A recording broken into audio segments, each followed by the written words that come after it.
Hua Mingling's mounts consisted of two people fused together through surgical methods, one with their head shrunk and surgically attached to the other's lower body. Alive but contorted into a grotesque form, this steed would be forced to run around for his amusement. His most prized horse was composed of 9 people, forming an 18-limbed monstrosity he boasted about frequently. Such behavior was the reason Hua Mingling was largely shunned by high society. Chapter 102, The New Human Church. 4 billion star credits. Are you still in, pretty boy? Hua Mingling sneered, throwing down the gauntlet. Feng Mo's smile didn't waver. He knew how to handle this. According to Federation law, publicly insulting a titled noble in a public setting warrants some serious penalties. Let's see, oh, right, 4 fingers removed and banishment to the outer abyss. Not a title holder yourself yet, are you, Hua Mingling?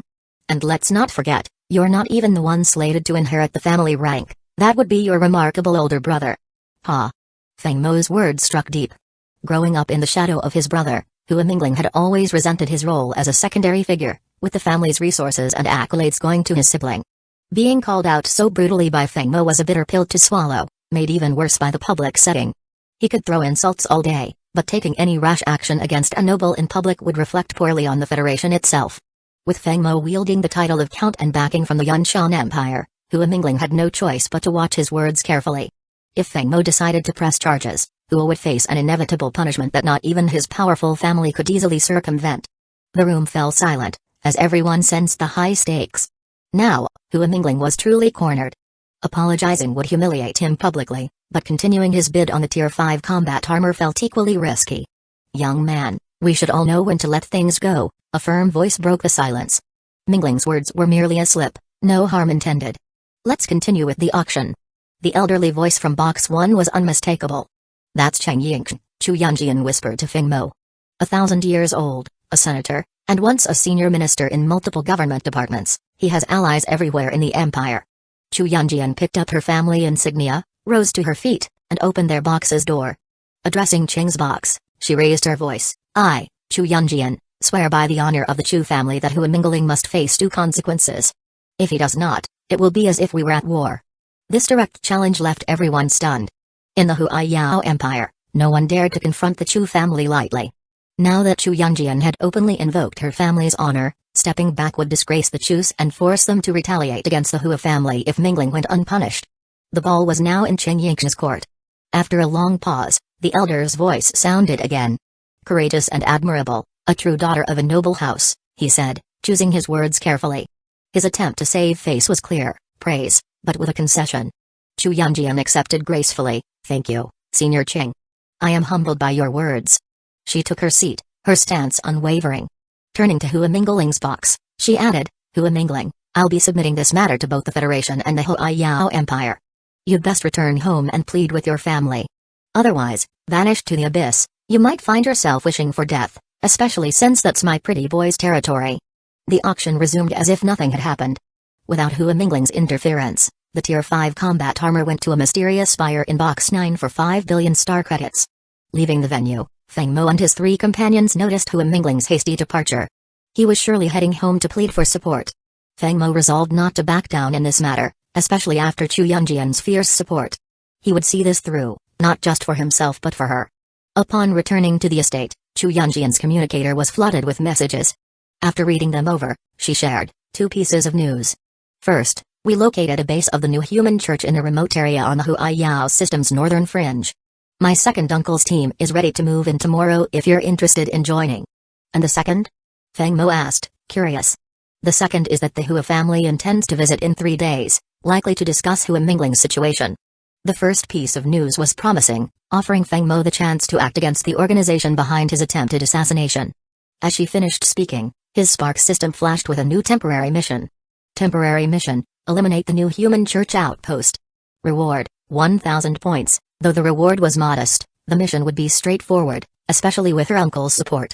The second piece of news was less welcome, as it implied that Hua Mingling held a higher standing within his family than Feng Mo had thought. His genius elder brother was likely making a direct appeal to prevent any disgrace to the family. Meanwhile, at the Hua family's ancestral hall, Hua Mingling knelt before his father, enduring punishment. His mother occasionally whispered for leniency while discreetly pinching him to elicit louder cries of pain, hoping to sway the elder Hua. At last, the cries must have disturbed his elder brother, Huoyukan, who had been quietly watching. "Father, Mother, enough of this. I've cleaned up after him for years, and I'll do it again this time, but let this be the last," he said coldly, walking away without a backward glance. Chapter 103, The Power of the Star Destroyer Cannon. The following morning, Feng Mo rose early, donned his battlesuit, and made his way out of his room. In the kitchen, Ayer and the other women were bustling around, preparing breakfast. After eating, Feng Mo headed alone to the estate gate to await his ride.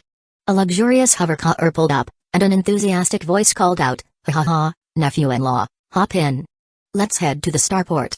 Feng Mo boarded the hovercar, joining his uncle-in-law, Xiang Rong, as they traveled to the Huaiyao starport. The vast spaceport, at least 5 times the size of Storm Star's, was a bustling hub. Together, they arrived at Dock 1. Feng Mo boarded the Hurricane, while Xiang Rong, who had once captained the Tier 5 Huaiyao-class star carrier and now served as fleet vice commander with the rank of Rear Admiral, boarded a Tier 5 Huaiyao-class interstellar destroyer, as the Huaiyao-class star carrier was currently deployed elsewhere. Hurricane's command deck commander, Hurricane is synced with the Tier 5 Huaiyao-class destroyer. Warp engines are primed and ready to go. Feng Mo remained silent as Hurricane briefed him, instead focusing on the specifications of the Tier 5 Huaiyao-class destroyer displayed on his console. Huaiyao Fleet, the Huaiyao Empire's premier Tier 5 only fleet, was one of only 2 such fleets across the Federation. The Huaiyao-class destroyer itself was around 3 kilometers long, 550 meters wide, and 479 meters high, significantly smaller than Hurricane but far superior in speed, shielding, and firepower. The destroyer even boasted a Tier 5 star destroyer cannon, a weapon capable of obliterating planets. Both ships engaged their warp drives and set course for the Huaiyao system's southern sector. "Commander, Hurricane has reached the designated coordinates. Awaiting your orders." Hurricane's report snapped Feng Mo out of his study of the Tier 5 starship. He marveled at the swift journey, crossing an entire star system in just minutes. Larger systems like Huaiyao took a bit longer, but the speed was impressive. Just then, a video call came in from Xiang Rong. On Feng Mo's main console, a holographic screen displayed Xiang Rong. "Feng Mo, intelligence reports confirm that the small asteroid ahead is a branch of the New Human Church. This organization is extensive, with branches across the Federation, and 7 were identified for simultaneous cleansing today." Feng Mo felt a chill. Even the most sprawling organizations couldn't escape the Federation's wrath once marked. Simultaneous strikes on all discovered branches. Today was Judgment Day for the New Human Church. Xiang Rong's feed shifted to an external video, revealing a gathering of 7 Tier 5 starships in formation in the darkness of space, facing a modest asteroid about 30 kilometers in diameter. Perhaps its size and remoteness had helped it avoid detection. Due to a recent series of murders by mutated beings, the Federation had been intensifying its hunt for the Church. The assassination attempt on Feng Mo appeared to have been the tipping point, prompting the Federation to launch an immediate and coordinated strike. Magnifying the video, Feng Mo could see that the asteroid was far from ordinary. Its surface hid an intricate starship dock teeming with personnel. Workers in white lab coats hurriedly moved around, while transparent experimental pods filled with blue liquid housed an array of horrifying hybrids. Each creature was a grotesque blend of human and beast, with some sporting tiger heads and snake tails, others with insect bodies and human faces, a disturbing sight that sent a shiver down Feng Mo's spine. Closing the video, Xiang Rong looked at Feng Mo. "Remember, these cultists pose a grave threat to humanity's stability. I heard you acquired a quasi-Tier 5 star destroyer cannon, so today, I'll show you the real power of a Tier 5 star destroyer cannon." With a nod from Xiang Rong, all 7 Tier 5 starships primed their main cannons, charging with blinding orange light. Energy gathered into massive glowing orbs at the cannon mouths, their intensity almost too bright to look at directly. "Sir, all cannons charged and ready. Fire!" Xiang Rong ordered, his commanding tone filling the space. He was clearly the lead on this mission, and Feng Mo couldn't help but be impressed by his rise in rank. At the command, 7 orange beams shot forth, precisely targeted at the asteroid. The beams tore through the asteroid's core with devastating precision.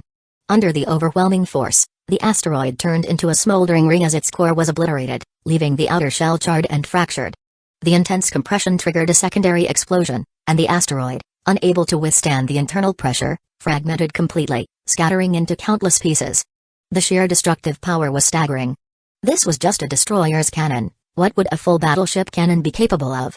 Watching the obliteration, Feng Mo felt a surge of awe. If Tier 5 weapons had such destructive power, what of the Tier 6, Tier 7, or even the Tier 9? The possibilities left him breathless. He eagerly awaited the day his Spark system would unlock those higher-tier blueprints, but for now, Tier 5 was the highest available. He wondered what requirements he'd need to meet to unlock more advanced designs. Target asteroid successfully destroyed, awaiting further instructions, reported the commanders of the Tier 5 starships. Mission complete. All units, prepare to return, Xiangrong ordered, ending the video link before turning to Fengmo. Well, nephew-in-law, how's that for firepower? Think of it as a small show. But don't get too comfortable, there are far greater battles ahead. Facing the Hua family won't be so easy. Fengmo nodded. He knew the Hua family wouldn't let things slide, but this confrontation was inevitable. Besides, he had a newfound respect for the responsibility his title entailed. Thank you for the heads up, uncle. I'll handle things with Yunjian. We'll make sure the situation is dealt with carefully. Xiangrong nodded approvingly. Fengmo was astute, picking up on nuances without needing explicit guidance. Despite their missteps, the Hua family held considerable influence across the Federation, gained through the sacrifice of generations who had helped establish the Federation itself. The fact they were willing to visit personally indicated a willingness to settle this, likely through some form of reparation. Toppling such a powerful house over a minor incident was unrealistic, but a negotiated penalty was feasible. However, it also meant Fengmo would forever be on their radar. Even with the Chu family's support, he knew the future would be rife with challenges. The Hua family wasn't above playing the long game, waiting for the right moment to trip him up. And as the old adage went, you could guard against a thief for a day but not forever. Chapter 104, The Origin of the Hua Family. Uncle Xiangrong also informed Fengmo that the Federation had edited footage from the recent purge of the New Human Church, along with Fengmo's duel against the Beast, into a 1.5-hour interstellar movie to be broadcast across the Star Network for a month. At Fengmo's request, he remained anonymous throughout the video. As a noble, he knew that the lower his profile, the fewer adversaries he would attract. Class divisions have always been difficult to cross, often breeding resentment and anti-establishment sentiments. In such a world, low-key living was the safest path. The operation had wrapped up quickly. Fengmo was already on his way back to Huaiyao by morning.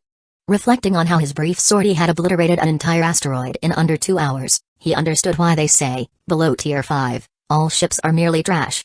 Deep in the Chaos Starsea, Beast Roar system. The dark hues of this ancient star system concealed a hostile environment. On the surface of the Beast Roar's main planet roamed colossal beasts, 10-meter-tall tyrant apes, titanic serpents stretching dozens of meters, and dinosaurs of astonishing sizes. In a hidden underground base on the planet, a group of white-coated technicians passed through 3 security gates before finally reaching a spacious office. Inside, an elderly silver-haired man reclined in his chair, with an enormous, unknown beast's hide draped behind him. The group gathered before the elderly figure, bowing. A refined-looking man at the front spoke, "Father Emperor, urgent news, the Federation launched a coordinated strike this morning at precisely 8. They deployed 7 Tier 5 ships, destroying 7 church branches with Tier 5 grade Star Destroyer cannons.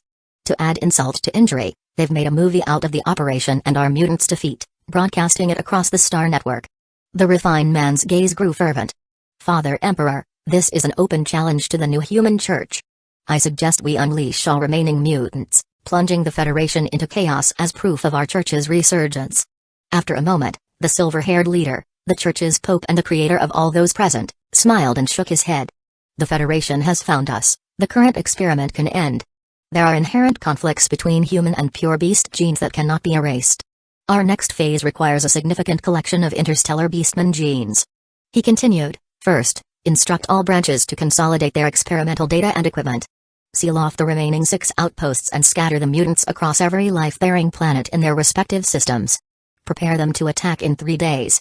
Second, order our members within the interstellar beastman tribe to act.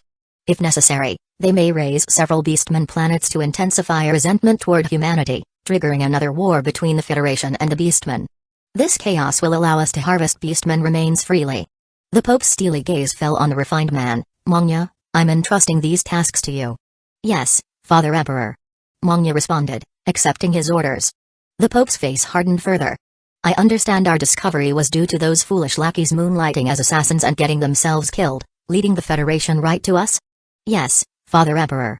They attempted to assassinate a Federation Earl, Fengmo, the youngest and most promising starship designer and a star system lord. Investigations reveal he commands a quasi-Tier 5 and Tier 4 mixed fleet," Mongya explained. "Interesting," the Pope said, his drowsy eyes sparking with interest as he straightened in his seat. "Mongya, when the chaos begins, personally seek out this talent. Extend an invitation to join our ranks, within reason. We can even meet his demands. What if he refuses? Mongya asked cautiously. The Pope's voice turned cold. Then eliminate him. A genius who resists is just a waste of potential. That evening, back on Huai Yao's primary planet, in Yanjian's villa, Feng Mo was poring over intelligence reports on the Hua family. The more he read, the more he noticed a strange pattern. Almost every family member seemed abnormal, each possessing unique and unsettling traits. Younger brother Hua Mingling was a sadistic killer, while his older brother, though esteemed as a Federation talent and fleet commander, secretly indulged in a submissive, masochistic lifestyle. Even their elder, Hua Jinzayu, notorious for her shocking promiscuity, fit this twisted family portrait. Just then, Chu Yunjian entered, carrying 2 glasses of wine. She handed one to Feng Mo, raised her own in a toast, and asked softly, surprised by how disturbed the Hua family seems? Wondering why the Federation tolerates them despite their behavior? Not exactly. I'm more curious if there's something wrong with their genes, Feng Mo replied. With a nod, Yunjian began explaining, you're not wrong. The Federation tolerates the Hua family not just because they were instrumental in the Federation's founding but because of what they call the heavenly deed. She continued, in Federation year 830, the Federation was hit by a full-scale invasion from the interstellar machine race. The Hua clan led the resistance, defending humanity despite having only Tier 3 starships, while the machine race had Tier 4 technology. To turn the tide, the Hua family's ancestor, the fleet commander, sacrificed himself by detonating a one-time weapon that created a massive electromagnetic field in space, releasing a contaminant that devastated the machine race fleet. But the battle left the human fleet with heavy casualties, and the surviving crew, every last one, suffered gene pollution, a condition passed down through generations. In the early days, each generation saw members born with physical deformities or early death.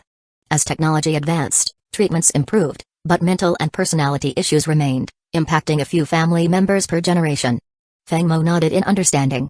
That explains a lot, he murmured, recalling the Hua family's odd behavior. The genetic pollution from that sacrifice had left permanent scars on the Hua family line. Genetic disorders like these were notoriously difficult to treat, even with the Federation's advanced medicine. Conditions rooted in genetic mutations affecting brain cells were incredibly challenging, if not impossible, to cure. While he could respect the family's sacrifice and empathize with their plight, he also knew that, as a threat, they would have to be dealt with. The legacy of the Hua family may have garnered them honor and privilege, but in the end, Feng Mo was determined to consign them to history. Chapter 105, Compensation. The next morning, Feng Mo dressed carefully under the assistance of the 3 women. The noble attire looked impressive, but it was cumbersome to wear alone, so he usually reserved it for special occasions. After listening to Chu Yunjian's stories about the Hua family the previous evening, Feng Mo felt well prepared for the negotiations today. Master, Madam Hua Jinzayu and Hua Mingling from the Hua family have arrived, announced a nearby robot, displaying a hologram of the 2 at the gate. Hua Jinzayu still looked as alluring as ever, while Hua Mingling kept his head down, his expression hidden. Let them in, Feng Mo replied, turning to Chu Yunjian. Let's go greet them properly so no one says that the Chu family and Earl Feng Mo lack manners. Chu Yunjian nodded and followed Feng Mo to the parlor. Meanwhile, the robot led Hua Jinzayu and Hua Mingling into the estate. Hua Jinzayu is a Hua family elder, over 800 years old. Sending her here means they're relying on her age to intimidate us. Addressing her properly might be tricky, Chu Yunjian whispered, watching the 2 approach. As the villa doors opened and the guests entered, Feng Mo stepped forward. Madam Hua, Brother Mingling, welcome. I apologize for not greeting you sooner. There's no need for that, Earl Feng.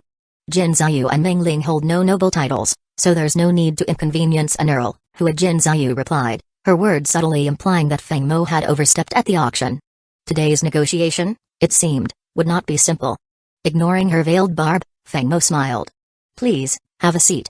Once everyone was seated, Feng Mo continued with a calm expression. At the auction, Brother Mingling publicly referred to me as a kept man, which forced me to invoke Federation law to defend my dignity. Was it unreasonable for me to react as I did? Federation laws exist for a reason, those who defy them must accept the consequences. Hua Jinzayu hesitated. She couldn't outright criticize Feng Mo's actions without questioning Federation law itself. With a faint sneer, she remarked, but what if Mingling was merely stating the truth? Then it wouldn't be an insult. At that, Feng Mo's expression darkened. I address you respectfully as madam, but don't take advantage of it. If this is the attitude you've come with, then there's no need for further discussion. I, along with the Chu family, have already reported the incident and provided the auction footage to both the Federation and our empires.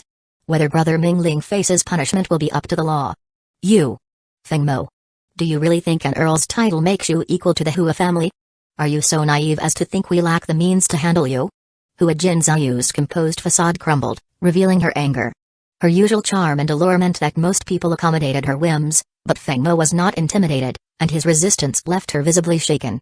The Hua family undoubtedly has its ways, and so does the Chu family, Chu Yunjian interjected, her tone firm. The Earl isn't someone to be trifled with, nor is the Chu family. Hua Jinzayu looked unsettled. Just then, a robot entered and reported, Master, a gentleman named Hua Yuqing is here to see you.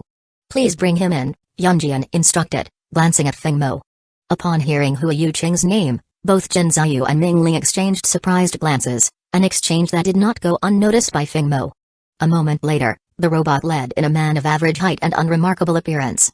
His face was so plain he could easily be lost in a crowd. Given the advanced stature and refined features of most in the interstellar era, he seemed unusually nondescript. Pardon the unannounced visit, Yuqing began politely, handing a gift box to the robot. Please accept this token of goodwill. I came to resolve the issue with my younger brother. The Hua family holds the Earl in high regard and wishes to make amends. Jinzayu and Mingling quickly rose to stand behind Yuqing, showing surprising deference. Fengmo observed this with a keen eye. Evidently, Yuqing commanded great authority within the Hua family. Madam Hua mentioned earlier that the Hua family had many ways to deal with me, Fengmo said. Brother Yuqing, is this also your stance? Oh? Did she say that? Yuqing raised an eyebrow, casting a glance at Jinzayu. She nodded uneasily, and Yuqing responded with a single word, slap. To Fengmo's astonishment, Jinzayu, a matriarch of over 800 years, obeyed without hesitation, striking her own face 10 times. Yuqing's authority was clearly formidable. After the 10th slap, Yuqing motioned for her to stop and turned to Fengmo with a respectful smile. It was indeed wrong of my younger brother. We know you've been expanding your fleet, so as compensation, we offer you 1 million tons each of dark matter and dark energy crystals. Perhaps this matter can now be put to rest? This was an exceedingly generous offer. 1 million tons of dark matter alone was enough to build another Hurricane-class battleship. But Yuqing's comment, that the Hua family was aware of Fengmo's shipbuilding efforts, held a deeper meaning. It's too generous a gift for a simple apology, Fengmo said, glancing at the unopened box. Surely, you have another purpose? Why not open it and see? Yuqing replied with a mild smile. Chu Yunjian retrieved the box from the robot, opened it, and revealed a lead container. Fengmo's eyes gleamed, he recognized it immediately. It was a container specifically designed for interstellar seeds. As he opened it, an intense blue light flooded the room. Inside was a Tier 4 energy seed, an invaluable resource for powering bio-starships. Fengmo carefully closed the container and turned to Yuqing. A Tier 4 energy seed, along with 1 million tons each of dark matter and dark energy crystals. Surely, you didn't bring all this just to smooth things over. So, what does the Hua family truly want? Yuqing's smile remained steady. Simply to turn enmity into friendship. Chapter 106, The Bio-Starship Turn Enmity into Alliance. Hua Yuqing's words piqued Fengmo's interest. He asked, how do you propose an alliance? This is merely an introductory gift. I've heard that the Earl has established the Pendant Starship Trading Company. The Hua family abides by the rules and wishes to purchase 10% of your company's shares for 1 billion star coins. Furthermore, in all matters within the Radiant Empire, the Hua family will align itself with the Chu family. What do you think? Hua Yuqing's tone was sincere, as if to reassure Fengmo and Chu Yunjian of his commitment. He added, I guarantee that if you agree to spare my younger brother's life, Mingling will remain confined to the Hua ancestral home for life, only allowed out if advances in technology one day correct his congenital defects. Do you agree? Fengmo had already made his decision. In the interstellar era, pragmatism outweighed sentimentality. The Hua family's offer wasn't merely a reconciliation gesture, it was a strategic choice. Given the Hua family's genetic issues, a lifetime of confinement might be a fitting punishment for someone like Hua Mingling. Once Fengmo's power grew, the Hua family would likely handle Hua Mingling discreetly. Long-established families often prioritize their interests above the lives of a few members. Brother Yuqing, why choose me? Fengmo asked directly. When he learned the Hua family would negotiate, he anticipated various outcomes, some compromise, some compensation, perhaps even a clash, but he hadn't expected them to invest in him. Hua Yuqing smiled. Choosing the Pendant Starship Trading Company is a means to reassure you, the Chu family, and ourselves. The Hua family's genetic plight has been ongoing since our ancestor, a starship designer of great talent, secured a life-saving artifact that kept our bloodline intact. After closely examining your path to prominence, I believe your next target is the Demon Star System and, perhaps, founding a nation? Feng Mo was intrigued, and Hua Yuqing continued, people admire those who succeed consistently. A single victory matters less than repeated success. With opponents like you, one either marshals all forces to destroy them or wisely allies with them to ensure long-term benefit. Am I right, Lord Feng? Feng Mo nodded, impressed by the Hua family's strategic foresight. They were playing the long game, just as he was.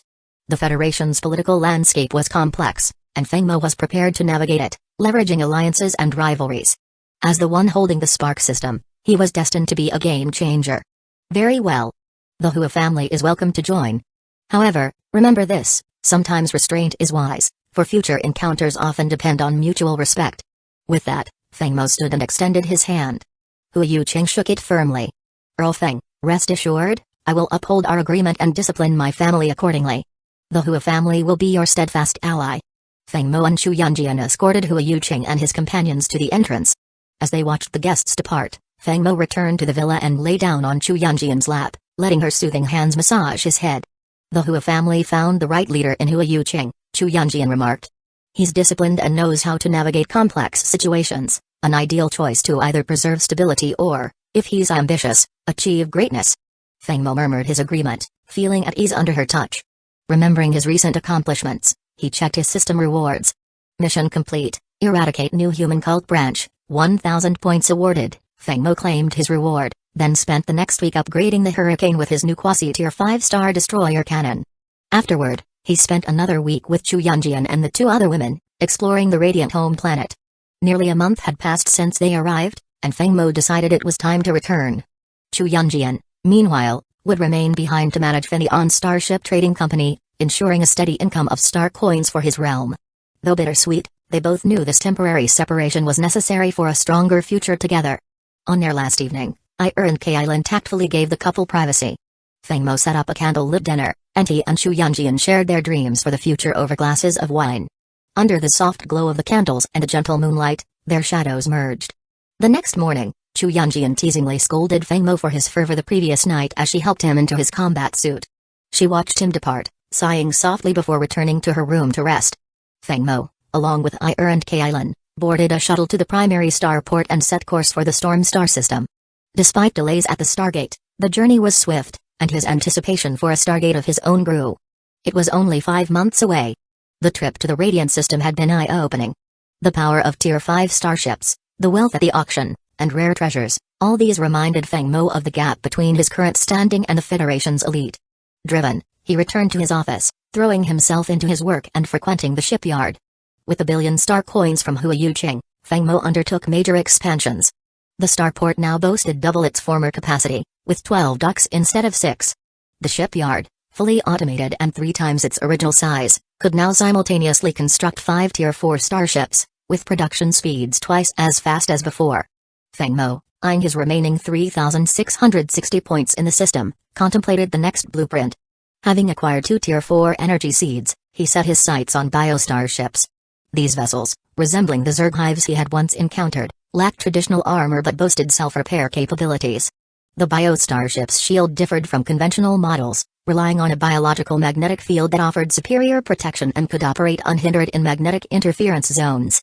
It was also impervious to the Federation's warp inhibitors, giving it a unique advantage in magnetic territories. Chapter 107, The New Storm Fleet. Feng Mo scoured the store for Tier 4 level biostarships and discovered only 3 models, underscoring their rarity. All 3 were variations of the same design, intercept, armor, and assault models. After some thought, he chose the Tier 4 intercept biostarship and deducted 2,500 points to acquire the blueprint. He then examined the specifications: armor strength, 300 units, dimensions, 1.5 kilometers in length, 296 meters in width, 244 meters in height, speed, 300 star knots, interstellar speed, warp drive, level 4, shield energy, level 4 magnetic field, 100% efficiency, armament, 12 Tier 4 biological electromagnetic cannons, 16 Tier 4 electromagnetic torpedo launchers. This biostarship was similar in size to a destroyer, designed primarily for one tactical purpose: disrupting enemy starship warp trajectories. It could launch intercept missiles to disrupt enemy advances, effectively limiting their movements. Building such a biostarship required more than a single stellar energy seed. Biologically based materials like memory metals, ancient energy-rich trees, and high-energy beasts were essential. Even high-level genetic warriors could serve as resources. The process started with planting a stellar energy seed in a hatchery pool, followed by a continuous infusion of bioresources to enable rapid evolution. Under optimal conditions, a Tier 4 biostarship could be fully grown within a month. Additionally, biostarships had limited potential for further evolution by consuming high-grade bioenergy. Fortunately, for Fengmo, these resources were readily available. Chu Yunjian had prepared everything needed, which was now awaiting pickup at Yunjian Spaceport. 2 months later, in the base's command room, Fengmo sat in the captain's chair while Huaqian reported, "The first wave of starship construction is complete. After successful trial runs, all ships are ready for deployment. The Storm fleet has been fully updated, and all retired ships, including the flagship Storm, have been transferred to the Explorer fleet." The Storm fleet now comprised the following: flagship, 1 Quasi-Tier 5 Hurricane-class interstellar battleship battle fleet, 12 Tier 4 Kangaroo-class destroyers, 48 Tier 4 Blade and Shield-class frigates, 2 Tier 4 Scorpion Tail-class stealth bombers, 2 Tier 4 intercept biostarships, 1 Tier 3 Sea Lion-class interstellar carrier, 2 Tier 3 Boxer-class bombers, 100 Tier 3 Zircon-class mechas logistics fleet, 5 Tier 4 Furnace-class industrial ships, 10 Tier 3 Reindeer-class transporters, 10 Tier 3 Red Worm-class supply ships. Total fleet composition: 1 Quasi-Tier 5 flagship, 69 Tier 4 starships, 23 Tier 3 starships, and 100 Tier 3 mechas. Report complete. Awaiting orders. Fengmo nodded, satisfied with the formidable power of his upgraded Storm fleet. This fleet was now on par with any Marquis-level defense fleet in the Empire and could initiate conflict with the Demon Star system. While his fleet still required more time to achieve total dominance, Fengmo was no longer willing to wait. Starships could be built as they fought, but opportunities were fleeting. Just as Fengmo was preparing his campaign, an unexpected visitor arrived on Storm Prime, insisting on a meeting. In the command room, Fengmo sat with his hands clasped, studying the guest, a refined-looking man with a hint of brutality under his seemingly genteel demeanor. A faint metallic smell clung to the man, the scent of someone deeply entrenched in violence. Fengmo agreed to the meeting because the man had introduced himself with a single, chilling word, Yizong, or variant. "What should I call you? And why are you here?" Fengmo asked directly. "Munya, one of the bishops of the New Human Church, and a devoted servant of His Holiness the Pope." Fengmo was taken aback. Was this Seward-Dweller really brazen enough to approach him? He feigned interest and continued, "Oh? And what brings the esteemed bishop here?" Munya grinned, apparently pleased with Fengmo's respectful address. "On orders from His Holiness, I am here to invite Earl Feng to join the New Human Church and contribute to creating a new human race. The Pope has decreed that, should you accept, you will immediately receive the title of bishop, equal to my own." Fengmo couldn't contain his laughter, which came out in an uncontrolled burst as he waved his hand. "Apologies. Go on. I'm a professional listener. I only laugh when I can't help it." The suggestion was absurd. Why would he leave his position as an earl and planetary lord to become a subordinate in some shady organization? The notion was laughable. Munya's face darkened. He was furious. In his view, being offered a position equal to his own was a monumental honor, yet Fengmo was mocking him. He clenched his fists, but, remembering the Pope's orders, managed to control his anger and continued, "This invitation comes from His Holiness. Refusing may not be wise. Are you aware of the consequences of offending the New Human Church?" Fengmo straightened, his expression now serious. "Oh? And just how powerful is this so-called church?" Seeing that Fengmo was now taking him seriously, Munya felt confident. Once Fengmo learned of the church's true might, Munya believed he would beg to join. The New Human Church, Munya began proudly, is led by the Pope, a quasi-tier 6 genetic warrior. The bishops, myself included, are all quasi-tier 5 warriors, each capable of transforming into divine beast warriors. The variant you fought was merely a failed experiment. As Munya boasted about the church, Fengmo discreetly gestured to Huaqian, who swiftly sent a coded message. Receiving confirmation from Huaqian, Fengmo inwardly breathed a sigh of relief. That was close, he thought. Had I attacked prematurely, I would have underestimated this bishop's strength as a quasi-tier 5 genetic warrior. Interrupting Munya's monologue, Fengmo asked, "Alright, if the church is so powerful, what are the terms for joining?" Fengmo wanted to draw out the conversation. He sensed there was more Munya hadn't said. "Once you join, the entire Storm Star system becomes the church's property. The billions of people in your domain would become subjects for our experiments. With their contribution, we could produce a 1,000-man Tier 4 genetic warrior unit, leading you to rule over the Federation." Fengmo was stunned. Munya was delusional.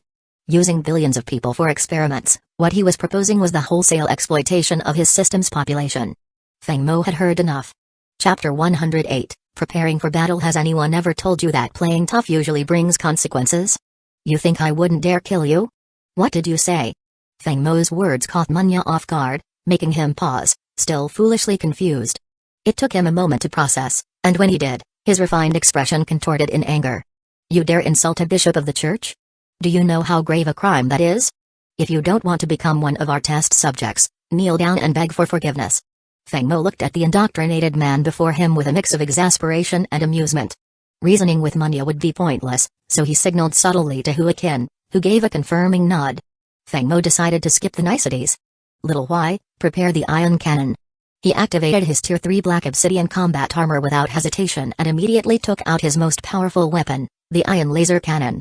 The walls of the office collapsed outward, revealing dozens of Tier 3 Zircon-class mechas, and a massive shadow engulfed the entire base as the hurricane moved into position overhead. Munya's eyes widened in terror as he finally grasped the full extent of the trap he had walked into. Feng Mo's feigned interest in the church had merely been a ruse to keep him talking long enough. Munya realized now that Feng Mo had intended to kill him from the start. With a primal roar, Munya's body expanded, transforming into a towering beast with the head of an ape, the torso of a tiger, bear-like shoulders, and wings, an imposing 5-meter figure brimming with ferocity. With bloodshot eyes locked on Feng Mo, Munya braced himself, ready to unleash his strength. But before he could act, Feng Mo's ion cannon was already fully charged. Feng Mo lifted the massive 130mm cannon, locked onto the monstrous figure, and pulled the trigger. A blinding blue beam shot out, but without waiting to see its impact, Feng Mo activated his boosters, lifted Hua Qin, and flew into the sky. Munya, faced with the ion blast, didn't dodge. Instead, he summoned a layer of metallic fluid over his body, forming a Tier 2 grade battle armor. It was barely enough to block the shot, and he braced himself to take the hit head-on.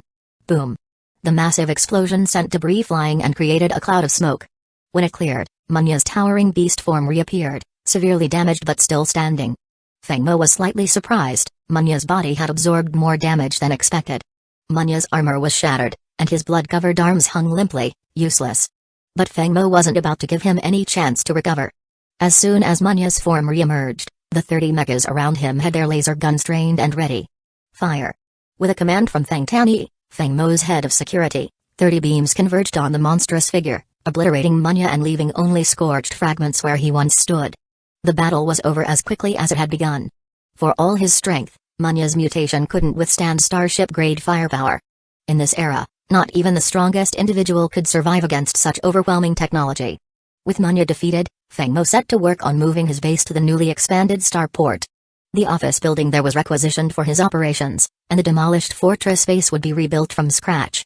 Feng Mo immediately called Chu Yunjian, who appeared on the screen in a sharp outfit, surrounded by documents awaiting her approval. After briefly expressing his longing for her, he recounted the incident with Munya. Chu Yunjian nodded thoughtfully. The Federation has launched a full investigation into the new human church. Much of this information has reached the Chu family too. It seems their headquarters might be beyond Federation influence, likely deep in the Chaos Sea. So far, no one knows the extent of their capabilities, but if they can survive out there, they likely have at least a Tier 4 fleet. Be careful, Feng Mo. The Chu fleet is ready to assist Storm at any time. Feng Mo smiled at her reassurance. With his fleet's recent upgrades, he felt ready for almost any challenge, at least, so long as no Tier 5 starships were involved. He hadn't yet tested the quasi-Tier 5 ion cannon on Hurricane, and he was eager to see it in action. After the call, Feng Mo leaned back, eyes closed, as Hua Qin quietly approached to massage his head. He relaxed into the chair, considering how best to lure the Demon Lord's fleet out of the Demon Star system. With recent security breaches, the Demon Lord was more cautious than ever, making a trap harder to spring. Hua Qin, if you wanted to force someone out of their comfort zone, how would you do it? Hua Qin paused before replying, Commander, I'm not sure, but if we put ourselves in their shoes, we might consider what they're missing. Her suggestion sparked an idea in Feng Missouri. The Demon Lord needed rare resources, quasi-Tier 5 starship designs, dark matter, and dark energy crystals. Any of these items could serve as bait.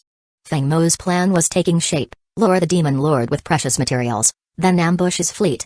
By weakening the Demon Star System's forces through repeated ambushes, Feng Mo could eventually gain the upper hand. Hua Qin, contact Elisa. We need to expedite the construction of 2 more Tier 4 Scorpion Tail stealth bombers. Have the Chen family rush the required materials. Understood. The Scorpion Tail stealth bombers were essential for an ambush. With 4 of them, he could unleash devastating firepower capable of destroying several times their number in enemy ships. But such heavy firepower came with high costs, and Feng Mo was stretching his resources to the limit. Feng Mo's plan to destabilize the Demon Star system was almost fully formed. The Demon system was isolated in the Chaos Sea and relied on intermediaries for intelligence. This made it easier for him to create a closed-loop strategy. The Demon Star system's primary asset was slaves, a commodity Storm Star desperately needed. This demand and supply cycle would bring his plans full circle. Chapter 109, The Plan Against the Demon Star System. Feng Mo's plan was simple yet strategic. First, establish a solid business relationship with the Demon Star system through slave trade, building trust and gaining their confidence. Then, he would accidentally let slip that he had a stash of 2 critical resources, dark matter and dark energy crystals, enticing the Demon Lord himself to take interest. Ideally, the Demon Lord would show up personally. If not, Feng Mo would arrange for the trade in a remote location where he could set an ambush and take them by surprise. Feng Mo had chosen his team for the operation carefully, leveraging his extensive network of contacts. One key player was Lazy, a slave trader on the Auckland Prime who was a rising star in the industry. Her success was largely due to her alliance with Feng Mo's forces and her connections to one of Feng Mo's closest allies and the one who had initially selected Lazy as a supplier 2 years prior. When arrived on Auckland Prime to purchase slaves for Storm Star, she opened bidding through the Star Web, where Lazy's company was one of the bidders. Lazy was chosen not only for her business acumen but because she was the only female bidder present, making Ir's selection straightforward, as she preferred minimal dealings with men to keep her focus on Feng Mo.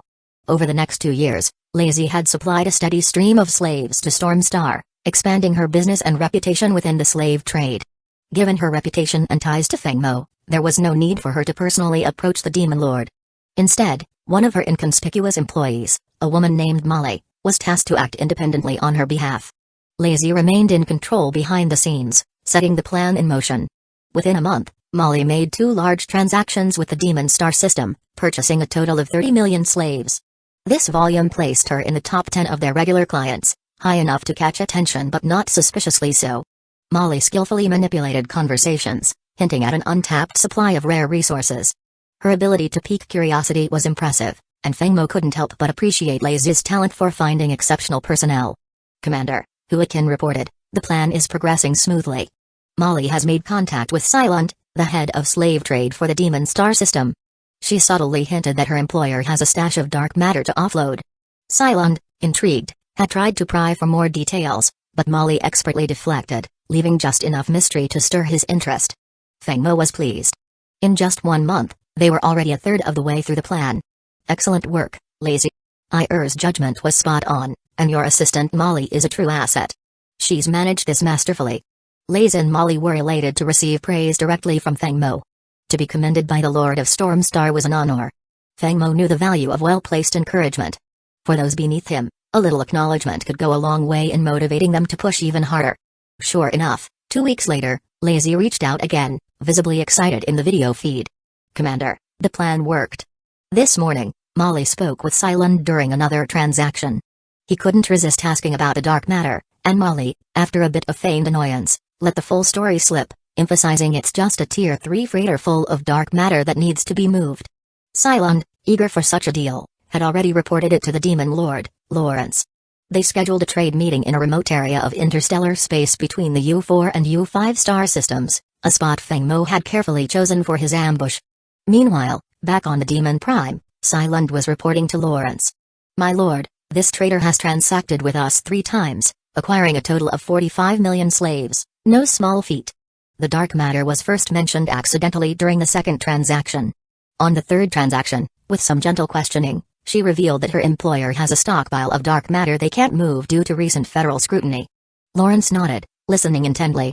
The situation seemed plausible, but it was also suspiciously convenient, an opportunity too perfect to ignore, yet too coincidental to fully trust. But with his current desperation to strengthen his fleet, Lawrence decided to proceed cautiously. Very well, proceed with the trade. But I want it handled discreetly. Once we have the dark matter, we can start construction on a quasi-Tier 5 ship to take our enemies by surprise. Silent, completely confident in Molly's sincerity, was ready to lead the trade mission himself. Meanwhile, Lawrence, still wary from his previous encounter with Feng Mo, had turned his system into an impenetrable stronghold, recalling his Tier 4 fleets and consolidating his power. He wouldn't take any unnecessary risks. 7 days later, in the command center of the Hurricane, Feng Mo sat calmly in his captain's chair with Huaqian and Kailan beside him.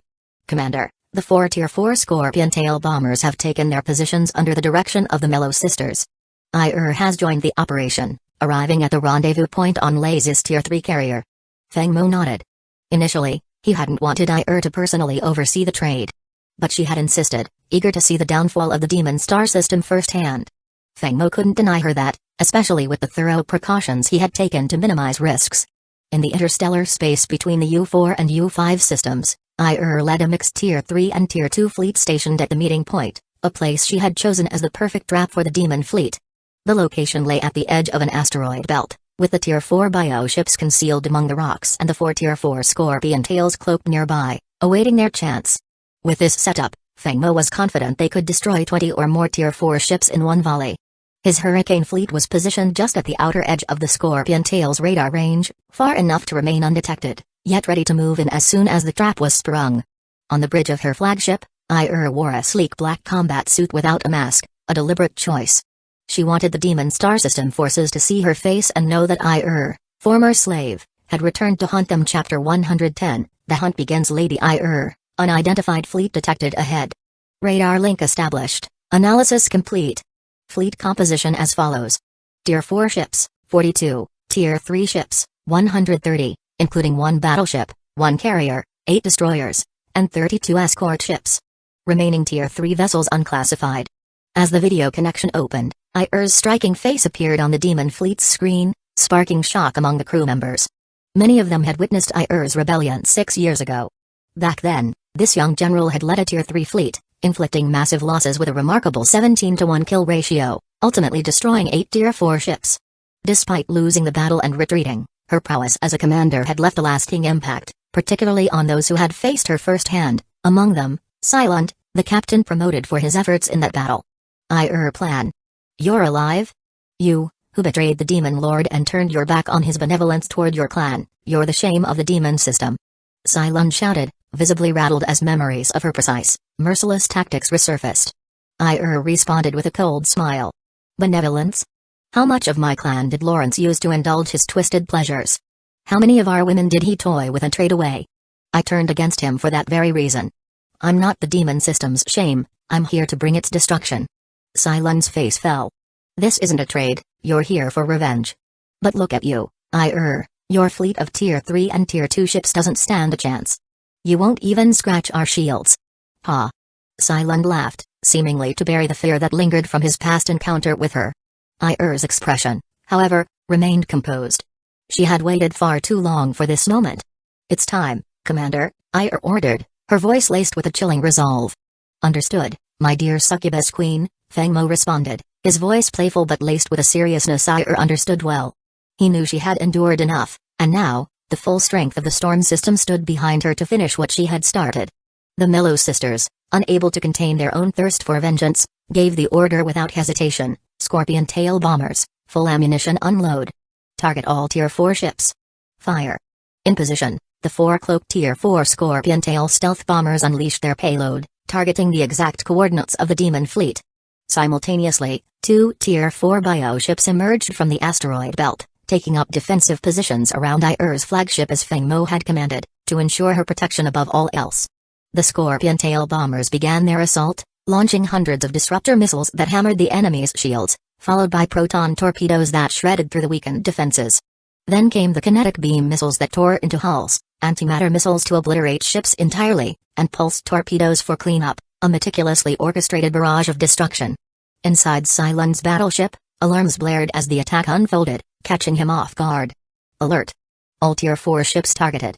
Shields at maximum power. Close-range defense guns engaging. Orders, sir. The frantic voices of his officers left Silent disoriented. He had never faced Tier 4 stealth bombers before and had no tactics prepared. His crew scrambled, but it was already too late, the missiles were nearly upon them. Explosions erupted across the Demon fleet as shields shattered, hulls disintegrated, and chaos spread through their ranks. Entire sections of ships went dark, vents billowed debris, and fire filled the once dark space with bursts of red-orange light. Only a handful of the most heavily armored vessels, including Cylon's Vulture-class battleship, managed to survive the initial onslaught by sheer fortitude. Alert! Shields are down, all energy depleted. Left hull breached in 3 areas. Sealing 13 adjacent compartments. Right hull breached in 4 areas. Sealing 17 compartments. Main and auxiliary guns offline. Orders? Orders? Cylon shouted, panic clear in his voice. His radar showed that 33 of the 42 Tier 4 ships were gray, signaling total loss, all in a single strike. Cylon felt the full weight of the Demon Lord's inevitable wrath, knowing he would face punishment for these losses. If he could make it back alive, that is. Check the engines. He ordered desperately. Engines operational, ready for travel. Then retreat. Now. From his vantage point, Feng Mo watched Cylon's flagship attempting to flee. A flagship abandoning its fleet was a rare sight, a spectacle in itself. Charge the quasi-tier 5 particle cannon. Target their flagship. Let's see what this cannon can do, he ordered, a smile playing on his lips. And order both Boxer missile ships to perform triple barrages on their Tier 3 fleet. All Tier 4 ships, encircle and annihilate them. Leave no survivors. Yes, sir. Chapter 111, Pursuing a Beaten Foe for the Storm Fleet, Star battles that crush a weakened enemy are second nature. Feng Mo's motto, Big Empire, Big Expenses, is engraved on the base wall, serving as a constant reminder to his fleet captains. The storm system is resource poor, so nothing of value can be overlooked when scouring a battlefield. Feng Mo's directive is clear, spare nothing and enforce complete compliance. The quasi-tier 5 planet destroyer cannon has completed charging. Awaiting orders. Fire. At Feng Mo's command, the orange energy sphere transformed into a blinding beam, streaking directly toward the enemy's flagship. The beam penetrated the ship in an instant, obliterating everything in its path. The flagship erupted with a blackened hole, igniting a secondary explosion that tore the entire vessel into fragments. Feng Mo nodded, satisfied with the cannon's performance. It was powerful, one shot could take down an average Tier 4 warship. However, heavily armored battleships might only be disabled by a single blast, not fully destroyed. As it was not a true Tier 5 weapon, it lacked full annihilation capacity.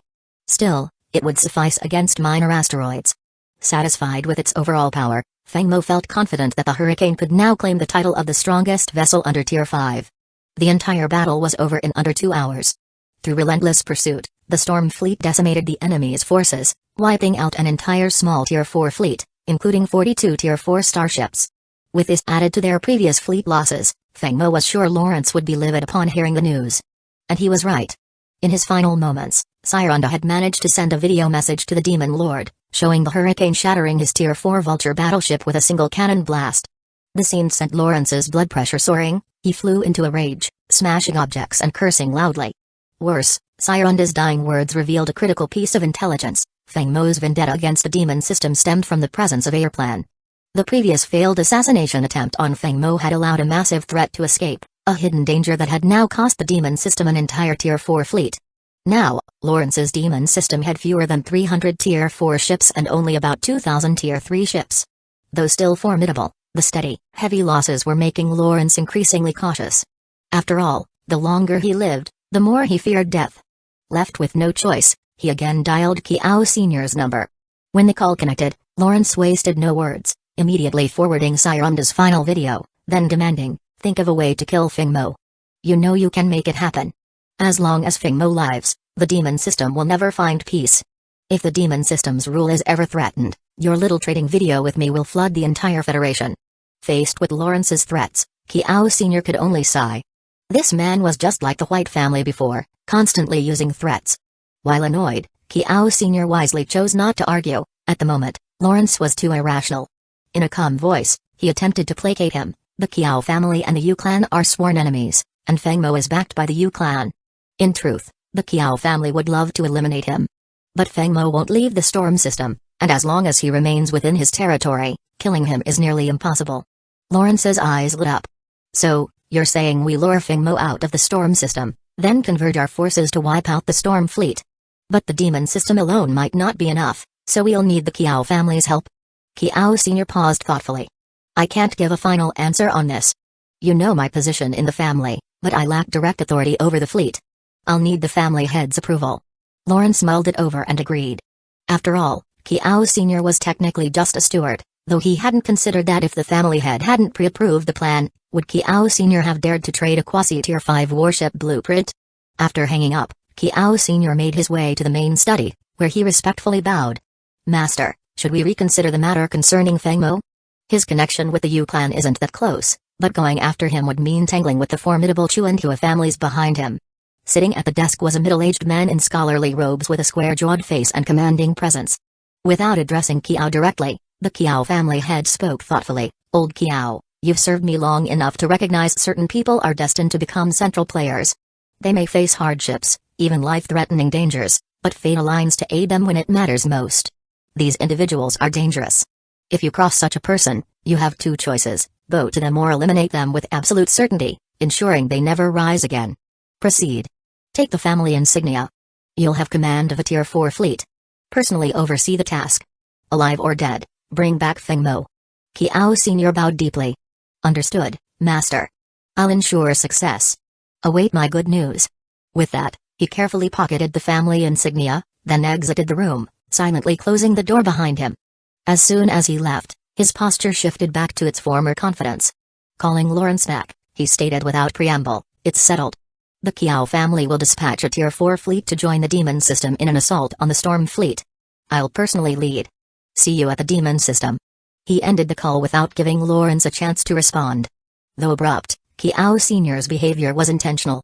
A team should have only one voice, and he intended to be that voice. Meanwhile, Fengmo was brainstorming how to further weaken the Demon System. Several ideas came to mind, but he dismissed them. Either they were too risky, or their potential rewards didn't outweigh the dangers. As he pondered, Aya returned to the Hurricane from the battlefield. The moment she entered the control room, she threw herself into Fengmo's arms. Amused, Fengmo smiled. It seemed his playful succubus queen comment had brought out her softer side. He understood how many years Aya had endured under tremendous pressure and felt deep compassion for her. Let's put our heads together. Think of a way to keep chipping away at the Demon System until we have the perfect chance for a decisive showdown. Chapter 112, The Beginning of Chaos. While Fengmo and Aya were racking their brains on how to weaken the Demon Star System, far away in the buffer zone between the Federation's eastern frontier and the interstellar Beastmen tribe, a series of brutal incidents unfolded. Within a short span of 3 months, several planets inhabited by both humans and beastmen saw their beastmen populations wiped out. Enraged, the beastmen tribe retaliated, launching a series of attacks that annihilated entire human populations on 3 planets. This tit-for-tat continued, with each side exacting revenge, leading to rising tensions. The two species had long harbored friction, and after a recent major conflict, another war seemed inevitable. Federation Calendar, November 7, 7494. The Eastern War Zone issued orders for a full-scale war against the Beastmen tribe. The Federation's 5 Eastern empires mobilized entirely, calling upon capable individuals to join the battlefield and resist these foreign invaders alongside the military. With the renewed conflict between humans and the Beastmen, suspicion fell heavily upon the half-Beastmen population within the Federation. This group, caught between humans and Beastmen, faced alienation, like the saying, a pig caught in a mirror, neither here nor there. Fengmo, far off in the Storm Star system, seized the opportunity presented by the ongoing war. He instructed half-beastmen like the Mellow Sisters to enter the Star Net, actively recruiting half-beastmen to come and work in the Storm system. To attract talent, he offered generous terms, covering travel expenses, providing salaries 5 to 10% higher than market rates, and granting homes, vehicles, and resettlement benefits for those who signed a 30-year contract. This campaign saw a mass migration of half-beastmen westward, and in just 6 months, nearly 5 billion people had moved to the Storm system. Meanwhile, Fengmo, with no other immediate ideas on weakening the Demon Star system, began a second large-scale starship construction initiative. This phase primarily focused on expanding the Storm fleet. Destroyers would be increased to 20 vessels, and escort ships to 60. 2 new Tier 4 Hurricane-class battleships would serve as flagships for the Explorer and Delve fleets. Additionally, a large number of transport ships would be built, vital starships for managing the increasing number of resource planets under Fengmo's command. The plan was to expand to 100 Tier 3 Reindeer-class interstellar transports. All the raw materials for shipbuilding were to be supplied by the Chen family, with Fengmo trading Tier 2 and Tier 1 resources in exchange. During these 6 months, Fengmo also aggressively invested in education. He established 100,000 schools on the Storm and White Elm stars, offering education from primary school to university.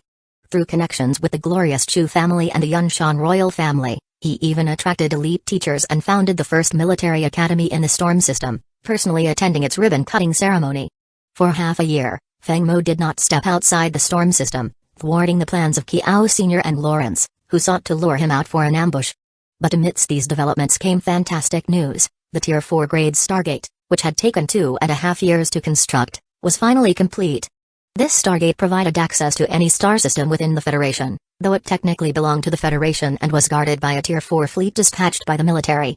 However, Feng Mo's territory now benefited from the Stargate's revenue, receiving a 30% share of the toll fees, paid annually without delay.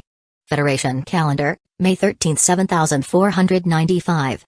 On this day, the northern war zone's Xuanwu fortress came under large-scale attack from the interstellar Zerg.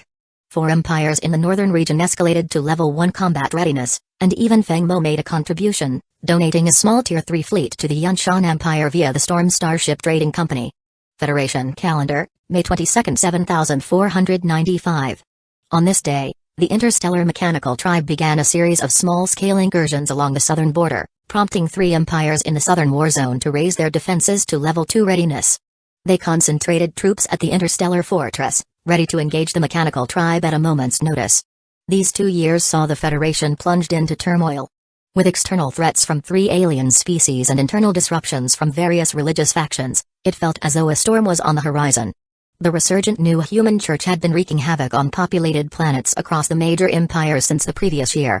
Though the Federation's timely response led to large-scale crackdowns, the church was like a malignant curse, lying dormant until it was ready to emerge, with followers who turned on their own in horrific acts of violence. In short, these 2 years marked the beginning of chaos. Feng Mo, however, stayed safely within the storm system, focused on strengthening his domain. Now boasting over 3 billion inhabitants, comprehensive infrastructure, a Tier 4 Stargate, and a Tier 4 fleet, the storm system had grown comparable to a duchy of any empire. It was time to turn attention back to the Demon Star system. This time, Feng Mo summoned Xu Yanjian from the Gloria system to discuss the matter.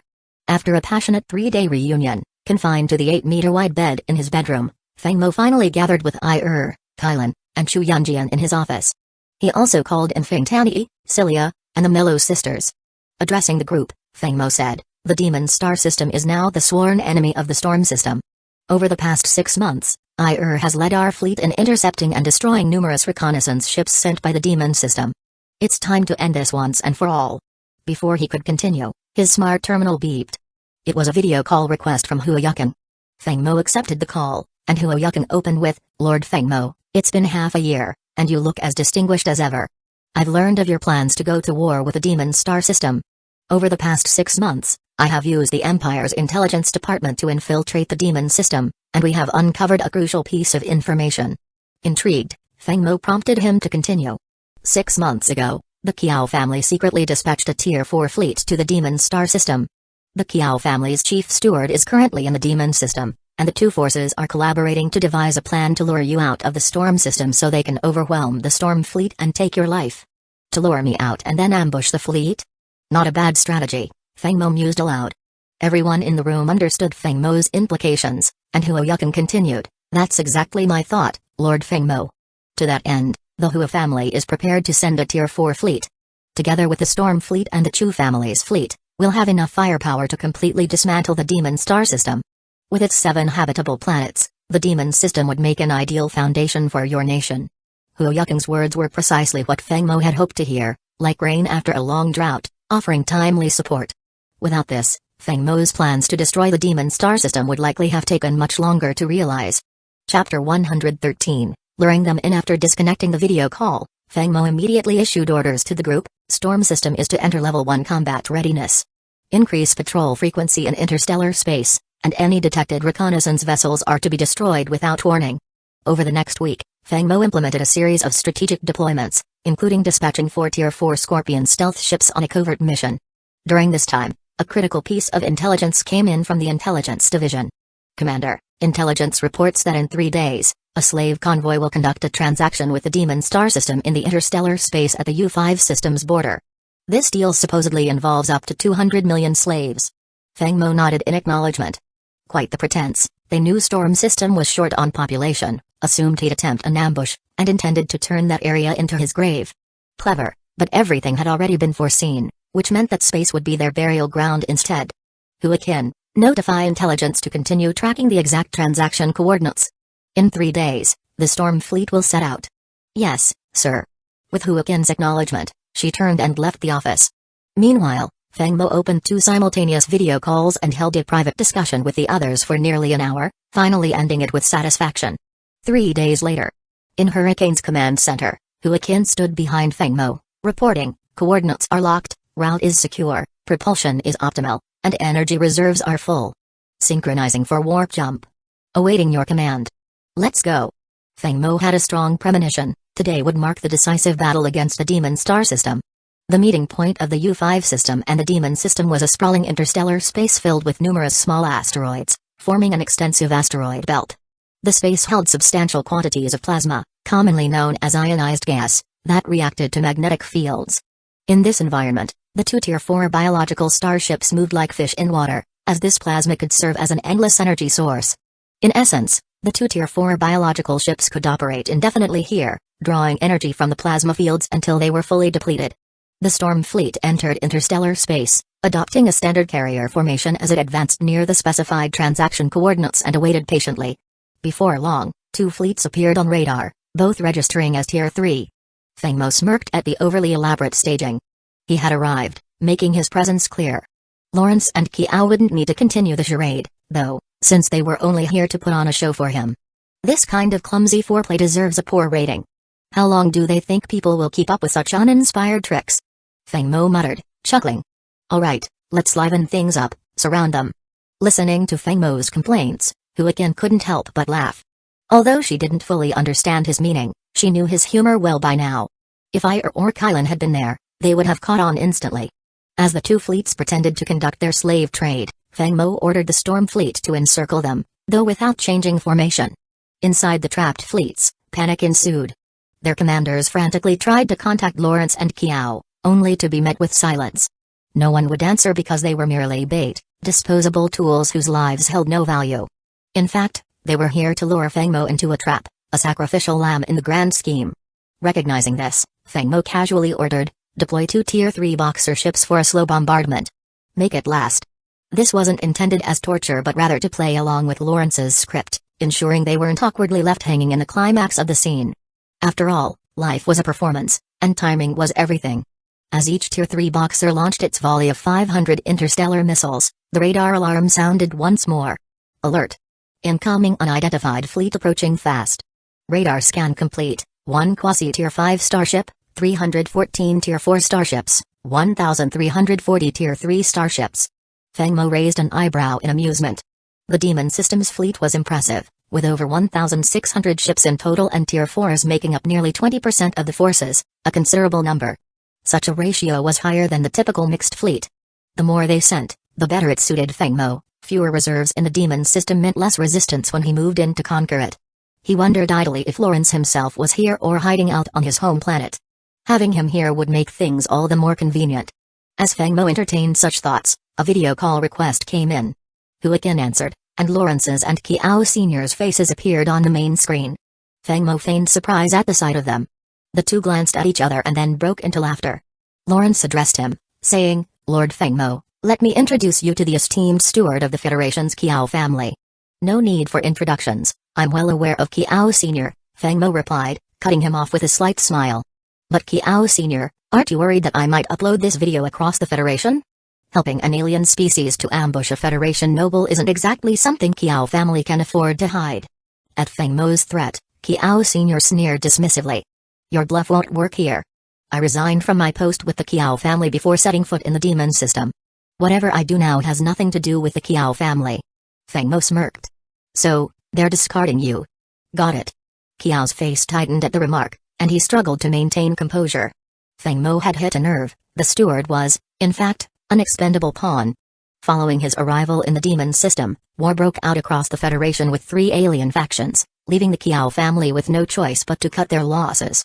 Wretched boy. Don't think you can hide behind the Chu family and the Yun clan forever. Today, this will be your grave. Oh? You think I opened this call just to exchange insults?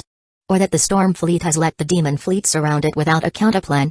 His words sent a flash of panic across the faces of his enemies. This was impossible. There was no way he could have prepared an ambush. Kiao Sr. believed his scheme was flawless. In reality, his plan was riddled with holes, a clear demonstration of the superiority of Feng Mo's intelligence network and strategies. Kiao Sr. had been utterly outclassed by Hua Yukin. Alert! Large fleet detected at our rear. Scan complete, 2 quasi-tier 5 starships and 314 tier 4 starships. Chapter 114, the battle begins. As the alert sounded in the command room, Lawrence murmured in panic, 3 quasi-tier 5 starships, over 300 tier 4 starships. The demon fleet doesn't stand a chance. What should we do? What should we do? Kiao sneered at his reaction and scoffed, the demon lord, frightened by such a scene? It's just 3 quasi-tier 5 starships with some reinforcements. According to Federation data, with proper command, every 15 tier 4 starships can counter 1 quasi-tier 5. Besides, we still have over 1,000 tier 3 ships. We can exhaust them with sheer numbers. Encircle and reinforce. Right now, the storm fleet is surrounded. Kiao continued confidently, I'll personally take 80 tier 4 ships and 200 tier 3 ships to hold them in place. The rest of the fleet is yours, Lord, to intercept their reinforcements. Lawrence nodded repeatedly. You're right, Master Kiao. As long as you keep the storm fleet pinned, I'll have the time I need. Even if it takes attrition tactics, we can drain the reinforcements. With their plan in place, they split the forces, with Kiao leading a smaller group to maintain the encirclement on the storm fleet while Lawrence directed the majority of the ships to engage the approaching reinforcements. What they didn't realize, however, was that encircling a fleet like the storm fleet was akin to surrounding a tiger ready to strike, an arrangement that would only serve to feed it more prey. Inside Hurricane's command center, Feng Mo chuckled at their strategy. It was the correct tactic in theory, but they had drastically underestimated the strength of the storm fleet. Had he been in their position, he too would have divided his forces to avoid a pincer attack.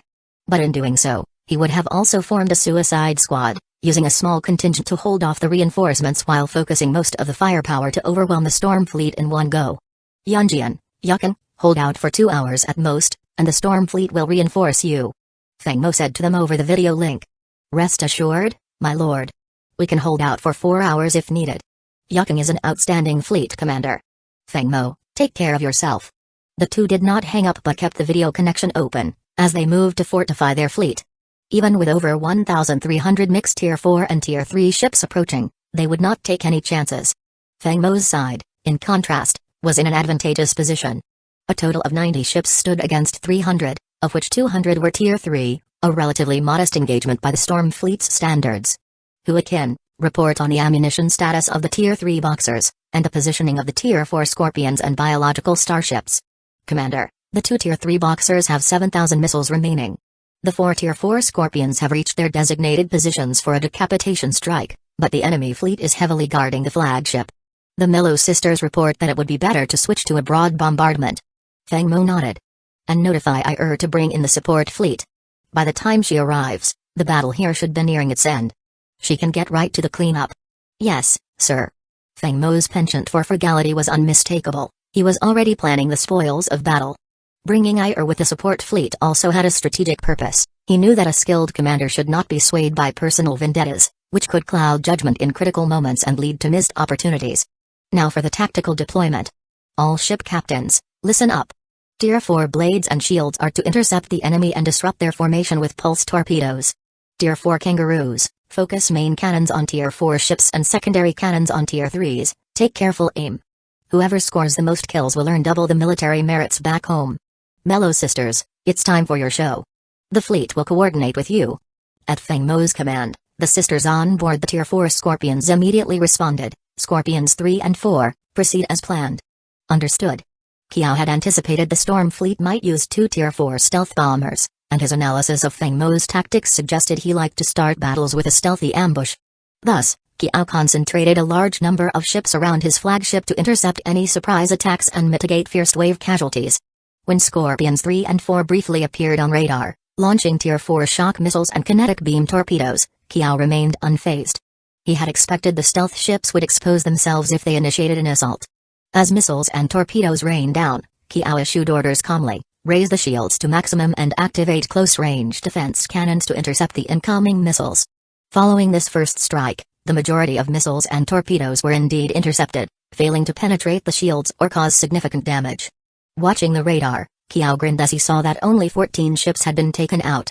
His preparations had paid off, or so he thought. After the initial assault, the Mello sisters gave the next order: Scorpions 1 and 2, unload all remaining ammo, target all Tier 4 ships in the enemy fleet, and commence area bombardment. Scorpions 3 and 4, engage the enemy flagship with Tier 4 antimatter annihilation missiles. The sisters still held out hope for a decapitation strike. In the first assault, Scorpions 3 and 4 had held back their most powerful weapon, the Tier 4 antimatter annihilation missiles, saving them for a targeted shot at the flagship. When Scorpions 1 and 2 appeared on radar behind the enemy fleet, the sudden repositioning momentarily delayed Qiao's response. Before his forces could react, the bombardment was already underway. The first wave of 50 shock missiles and 50 proton torpedoes shattered numerous Tier 4 shields, followed by kinetic beam torpedoes that tore through armor plating. Then came the antimatter annihilation missiles, decimating hulls, with pulse torpedoes finishing the job. This perfectly executed assault tore into Qiao's fleet. By the time it ended, at least 40 Tier 4 ships were left aflame, and if not for their rapid countermeasures, the casualties would have been even higher. Chapter 115, The Death of Qiao Lao Alert. Shield energy at 53% remaining. Though the Tier 4 ships had suffered significant losses, the flagship itself was still relatively intact. The Mello sisters' alternative decapitation strike wasn't as successful as planned, only reducing about half of the shield's energy. After unloading all their ammunition, the 4 Tier 4 Scorpions cloaked themselves and began returning to base. Leading the logistics fleet, was now en route to the battlefield. If the Scorpions moved quickly, they might be able to return for a second bombing run. Back on the command deck of the Hurricane, Feng Mo's eyes gleamed as he watched the radar display. He gave a low, focused command: perfect timing. Tier 4 blades and shields, fire all pulse torpedoes to scatter their formation.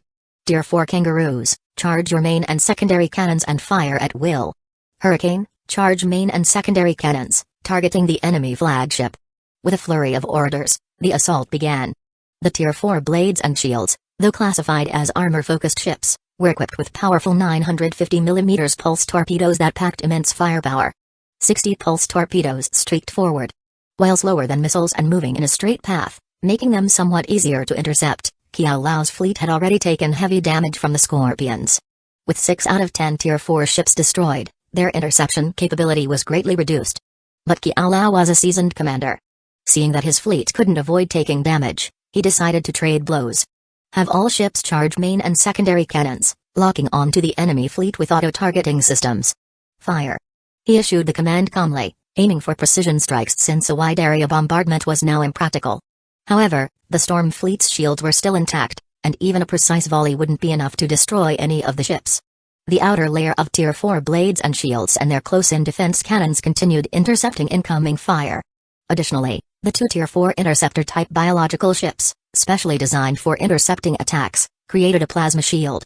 Streams of bioelectric plasma spread like a massive web, blocking most of the incoming fire and illuminating the dark interstellar space. Commander, the Tier 4 antimatter cannon and Tier 4 ion laser cannon are fully charged. Awaiting your command. Lock onto the enemy flagship. Fire. And prepare the quasi-Tier 5 Star Destroyer cannon for charging.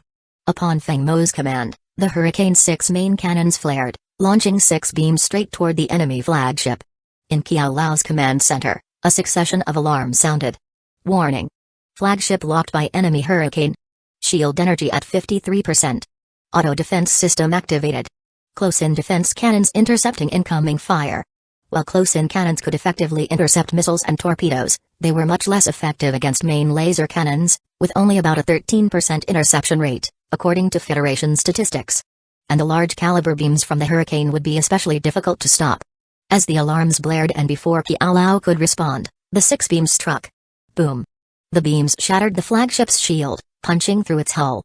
Deafening sounds of shattering armor filled the command center as the hull fractured under the impact. Crew members were flung back by the massive force, emergency lights flashed red throughout the ship, and alarms sounded in every corridor. Hull breaches revealed the vastness of space outside, and explosions rocked the vessel, engulfing Qiao Lao and his crew in flames. Feng Mo watched as the enemy flagship was consumed in a secondary explosion. He didn't know what Qiao Lao's final thoughts might have been, nor did he care. He only knew that this battle was his victory. The Demon Star system would soon have a new ruler. The destruction of a fleet's flagship usually means a severe morale blow.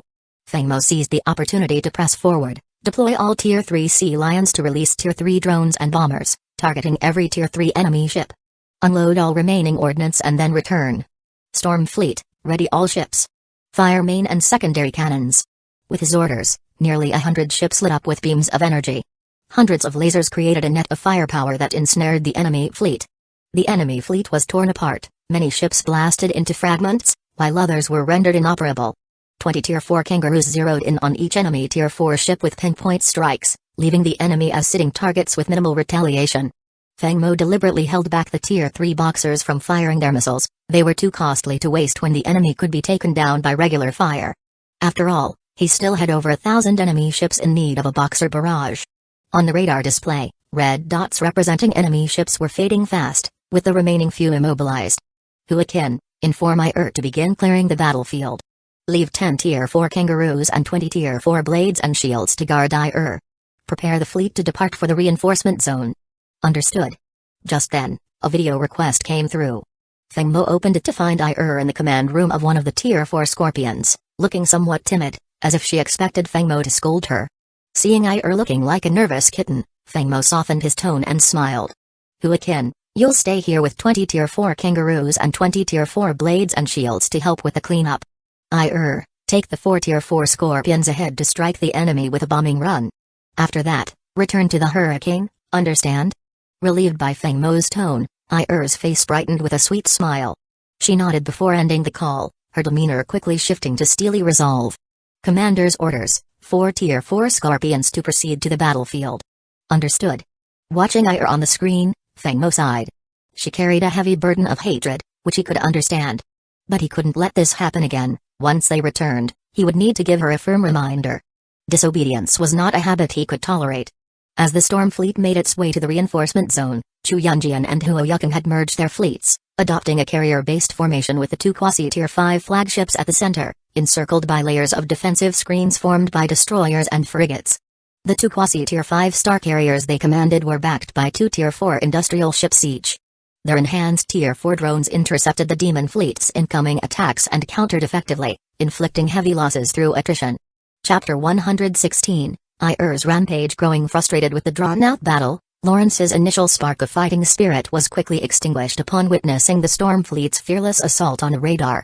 Despite his ruthlessness and cunning, Lawrence, a leader who had ruled the demon star system for centuries, was ultimately a coward, desperately clinging to life. The older he grew, the more he feared death. Lawrence now wavered, struggling between advancing and retreating. Given the skill and resilience of the opposing fleets, breaking their defenses could take an entire day even with considerable losses. He knew that if he delayed further and allowed the storm fleet reinforcements to arrive, he would find himself trapped with little chance of escape. Meanwhile, the connection between Feng Mo, Chu Yunjian, and Huo Yukong remained unbroken, allowing them to coordinate seamlessly. Knowing that Feng Mo was on his way, Chu and Huo shifted from a defensive stance to an all-out offensive, deploying numerous Tier 4 kamikaze drones from their carriers.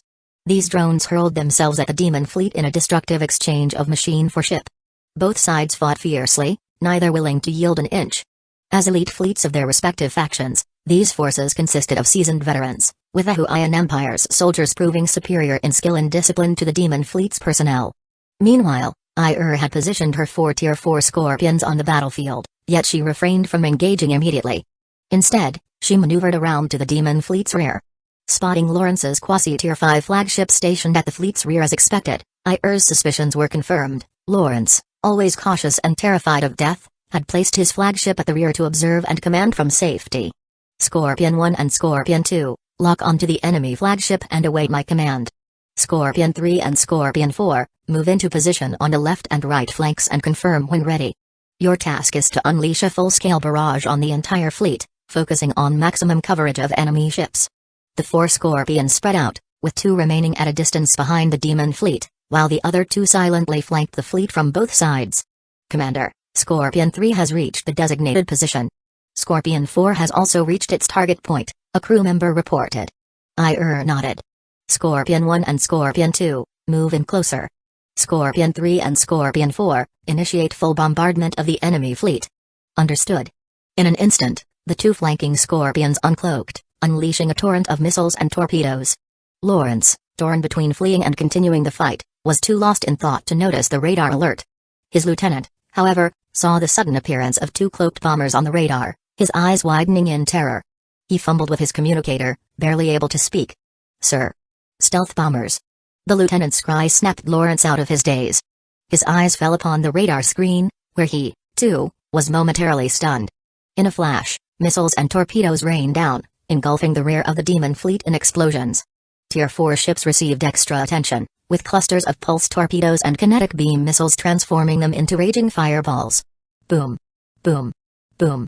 A chain of explosions lit up the rear of the demon fleet, turning it into a sea of flames. Lawrence's eyes were fixed on the radar, watching as the green indicators representing his fleet's ships blinked out. In moments, over 100 ships had been lost. These were Lawrence's lifeblood, the foundation of the demon star system. He had already suffered greatly from losing nearly 300 ships in past skirmishes, and now another 100 ships were gone.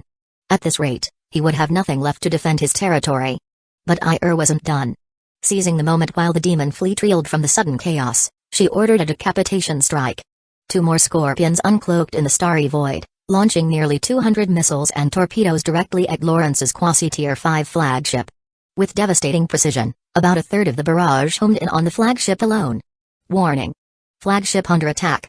Shields at maximum power. Close-in defense systems active. Commander, please issue orders. But Lawrence, too shaken to give proper orders, had no choice but to brace for impact.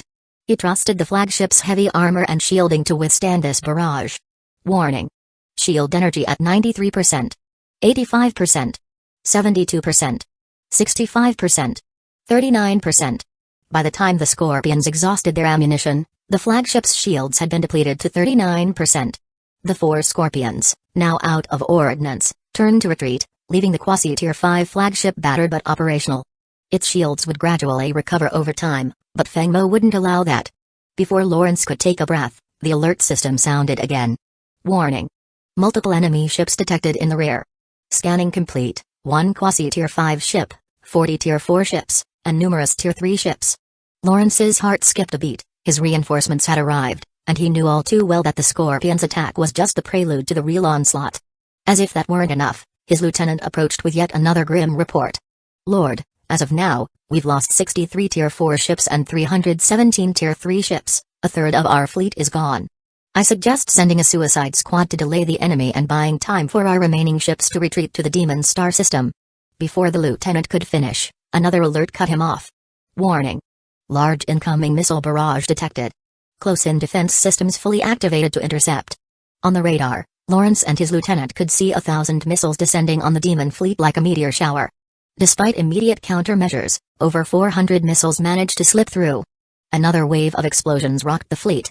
Using machines like the Tier 4 Scorpions and Tier 3 Boxers was costly, and they were sparingly deployed. But in large-scale battles like this, their firepower was unmatched. Watching the red dots on his radar wane even further, Lawrence's mind filled with dread. Grabbing his lieutenant by the arm, he barked an order. Gather a suicide fleet to intercept the enemy forces from both directions. Buy time for the flagship to retreat. Tell them that their families will be well cared for if they succeed. Their children will be granted noble ranks. Yes, my lord. Realizing that he had no choice but to flee, Lawrence quickly ordered his quasi-tier 5 Vulture-class battleship to turn and escape, accompanied by 10 tier 4 Black Rhino-class escort ships. Chapter 117, Capturing Lawrence alive inside the command center of the Hurricane. Ire had just arrived from the Tier 4 Scorpions, using beam transfer technology to reach the ship. Walking through the long corridors, she made her way to the bridge. After identity verification, the command room doors automatically opened, and she stepped in, standing beside Feng Mo, head lowered like a child caught in wrongdoing. Feng Mo glanced at her briefly without a word before turning his full attention to the radar display. At Lawrence's command, the demon fleet had split into 2 groups, with over 800 ships launching a desperate charge toward the Storm and Chuhua fleets. This kind of close-quarters fleet combat was typically a last resort when supplies of energy and ammunition were running low, or in suicidal interception scenarios. Watching the 11 enemy ships stealthily leaving the battlefield, Feng Mo nodded.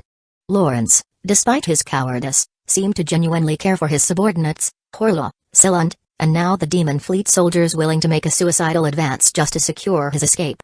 However, Feng Mo could only offer his regrets. The Spark system mission required him to eliminate Lawrence personally. His fate was sealed.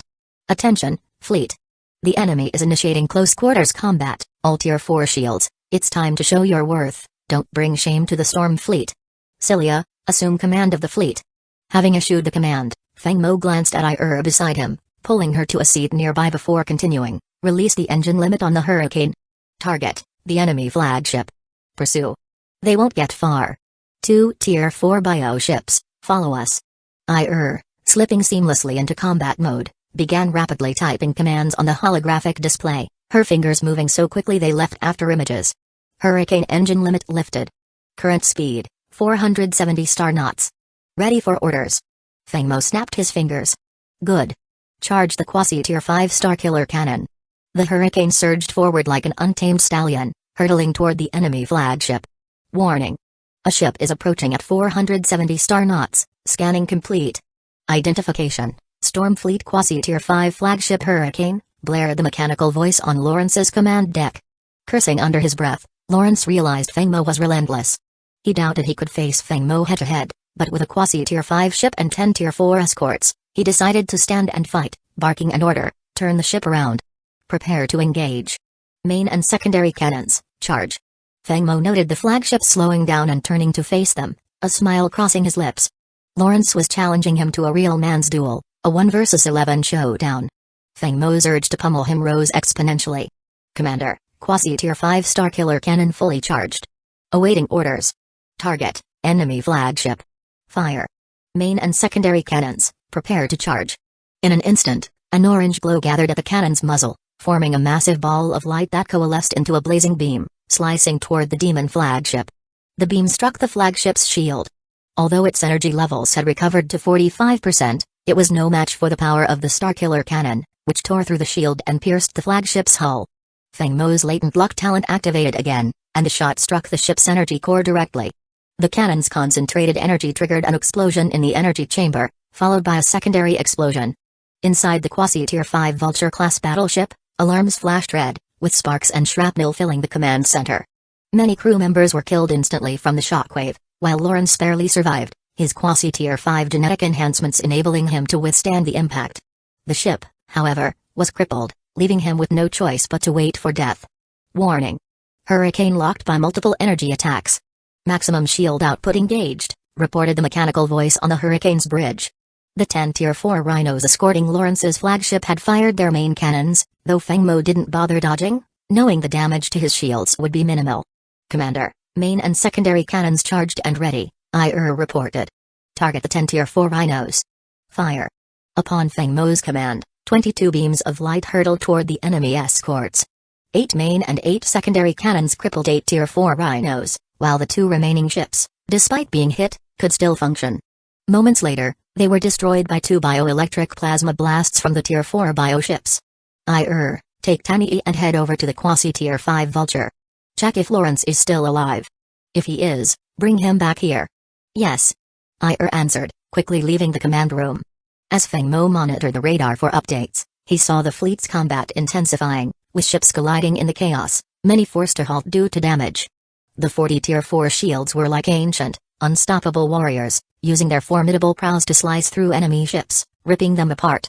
Each Tier 4 shield was equipped with a massive blade made of dark matter alloy, making them costly investments, each one more expensive than a Tier 4 Kangaroo destroyer. But Feng Mo loved close-quarters combat, and these pricey weapons were proving invaluable now. While the Storm Fleet pushed forward decisively, Chu Yunjian and Huo Yukeng's fleet struggled somewhat. Though both were talented commanders, they lacked experience in close-quarters ship combat. Initially caught off guard, they were soon backed by their seasoned military advisors, who took charge.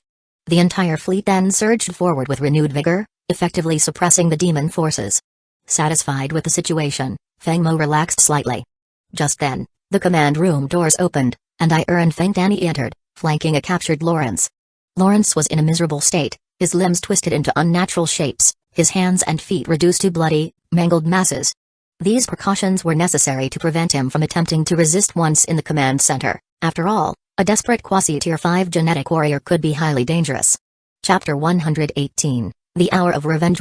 Well, the esteemed demon lord himself, my dear friend, we meet again.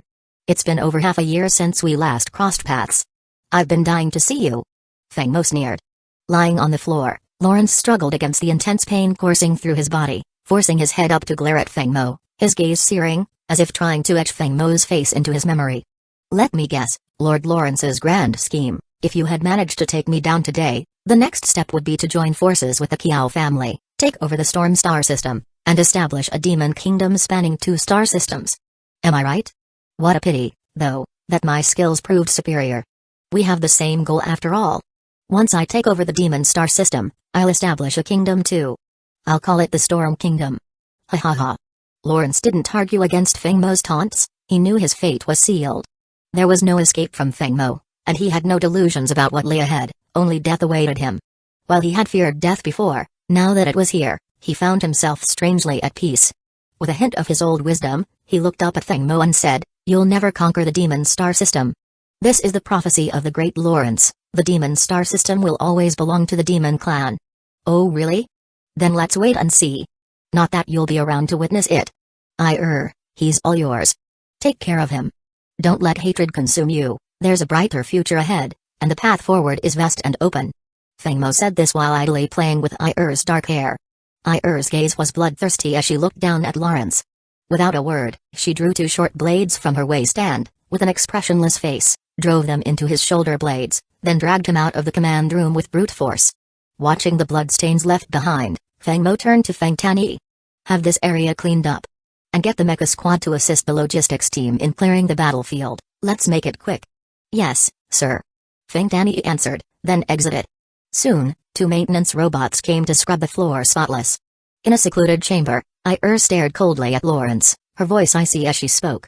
"You won't get to die so easily. You deserve every ounce of pain. You forced tens of thousands of my people into exile, reduced them to mere playthings in the eyes of others.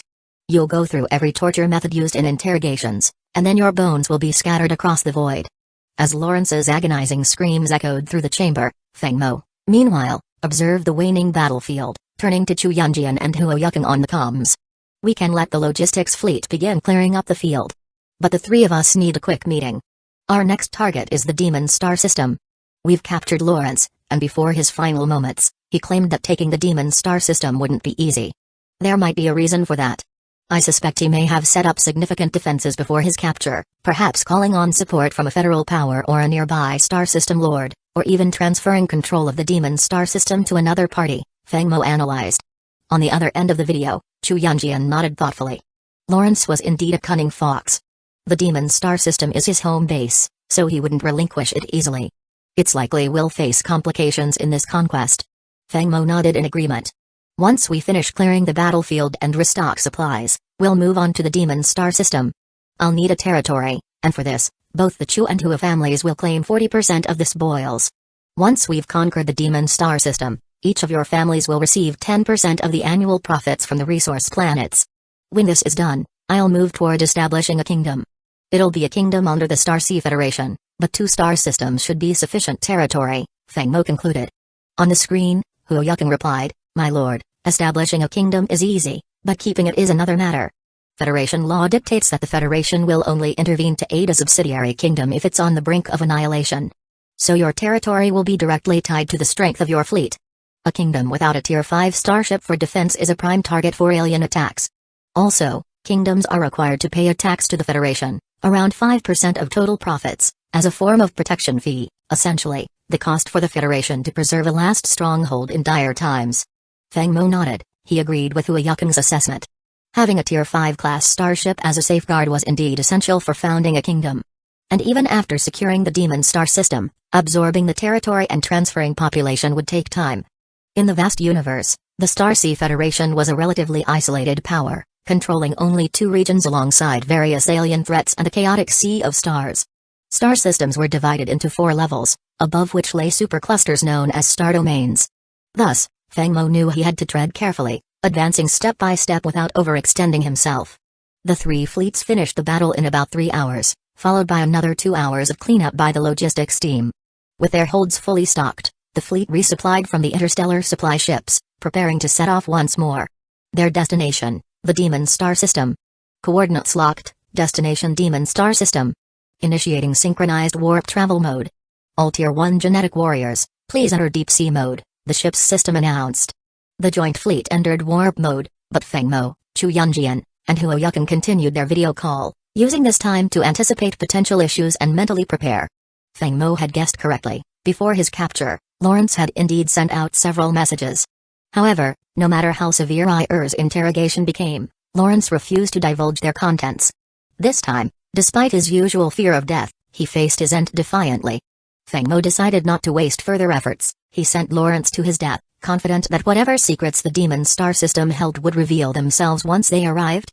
At that moment, the demon star system was on full alert. Lawrence's loyal subordinate, Drolly, had mobilized the last of the system's forces, assembling 24 Tier 4 class ships and over 400 Tier 3 class ships. But it wasn't enough. Based on Lawrence's final message, the incoming fleet likely boasted at least 300 Tier 4 class ships. Drolly glanced at the young man beside him with relief. Fortunately, his lord had shown foresight in calling in such powerful reinforcements. Drolly could still look forward to a life of prosperity under their new leader. The young man's surname was Kiao. In fact, Lawrence hadn't called him. He had arrived in response to a distress message Kiao Lao had sent to the Kiao family before his death. The Kiao family's fleet had crossed a stargate to reach the demon star system and assumed command of its defenses. Lawrence had also sent a message to the Kiao family just before he was captured. Chapter 119, The Peach Picker arrives as Feng Mo led the combined fleet into the interstellar space between the demon star system and U-5. He was met by a defensive fleet stationed at the entrance of the demon star system. Staring at the three emblems on the enemy ships, his expression darkened. The emblems belonged to the Starsea Federation, the Tanki Empire, and the Kiao family. It felt as though he had fought a fierce battle only to find someone else reaping the rewards, leaving him empty-handed. Suppressing his anger, Feng Mo initiated a video connection with the opposing fleet, maintaining his composure as he issued a direct order. Demon Star System Defense Fleet, you have 1 hour to surrender and abandon your ships, or else I'll show no mercy under the guns of my fleet. He ignored the emblems displayed on their hulls, treating them as if they were still under the Demon Star System's control. If anyone challenged him afterward, he could claim he simply didn't see them. After all, no one would question a man who conveniently claimed to have poor eyesight. Good afternoon, Lord Feng Mo. The Demon Star System has been entrusted to the Kiao family by the former Demon Lord, Lawrence. If your fleet advances further, it will be considered an act of war against the Kiao family of Tanki, replied a young commander, brimming with confidence. He couldn't imagine that the leader of a mere small star system would dare to challenge the powerful Kiao family. Even with backing from the Chu and Hua families, starting a war was not a decision taken lightly. Given the Federation's precarious internal and external situations, the last thing anyone wanted was for the major families to turn on each other, especially since the Federation would undoubtedly intervene to mediate. All he needed to do was block Feng Mo's fleet from proceeding further. A declaration of war? Very well then, Feng Mo said coldly. I, Feng Mo, Lord of the Storm Star System and a Count of Yunshan Empire, hereby officially declare war on the Kiao family of Tanki. Do you need time to gather your forces? As the words left Feng Mo's mouth, the young commander's confident expression shifted to one of shock. He seemed unable to believe that Feng Mo would actually choose war. You? Do you really dare? Aren't you afraid that the Kiao family will destroy your ancestral lands on Xianyuan? We are not as weak as that coward Lawrence. Consider your actions carefully, Lord Feng Mo, the young man threatened. A flash of icy anger sparked in Feng Mo's eyes. The man had crossed a line, and Feng Mo was now set on delivering him his punishment. Commander, our reinforcements have arrived and are stationed at the designated coordinates, reported. A smile tugged at the corners of Feng Mo's mouth. He had anticipated resistance in taking the Demon Star System, so he had covertly instructed Huakin to redirect the returning logistics fleet, leading them in a do-or-die assault. Under Kylan's leadership, the Elf Fleet's Tier 2 class starships patrolled the system, while Layla and Lacey gathered 500 Tier 3 class starships from the Explorer and Elf fleets to join the operation. Now they were at their designated positions. For the first time, the confidence drained from the young commander's face. The Storm Fleet had just reinforced with 500 Tier 3 class starships, bringing their total to over 300 Tier 4 class starships and 3 quasi-Tier 5 class warships, outmatching the Kiao family fleet he'd brought with him. Despite his pride, he was also self-aware. He was a novice commander, only 10 years out of military academy, with limited battle experience. Against a battle-hardened strategist like Feng Mo, he had no hope of winning. Contemplating his imminent defeat, he forced himself to speak. Please wait, Lord Feng Mo. My name is Kiao Musheng of the Kiao family. As Lawrence entrusted the Demon Star System to us, this was not an invasion by my family. I urge you to show leniency. Reckless fighting will only drain both our forces. Let's approach the Federation together and request arbitration. What do you think? Kiao Musheng's resolve was to avoid a direct confrontation. If he could secure the arbitration, He was confident the Qiao family's influence could secure at least 30% of the Demon Star System's profits. That would be enough to return to the family with honor. If he backed down without a fight, his credibility in the Qiao family would be severely undermined. While Qiao Mushing's suggestion made sense, especially given the scrutiny a war would bring from the Federation, Feng Mo was not one to take the cautious route. He replied sharply, "If it's war you want, then let's fight. If not, then withdraw. There is no middle ground." Faced with Feng Mo's resolute stance, Qiao Mushing felt trapped. The legendary starship designer's aura was overpowering. With Feng Mo's achievements and reputation running through his mind, Qiao Mushing felt his courage wavering. Back at the Qiao family's ancestral grounds on Tanqi, the family had observed Qiao Mushing's struggle and shook his head in disappointment. The younger man had already lost heart before the battle began. It was clear that even if he forced himself to proceed, he would be defeated. Feng Mo had completely outmatched him in sheer force of will alone. With a sigh, the Qiao family head finally spoke up, "Mushing, stand down. Let this old man speak with the count directly." Qiao Mushing exhaled in relief, bowing respectfully to his family head. He then turned back to Feng Mo. "My lord, the family head would like to have a word with you." Feng Mo nodded, and Qiao Mushing established a conference channel to include all parties. The Qiao family head appeared on screen, looking younger than expected. He had a sturdy build and a head of jet black hair, though his narrow eyes gave him a somewhat sinister expression. Feng Mo, however, knew better than to underestimate him. This man was among the most powerful figures in the Starsea Federation and the Tanqi Empire. "Greetings, Lady Chu, Master Hua, I'm honored to be in such distinguished company," the Qiao family head began, addressing everyone in the call. "Lord Feng Mo, I'm willing to relinquish the Demon Star System to you, provided I may ask one favor in return. What do you say?" The request was not unreasonable, but Feng Mo was cautious, aware that a favor owed to a family like the Qios could carry significant implications. After a moment of thought, he replied, "You're that certain I won't go back on my word? Is my favor truly worth avoiding a full-scale war? Perhaps you don't yet fully understand your own potential, Count Feng Mo," the Qiao family head responded sincerely. "There isn't a single family in the Starsea Federation that would willingly risk provoking you, knowing they lack the means to eliminate you in one fell swoop. The Qiao family feels the same way. So we're willing to cede the Demon Star System to you in exchange for a promise of aid." Feng Mo studied the man's earnest expression. It was clear the Qiao family was serious about seeking his goodwill. After a moment's reflection, he finally agreed. "The Demon Star System shall be mine. In return, I, Feng Mo, owe the Qiao family a favor. Should your family ever call upon me, I will offer my assistance to the best of my ability." "Excellent. You have my thanks, Count Feng Mo. Mushing, withdraw our fleet. And may I be the first to congratulate you on becoming a dual-system lord. When you establish your kingdom, rest assured that the Qiao family will send a generous gift to celebrate." Chapter 120, A Favor. Diroli watched in stunned disbelief as the Qiao family head and Feng Mo reached a decision on the Demon Star System's fate with just a few words. Was that it? Was the entire fate of this star system just decided? What about the fleet and forces stationed here? Diroli had an urge to speak up, but for the sake of his life, he forced himself to stay silent. Perhaps it was wiser not to interfere. "Lord Feng Mo, I, Qiao Mushing, will now take my leave. I hope we have an opportunity to discuss fleet tactics in the future," Qiao Mushing said, clasping his hands in a respectful gesture before ending the call. Without so much as a glance at Diroli, he turned to his lieutenant, who promptly escorted Diroli out of the control room and threw him back onto his own ship. With this, Feng Mo had seized control of the Demon Star System without further bloodshed. The process was not without complications, but ultimately, it was settled with favors and diplomacy rather than force. On the other end of the video, Huo Yukan, looking a bit embarrassed, said, "We've barely contributed to this campaign, and instead, you've had to exchange a personal favor to secure the Demon Star System. The Hua family cannot, in good conscience, take any portion of the system's dividends." Feng Mo waved a hand dismissively. "Let's do it this way. The Hua and Chu families will each receive a 1% share of the Demon Star System's profits, in perpetuity. This is a promise from me. Once the kingdom is established, the Chu and Hua families will share in its prosperity. Lord Feng Mo, we, Chu Yunjian and Huo Yukan, thank you on behalf of our families. To stand by your side is an honor for both the Chu and Hua families," Yukan said, visibly moved. With these words, the two families formally pledged allegiance to Feng Mo. While they had been allies before, this was a deeper commitment.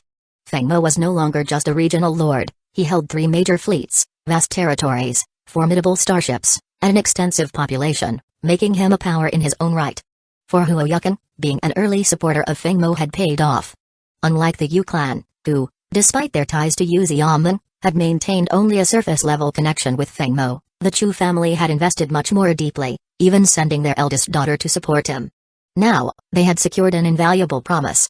With these formalities settled, Feng Mo finally turned his attention to Durali, who now sat slumped in the control room, defeated.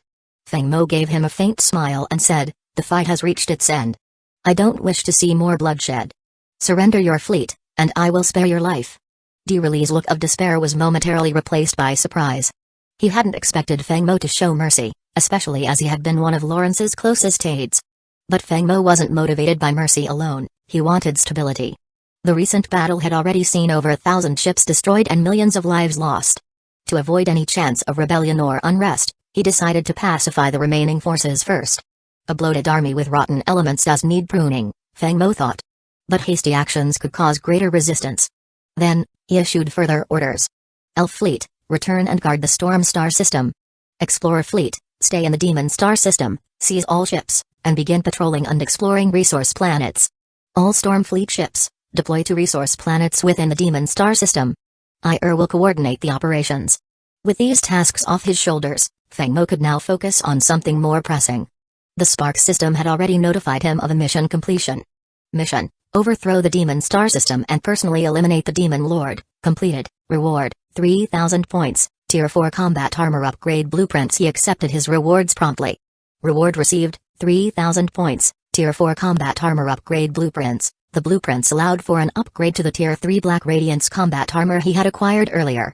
Initially, he only had enough memory metal for one suit, but later, Chu Yunjian had secured additional memory metal from the Chu family's vault, enabling him to create 3 sets for Kailan, and Chu Yunjian, ensuring their safety. Upon checking the materials required for the upgrade, his suspicions were confirmed. It required dark matter and dark energy crystals, 2 resources he was always in short supply of, especially given his plans to build a quasi-Tier 5 starship. However, he had just enough in reserve for the armor upgrades. With a sizable point balance, Feng Mo considered redeeming a Tier 4 class interstellar carrier and retrofitting it as his second quasi-Tier 5 flagship. The destructive power of the carriers used by the Hua and Chu families had caught his attention.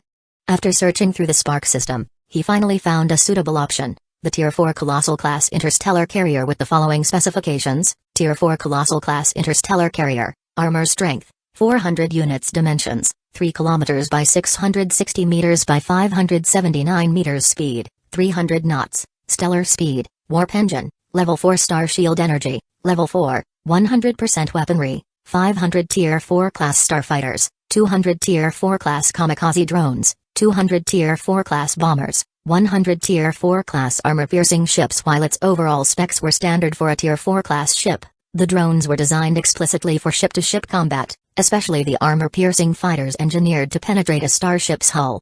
Next, he began planning the upgrades to turn it into a quasi-Tier 5 flagship. To discuss the modifications, Feng Mo sought out Elisa in her new office. This time, she wasn't indulging in snacks or pestering him for a raise. Instead, she was overseeing a meeting, organizing a new round of starship production.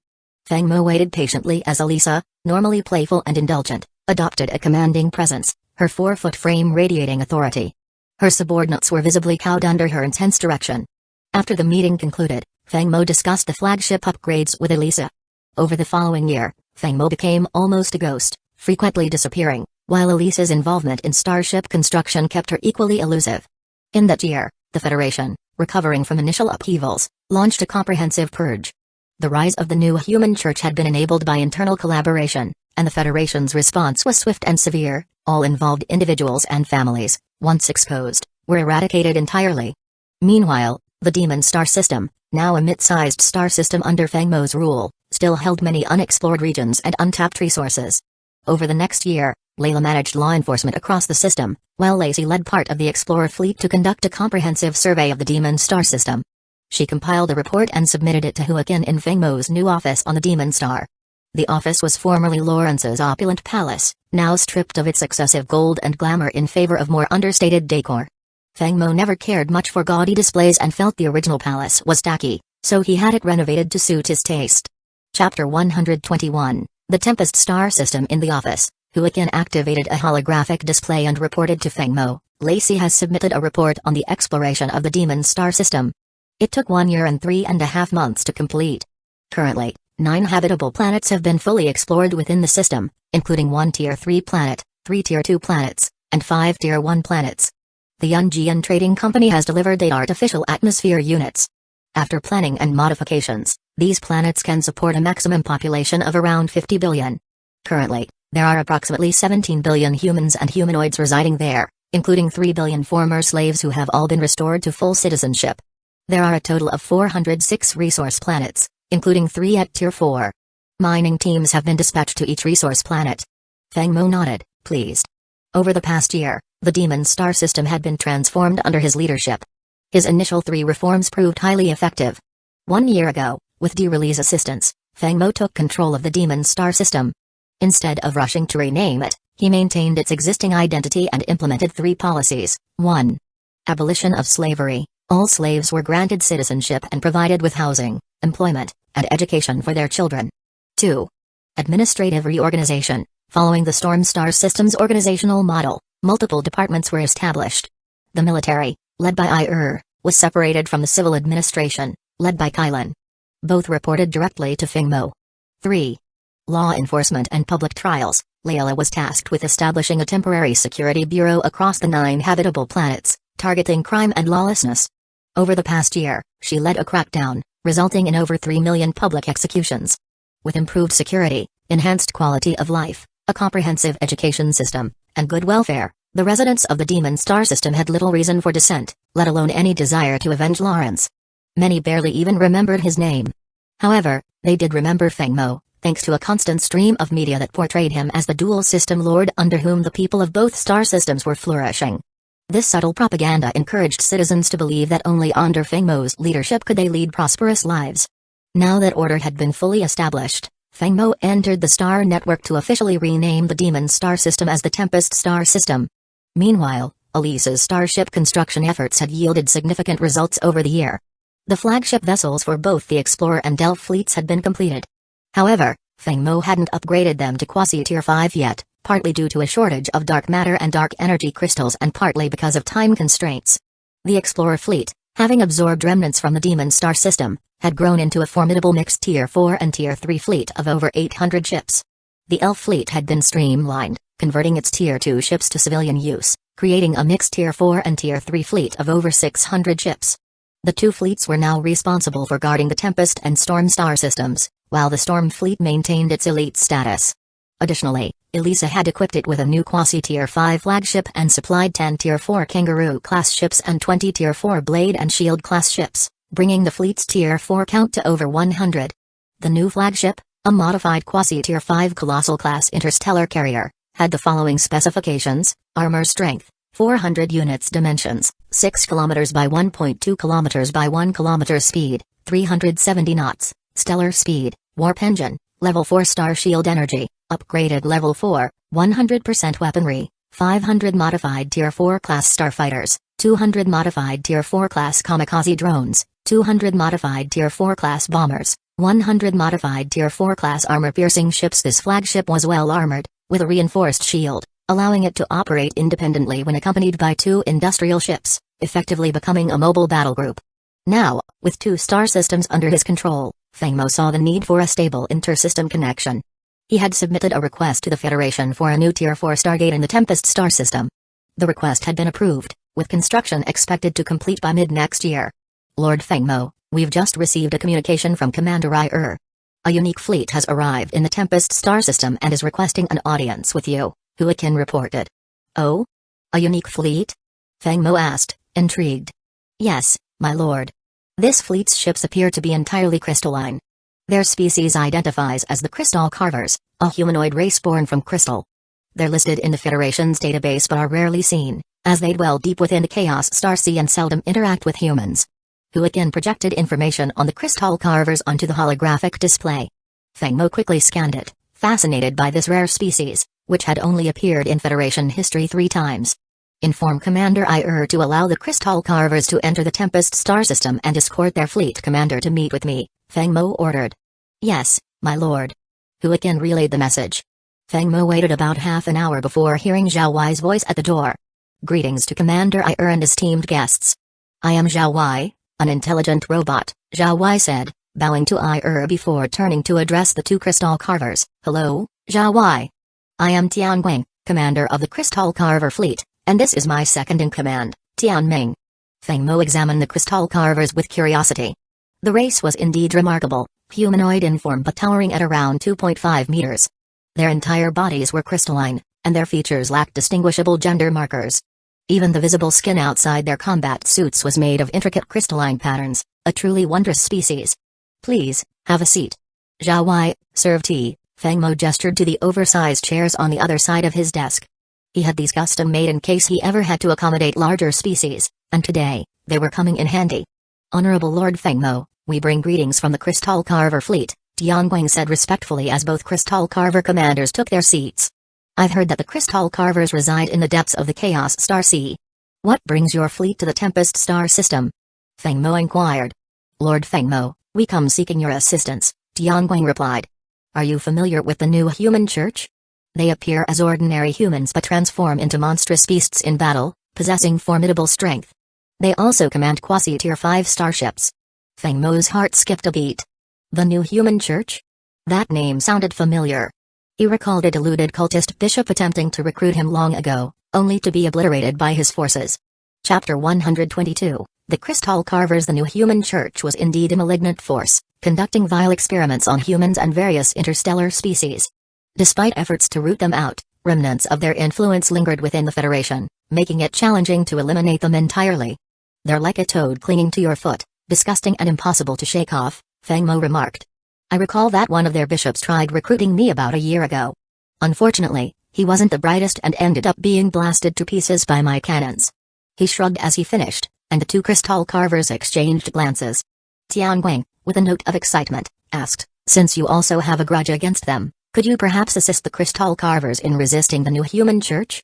Feng Mo frowned thoughtfully before responding. I'd like to know the nature of the conflict between the Crystal Carvers and the new human church and how you came to know of my existence. Explain those things first, and I might consider assisting your race. Tian Guang immediately recounted the long-standing enmity between the Crystal Carvers and the new human church, his voice laced with personal resentment and a desire to see the church torn to pieces. Listening to the story, Feng Mo pieced together the background. The Crystal Carvers were the dominant species in the Heavenly Crystal Star system, deep within the Chaos Starsea, with their homeworld on the Heavenly Crystal Star. Due to their crystalline nature, their ships were limited to a maximum of Tier 4, as they hadn't mastered the technique of integrating dark matter and dark energy crystals into their starship construction, a major obstacle for them. Roughly 33 years ago, the new human church established a headquarters in the nearby Beast-Call star system. Initially, the two factions coexisted peacefully. But 5 years ago, the church launched its first assault on the Heavenly Crystal Star system. Led by the Crystal Carvers, the various races of the Heavenly Crystal system managed to repel the church's forces. However, a year ago, the new human church launched a second, more brutal offensive, this time deploying 2 quasi-tier 5 starships, catching the Crystal Carvers off guard and leading to heavy losses and retreats. The Crystal Carvers now held a fragile standoff with the church near their home world, their fleet of Tier 4 ships barely holding off the quasi-Tier 5 threat. As for how they knew of Feng Mo, they had previously traded with the Demon Star system, planning to seek aid from its leader. However, upon arriving, they learned of the system's recent rebranding and its new, even more powerful lord. Desperate, Tian Guang had taken the gamble of seeking help from a stranger, knowing it was the Crystal Carver's last hope. Feng Mo understood but wasn't about to offer his assistance for free, especially since the Spark System mission panel had displayed a new temporary task.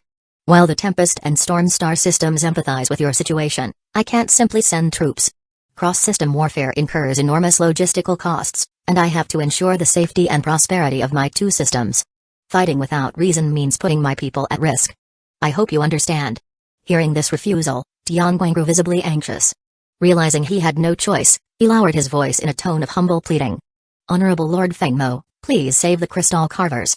The new human church conducts horrific experiments on my people, treating us as mere subjects for their monstrous creations. We are willing to offer significant compensation, anything you desire, if you would aid our cause. Compensation? Feng Mo said with a slight smile. What do you have in mind? Lord Feng Mo, Tian Guang began, I have had contact with adventurers from the Human Federation and know that your people use something called star coins as currency. While we lack these, we could pay with interstellar seeds. Now, Feng Mo's interest was piqued. Interstellar seeds were incredibly rare and highly valuable in the Federation. Can you tell me the source of these interstellar seeds? Feng Mo asked, probing for more information. The crystal carvers, sensing his willingness to help, seemed eager to divulge their secrets. Of course, my lord. There is a white hole with a diameter of 7 kilometers on the outer rim of the heavenly crystal star system. It's been there for over a century, though it remains dormant most of the time, only erupting once every 2 or 3 years. Feng Mo made some quick mental calculations.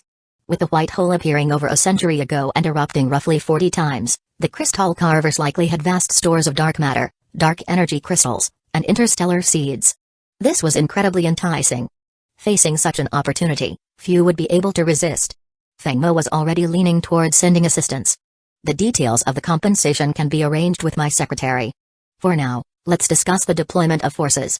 According to your report, the new human church has 2 fleets, including 2 quasi-tier 5 ships. Is that correct? Yes, Lord Feng Mo, Tian Guang confirmed. Currently, the crystal carvers have a fleet of 270 tier 4 crystal ships, about 2/3 of our original strength. The new human church has 2 fleets with around 200 tier 4 ships and nearly 1,000 tier 3 ships. Feng Mo was inwardly astonished. For a single systems dominant race, having 270 tier 4 ships was impressive, almost 100 more than all the tier 4 ships in his own fleet. And if the new human church could subdue them, their strength was likely even greater. However, Feng Mo's storm fleet had a history of overcoming stronger foes. With his newly acquired quasi-tier 5 carrier flagship, he was brimming with confidence. The Tempest star system is willing to send a fleet to support the crystal carvers, including 2 quasi-tier 5 flagships and over 100 tier 4 ships. However, this fleet is costly to operate. After a few battles, before Feng Mo could finish, Tianguang leaped to his feet, his eyes filled with hope. My lord, please don't worry about the cost. Even if you want every interstellar seed we possess, the crystal carvers are prepared to give them to you. I fully understand what it means to face destruction without aid. In truth, my lord, Tianguang continued with a pained expression, our people are in dire straits. Due to our inherent limitations, we've never been able to build beyond tier 4 ships. We've long sought the protection of a powerful force. If you help us drive away the new human church, the crystal carvers will pledge absolute loyalty to you. Chapter 123, A New Mission. To be honest, Feng Mo didn't fully trust Tianguang's words, but he was still willing to dispatch his fleet to aid the crystal carvers. The primary reason was their mutual enemy, and second, Feng Mo was confident the crystal carvers pose no threat to him. His storm fleet's strength gave him ample assurance.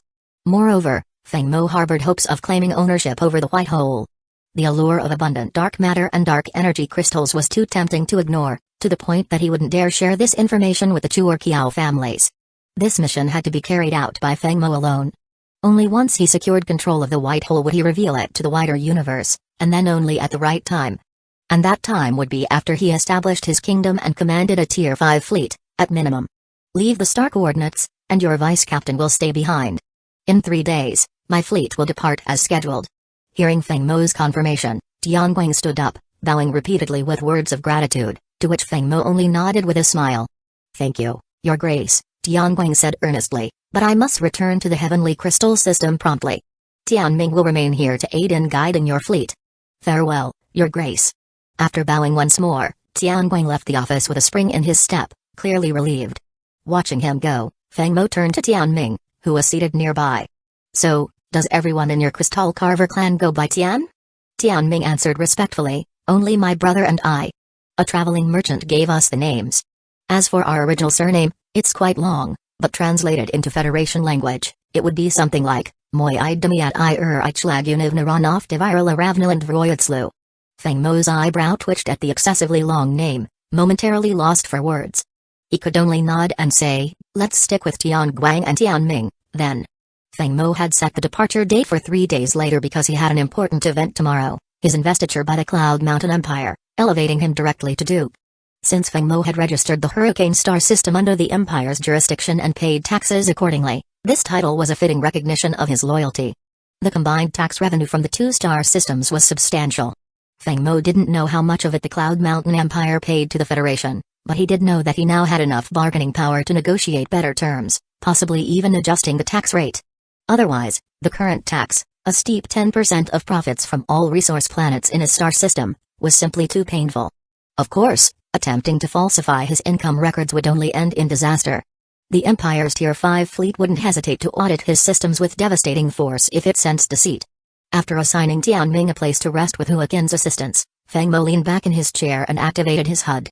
Name, Feng Mo. Level, Tier 3 Genetic Warrior. Occupation, Lord of the Hurricane and Storm Star Systems. Special talent, Half the Sky. When the fleet's female personnel outnumber male and non-humanoid male personnel, the fleet gains a luck bonus. Fleets, Storm Fleet, Elf Fleet, Explorer Fleet. Points, 1,660. Mission, Establish an Interstellar Kingdom. Reward, 5,000 points. Tier 5 Wind God Class Battleship. Temporary mission, Ascend to Duke in any empire. Reward, 1,000 points. Temporary mission, Aid the Crystal Carver clan in overcoming their plight. Reward, 1,000 points. Tier 4 Titanium Steel Mech Blueprint. Temporary mission, Destroy the New Human Church. Reward, 3,000 points. Tier 4 All-Stars Stargate Blueprint. Warehouse. Tier 2 Starship Blueprints. Tier 3 Starship Blueprints. Tier 4 Scorpion Class Stealth Bomber. Tier 4 Hurricane Class Battleship. Tier 4 Blade and Shield Class Frigate. Tier 4 Furnace Class Industrial Ship. Tier 4 Kangaroo Class Destroyer. Tier 4 Mammoth Class Carrier. Tier 4 Intercept Class Spyo Ship. This latest update was packed with new tasks, likely due to overlapping events. The rewards were indeed generous, and Feng Mo's attention quickly settled on the Tier 4 All-Stars Stargate Blueprint, a crucial asset for his future expansion plans. While the Tier 5 Wind God Class Battleship was tempting, establishing a kingdom wouldn't be an easy, short-term task. The youngest kingdom founder in the Federation's history had been 174 years old, a self-made legend whose story had inspired the Federation for nearly 2 millennia. Unfortunately, 700 years ago, his kingdom had fallen to the star swarm, its people consumed by an endless sea of monstrous creatures. The next morning Feng Mo rose early and entered the Star Network. The investiture ceremony was initially set to be held at the Cloud Mountain Empire, but Feng Mo had declined, citing his responsibilities. As a result, the Empire made history by conducting the Duke's investiture in the Star Network. Dressed in his formal noble attire, Feng Mo approached the imposing Cloud Mountain Tower, the Empire's virtual headquarters within the Star Network and the official meeting place for their Senate. At the tower's entrance, Feng Mo was approached by two familiar figures, old acquaintances Zhang Wei and Zhao Zixin, each accompanied by a young man. Both nobles greeted Feng Mo with warm smiles, while the younger men seemed subdued, scarcely daring to meet Feng Mo's gaze. Feng Mo merely smiled and said, "Zhang Wei, Zhao Zixin, it's been a while." Seeing these two old schoolmates brought back memories for Feng Mo. These two were among those who had once mocked him but had unwittingly funded his initial ventures.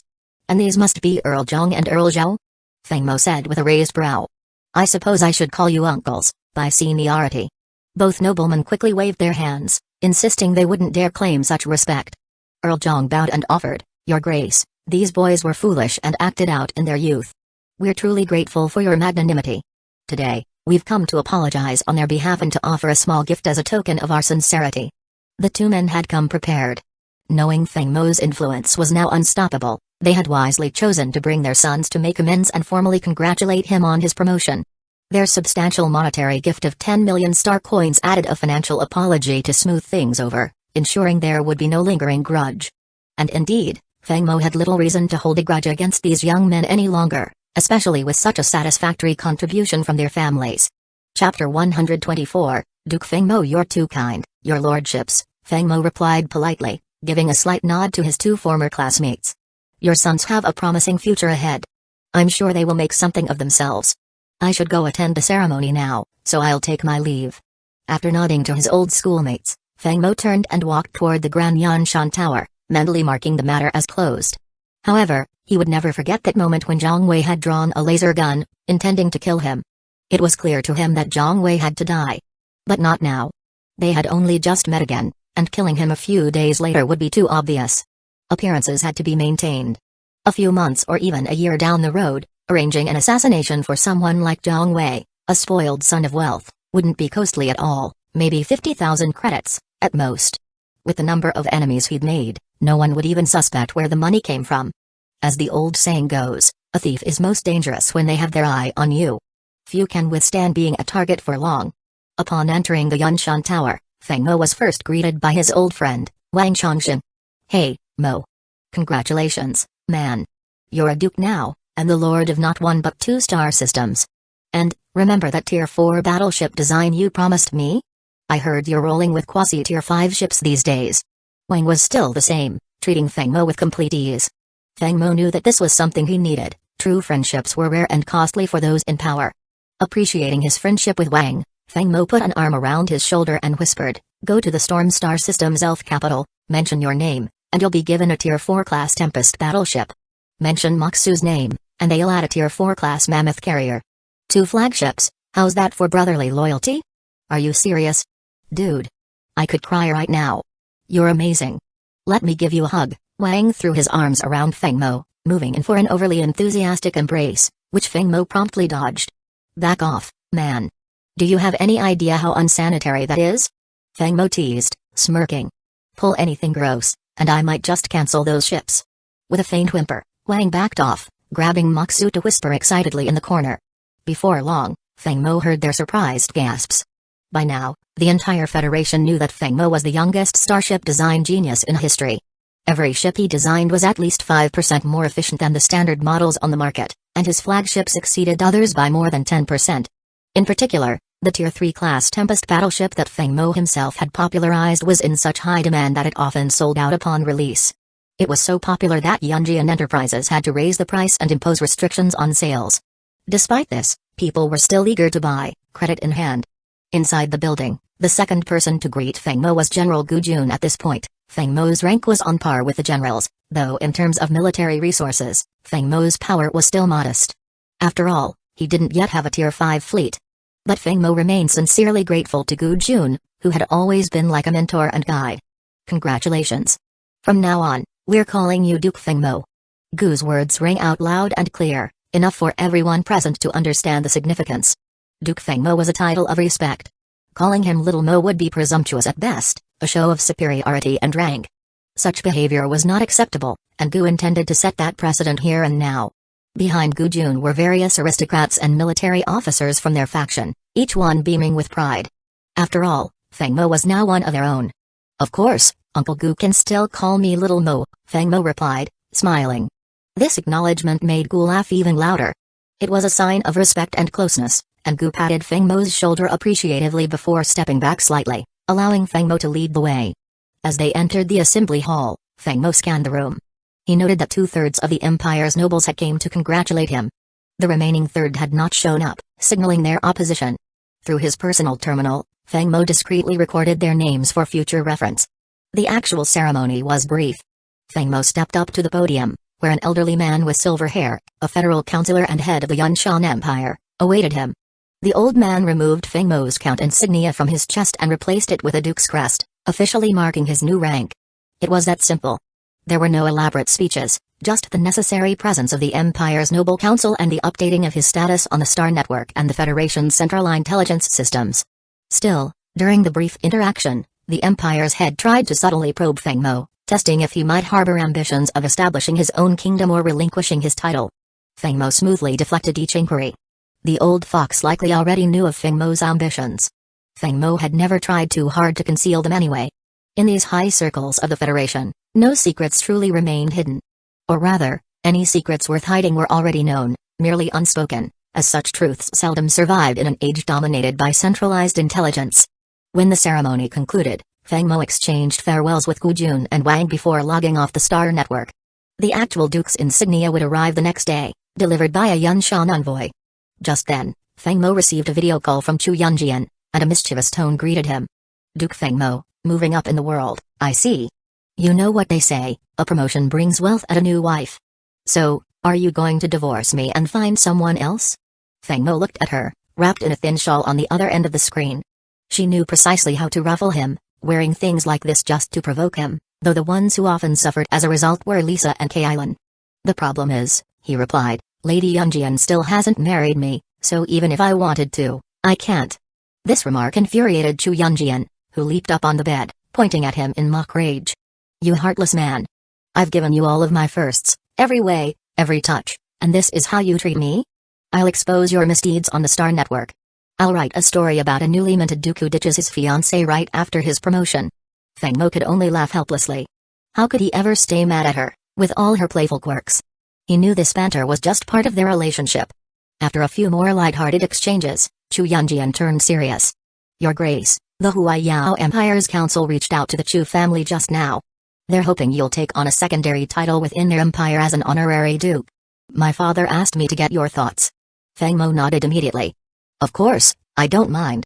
This could only benefit him, especially since the title was purely honorary and carried no direct responsibilities. Chapter 125, The Crystal Star System. Sir, the navigation route is set. Destination, Crystal Star System. Stormfleet has entered synchronous warp mode. Level 1 Gene Warriors, please enter stasis pods. This time, Feng Mo didn't log into the Star Network. Instead, he focused on studying data he had retrieved on the New Human Church from the Federation's archives. Though he had done some research on this organization before, the information now confirmed what he already knew. But as he read the last part, Feng Mo could no longer stay calm. The New Human Church was rumored to have either mobile Stargate technology or warp technology. The concept of a mobile Stargate was self-explanatory, a Stargate that could be moved. The Federation had developed this technology, though it was still in early stages and not ready for large-scale deployment. Currently, the technology could only be applied to Tier 3 or lower Stargates, not yet reaching the sophistication needed for Tier 4 or Tier 5 Stargates, limiting its usefulness. It still required significant refinement. Warp technology, however, was on a different level. There were two possible forms, one that folded space to increase travel speed, and another that allowed true warp jumps by creating a small wormhole to traverse distances instantaneously. If they had the first type, it could be integrated with warp drives, creating a new kind of engine that would combine warp and jump capabilities, making fleet movement significantly faster. But if it were the second type, the implications would be enormous. Imagine, you're enjoying hot pot at home when my fleet suddenly appears above your villa via warp technology, fires off a single shot, and then disappears through another warp. Now picture this, if Feng Mo could control this technology, the storm fleet could vanish mid-battle only to reappear behind enemy lines, unleashing a devastating salvo. The enemy wouldn't stand a chance. The element of surprise would be unparalleled, and the thrill, incomparable. Such a technology would be the ultimate strategic advantage. And if it were to be fully developed, the universe would be theirs to roam, free from limits. Of course, Feng Mo knew this was likely wishful thinking. At most, the New Human Church had probably mastered small-scale mobile Stargate technology, suitable for transporting star meshes and similar units, albeit with significant limitations on range and quantity. If it were more advanced, the Church would have already invaded the Federation, subjugating the insectoids, machine races, and the beastmen. Even so, the potential to deploy small-scale Stargate tech was something Feng Mo coveted. After all, technologies like star-destroying cannons and Tier 5 starship blueprints were off-limits in the Federation, untouchable even to someone like him. This was why he couldn't help but covet it. And then there was the white hole. The white hole in the radiant star system was only 3 kilometers wide, but it was highly unusual, erupting every 1 to 2 weeks, a rare, incredibly valuable resource. The crystal star system's white hole was 7 kilometers wide, but it erupted only once every 2 to 3 years, making it less valuable than radiant stars, though still a prized cosmic phenomenon. To reach the crystal star system, they had to cross a vast star system, the Dark Reef system, devoid of life-supporting planets. A system named Dark Reef implied that it was ancient, almost decrepit, with no development potential whatsoever. Once they passed through the Dark Reef system, they'd arrive in the interstellar space between the Crystal and Beast Roar systems. True to its scale, the Dark Reef system took nearly a full day for the fleet to cross. Upon entering interstellar space, Feng Mo noticed an unusual brightness around them. He'd seen many interstellar spaces, but this was the brightest. And when they finally reached the crystal star system, he realized it wasn't just bright, it was radiant. The entire crystal star system was suffused with a unique luminosity. Feng Mo didn't know the scientific basis for it, but he was struck by the vast wonders of the universe. Stormfleet has arrived at the designated system. Initiating standard navigation mode, the voice announced. Behind Feng Mo, who again continued entering coordinates into the control panel, then reported, coordinates locked, route clear, engines functional, weapons primed. Switching to standard engines. Moving out. The crystal star system was slightly larger than the storm star system but still classified as a small star system. The crystal fossil clan had a nearly 4,000-year history here, making them a relatively ancient species, only a few centuries younger than the Federation itself. Throughout this time, they'd engaged in interstellar trade with many long-distance adventurers, gaining full proficiency in Federation standard. However, the Crystal Fossil clan had a marked distaste for dark places, which limited their desire to explore beyond their home system. The Crystal Star system housed 4 life-bearing planets.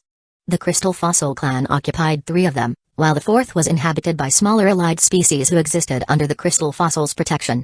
These other species varied widely: beastmen, half-beastmen, Humans, even giants, mostly refugees or explorers who had chosen to settle in the Crystal Star System rather than continue their journey. The Crystal Fossil clan welcomed these settlers warmly. This ancient clan was unique. In 4,000 years, they had neither invaded another system nor oppressed other species. Instead, they spent most of their time on their home planet, resting on crystal beds. This practice was said to prolong their lifespans, and Feng Mo could only conclude after listening to Tian Ming's account, a species of people who'd rather lie down than stand up. Ultimate couch potatoes. No wonder they had never tried to push past Tier 4 technology even when they hit the ceiling of their capabilities. One redeeming quality was that they understood the value of laying low. They knew that, if they wanted to stay idle, they at least had to develop their technology to Tier 4. Outside the Crystal Fossil's home world, Danjing, an array of crystal cannons lined the starport, an impressive display of planetary defense weaponry unique to the Crystal Fossil clan. These cannons, classified as Tier 4 planetary defense lasers, were a staple in their arsenal. The cannons worked on a conversion principle. They drew energy from the various minerals within the crystal, focusing it into a laser-like beam with significant power. But their output was capped at Tier 4, far below the potency of a star-destroying cannon. Danjing was the Crystal Fossil clan's last line of defense.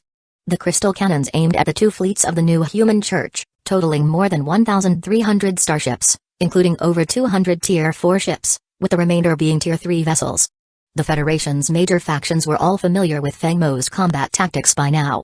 But the New Human Church was likely unaware, so Feng Mo stuck to his tried-and-true methods, starting with the deployment of 4 Tier 4 Scorpion-class stealth bombers, followed by Storm Fleet trailing closely behind. Chapter 126, First Clash. Upon arriving at the designated coordinates, Storm Fleet connected its shared radar to the Crystal Fossil clan starship detection system. A holographic screen appeared in the command center, showing Tianguang and an elder of the Crystal Fossil clan. This elder's name was so long that Feng Mo didn't bother to remember it. He simply referred to him as the Grand Elder. According to Tianguang, the Grand Elder was the oldest living member of the Crystal Fossil clan, having survived for over 1,400 years. After respectfully bowing, the Grand Elder spoke, "Esteemed Lord, thank you for coming to aid the Crystal Fossil clan during such challenging times. Rest assured, Tianguang's promises on our behalf are binding.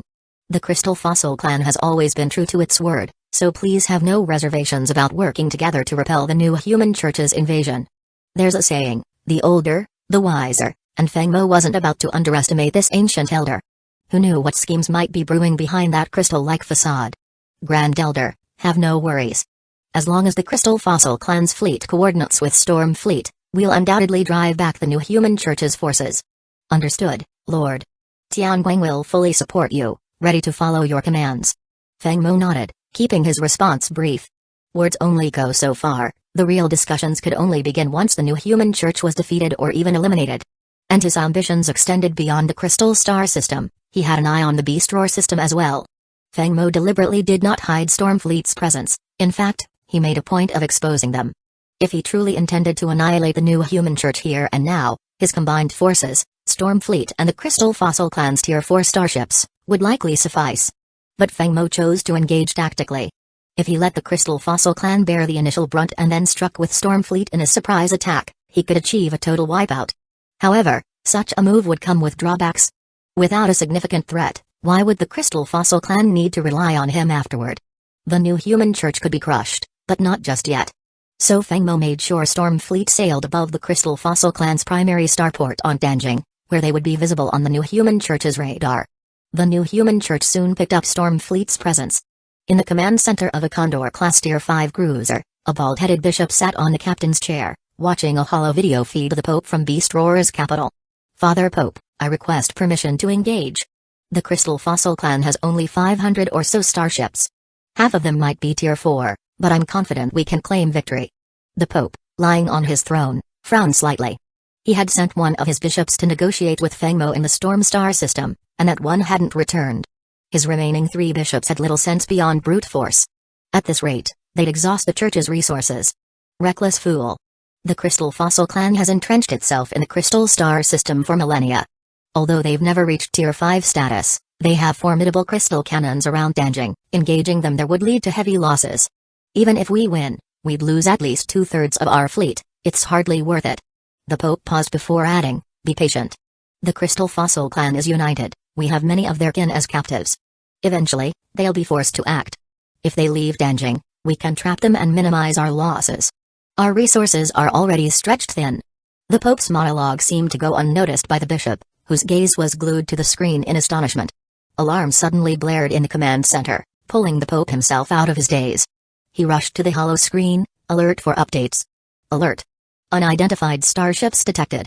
Scan complete. 2 Tier 5 class vessels, 117 Tier 4 class vessels, and multiple Tier 3 class vessels.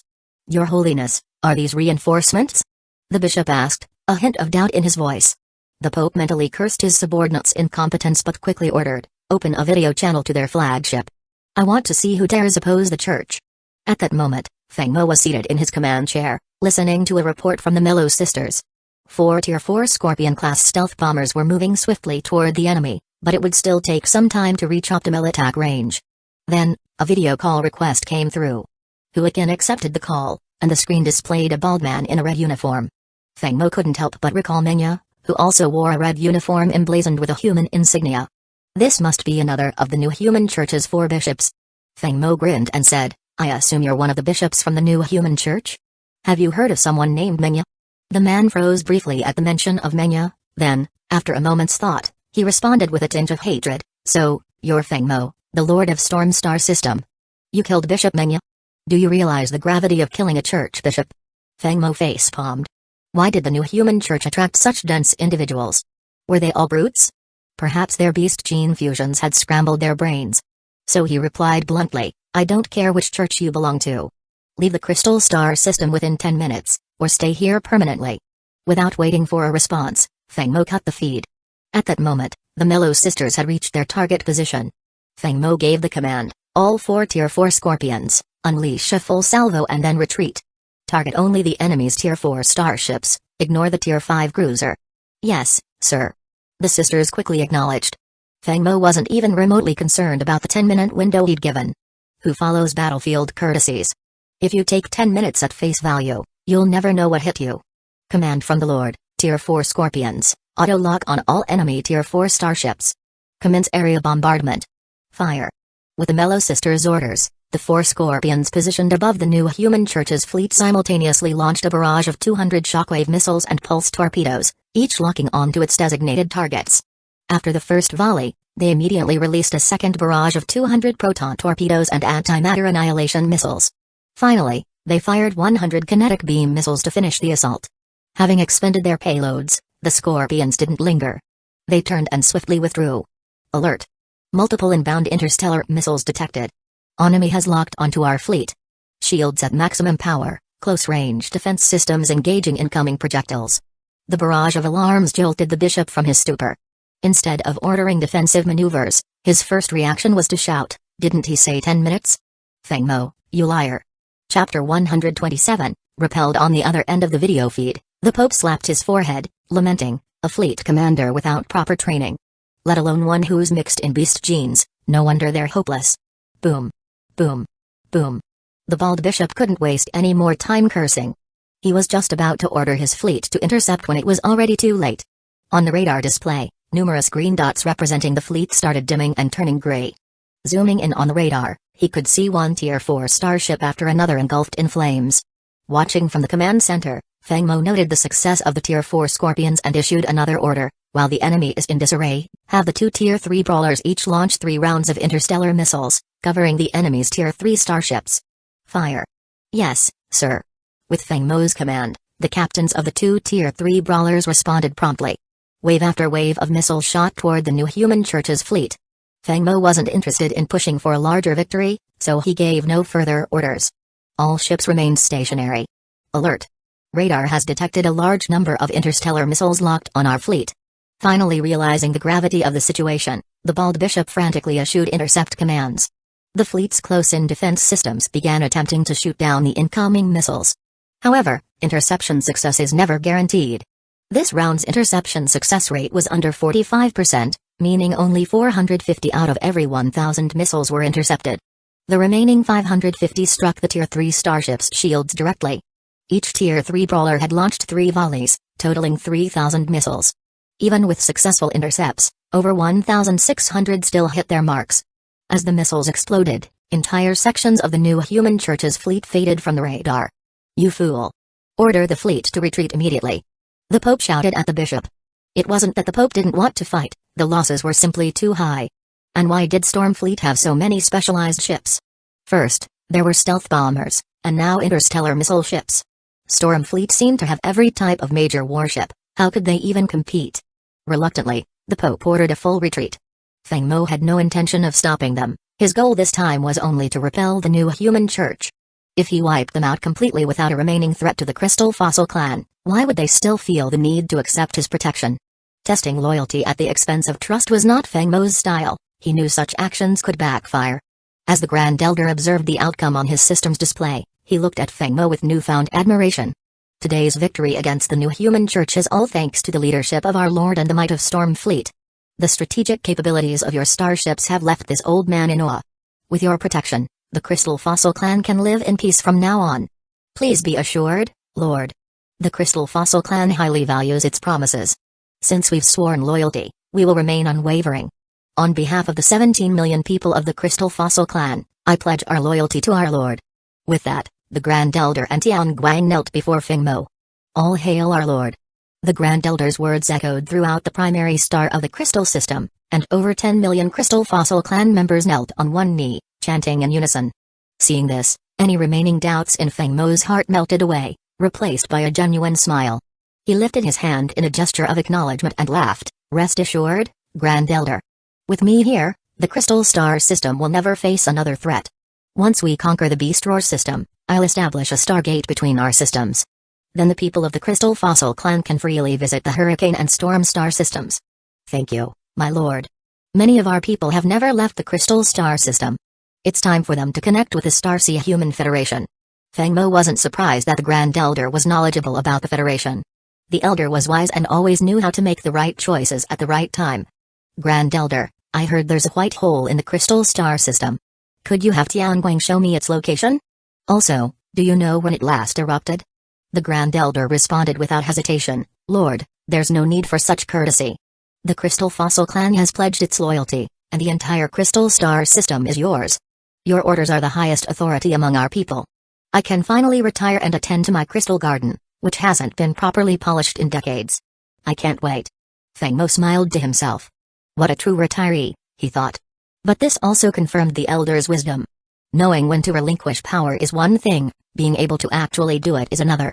Thus, the Crystal Fossil clan transitioned from the Grand Elder's leadership to the era of Feng Mo's rule. With the Elder's departure, Tianguang and Tianming entered Hurricane's control room and input the White Hole's coordinates. Instruct the fleet to dock at the Crystal Fossil clan's starport. Only the Hurricane will continue from here. Who was stationed on the Mammoth, acknowledged. In Feng Mo's absence, commanded Stormfleet from one of the Tier 5 flagships. The Hurricane engaged its Grade 4 warp drive, which, unburdened by the fleet's Tier 3 ships, achieved speeds 5 times that of Grade 3 drives. Within an hour, the Hurricane reached the edge of the Crystal Star system. Since obtaining White Hole resources before, Feng Mo had been diligently researching them. The data revealed that white holes commonly appeared on the outskirts of star systems and usually didn't disappear for several centuries. Therefore, discovering a white hole was like finding a sustainable treasure trove. This was the true prize. Even for an entire star system, Feng Mo wouldn't trade away a white hole.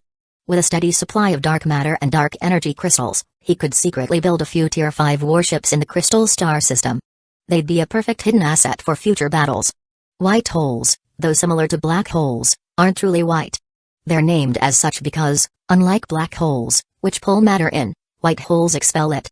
This white hole, 7 kilometers wide, double the size of the one in the Glimmer Star system, could potentially unleash an enormous amount of valuable resources. Seeing this precious sight firsthand, Feng Mo finally felt reassured. He turned to Huaqian and said, deploy 10 Tier 4 kangaroos and 20 Tier 4 blades and shields. Tell Elisa to prioritize building a Tier 4 Hurricane-class battleship and a Tier 4 Mammoth-class carrier. These 32 ships will form the White Hole Defense Fleet, under the command of Cilia. Yes, my lord. Chapter 128, The Crystal Fossil Clan's Treasures. On the way back, Feng Mo took the opportunity to learn more about the Crystal Fossil Clan's unique customs from Tianguang and Tianming. They explained their clan's love for shiny materials and their habit of sleeping on crystal beds. Feng Mo politely requested to see the clan's storeroom, a request the two brothers readily accepted. They knew Feng Mo was merely being polite. After all, A clan with thousands of years of heritage must have amassed a significant trove of treasures, and Feng Mo was genuinely curious. After a brief return journey, Feng Mo's ship used light clamp technology to descend into the Crystal Fossil clan's primary starport, where the Grand Elder and the clan's senior leaders awaited him. When Feng Mo arrived, the assembled crowd bowed in unison. "Greetings, Lord." Feng Mo stepped forward, helping the Grand Elder up and reassuring the Crystal Fossil clan, "Everyone, please, no need for formalities. Rise. My lordship won't change your way of life, nor will I take the celestial crystal as anything but your ancestral home. Rest assured, this will not change." Hearing this, the Grand Elder visibly relaxed. "Rest assured, Grand Elder," Feng Mo continued, "with my leadership, the Crystal Fossil clan will flourish. As for the new human church, I will handle them personally, you need not worry." The Grand Elder bowed again. "Thank you, Lord, for your kindness. Our clan numbers are modest, and residing solely on our mother star is more than enough. As for the remaining 3 habitable planets, please feel free to allocate them as you see fit." Feng Mo nodded with a smile, then joined Tian Guang, Tian Ming, and Huaqian as they traveled in a crystal hovercar toward the clan's vault. The celestial crystal star, built entirely from crystals, was a stunning sight, a crystalline planet that provided a perfect environment for the Crystal Fossil clan. The journey to the storeroom was like an eye-opening tour of cosmic wonders, a testament to the vast mysteries of the universe. Upon reaching the vault, Feng Mo was momentarily taken aback by the sheer grandeur of the crystal-built structure. Even with the resources of his own base on the Hurricane Star, he had never seen anything quite this extravagant. Still, given that the celestial crystal star was composed entirely of such materials, he quickly understood why it seemed so natural. The massive storeroom was divided into over a dozen smaller rooms. Knowing what Feng Mo was most interested in, Tianguang and Tianming led him first to the main storeroom. As they opened the door, Feng Mo was greeted with stacks upon stacks of dark matter and dark energy crystals, filling the vast room. Estimating the resources within, Feng Mo realized that this storeroom alone held nearly 3 times what he had previously obtained from the White Hole, a treasure trove sufficient to construct 3 quasi-tier 5 starships. Though excited, he kept his composure, a self-discipline that Tian Guang noted with admiration. Here was a lord who didn't let wealth or power cloud his judgment, qualities of a great leader. Guided by Tian Guang and Tian Ming, Feng Mo proceeded through the other smaller storerooms, finding more usable resources, much to his delight. The Crystal Fossil clan's unique construction methods for crystal starships and weapons meant they had little need for metals and minerals, which they'd accumulated over time. 2 additional storerooms also held dark matter and dark energy crystals, while 6 were stocked with Tier 3 and Tier 4 materials, all of which would benefit Feng Mo greatly. The remaining storerooms were filled with diamonds, zircon, and other sparkling materials that were clearly beloved by the Crystal Fossil clan. As they completed the tour, Tianguang respectfully said, "Lord, you may send your fleet to transport these resources. If possible, it would mean a great deal to leave behind some of the diamonds and zircons for our people." Seeing Tianguang's earnest request, Feng Mo laughed heartily. "Don't worry. I have no use for shiny trinkets, they're yours to keep. I will, however, be taking the dark matter and dark energy crystals, as well as the Tier 3 and Tier 4 materials. In exchange, I'll replace those materials with a fresh supply of sparkling items for your clan." Tianguang beamed and bowed deeply. "Thank you, Lord." With a wave, Feng Mo helped Tianguang up, then inquired, "We've toured every storeroom, but I didn't see any interstellar seeds. Is there another place where they might be stored?" "Yes, Lord. The interstellar seeds are not above the ground but rather stored below. If you'll follow me," Tianguang replied, leading the way to a smaller chamber at the back of the primary storeroom. Inside, a crystal elevator awaited. Descending nearly 300 meters, they arrived at a compact crystalline space lined with shelves filled with delicate crystal boxes, an elegant display of the Crystal Fossil clan's passion for crystal craftsmanship. Tianguang led Feng Mo to a particular shelf, where 13 crystal boxes were arranged. He separated them into 2 groups, one with 10 boxes and the other with 3, before explaining, "Lord, these are the interstellar seeds we've collected over the last century. Due to limitations in our detection equipment, only 10 of these seeds have identifiable qualities, while the remaining 3 are still unknown in grade and effect. Here are 10 identifiable seeds," Tianguang continued, 7 of which are Tier 2 seeds. They mainly include various medicinal herbs and fruit trees, each with unique effects. I'll provide you with the details shortly. Of the remaining, 2 are Tier 3 seeds, and 1 is a Tier 4 seed. He pointed to one of the Tier 3 seeds. This Tier 3 seed is called the Ancient Life Tree, a species highly regarded by the elven tribes. Its fruit can enhance biological genetic levels. The second Tier 3 seed is a herbaceous plant, unnamed in our records, but its effects are known. Consumption boosts male virility and slightly enhances skin toughness. Finally, the Tier 4 seed is known as the bloodthirsty vine. It absorbs blood to produce fruit essential for Tier 4 gene serums and serves as a secondary ingredient for Tier 5 gene serum formulations. Feng Mo nodded, noting the various effects of the seeds. Most of the Tier 2 seeds were medicinal or edible fruit, beneficial for direct consumption or medicinal preparation. The Tier 3 seed, the ancient life tree, was particularly familiar to Feng Mo and could be cultivated by the Elven tribes under his command. Its grade even surpassed that of the one on the Elven capital. The other Tier 3 seed, which resembled an aquatic flower, matched a record he'd read in the Federation database. Known as the cinnamon lotus, it could be planted in pools, appearing like an ordinary plant but requiring energy blocks at its roots. Its seeds, whether consumed raw or prepared as medicine, were in high demand among male nobles. This seed, especially prized among interstellar lords and noble families, was invaluable. After all, not everyone could rely solely on eternal stamina. Chapter 129, A Bountiful Harvest. The expedition to the Celestial Crystal System proved immensely fruitful.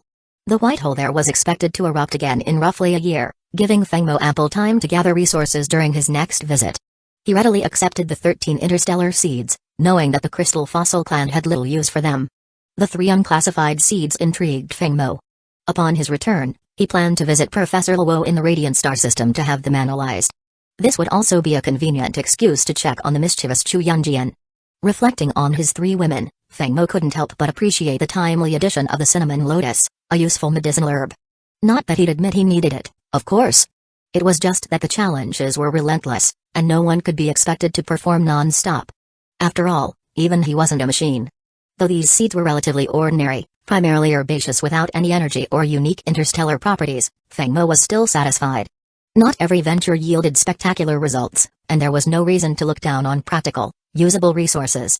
The spoils of this mission would suffice to retrofit additional quasi-Tier 5 starships. Although a genuine Tier 5 starship could be acquired through the Spark Systems store, it came at an exorbitant price of 10,000 points, 4 times the cost of a Tier 4 starship design. With his current balance of only 1,660 points, Feng Mo needed to complete 3 temporary missions to earn an additional 5,000 points. He would need to keep pushing forward, taking on more missions to accumulate enough. For now, after securing so much from the Crystal Fossil clan, it would only be right to see the mission through by wiping out the new human church threat. The following morning, Feng Mo, accompanied by Ayer and Huakin, arrived at the Celestial Crystal Stars port, where Tianguang and Tianming were already waiting. Feng Mo planned to launch an immediate assault on the Beast Roar system. Given that the new human church was likely prepared for an attack, capturing Beast Roar's primary planet directly would be challenging. He'd need the support of the Crystal Fossil clan's fleet. With the combined might of nearly 400 Tier 4 starships, the Storm Alliance fleet would be a force capable of overwhelming the new human church.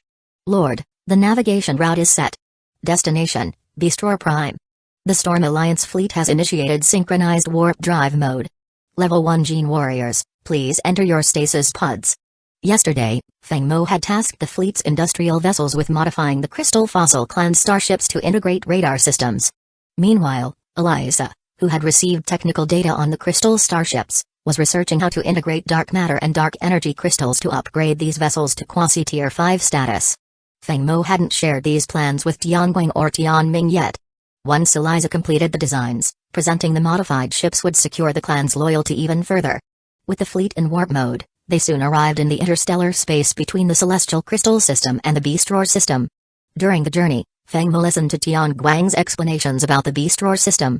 It was a relatively small star system, even smaller than the Storm system, containing only 2 primitive Class 2 habitable planets, both populated exclusively by beasts without any signs of humanoid or human life. The Beast Roar system was largely undeveloped, with its resources left untapped. It seemed the system was relatively new, with the new human church having only occupied it for about 3 decades. Based on this information, Feng Mo considered the Beast Roar system an ideal location for a hidden base. If the technology for creating battle planets became available, he could later transform the 2 Class 2 planets in the system for defensive purposes. While Tianguang continued his briefing, deep underground on Beast Roar Prime, the Pope of the new human church sat atop a grand throne clad in a red robe, with 3 muscular men in red battle suits standing below. Father, our fleet was ambushed by the Storm fleet yesterday, suffering heavy losses. We lost 67 Tier 4 ships, 364 Tier 3 ships, and over 14,000 hybrid crew members, with close to 100,000 regular crew killed. The enemy sustained no casualties. The bald-headed bishop glanced at the Pope, nervously gauging his reaction. Humphrey. This Feng Mo dares to attack our fleet and inflict such a loss on us. He's become a growing threat, one that may soon endanger the church itself, the Pope snarled, striking his throne's armrest in frustration before turning to the three bishops. I'll request a quasi-tier 5 fleet from the headquarters. As for you three, no more reckless gene fusion experiments. You're to restore your former intelligence at once. Before the Pope could finish, a mechanical alert sounded, cutting him off. Warning. Planetary Defense Radar has detected an unidentified fleet entering the Beast Roar system.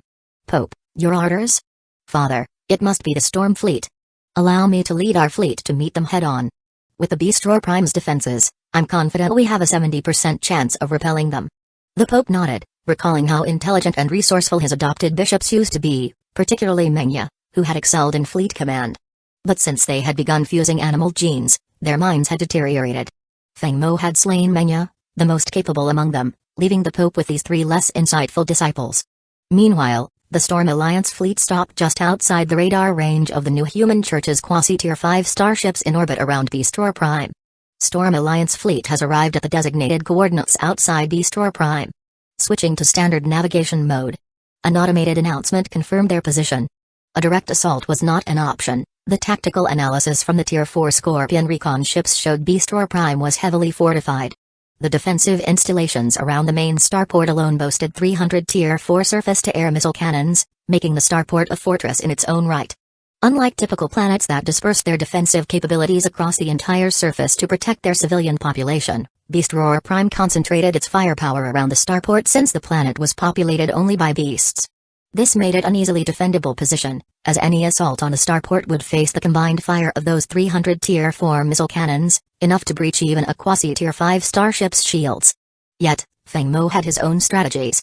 He had already demonstrated the capabilities of his stealth bombers and missile ships to the New Human Church. It was time to introduce them to something new. Luckily, their defenses consisted mainly of missile cannons. While these cannons had quick cool-down times and could potentially unleash rapid volleys, they were still easier to intercept compared to laser cannons. Chapter 130, The Assault on Beast Roar Prime. Feng Mo's fleet had two Tier 4 grade interceptor bio ships, which had largely been idle since their creation. Now was their time to shine. Similarly, the quasi-Tier 5 Mammoth-class star carrier had yet to be tested in a major offensive, making this an excellent opportunity to gauge its strength. Now for the battle plan, Feng Mo announced. First, the 4 Tier 4 Scorpion stealth bombers will infiltrate the enemy starport and target any docked ships, fighters, or meshes. Cause as much chaos as possible. All actions are to be directed by Mello. Commander Ayer, you're in charge of the Mammoth-class carrier. Deploy drones to launch a destructive assault on all enemy defenses at the starport. Tianguang, you'll lead the Crystal Fleet in coordination with the Storm Fleet and the 2 interceptor bio ships to withstand at least 3 rounds of enemy fire. Feng Tani, once Ayer and Mello succeed, take a mecha squadron down to the Beast Roar Prime and hunt down all New Human Church personnel. Eliminate any resistance. Don't forget to search the underground sector. If the surface is a haven for beasts, the underground likely serves as the church's research facility. Yes, sir. Responded the fleet commanders, each preparing their roles. Everything proceeded as expected. As soon as the Storm Alliance fleet entered radar range, alarms blared across Beast Roar Prime, and all Tier 4 missile cannons locked onto Feng Mo's ships. Meanwhile, 2 enemy fleets from the New Human Church, totaling 900 vessels, took to the skies, forming a tight formation, clearly wary of stealth bombers. In the control room of the Hurricane, Feng Mo received another video call request from the enemy. Reluctant to waste time, he gestured to Huakin to decline the call, but the enemy was persistent. Deciding to buy Mello some time, Feng Mo ultimately accepted the call. On the screen was an elderly man in a red robe, clearly the Pope of the New Human Church. First, allow me to congratulate you, Duke Feng Mo. Second, I offer you a chance. If you withdraw now, we'll forget this incident ever happened. Better yet, if you join the church, I'll personally grant you both the Celestial Crystal and Beast Roar systems, along with a Tier 5 starship to support your ascension to kingship. What do you say? The Pope spoke with unwavering confidence, as if sure Feng Mo would accept. But he was in for a disappointment. I'm afraid I'll have to decline. The Celestial Crystal system is already mine, and once I take Beast Roar Prime, both systems will belong to me. As for that Tier 5 starship you mentioned, I don't see it anywhere, do I? Feng Mo's tone was dripping with sarcasm, showing no regard for the Pope's authority. However, He remained watchful. This church had a dark edge, and from his 2 lifetimes of experience, he knew to expect the unexpected. Duke Fengmo, the Pope retorted, I call you Duke out of respect. But make no mistake, you're just a slightly larger ant in our eyes. Do you really think the Interstellar Human Federation is the center of the universe? Such naivety. Let me enlighten you, this is merely a branch of the New Human Church. I am but one of 36 popes. Imagine the church's true strength. If you surrender and join us now, I'll even recommend you as a pope of your own division. Fengmo had no patience for the church's deranged fanaticism, so he ended the call, ignoring the pope's offer. Mello soon confirmed that they were in position, and it was time to act. 4 Tier 4 Scorpions had quietly approached the starport. Meanwhile, the entire Storm Alliance fleet had moved into formation. On the outer perimeter were the Tier 4 Crystal ships and Tier 4 Shield and Blade ships, followed by the Tier 4 Interceptor Bio ships, forming the first line of defense.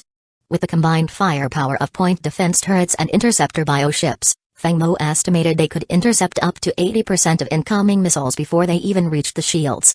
To draw enemy fire, Fengmo ordered the Hurricane to initiate the assault. Its quasi-Tier 5 dreadnought cannon fired a searing orange beam that pierced straight through the shields of an enemy Tier 4 ship, leaving a gaping hole. With this first shot, the battle commenced. Charge all main and secondary cannons across the fleet. Lock onto all enemy ships in the Beast Roar starport. Fire with everything you have, roared the bald-headed bishop, nearly on the verge of his beast transformation. His subordinates kept their distance, fearful that he might lose control and tear them apart. Inside Beast Roar's starport, the atmosphere was tense, with all defenses primed. In the control room, 2 bishops watched the radar closely for any signs of movement outside the starport. Inside one of the Tier 4 Scorpions, Mello, overseeing operations, directed 3 additional Scorpions to move into position. At that moment, the starport's 300 missile cannons locked onto the Storm Alliance fleet, while all Tier 4 and Tier 3 combat ships took to the skies, ready for battle. The starport docks were filled with Tier 3 logistics vessels and civilian Tier 1 and Tier 2 ships, presenting prime targets. Mello had been instructed to sow chaos, and that's exactly what she intended to do. Scorpions 1 and 2, head south to north. Fire all torpedoes and missiles. Scorpions 3 and 4, go from west to east and do the same. Once the initial barrage is complete, aim the remaining antimatter missiles at the main control tower, Mello ordered. Yes, Commander. The 4 Tier 4 Scorpions executed the maneuver, decloaking as they closed in on the starport. Every 500 meters, Scorpions 1 and 2 fired a seismic missile or proton torpedo, while Scorpions 3 and 4 alternated with kinetic beam missiles or pulse torpedoes. The Scorpion crews had perfected the use of these weapons through relentless practice. In an instant, the Beast Roar starport was engulfed in a series of fiery explosions. Every docked ship became a primary target, with each vessel facing a hail of torpedoes and missiles. Meanwhile, observing from the command room, Ayer saw the starport ablaze through radar imagery. Recognizing the opportune moment, he issued his command. All drones from the Mammoth, except for Tier 4 grade ship busters, launch immediately. Target every defensive structure in the Beast Roar starport. Yes, Commander. The quasi-Tier 5 Mammoth carrier released waves of drones, sending them hurtling toward the starport. A wall of drones descended upon the starport defenses, unleashing a relentless assault. In the midst of the chaos, the New Human Church's defensive cannons fired volley after volley at the incoming drones, but the overwhelming numbers and constant barrage took their toll. The drones tore through missile launchers and laser cannons alike, dismantling the carefully constructed defensive network. The intense bombardment continued, creating waves of destruction across the starport. Tier 3 and Tier 4 missiles from the bioships and drones kept up the pressure, gradually reducing the enemy's defensive capabilities. Seeing the destruction, Fengmo knew that the New Human Church's stronghold was crumbling. The chaotic scene played out exactly as he had planned. He turned to Huakin with a satisfied grin. The battle's going better than expected. Once we secure Beast Roar Prime, the Celestial Crystal System will be fully protected, and the New Human Church won't have a foothold left. Huakin nodded, sharing his confidence. The once formidable defenses of the New Human Church on Beast Roar Prime were falling, and soon enough, this territory would belong to the Storm Alliance. With the joint power of the Celestial Crystal System and the Beast Roar System, Fengmo's dominion was set to expand, fortifying his ambitions in the galaxy. Chapter 131, Dimensional Strike at Ayer's command. 900 Tier 4 level modified drones launched from the quasi-Tier 5 Mammoth-class star carrier, speeding toward Beast Roar starport. Inside the control room of the starport, 2 bishops were bewildered by the sudden appearance of the 4 Tier 4 Scorpion-class stealth bombers. They knew the new human church didn't possess such vessels and watched in disbelief as the bombers' missiles and torpedoes tore the starport apart. The bishop's options were limited. The primary defenses had been directed by the bald-headed bishop to fire on the storm fleet, and their authority was insufficient to override his commands. But before they could request clearance from him, an alarm sounded. Alert! Radar has detected a large swarm of incoming drones. Identification successful. 900 Tier 4 drones, 500 fighters, 200 suicide drones, and 200 bombers. The Mammoth-class star carrier differed from a standard Tier 4 carrier in that it housed only 1,000 drones, significantly fewer. However, each drone was nearly the size of a Tier 1 starship, with some rivaling Tier 2 ships. This meant they carried a substantial amount of firepower. Panicking, one of the bishops in the control room sent an urgent message to the bald-headed bishop. Bishop Meng. Beastroar starport is surrounded by drones. We need immediate support. Repeating the request 3 times underscored the urgency and threat these Tier 4 drones posed. Alert!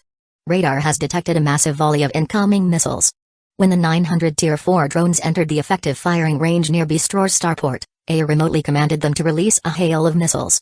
The sky filled with trails of fire as the drones launched their ordnance. By the time the drones reached the starport, there was little resistance. They had already fired 3 waves, totaling 2,700 missiles, which exploded throughout the starport. Columns of fire rose across the facility, merging into a massive fireball that engulfed everything.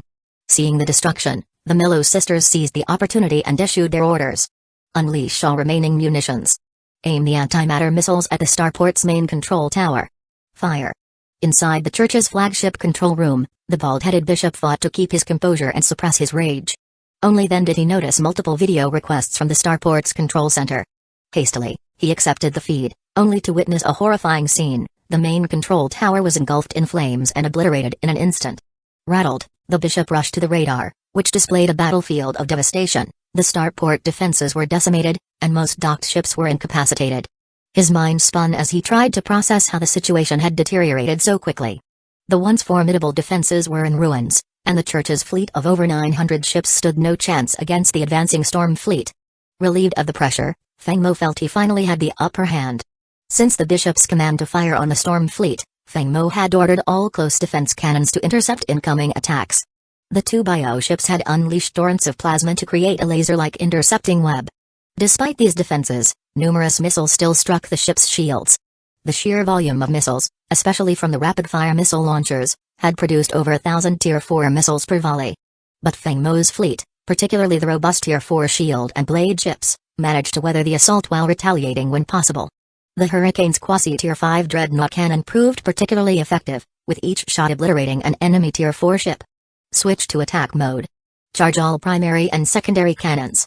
All drones from the Mammoth should switch to a 1-to-1 suicide strike with the enemy.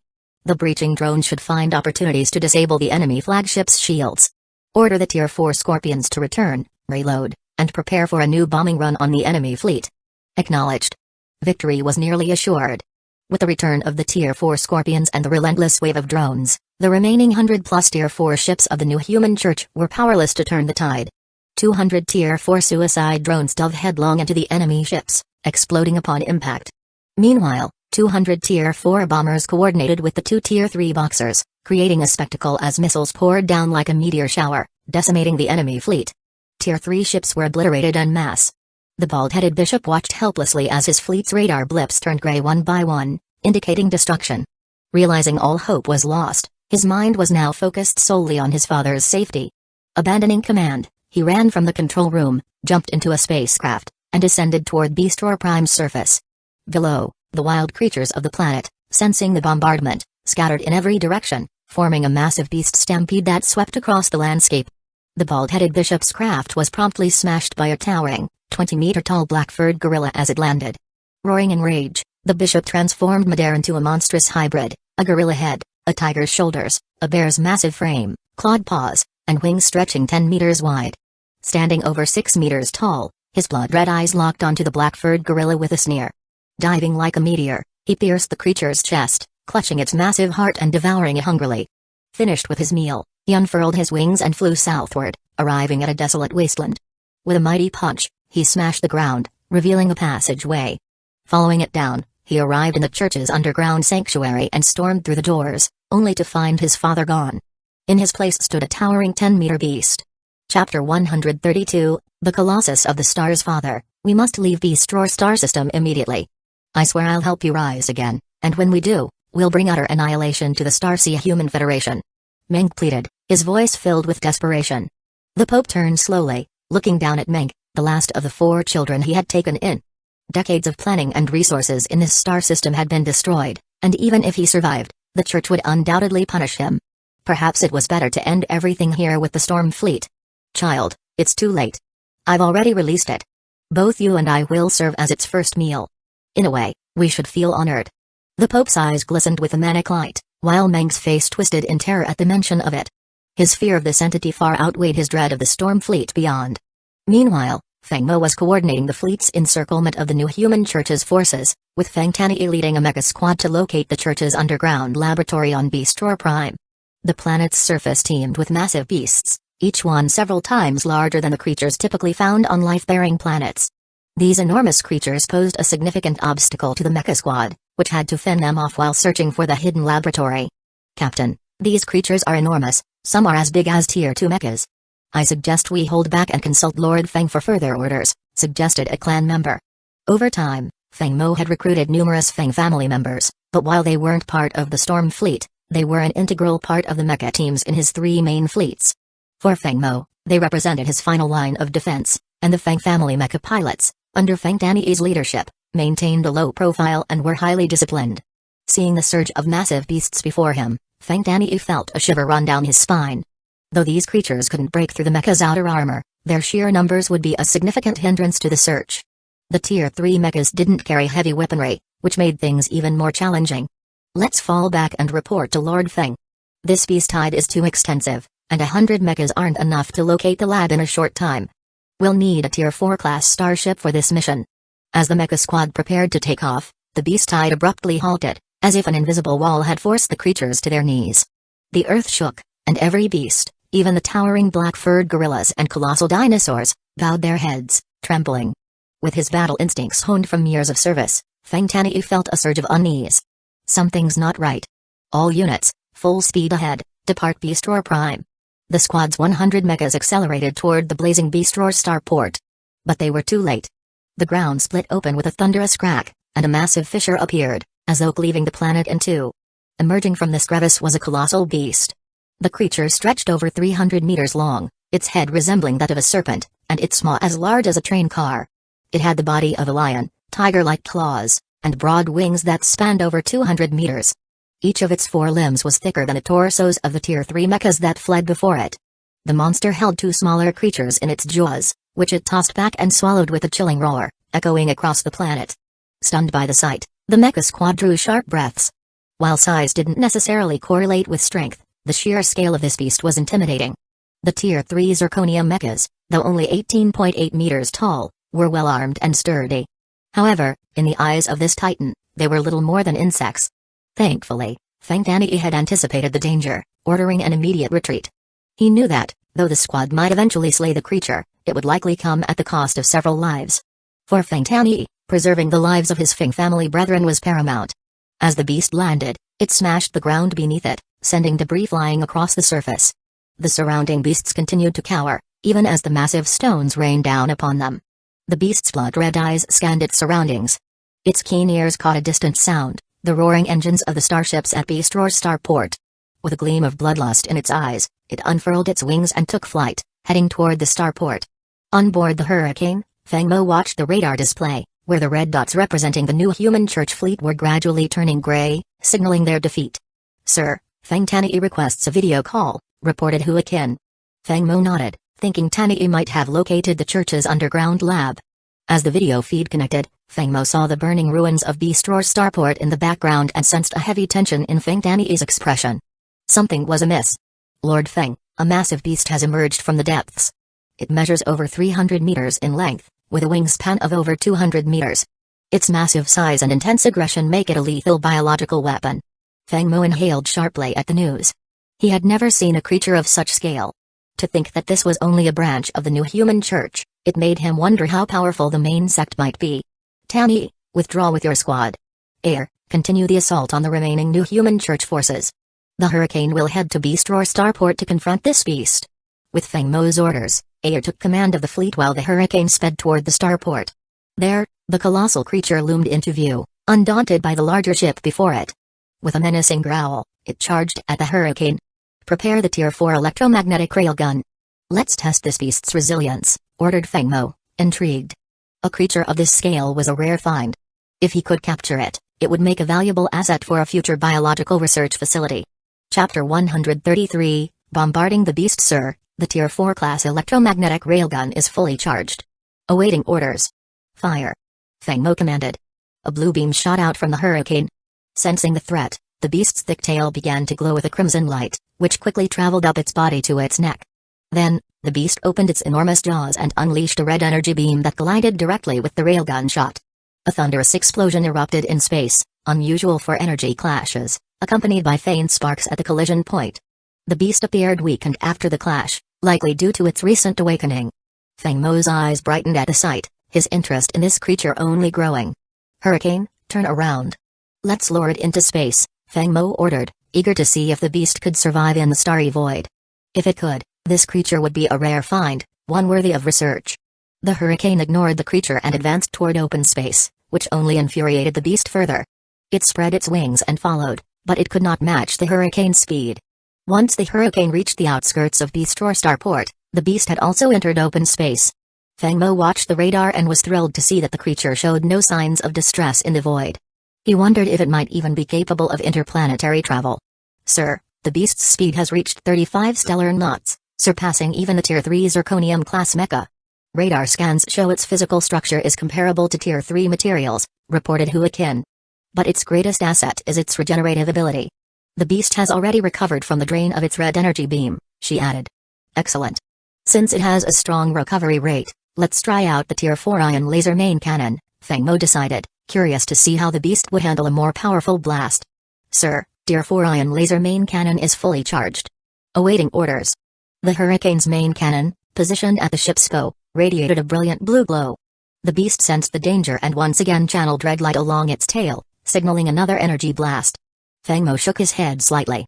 Its attacks are too limited. It may have ranged attacks, but it's still a biological entity, not a true starship. "Fire!"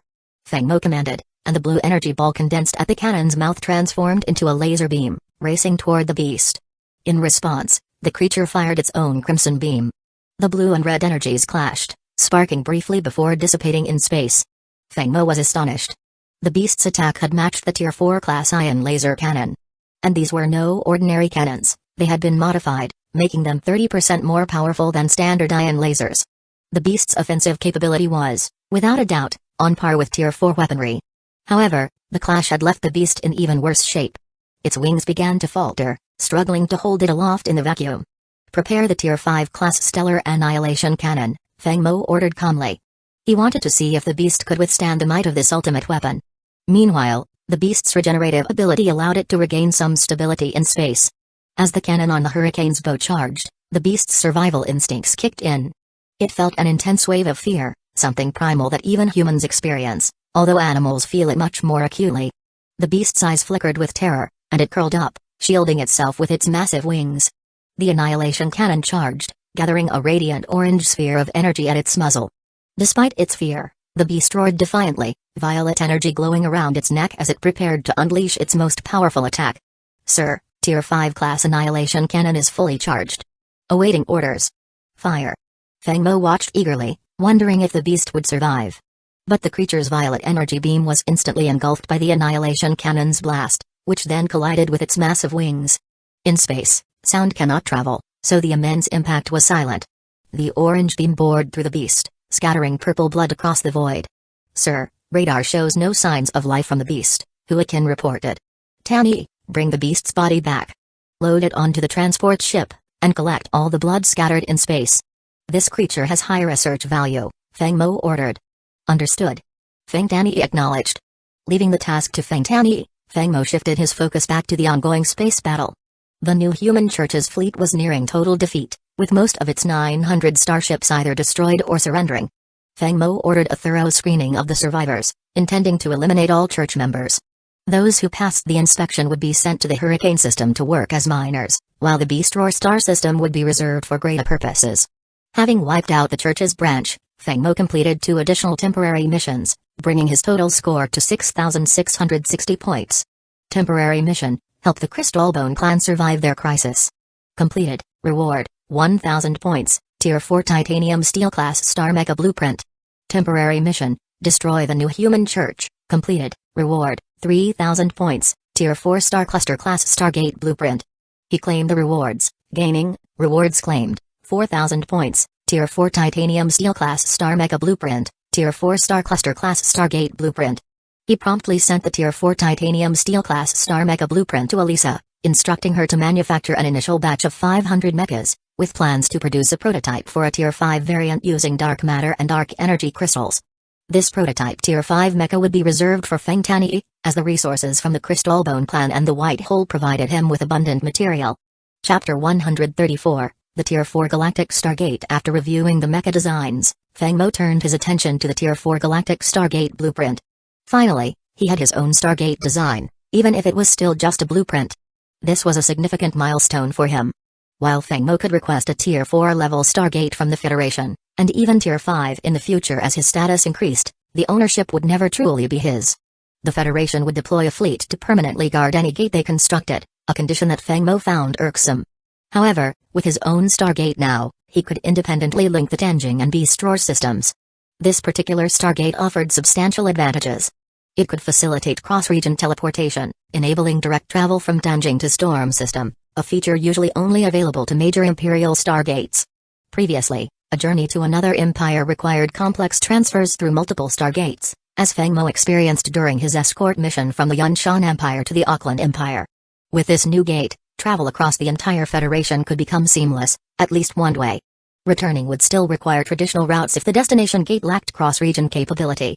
Additionally, construction of the Tier 4 Galactic Stargate would be remarkably faster, taking only about 6 months. Federation gates took over a year to build, and Feng Mo's Storm System Gate had taken 2 years, while the Hurricane System Gate still took over a year despite expedited efforts. The Storm Fleet spent 6 hours cleaning the battlefield, extinguishing the fires at Beast Roar's starport, and securing the area. Feng Mo left a single Tier 4 Scorpion frigate on patrol while the rest of the fleet returned home with their bountiful spoils. He planned to work with Elisa to quickly establish the new Stargate in the Tanjing system and expand his fleet with the newly acquired resources. After docking, Feng Mo immediately took a Star Cruiser to the Technical Engineering Division headquarters.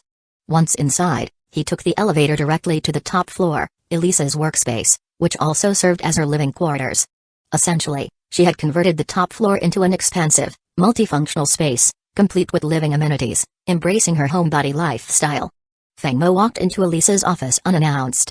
The robots knew better than to stop him, as his presence was unquestioned anywhere in his territories.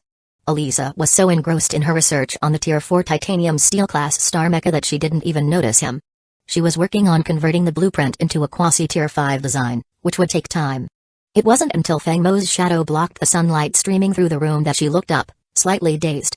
Realizing it was him, she blushed and shyly said, "Congratulations on your triumphant return, Commander." Feng Mo nodded. "I happened upon a Tier 4 Galactic Stargate design. Now that we've secured the Tanjing and Beast Roar systems, both systems will need their own gates. I need you to deploy an industrial fleet to begin construction in the Tanjing system immediately." Elisa's face scrunched up with a hint of frustration. "Commander, we're short on personnel.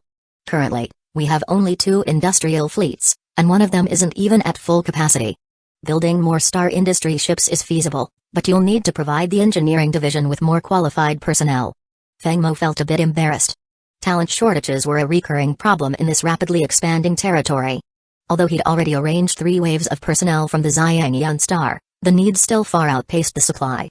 "Alright, I'll arrange another group from Xiangyun and give you the list to choose from first." Upon hearing this, Elisa's expression shifted from gloomy to cheerful, and she eagerly nodded. Feng Mo patted her head lightly, passed the Stargate blueprint to her, and then turned to leave. In the Tanjing system, Feng Mo planned to keep population migration minimal. Among the 4 habitable planets in the system, he would name the one closest to the White Hole White River. He planned to station significant support personnel here to provide logistics for the White Hole Defense Fleet. Back in his office, Feng Mo began drafting his plans for the Beast Roar system. He envisioned transforming it into an experimental region, establishing a biological research lab on Beast Roar's main planet, constructing 3 massive space stations for defensive coverage, and setting up a radar network to ensure full surveillance. All incoming and outgoing vessels would require identification and undergo inspections. This system would become his secretive stronghold. However, he didn't currently have the space station blueprints he needed. Fortunately, the Spark System store offered designs for space stations and star fortresses, but they were costly. A Tier 3 space station design alone cost 5,000 points, within Feng Mo's budget, though he wanted to reserve his points for his first Tier 5 class starship. Since he had connections, Feng Mo shamelessly decided to leverage them and called Yunjian for assistance. The time wasn't right to disclose his recent conquests in Tanjing and Beast Roar. He'd wait until he had a Tier 5 class starship before revealing those plans. Yunjian, I need blueprints for a space station. Could the Chu family help source one? Let Elisa know the cost, and she'll transfer the funds. On the other end, Chu Yunjian readily agreed. The Chu family has Tier 3 class space station blueprints in our archive. I'll send them to you shortly. Don't worry about the funds. Just promise me you'll come to the Radiance system and spend 7 days with me. Yunjian's playful tone and coy expression stirred Feng Mo's blood, but he managed to keep his composure. The Storm Fleet also discovered and destroyed a new human church branch, yielding 13 star seeds, 7 Tier 2s, 2 Tier 3s, 1 Tier 4, and 3 unidentified. I'll be heading to the Radiance system soon to consult with Professor Luo. Yunjian smiled slyly and said, all right. I'll arrange a meeting with Uncle Luo. And don't think of running off too soon this time. After ending the call, Chu Yunjian transferred the Tier 3 class space station design from the Chu family's archives, which Feng Mo forwarded directly to Elisa. Chapter 135, Arrival at the Radiant Prime Star September 3, Galactic Federation Year 7495. Feng Mo once again arrived at the Radiant Star System aboard the Hurricane. Unlike his last hurried visit, this trip was more leisurely, allowing him to stay on the Radiant Prime Star for a few extra days. Ms. Chu had been holding quite a grudge against him lately. Reflecting on this, Feng Mo realized that since confirming their relationship, he had barely spent time with her, always focused on developing his territory. It was always Miss Chu who made the trips to visit him. Without hesitation, Chu Yunjian had even provided him with the blueprints for a Tier 3 level interstellar space station, complete with laboratory and research facility designs. Feng Mo had already forwarded these blueprints to Elisa, who responded with a weary smile. Her workload had increased once again. From initially building starships for Feng Mo, she now had the added responsibility of constructing stargates and space stations. Elisa had become indispensable to Feng Mo's forces. He had given her special permissions, allowing her to freely select talent from the newly arrived personnel from the Celestial Cloud system and to recruit starship designers from the interstellar dwarves to serve as captains of industrial ships. These privileges underscored Feng Mo's appreciation for Elisa, who, despite her love for snacks, had become crucial to his operations. At Radiant Prime Star's Dock Number 1, Feng Mo stepped off the light beam along with Huakin, only to see a figure darting toward him. With a smile, he spread his arms and caught her in an embrace. I missed you so much. Chu Yunjian murmured. Feng Mo gently inhaled her scent and whispered, I missed you too. This time, I can stay with you a bit longer. Feng Mo had the luxury of time because he had delegated all pressing matters. The military affairs of his 4-star systems were now under Ryer's unified command. Following a reorganization, 5 major fleets were established, each tasked with guarding one of the 4 systems and protecting Feng Mo himself. Ryer led the Storm Fleet, responsible for Feng Mo's personal security. Like Hali was in charge of the Explorer Fleet, overseeing the Hurricane system, while Kailin commanded the Elf Fleet, safeguarding the Storm system. Celia led the White Hole Defense Fleet, protecting both the White Hole and Celestial Crystal systems, with Elisa supporting her fleet's expansion. The final fleet, Beast Roar, was yet to be formed due to Elisa's workload. It was likely to be handed to Huakin once established. This meant Feng Mo would soon need a new secretary. Chu Yunjian led Feng Mo out of the spaceport and into a flying car, which took them to a grand estate marked with the Feng residence plaque. Gesturing at the estate, she said, from now on, this is your home in the Radiant Star System, our temporary base. She took Feng Mo's hand and led him into the estate, with Huakin trailing behind. They reached the central villa, where she placed a lead box gently on the floor before turning back to return to the Hurricane. Huakin knew she needn't worry about Feng Mo's safety here, protected by Tier 4 battle armor and the Chu and Hua family's security forces. His safety was well ensured. Chu Yunjian guided Feng Mo to the living room and playfully pushed him onto the sofa before throwing herself into his embrace. In a soft voice, she said, Second Uncle has already arranged for you to meet Professor Luo tomorrow morning to have the 3 interstellar seeds appraised. Smiling, Feng Mo gently stroked her face. Thank you, Yunjian. I really want to show my appreciation. So much that I'll make sure you can't get out of bed tomorrow." With that, he scooped her onto his shoulder and carried her upstairs, where they engaged in a fierce yet playful battle. As for who emerged victorious, it was hard to say. Like a fertile field, she had more than enough stamina to keep up, ending the night in a draw.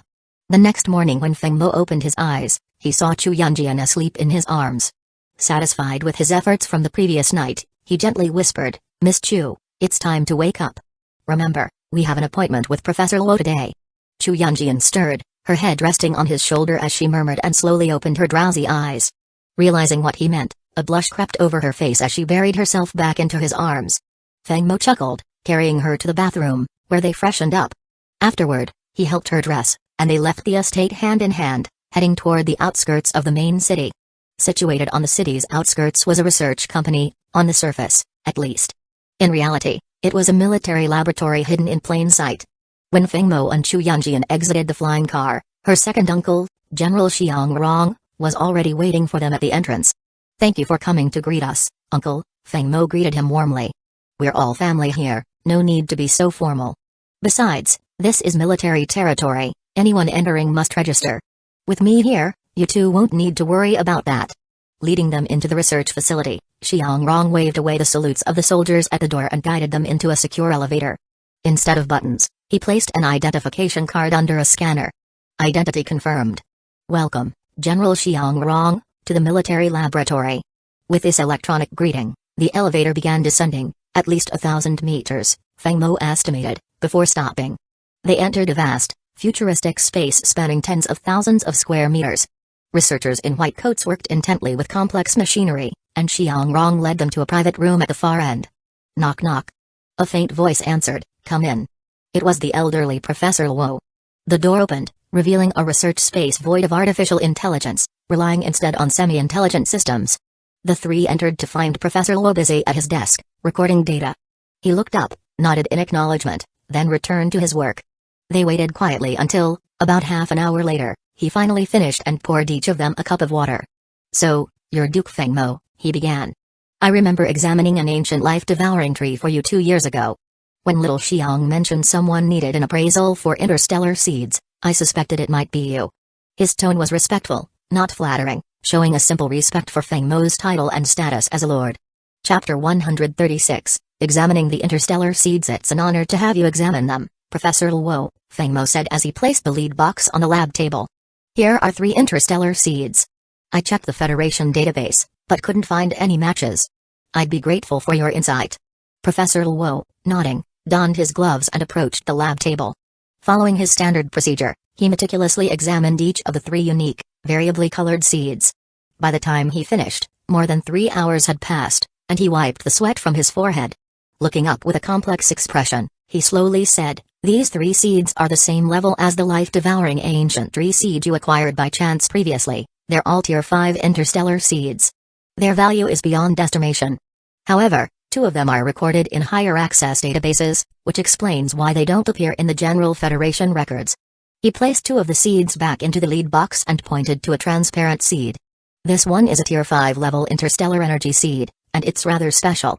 It's absent from the Federation database because, at the Tier 5 level, an energy seed undergoes substantial transformations in both structure and composition. It can be used to construct Tier 5 level biostarships, Tier 5 combat armor, and also as a power core for large, mobile interstellar fortresses.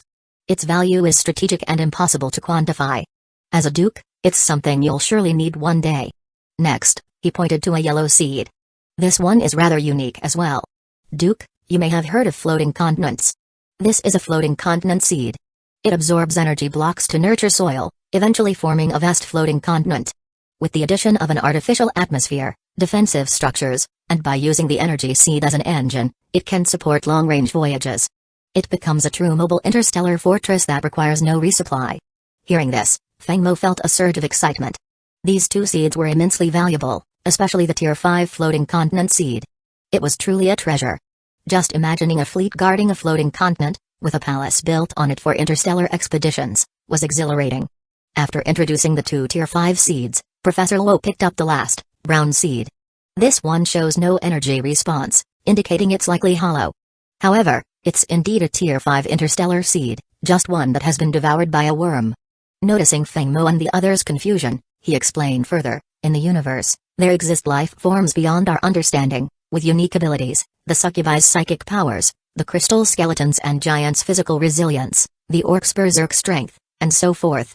This seed was likely eaten by an interstellar worm. According to rumors, these worms grow by consuming energy-rich matter without limit. A Federation expedition once captured images of an interstellar worm over 3,000 meters long in a distant star region. A worm of that size could devour an entire asteroid, and the Federation's Tier 5 planet buster cannon barely scratched it. These worms defy scientific understanding. They don't require oxygen. As long as they have enough energy stored internally, they can survive indefinitely. As their energy decreases, they shrink. As it increases, they grow larger and tougher. A truly terrifying creature. Feng Mo agreed, astonished. He'd never heard of such a cosmic creature. His curiosity about the Federation's higher access databases grew. He wondered what other extraordinary entities they contained. The idea of harnessing such creatures was equally intriguing. Like most men, Feng Mo felt an urge to conquer what he encountered. When he first heard about a 3,000-meter-long interstellar worm, his first thought was of using it to pull a floating continent through space, creating a massive mobile palace. Though he knew it was a wild idea, who knew? The Spark system still had Tier 6 through Tier 9 technology tiers locked. Perhaps they held secrets to controlling such cosmic creatures. Thank you, Professor Luo. Feng Mo will likely trouble you again in the future. I'll soon be planting the life-devouring ancient tree, and as thanks, I'd like to gift you one of its seeds when it bears fruit. Feng Mo's words were sincere. His second uncle's help was a separate matter, but Professor Luo had examined interstellar seeds for him twice now, and he couldn't ignore that. His uncle Xiang Rong, being family, would receive his gratitude naturally, but he'd be sure to give the Chu family a share of the life-devouring ancient tree's fruits. Then I'll thank you in advance, Duke Feng Mo, Professor Luo replied with a smile. He understood the reciprocal nature of relationships. Feng Mo would have future needs, and Professor Luo would continue to be useful, strengthening their connection. Professor Luo placed the hollow Tier 5 seed back into the lead box. Xiang Rong led them back to the surface, escorting Feng Mo and Chu Yunjian to the entrance of the research company. After thanking his uncle, Feng Mo took Chu Yunjian's hand, and they boarded a flying car to dock number 1.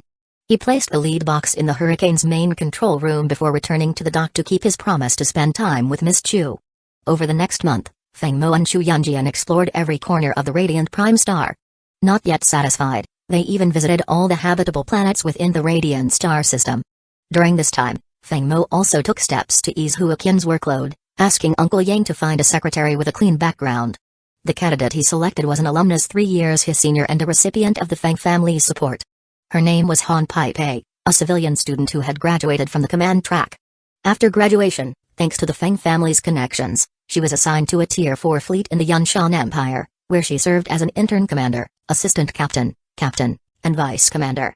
She had ample experience, having faced real combat and fulfilled various missions. Summoned by Uncle Yang, Han Pei was eager to serve as Feng Mo's secretary. Everyone from the celestial cloud prime star knew that to qualify as a commander under Duke Feng Mo, one first had to serve by his side as a secretary. Chapter 137, Planting the Life-Devouring Ancient Tree. Han Pei was highly ambitious. She knew that, without connections, rising through the ranks of the Imperial fleet was a challenge. Her smooth journey thus far was thanks to her abilities and the backing of the Feng family.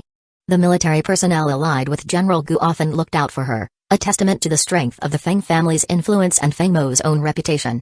In the Yunshan Empire, those from the Celestial Cloud Prime Star could proudly declare themselves citizens of both the Federation and Yunshan Empire, as well as loyal subjects of Duke Feng Mo. Han Pei arrived on the 4th day of Feng Mo's month-long stay with Chu Yunjian. Feng Mo didn't meet her directly, instead instructing Hua Qian to familiarize her with the Hurricane and teach her the responsibilities of an effective secretary. As the Lord of 4 star systems, Feng Mo's free time was limited, so the month spent with Chu Yunjian was already quite generous. But as the month ended, he boarded the Hurricane, bidding farewell to Chu Yunjian's reluctant gaze.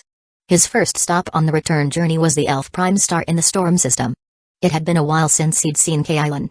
After Feng Mo relocated his base to the Hurricane Prime Star, K-Island had returned to the Elf Prime Star. As the Hurricane docked at port number 1, Feng Mo disembarked, only to be greeted by K-Island, who abandoned her queenly poise and threw herself into his arms without hesitation. Feng Mo gently patted her shoulder and spoke softly, "You've worked hard." Tears welled in K-Island's eyes. "It's not hard at all. Serving you, my duke, is my greatest joy." She stepped back, resuming her dignified demeanor as the elf queen.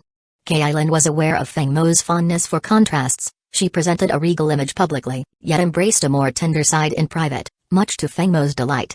They returned to the Elven Palace, where Feng Mo placed the lead box in front of her and motioned for her to open it. Kailin donned her special gloves, opened the lead box, and took out the Tier 3 life tree seed. Feeling the immense life force within it, she exclaimed in delight, "Is this a Tier 3 life tree seed?" Feng Mo nodded. "The Elf Prime Star already has a Tier 2 life tree, and your people are well versed in nurturing these trees.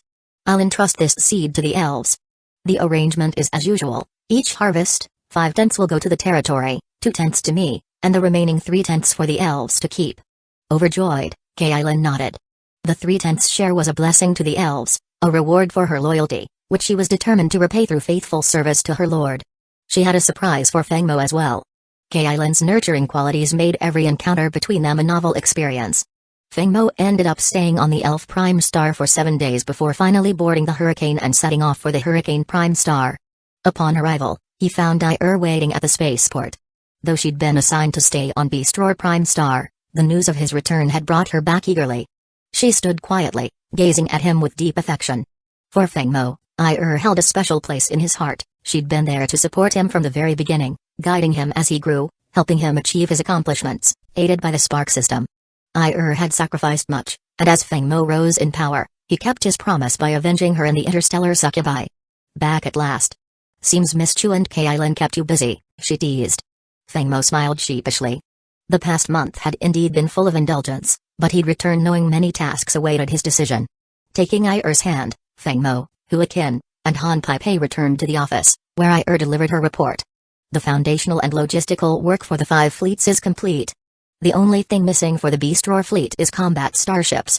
Elisa is currently focused on building the stargates and space stations, so the combat ships will take a bit longer." Feng Mo nodded and looked to Huakin. "You've been by my side for a while now. From now on, you'll command the Beastroar fleet. Allocate 10 Tier 4 Kangaroo-class destroyers and 20 Tier 4 Blade and Shield-class frigates from the Storm fleet to the Beastroar fleet so Huakin can deploy them to the Beastroar system immediately. That system will be our stronghold. Guard it well." "Yes, Commander. I won't let you down," Huakin replied confidently. Observing this, Han Pei couldn't hide a flash of envy. Who wouldn't want to command a Tier 4 fleet? However, she knew her time would come. Report on the status of the Beastroar system and the Stargate construction," Feng Mo instructed. "The 2 Stargates are progressing smoothly. Completion is expected in 4.5 months. As for the Beastroar system, it's not in great shape. The spaceport on the Prime Star needs to be rebuilt, a large undertaking. Additionally, 3 space stations must be constructed, and the damaged underground laboratory needs restoration. All of this will take about a year and a half." Feng Mo frowned. Too slow. If the timeline held, building starships would be even further delayed. "Tell Elisa she has 1 year to complete everything, including the starships. I'll double her manpower to speed up the work." Laughed, covering her mouth. "If she hears about this deadline, she'll probably demand a pay raise." Feng Mo chuckled, imagining Elisa's round face pouting. "Give her double the snacks and tell her that if she completes it within the year, she'll get a 10% salary increase." "If Elisa hears that, she'll be over the moon," said, smiling. With official matters concluded, Feng Mo was left alone with after Huakin tactfully pulled Han Pei from the room. Ir's unique allure was captivating. Unlike Chu Yunjian's playful energy or Kailin's regal charm, exuded the strength of a battle-hardened general, which Feng Mo found irresistible. More than that, Ir's gentle, nurturing side, like an older sister, made her indispensable to him. And, of course, there was her secret weapon, her tail, a unique feature that spoke volumes without needing further description. Chapter 138, Breaking Through the Swarm. After spending 3 days with on the Hurricane Prime Star, Feng Mo set off again, taking Huakin with him. Remained behind to oversee operations, ensuring that the steady flow of talent and resources from the Chen family in the Snow Eagle Galaxy continued into the Hurricane Star system. Feng Mo didn't linger in the Celestial Crystal system, he proceeded directly to the Beastroar Prime Star. The spaceport there was in ruins, with a fleet of logistical ships anchored to repair the battered structure. The Hurricane didn't dock at the spaceport, instead landing in the heart of the Beastroar Prime Star. Thanks to the giant beast tooth hanging from the ship's prow, no wild creature dared to approach it. A beam of light transported Feng Mo and Han Pei to the planet's surface. The environment remained in its original, untouched state, no paved roads, no high-rises, only a vast, primordial forest.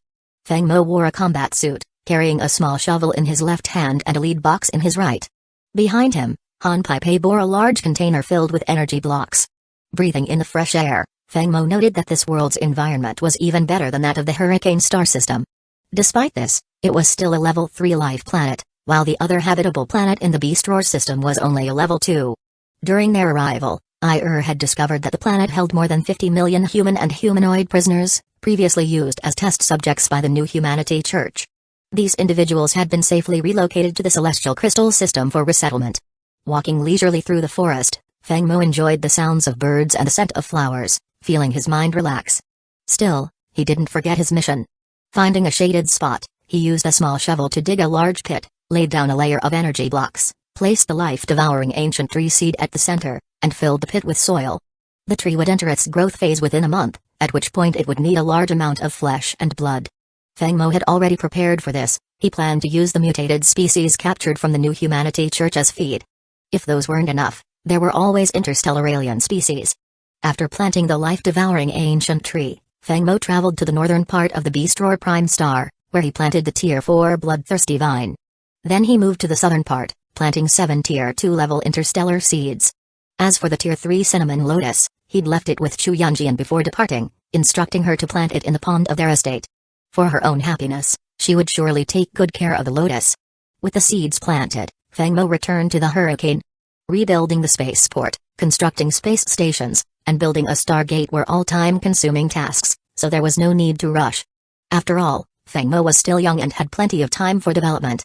After a busy morning of planting, Feng Mo entered the main control room, where he received a video call from Gu Jun. Upon connecting, he saw Gu Jun in the command center of a starship, surrounded by bustling officers. Gu Jun's face bore a rare expression of urgency. "Zhao Mo, the interstellar insectoids are launching a full-scale invasion and mounting a major assault on the Xuanwu Star Fortress." Several insectoid ships bypassed the fortress, infiltrating the northern Skygate space station. The northern region's 4 major empires are furious, each dispatching a Tier 5 fleet to the front lines. My Yunshan fleet is among them. But I just received a communication that your cousin, Gu Yanyan, who was on a training mission with her academy, and her friends are trapped on a planet while operating a Tier 3 fleet. They've been overwhelmed by insectoids and urgently need help. After weighing my options, I felt you were the best one to go to her aid. Without hesitation, Feng Mo replied, "Don't worry, Uncle Gu. Send me the coordinates, I'll depart immediately." Good, good. I'll transmit the coordinates now. Thank you, Zhao Mo. Gu Jun ended the call, visibly relieved. The interstellar insectoids had been attacking the Federation's northern Xuanwu Star Fortress in waves for over a year. Northern fleets had been reinforcing the region continuously, but the pressure remained immense. Now that Tier 5 fleets were engaged, the insectoids were clearly a formidable threat. Han Pei, alert the crew. The Hurricane, Mastodon, and 4 Tier 4 Scorpion stealth bombers are to resupply immediately. Also, have Feng Danny lead a 10-man mech squad onto the Hurricane. All other ships are to return to the Hurricane star system and await orders from Yes, sir. This time, Feng Mo intended to travel light. With 2 quasi-Tier 5 flagships and 4 Tier 4 stealth bombers, his fleet would be fast and versatile, perfect for a rescue mission where every second counted. Once the fleet was fully resupplied, Feng Mo personally entered the coordinates into the control panel and ordered, "Coordinates set. Route secured. Engage Level 4 synchronized warp mode. Switch to combat mode upon arrival. Successful mission completion will be rewarded with a pay raise." Just then, the Spark system displayed a new temporary mission notification. Temporary mission, rescue Gu Yanyan.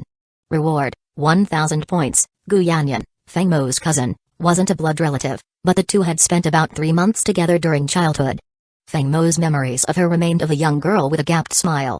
The fleet set out from the Beast Roar system, passing through the Celestial Crystal and Reef systems before reaching the Hurricane star system. They used a stargate to cross into the Yunshan system, then sped toward the northern Skygate space station, maintaining warp mode throughout, except when traversing the stargate. After a grueling 14-hour journey, the fleet reached the designated coordinates. The location was near the Z-139 star, where Feng Mo had previously been stationed, and close to Z-227, another frontline planet held by the military as a defensive bulwark against the insectoids. "Sir, we've arrived at the coordinates. A military fleet ahead is engaged with numerous insectoid motherships. Z-227 is under heavy assault from insect swarms." Viewing the radar images, Fengmo saw that Z-227's perimeter was swarming with insectoid motherships. On the planet's surface, over half the territory had been overrun, with remaining mech units and soldiers valiantly holding their ground. Nearby, a Federation relief fleet was locked in combat with the insectoid motherships. Judging by the wreckage, the battle had been raging for some time.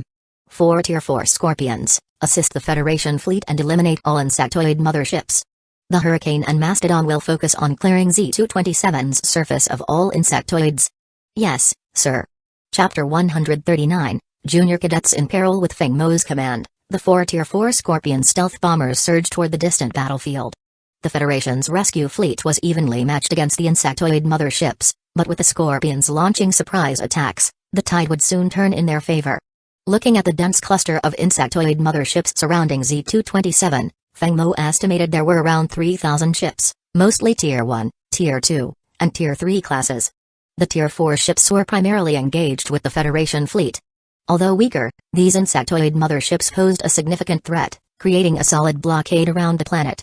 Clearing them with conventional attacks would take time, and Fengmo wasn't certain the ground defenses could hold out that long. Deciding on a bold approach, Fengmo issued an order that matched his adventurous spirit: Hurricane, Mastodon, remove engine restrictions, engage maximum speed, full power to star shields, ram them straight through. Yes, sir. Han Peipai acknowledged, swiftly entering commands on the control console. Engines unrestricted, maximum speed engaged. Starship weapon modules retracted. Countdown in 3, 2, 1. Engage. With Han Peipai's countdown, the 2 quasi-tier 5 starships shot forward like arrows, racing towards Z-227. Accelerating rapidly, they soon reached an astonishing speed of 490 stellar knots. Technically, with engine restrictions lifted, they could reach twice their normal speed. Both Hurricane and Mastodon had a standard speed of 300 stellar knots, meaning their maximum potential was over 600 knots. However, the dark energy crystals powering their engines could only sustain unrestricted speeds for short bursts without risking damage. Thus, 490 knots was the optimal limit. Both ships activated their star shields at full power, retracting all external weapons beneath protective armor. From a god's eye view, the 2 ships resembled enormous, streamlined projectiles, smooth and aerodynamic for peak velocity. Warning. Hurricane and Mastodon under collision impact. Star shield energy at 99.8% and 99.6%. The electronic alert sounded as a shadow flashed across the radar, likely a Tier 1 or Tier 2 insectoid mothership, shattered instantly upon impact. At such high speeds, even the sturdier insectoid motherships were obliterated on contact, reduced to fragments. Warning. Radar detects numerous insectoid motherships ahead and a swarm of aerial units. Another alert sounded, but Fengmo dismissed it. Disable radar alerts for insectoid units. I don't care what's in front of us, just keep ramming through. Warning. Hurricane and Mastodon under collision impact. Star shield energy at 98% and 98.3%. From an overhead view, the Hurricane and Mastodon were like 2 colossal bulldozers, plowing through the dense swarm at breakneck speed. No matter the class of the insectoid motherships, anything that collided with these juggernauts was torn apart. They carved a temporary vacuum within the swarm, which the surrounding ships quickly refilled, but the 2 quasi-tier 5 ships were nearing Z-227. Fengmo ordered a gradual deceleration as they approached, reducing speed from 490 knots to 300, switching from extreme speed mode to standard cruising. The deceleration took time due to their high velocity, but by the time they reached Z-227's atmosphere, they were moving at a controlled pace. Remove radar restrictions and scan Z-227. Connect to all available communication channels and broadcast. Yes, Commander. Scans complete, communications channels established. Taking a deep breath, Fengmo spoke steadily. Attention, this is Duke Fengmo of the Yunshan Empire. Remain calm and hold your positions if you are not in immediate danger. The insectoid swarm will soon be repelled. Repeating the message twice more, Fengmo then issued his orders. Fengtani, deploy the mech squad to support the ground forces. Mastodon, launch all drones to assist in clearing aerial insectoid units. Yes, sir. The skies over Z-227 were dark with insectoid flying units. Federation fighters fought desperately against the swarm above, while on the ground, armored mesh and infantry troops armed with laser rifles held their positions, resisting the relentless ground assault. In the planet's central region lay a long mountain range, a natural barrier where the military's defense forces held their line. The sky seemed tinged green from the sheer number of insectoids, an unending wave stretching as far as the eye could see. Many defenders felt a creeping sense of despair. As they prepared for the worst, soldiers recorded last messages for their families, only to find the swarm's biomagnetic field blocked their transmissions.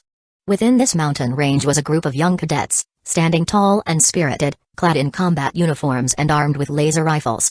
Their instructor led from the front. These cadets, students from the Yunshan Military Academy's command program, were filling gaps in the defense where casualties had left positions unmanned. Although they were afraid, the cadets took pride in their duty, for they were Yunshan Military Academy students, a school known for producing military prodigies and supplying nearly a tenth of the Empire's officers. Feng Mo, now a duke and a lord of 2-star systems, was a former student, and his legacy was a common topic of conversation among the Academy's ranks. Among the cadets stood a young girl in a combat suit, her gaze distant as she wrestled with her emotions.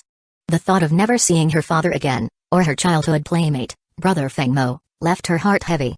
This girl was none other than Gu Yanyan. Chapter 140, The Arrival of Feng Mo. Just as the instructor was preparing to lead the cadets into battle, a calm, male voice came through their communicators. Ahem, this is Duke Feng Mo of the Yunshan Empire. Please remain calm. Stay in place if you're not in immediate danger. The insectoid swarm will be repelled soon. The cadets burst into excited chatter. Is that our senior Feng Mo? One cadet murmured, only to be corrected by a friend nearby. Yes, it's our senior Feng Mo, the Duke of the Yunshan Empire. He graduated less than a decade ago and has already achieved so much. He's the most brilliant command student the Academy has produced in nearly a century. Gu Yanyan, standing among the cadets, muttered to herself, is it really brother Feng Mo from when we were kids, came to rescue us? Look over there. Another cadet shouted, pointing to the distant sky. Finding the view unclear, they hurried to retrieve a large interstellar telescope from a nearby, smoking starship and connected it to a holographic projector, projecting an image before the gathered cadets. On the screen, hundreds of silver drones suddenly appeared in the sky, surging into the insectoid swarm without hesitation. Reaching the core of the swarm, the drones detonated simultaneously. Boom. Even from a distance, the cadets heard the tremendous explosion as a massive mushroom cloud rose, blocking out the sun. Green blood and insectoid fragments rained down, painting the battlefield in a macabre hue. After the explosion, 700 to 800 more silver drones appeared, launching waves of interstellar missiles and laser cannons. Their coordinated attack created a web of firepower, igniting the insectoid flyers and transforming the sky into a blazing inferno. The insectoid flyers dropped like hail, crushing those on the ground or being trampled by others in the swarm. Boom. 10 Tier 4 meshes, each 30 meters tall, landed on the battlefield, creating deep craters beneath them. As soon as they touched down, their shoulder armor opened, unleashing a barrage of micro-missiles that cleared the area ahead. Explosions and insectoid screeches blended into a chaotic symphony.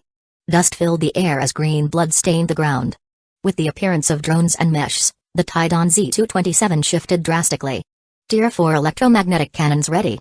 At Feng Tani's command, the meshes extended their arms, pale blue energy gathering into orbs in their palms. Fire. With a thunderous blast, 20 energy beams shot out, slicing through the insectoid horde and carving 20 blood-soaked paths. Overhead, interstellar bombers fired more missiles, complementing the electromagnetic beams and clearing large swaths of the insectoids.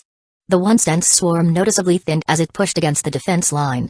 The cadets cheered, some hastily checking the Federation database to identify the meshes and drones. Yet, due to the biomagnetic interference from the insectoid motherships, the database search progressed slowly. When they finally accessed the entry, it read simply, Equipment of the Storm Fleet, commanded by Duke Feng Mo. At that moment, a massive starship descended, casting a shadow over the mountain range. A beam of light landed near the cadets, and Feng Mo stepped out with Han Pai Pei. The cadets stared in awe at Feng Mo in his black armor, his youthful face uncovered. This image would be forever engraved in their memories, a scene they'd recall for years. Hello, everyone. Given the situation, please follow Secretary Han Pai Pei to the hurricane for rest. Feng Mo nodded to the instructor, then strode toward the cadets, recognizing Gu Yanyan among them from the photo provided by Gu Jun. Reaching her, he smiled gently and said, My, how you've changed. You're prettier now, though you were cuter as a kid. Do you still remember how you'd follow me everywhere, gap-toothed, talking with that little lisp? Embarrassed by his teasing and the curious gazes of her peers, Gu Yanyan's face flushed a deep red, feeling as if she were burning from within. Seeing her innocent face, delicate features, and slight frame, Feng Mo felt a surge of affection and protectiveness, though he reminded himself she was a childhood friend, like a sister to him. He already had 3 women in his life, and he wasn't interested in adding another. Patting her head, he said softly, Big brother Feng Mo is here. This insect swarm will be gone soon. Go with your instructor and everyone else to rest on the hurricane."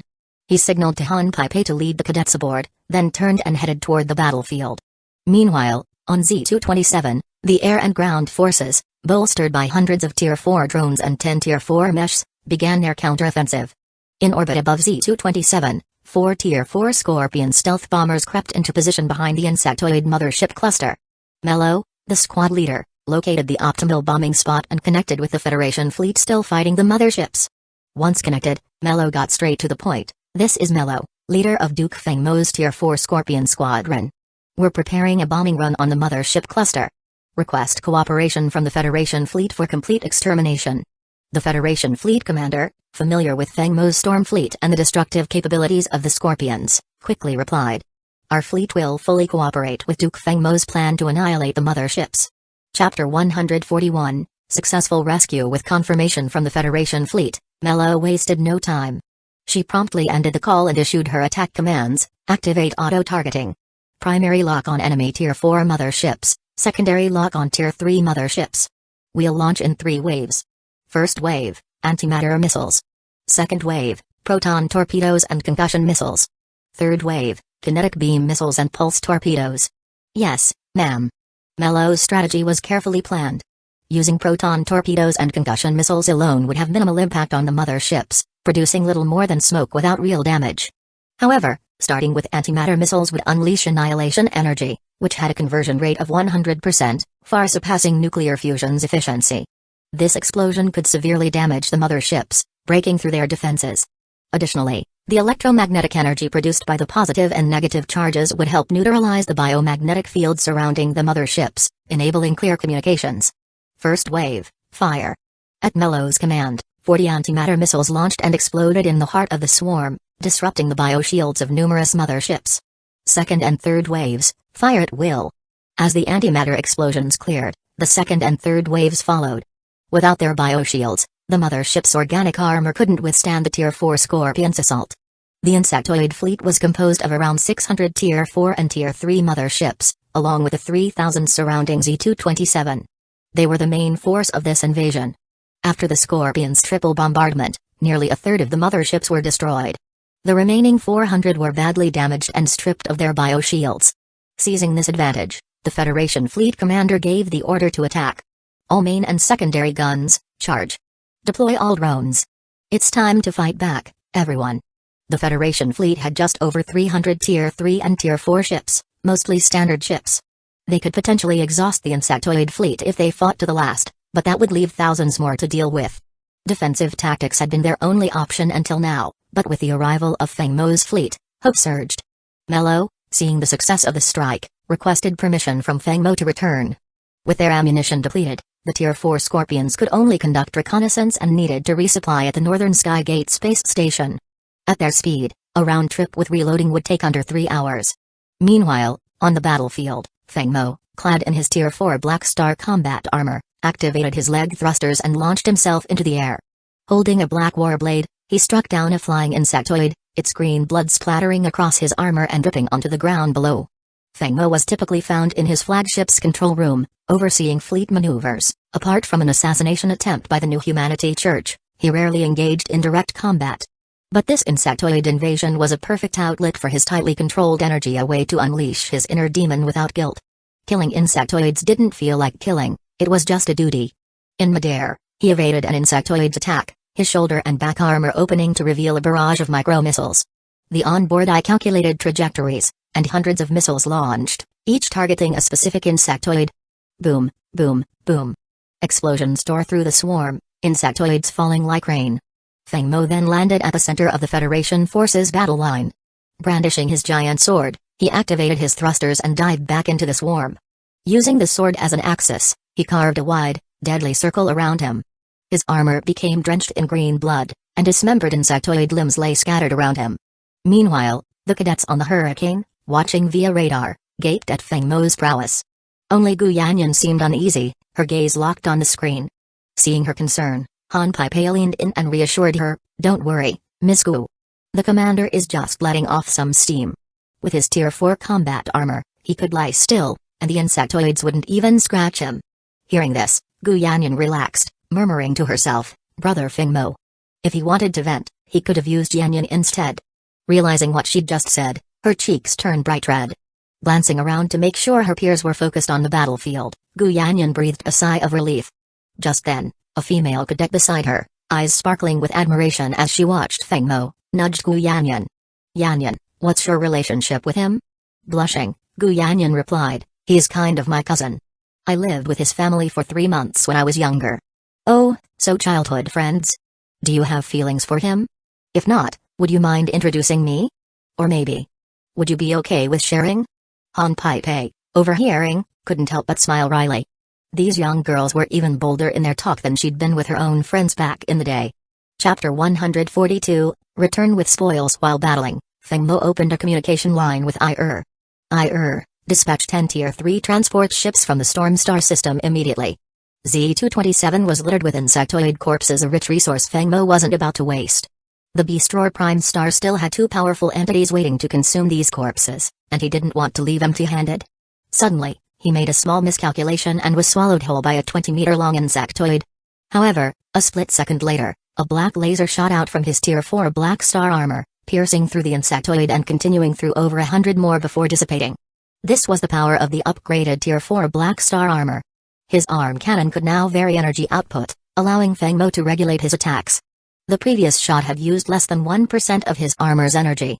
If he had unleashed its full capacity, the cannon would rival the main gun of the Hurricane. The Black Star armor, crafted from dark matter alloy and powered by dark energy crystals, was indeed a force to be reckoned with. Moving through the swarm like a whirlwind, Feng Mo slashed down insectoids of all sizes in one strike. The shape-shifting memory metal of his armor morphed into various cold weapons, complementing his level 3 gene-enhanced strength, piercing the insectoid tide. Looking back, he saw the path he had carved, a green, blood-soaked channel, bordered by a swarm now much thinner. Deciding to go all out, he soared into the air, forming a pale blue energy sphere in his hand, crackling with electromagnetic energy. Electromagnetic railgun blast. This technique, derived from his arm cannon, concentrated his armor's energy, charging and releasing it in a powerful blast. Boom. The blue beam struck the center of the insectoid horde, triggering an explosion that leveled the area within a kilometer. The ground itself sank several meters. The blast consumed 70% of the armor's stored energy. Aboard the Hurricane, cadets and instructors watched in awe as the blue beam descended, causing a massive explosion. They marveled at the strength of the Tier 4 Black Star armor. "Wow, he's incredible!" Gu Yanyan exclaimed, eyes wide with amazement. After finishing his display, Feng Mo activated his thrusters and returned to the Hurricane's control room, where he asked Han Pai, "Has Mello sent word yet? When can we start the second bombardment?" Han Pai glanced at Mello's message. "Mello says they need at least 40 more minutes." "Good. Inform Mello that in 40 minutes, the Hurricane and Mastodon will join the Tier 4 Scorpions for a full assault on the mother ships outside the planet. Also, patch me through to the Federation Fleet Commander." "Yes, sir." Han Pai promptly connected to the Federation Commander. Once connected, Feng Mo got straight to the point. "To which empire and fleet do you belong? What's your rank?" The rapid questions seemed to catch the other commander off guard, but he quickly responded. "Reporting to you, Duke Feng Mo. The Black Knight Fleet, under the Meteor Empire's Tier 4 Division. Colonel Cheng Xianqing reporting." Cheng Xianqing saluted sharply. He held deep respect for this young duke, the Federation's youngest starship designer, and the lord of 2 star systems. The Meteor Empire was one of the Northern Federation's 4 major empires, commanding 3 star systems, 1 large and 2 medium-sized, a force about 10 times larger than Feng Mo's holdings. Yet, Feng Mo owned his star systems personally, while these belonged to an empire. Feng Mo's position now carried weight comparable to a counselor, and he could easily trade his territories for such a role in the Yunshan Empire. 4 ships from the Storm Fleet are resupplying at the Northern Sky Gate. They'll return in 40 minutes. In the meantime, I need you to launch a full assault on the mother ships surrounding Z-227. The Hurricane and Mastodon will assist. Understood? With a crisp salute and raised voice, Cheng Xianqing replied, "Black Knight Fleet receives orders." Cheng Xianqing reporting for duty. Feng Mo ended the call and issued his own orders. "Deploy all drones from Mastodon to eliminate all insectoids on Z-227's surface. Hurricane, prepare to engage the mother ships." The Hurricane, a quasi-Tier 5 ship, faced a swarm of over 3,000 motherships surrounding Z-227, mostly Tier 2 and Tier 1 classes, with few Tier 3s remaining after the Scorpions and Black Knight Fleet's bombardment. Emerging from the atmosphere, Feng Mo saw the dense river of motherships like an endless stream, with a hurricane resembling a lone boat on its surface. Alert! Mothership swarm detected ahead. Radar scan complete. 134 Tier 3 class, 1,340 Tier 2 class, and 1,970 Tier 1 class motherships. The swarm loomed like an interstellar beast. But the hurricane, fearless, was prepared to vanquish it. The massive swarm opened its maw, and the hurricane dove straight into the heart of the insectoid fleet. In an instant, the radar was flooded with mothership signals. Calmly, Feng Mo issued his combat orders: charge all primary and secondary cannons. Activate auto-targeting, prioritize Tier 3 motherships, fire on sight. Initiate close-range rapid-fire cannons, targeting Tier 2 motherships. A single Tier 3 mothership could pose a greater threat to the hurricane's shields than 100 Tier 1 motherships. Therefore, the high-priority targets were the strongest threats. The hurricane boasted 150 close-range rapid-fire cannons, creating a bullet screen that enveloped the ship. Any motherships that approached were shredded by this wall of fire. In the crowded formation, a single projectile often pierced through multiple Tier 1 motherships. At the same time, 16 secondary cannons locked onto a cluster of motherships and unleashed a barrage. Chapter 143, Dancing on the Knife's Edge. The 16 beams of light sliced through the mothership's swarm, obliterating multiple insectoid vessels in a single strike. A Tier 3 class mothership's bio shield shattered, the beam piercing through it and then 2 additional Tier 2 ships behind it. Each shot penetrated the fleet like skewers, cleaving through ship after ship. In just 5 minutes, the hurricane's main and secondary cannons had unleashed a barrage that decimated nearly 100 motherships. With the rapid-fire close defense cannons maintaining a continuous assault, the destruction count kept rising. But even at this pace, against 3,000 motherships, it felt like a drop in the ocean. Insectoid motherships fearlessly swarmed the hurricane, aiming to drain its star shield through kamikaze attacks. Meanwhile, Tier 2 and Tier 1 ships bombarded it with bioplasma shots, which the star shield held off. Alert! Hurricane star shield at 95%. 92%. 87%. 82%. Watching the ever-growing number of motherships surrounding the hurricane, Feng Mo calmly issued his next command. Charge the quasi-Tier 5 Star Destroyer cannon. Switch to beam mode. Unlike conventional cannons, the Star Destroyer cannon offered 2 modes. One was a single-shot laser blast, while beam mode allowed sustained fire by channeling continuous energy, as long as the charge held. Commander, the quasi-Tier 5 Star Destroyer cannon is fully charged. Awaiting orders. Fire. Dear, open a path through the swarm. The cannon unleashed a massive orange beam, obliterating every mothership in its path, Tier 1, Tier 2, or even Tier 3. The beam sliced through the dense swarm, creating a widening gap in the blanket of ships. The bioshields of these insectoid ships might as well have been paper, shredding as the hurricane punched through the swarm's formation, escaping its encirclement. In the hurricane's observation lounge, the cadets watched intently as the ship's cannons tore through motherships, saw the swarm closing in, and then witnessed the orange beam cutting an escape path. Their disbelief and awe grew with each attack. Just now, that orange beam wasn't a regular Tier 4 main cannon, their instructor explained, it was a quasi-Tier 5 Star Destroyer cannon. These cannons aren't available for production or sale in the Federation. Duke Feng Mo acquired this one through a private auction. Gu Yanyan's friend nudged her and whispered, your brother Feng Mo is incredible. If you don't act fast, other women will swoop in. You're at a disadvantage on your own. But if we join forces as besties, think about the advantage. Gu Yanyan blushed, giving her friend a light smack. You're getting bolder every day. After firing the quasi-Tier 5 Star Destroyer cannon, the hurricane's main and secondary weapons went into cool down, leaving only the close defense cannons to handle the remaining threats. The heavy cannons' caliber and power extended cool down times, a trade-off for their devastating impact.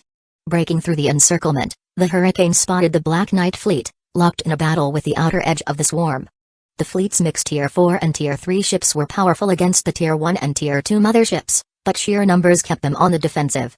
Without specialized ships like missile cruisers, they couldn't mount an effective offensive, especially lacking a Tier 3 bruiser to launch guided barrages.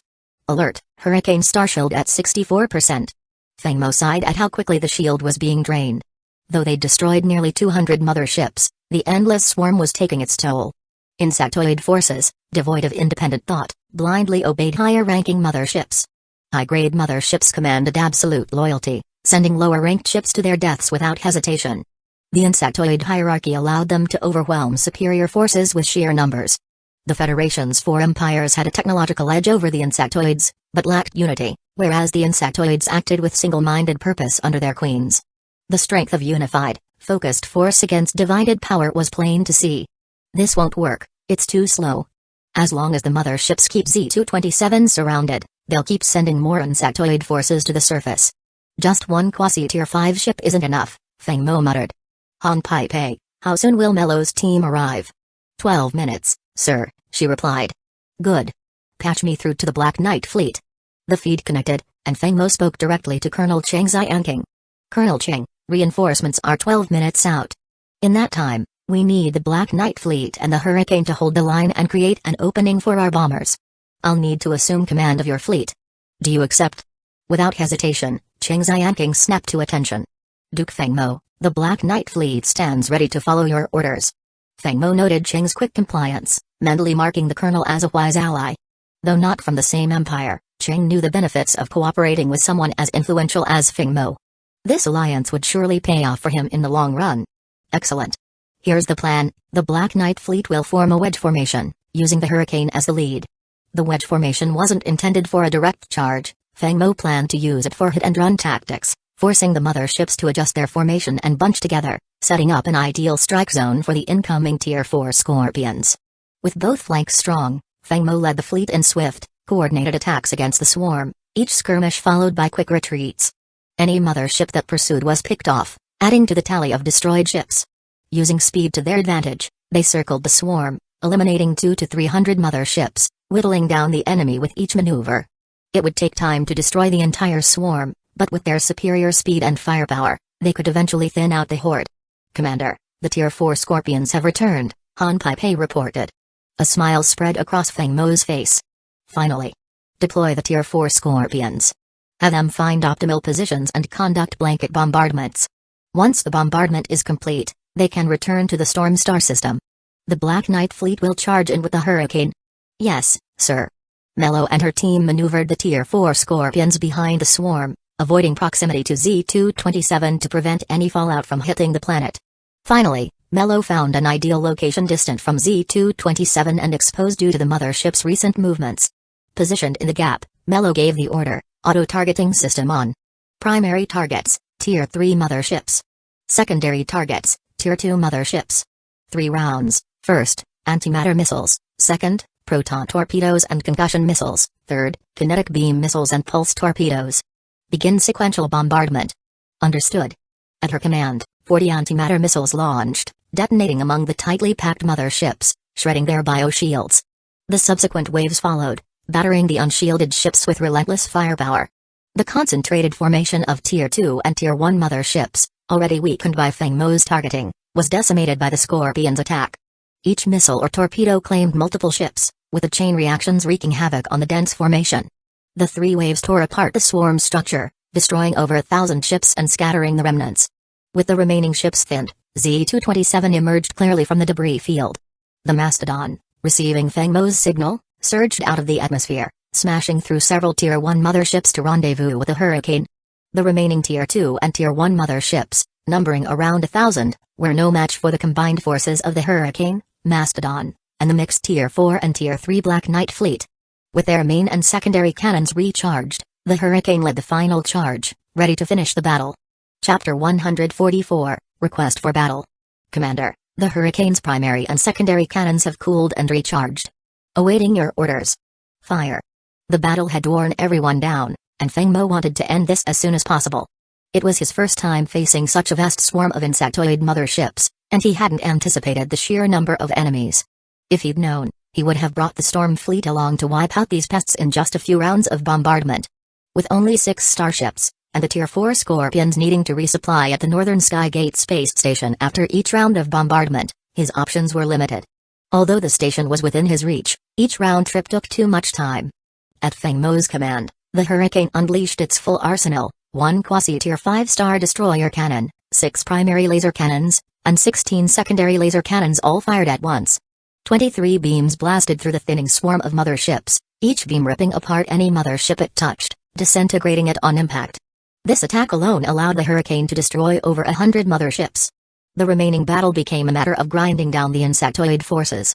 After 6.5 hours, Feng Mo's 6 starships, together with the Black Knight fleet, finally eradicated every mothership.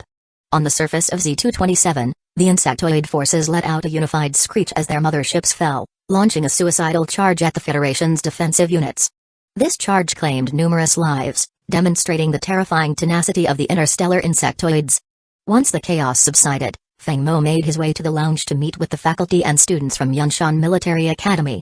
"Professor, the Black Knight Fleet will take over control of the Z-227 system. The Meteor Empire will dispatch a logistics fleet to coordinate with Yunshan Military Academy, repair your damaged ships, and ensure their safe return."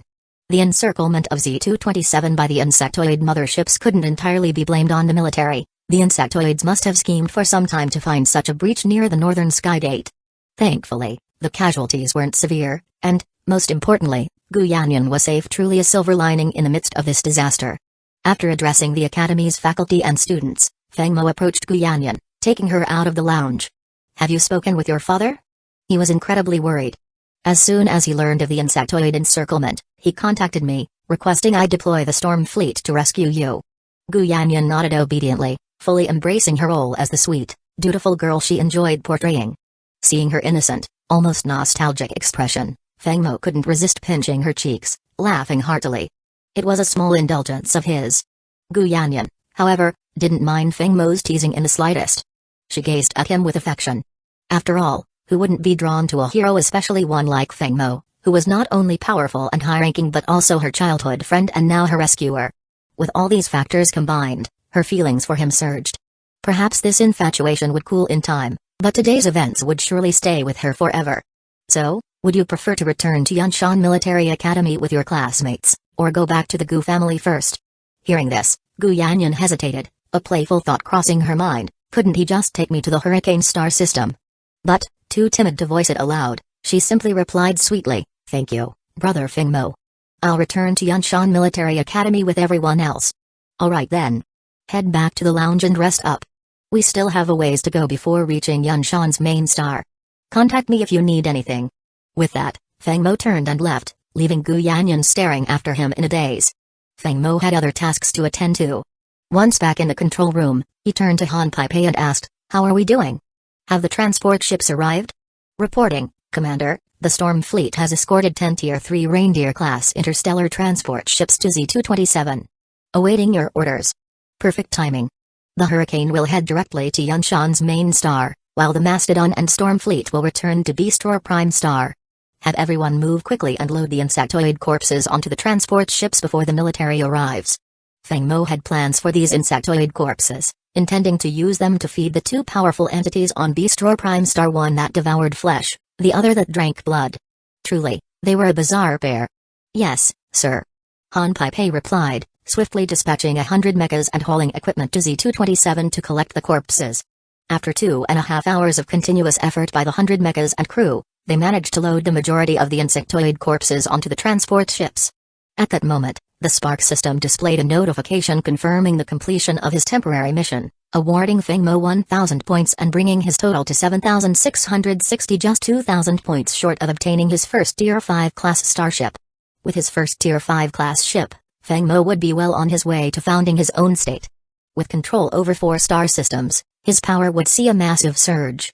As Han Pei completed the arrangements and prepared to return to the control room, her fleet assistant reported a disturbance among the rescued cadets, prompting her to investigate. Without delay, she headed for the lounge, sending a message to the commander along the way. At that moment, Feng Mo was reclining in the captain's chair, resting. The intense battle on the planet's surface had taken its toll. With the large-scale invasion of the Federation by the insectoids, he knew that, as a Duke of the Yunshan Empire, he might be called to the front lines at any time. Feng Mo did not take the insectoids lightly, even though he had emerged victorious in their last 2 encounters. Those battles had only been the beginning. The Northern War Zone was now deploying 3 Tier 5 fleets, a clear sign of the immense pressure on the front lines. He estimated that 100 Tier 5 class insectoid motherships, each leading tens of thousands of Tier 4 class motherships, were preparing to launch an assault on Xuanwu Fortress. The Federation was besieged on 3 fronts, a dire situation. The past 2 years had indeed been full of crises. Just then, his wrist communicator beeped with a message. Glancing at it, Feng Mo rose and headed for the lounge. Upon entering, he found the faculty leader looking grim, with several cadets visibly distressed. "What happened, Han Pei?" Feng Mo asked coolly. It was the first time Han Pei had seen Feng Mo angry, And she felt a touch of fear as she replied timidly, "Some of the cadets wanted to tour the hurricane, but the crew stopped them, leading to a verbal confrontation." After her brief explanation, Feng Mo wasn't angry with anyone in particular. He understood the cadets' curiosity, and his crew, still carrying the intensity of battle, weren't the type most people could face comfortably. He doubted his crew would be at a disadvantage in any altercation, so he figured the cadets were likely the ones overstepping, a fact that explained the faculty leader's dark expression. Knowing the situation, Feng Mo addressed the teacher calmly. "Professor Chen, every fleet has its rules. I expect everyone to respect them here. I apologize for any distress caused, but my crew did nothing wrong." Feng Mo's words reminded the faculty leader that simply because they shared an academy didn't give them the right to explore the hurricane without his consent. The teacher realized it was inappropriate to act so boldly, especially without regard for Feng Mo's rank. It was poor judgment, especially to demand things without relenting. However, most of these cadets came from wealthy or powerful families. Students at Yunshan Military Academy's command school were often children of high social status. To them, regular crew members were simply soldiers, not true companions. Many of Feng Mo's crew, particularly those from half-beast backgrounds, were often marginalized, not fully accepted by either humans or beastmen, and received little respect from cadets with prestigious backgrounds. "They're just a bunch of half-beast trash. No need to make a big deal out of it," one male cadet in a black combat uniform muttered under his breath. Though he spoke quietly, everyone heard him clearly. Feng Mo's expression turned cold. Noticing Feng Mo's shift, the faculty leader quickly intervened. "Your Grace, Wei Cheng didn't mean it that way." "Enough. Professor Chen, let me be clear, fleets operate by their own rules. You Wei Cheng, is it? Who's your family? Let's hear it. If I can afford to offend you, get off my ship. If not, well, let's see if the Storm Fleet will have a say in that." Feng Mo's stance was simple: if he could afford to offend him, the cadet would leave. If not, then he was ready to test that assumption. He didn't believe he needed to cater to anyone's prestige, even within the Yunshan Empire. As Feng Mo unleashed his fury, the lounge fell completely silent. No one dared to provoke him further. This was the Duke of the Empire himself, a man whose feats they'd heard of since their first year at the military academy, all the way through to senior year. There was a reason for this. Feng Mo was dazzling, a peerless figure who had left everyone in his generation far behind. Wei Cheng was terrified. What good would it do to even mention his family name? His family would never risk offending Feng Mo over him. In fact, if his family found out about this, they'd likely hand him over to Feng Mo without hesitation. At that moment, Gu Yanyan stepped up beside Feng Mo, taking his hand and addressing Wei Cheng. "Wei Cheng, I'll let Brother Feng Mo notify the Black Knight Fleet. You can take an interstellar shuttle over to them, and they'll arrange for a ship to take you back to the academy. For now, you're not welcome here." Feng Mo looked at his honorary little sister with a hint of surprise. He'd thought that if Gu Yanyan pleaded for Wei Cheng, he might consider it. But she hadn't came to plead, she was standing up for him instead. Feng Mo didn't fully grasp the competitive pressures among children of elite families. They were as fiercely competitive as anyone, especially in families where a single generation had many members vying for recognition. Wei Cheng's family was influential in the Yunshan Empire but aligned with the speaker's faction, not Gu Jun's. And in his generation alone, there were 13 others of similar age. If they learned he'd offended Feng Mo, he'd likely be disowned. However, to his credit, Wei Cheng held his composure, offering no apologies or pleas as he left the lounge with his head down. Han Pai, understanding the situation, instructed the fleet assistant to escort Wei Cheng to the rear of the ship and provide him with an interstellar shuttle. The Black Knight Fleet wasn't far from the hurricane, making it an easy trip. Even if something happened along the way, it wouldn't concern Feng Mo. Once Wei Cheng had left, Feng Mo looked at the professor, who still wore a strained expression, then took Gu Yanyan's hand and left the lounge. Gu Yanyan's friend, watching them, grinned. There was nothing more thrilling than following her friend's love story, especially one involving Feng Mo. They made their way to the control room, where Feng Mo seated Gu Yanyan beside him and initiated a video call with Gu Jun. As the call connected, Feng Mo noticed that Gu Jun's background was still the control room of a starship, a sign that the situation was likely tense. Seeing his daughter and Feng Mo sitting side by side, looking like a perfect pair, Gu Jun felt a sense of pride. His daughter was beautiful, intelligent, and charming, with many admirers since she was young. But Gu Yanyan wasn't exactly the sweet, obedient girl she seemed. A mischievous side lay beneath her innocence, often leading her to attempt risky stunts that scared her father half to death. She was his only daughter, and he cherished her dearly. "Uncle Gu, is the situation at Xuanwu Fortress looking grim?" Feng Mo asked, getting straight to the point. Gu Jun raised an eyebrow. "What, are you thinking of lending a hand at Xuanwu Fortress?" Feng Mo nodded, as that was precisely his plan. With two ancient creatures at home that thrived on blood and flesh, he couldn't exactly sacrifice his own people to feed them. He'd have to find a new outlet for their appetite. I'd be honored to help. As a Duke of the Yunshan Empire, it's my duty. But let's be clear, I'm not asking for money. I'll need the insectoid corpses, as many as possible. There was no need for pretense in front of Gu Jun. With Feng Mo's current power, few could challenge him, a fact underscored by the ancient devouring life tree he'd planted. Gu Jun observed him thoughtfully. It seems you've quietly acquired some impressive assets, Feng Mo. Don't forget to keep your Uncle Gu in mind. Feng Mo understood the hint and replied earnestly, rest assured, Uncle Gu. You'll always have your share. I won't forget. Gu Jun smiled, reflecting on how he'd once cared for Feng Mo as a young nephew, never imagining he'd rise to such heights so quickly, reaching the pinnacle of elite families. He was now nearly on par with the top aristocratic families. With the Stormfleet's remarkable record, Feng Mo wasn't intimidated even by the top families, including the Chu, Yu, and Qiao families. Gu Jun felt thankful for his early support of Feng Mo, realizing what a wise decision it had been. And, seeing the way his daughter looked at Feng Mo, he sensed there was more to come. Wait for my orders. A Tier 4 fleet recently retreated from the second defensive line between Xuanwu Fortress and the Northern Sky Gate after suffering heavy losses. You'll have a week to rest and prepare to report to Xuanwu Fortress. With that, Gu Jun ended the call. Chapter 145, Arrival at Xuanwu Fortress. The Hurricane activated its Tier 4 warp engines, crossing the North Gate space station and jumping through the Stargate back to the Yunshan capital Star. After years away, Feng Mo was finally returning to Yunshan Military Academy. The Hurricane glided to a halt at Starport 1. The lead teacher and students disembarked, touching the ground without ever having seen Feng Mo again. Gu Yanyan, however, left with a smile, waving at the ship as it departed.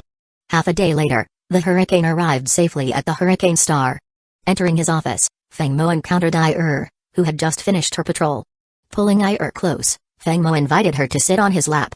Playing with her tail, he said, with the space bugs invading the Starsea Federation on a massive scale, I have no excuse not to join the fight as a Duke of the Yunshan Empire.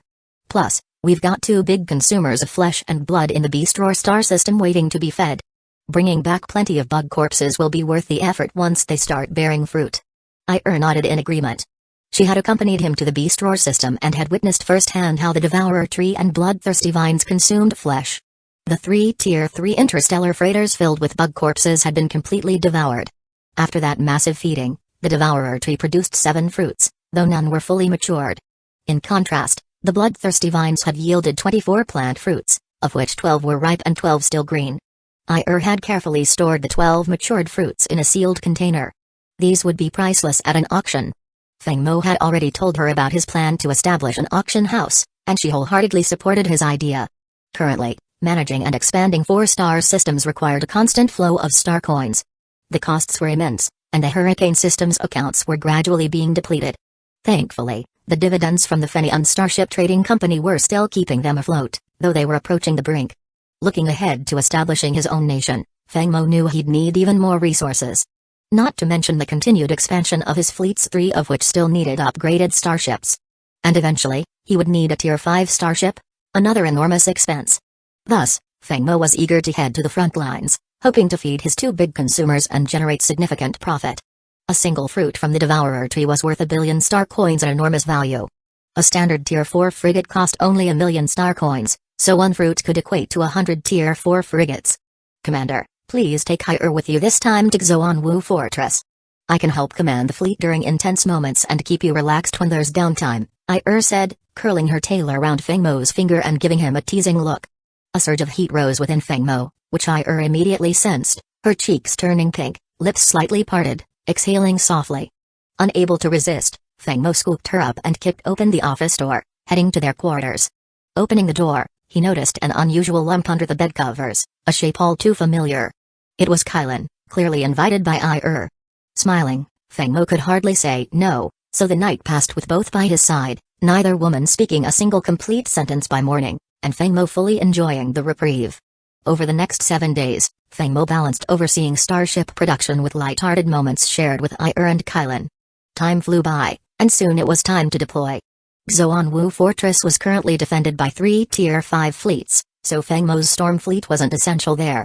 His destination was Planet Z043, positioned between Xuanwu Fortress and Northgate Space Station. In the defense system from Xuanwu Fortress to North Gate, each planet was designated by a number, starting with Z, with a total of 234 planets in this defense corridor. This included planet Z-139, where Feng Mo had interned, and planet Z-227, where he'd recently provided support. Planets Z-001 to Z-081 were the most dangerous, heavily fortified by Northern Warzone fleets to intercept space bugs. Z-043 had been modified by the military into a supply base, housing over 4 million logistics troops. Feng Mo was tasked with guarding this planet and patrolling the surrounding space at least 2 daily patrols during this wartime state. This time, Feng Mo only took the Storm Fleet, which, after reallocating ships to support other fleets, now consisted of 2 quasi-Tier 5 warships, 56 Tier 4 warships, and 2 Tier 3 boxer ships. The logistics fleet included 5 Tier 4 furnace supply ships, 10 Tier 3 reindeer transports, and 10 Tier 3 Scarlet Worm transport ships, totaling 85 ships, a sizable micro-fleet, though not technically a full fleet, which required a minimum of 100 ships. Still, no one would underestimate the Storm Fleet's power. It could hold its own against a standard 1,000-ship Tier 4 fleet, often emerging victorious.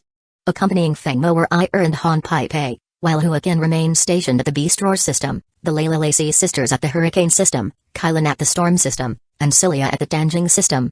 As for Elisa, she had her hands full, managing Stargate construction, the transformation of the Beast Roar system, and continuous Tier 4 starship production. However, Feng Mo had won her loyalty by bringing her back Yanshan's finest snacks. In the Hurricane's command center, target planet locked. Route planning complete. Weapons and power systems fully replenished. Fleet is about to enter synchronized warp mode. All Tier 1 genetic warriors, activate Deep Sea mode. This time, it was Han Pei's voice over the system announcement. Reaching planet Z-043 required first traveling to the Stargate in the Hurricane system, then jumping to the Yanshan system. From there, the fleet entered warp to the Northgate space station, and after passing inspections, continued on to Z-043. By the time Feng Mo and the fleet arrived at Z-043, almost a full day had passed. The latter part of the journey had taken longer than expected due to the presence of interdictors between Northgate space station and Xuanwu Fortress, which prevented warp travel on that route. Upon arrival, the Storm Fleet docked at Starport 1. The planet itself was small and harsh, though a massive energy shield on the surface created a spring-like climate ideal for human habitation. Feng Mo took a shuttle from the starport to the command building, which was designated for the planet's commanding officer. Reaching the top floor office, he summoned all fleet captains. Every captain in the Storm Fleet was originally part of the Storm, Feng Mo's first ship, and had risen through the ranks under his leadership. He had rewarded their loyalty by training them as captains and freeing them from servitude. They had, in turn, proven their dedication. No matter the danger, they followed him unwaveringly, despite the steep casualty rate.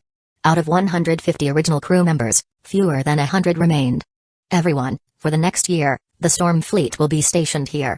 Mandatory patrols twice daily, with all Tier 4 warships divided into 4 groups of 14 ships each, rotating every 4 days for adequate rest. But remain vigilant on patrol. This is the front line, a true meat grinder compared to previous battles.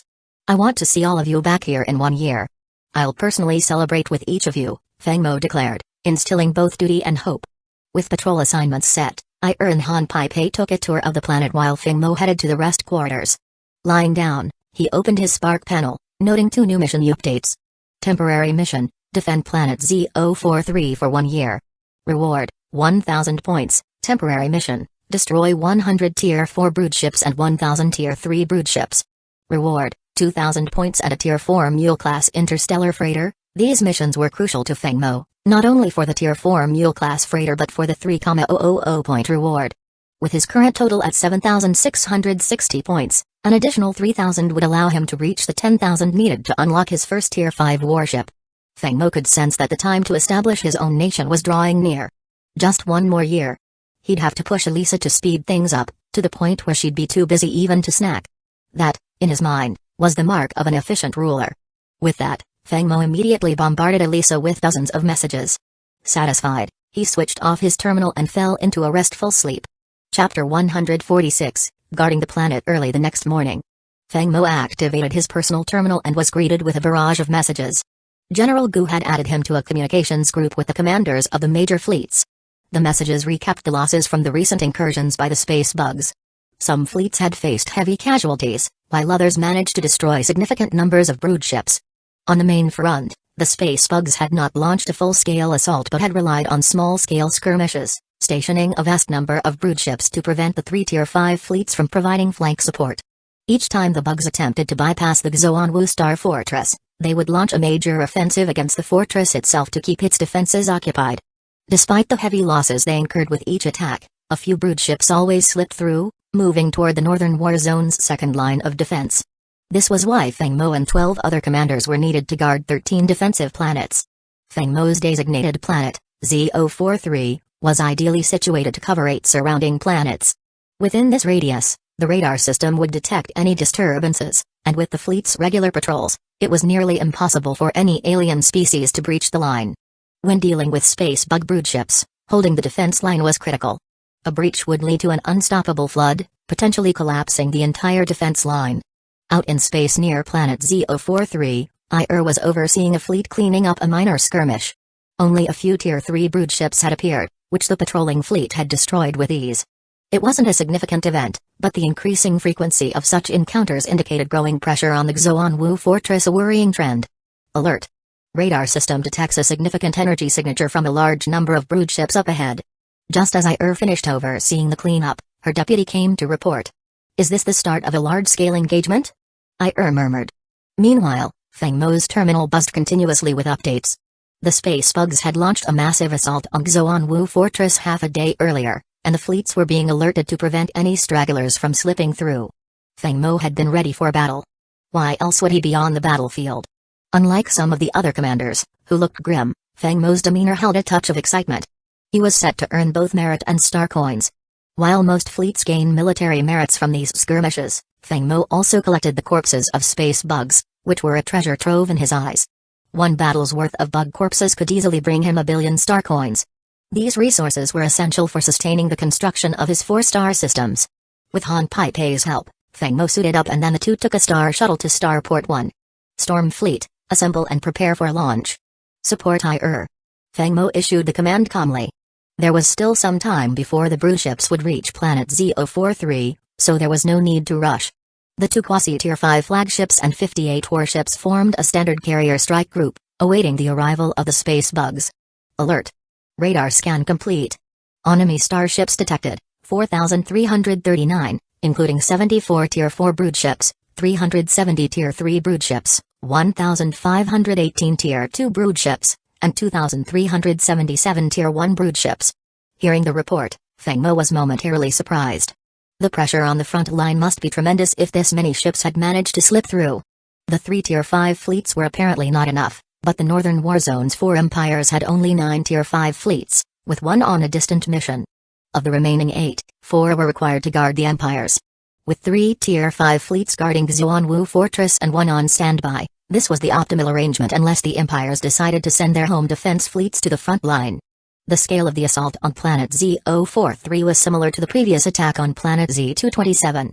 However, the Storm Fleet was no longer limited to just 6 warships.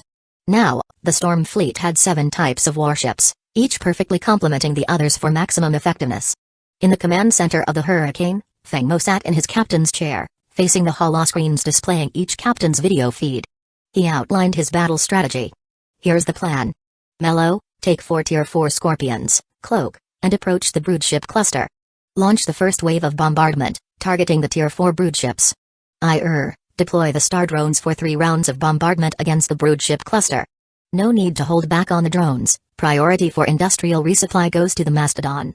All Tier 4 blade and shield frigates, switch to defense mode, and align all close-in cannons toward the broodship cluster to intercept incoming threats. Tier 4 Kangaroo and the Hurricane's main and secondary cannons, charge up and stand by for my command. Lastly, the 2 Tier 3 Boxers, be prepared to engage the broodship cluster. No need to conserve ammunition. We're aiming for full fire coverage. Once again, I want to see all of you here a year from now. Yes, sir. The captains responded in unison, and Feng Mo's strategy was straightforward: destroy at least a tenth of the broodship cluster before they could even reach the Storm Fleet. Then, with a tactical advantage, they'd deliver a second wave, further decimating the enemy. Only after that would the fleets engage directly, minimizing casualties and maximizing gains. Feng Mo was determined to protect the loyal crew members who had served him for so long.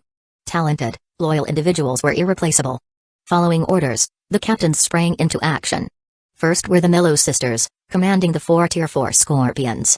The elder sister led Scorpions 1 and 2 to cloak and approach the left flank of the broodship cluster, while the younger sister maneuvered Scorpions 3 and 4 to the right. The sisters issued their commands simultaneously: radar, scan for all enemy Tier 4 broodships. Auto-targeting systems, lock on. Operation commence. At their command, the 4 Tier 4 Scorpions revealed themselves, each in pairs, their star shields at full power, unleashing relentless firepower with no restraint. The 4 Scorpions were like silent assassins, slipping close to the broodships and delivering devastating strikes at the perfect moment.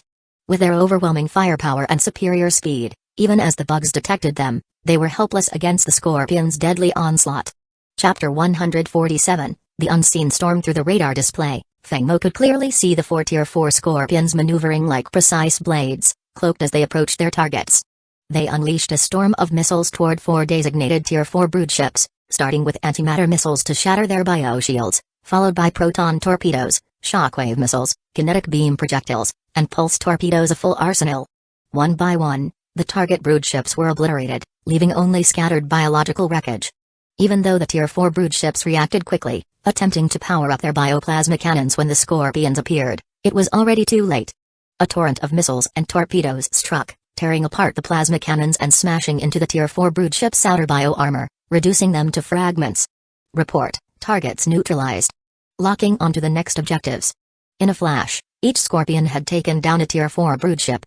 With their shields absorbing a few stray plasma shots from Tier 3 and Tier 2 broodships, they pivoted and retreated gracefully, disappearing into stealth mode once more to reassess the swarm, beginning the hunt again. Feng Mo's instructions were clear: hunt as many Tier 4 broodships as possible before the swarm reached planet Z043. Meanwhile, the Tier 4 broodship serving as the flagship at the center of the cluster quickly adapted. After losing 4 Tier 4 ships, it ordered the lower-level broodships to cluster around the higher Tier 1s, reformatting their advance to shield the precious few Tier 4 broodships as much as possible. This strategy, however, made it more difficult for the Scorpions to continue their assassinations. The concentrated swarm required them to tank significant plasma fire with their shields, and after 3 rounds of strikes, their shields were nearly drained. Warning.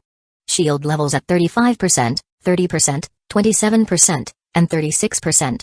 The Scorpions' shields were critically low. However, the bugs' clustering response had played directly into the Mellow Sisters' hands. By baiting the broodships into grouping defensively, they set up the conditions for an all-out barrage. All 4 Scorpions, reposition for maximum effect. Dump all payloads, then retreat to Z043 for resupply. At the sisters' command, the Scorpions cloaked again, slipping into the designated strike zones. Once in position, they emerged from stealth, launching an intense bombardment of missiles and torpedoes. Without a backward glance, the Scorpions began their return, leaving behind a spectacular explosion in their wake. With their shields nearly depleted, one of the Scorpions had even taken minor hull damage. Despite this, their mission had succeeded spectacularly. Watching from the command center, Feng Mo applauded the Mellow Sisters' tactical brilliance. First, they had forced the broodships to cluster defensively, then unleashed a saturation strike across 4 sectors, blanketing the area in missiles and torpedoes. Radar confirmed that entire swathes of red blips, the signatures of broodships, blinked out, replaced only by biological wreckage. In just under an hour, the Scorpions had executed 3 assassination waves, eliminating 12 Tier 4 broodships, and then launched a saturation strike, wiping out over 400 broodships. The bugs' strategy to cluster their lower-tier broodships around the Tier 4 vessels had handed the Mellow Sisters a golden opportunity. Of the original 4,339 broodships, nearly a tenth were destroyed before they even neared Z043. The sisters had completed Feng Mo's mission with flying colors. While the Scorpions were wreaking havoc, Ir on the Mastodon also moved into action, issuing her commands with precision: deploy all drones. Escort the bombers for a full-scale bombing run. Suicide drones, stand by for a deep strike and detonation within the swarm. Breachers, hold for now. A series of commands rang out, and TAC teams calculated the optimal flight paths. 900 drones launched, streaking toward the swarm. Meanwhile, 2 Tier 3 boxers, escorted by 10 Tier 4 blade and shield frigates, positioned themselves at maximum firing range, ready to engage.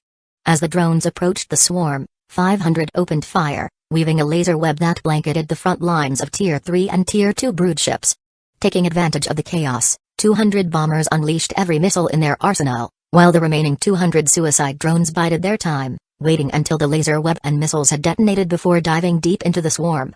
The drones triggered the bug's biosensors, and a barrage of plasma shots struck, but the primary mission was already achieved.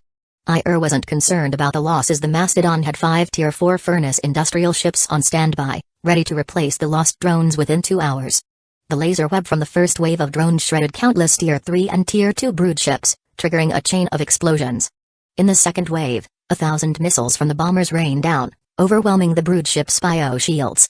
And finally, the 200 suicide drones, now reduced to 56, drilled into the heart of the swarm, detonating and clearing entire sections of the brood ship cluster, with even Tier 4 ships caught in the blasts. Watching from his radar screen, Fengmo saw the Mello sisters' 3 assassination waves and final bombing run take out a tenth of the brood ships. The Mastodon's drones had destroyed over 500, including 2 Tier 4 brood ships, a brilliant performance by any measure. Chapter 148, over half destroyed after 2 waves of attacks, nearly 1,000 brood ships lay in ruins. But the offensive was far from over.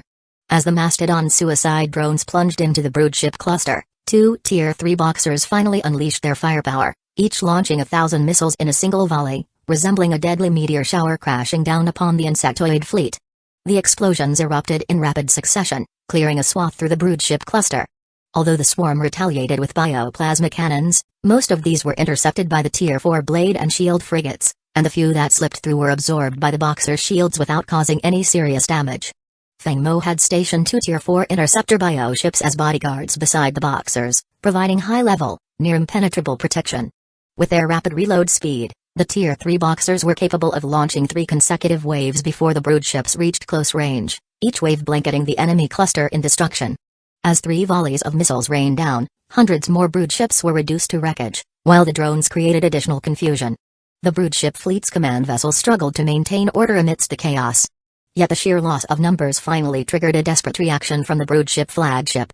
The swarm's biofield surged as the remaining 2,000 brood ships directed their focus toward the drones, obliterating hundreds of them in a storm of bioplasma. Then, the entire swarm turned its attention toward the 2 Tier 3 boxers. Observing this shift on the radar, Fengmo instructed Han Pei, pull the boxers back. There's no need to risk them further against the brood ship fleet. Have the radar rescan the enemy numbers. Radar scan complete. Remaining brood ship fleet, 1,970 ships. Of these, 43 are Tier 4 brood ships, 146 are Tier 3, 978 are Tier 2, and 803 are Tier 1. The original 4,000 plus brood ships had been reduced to less than 2,000, a surprisingly effective result. Few fleets could match the Firestorm fleet's unique assets, missile destroyers, stealth bombers, and quasi-Tier 5 carriers. Most fleets stationed on a second defense line were primarily Tier 4 fleets with few specialized ships, let alone quasi-Tier 5 flagships. Special-class starships were expensive and typically beyond the financial reach of standard fleets, with annual military funding barely covering operational costs. Any gains from missions had to be shared with the crew as incentives, leaving little for reinvestment in fleet upgrades.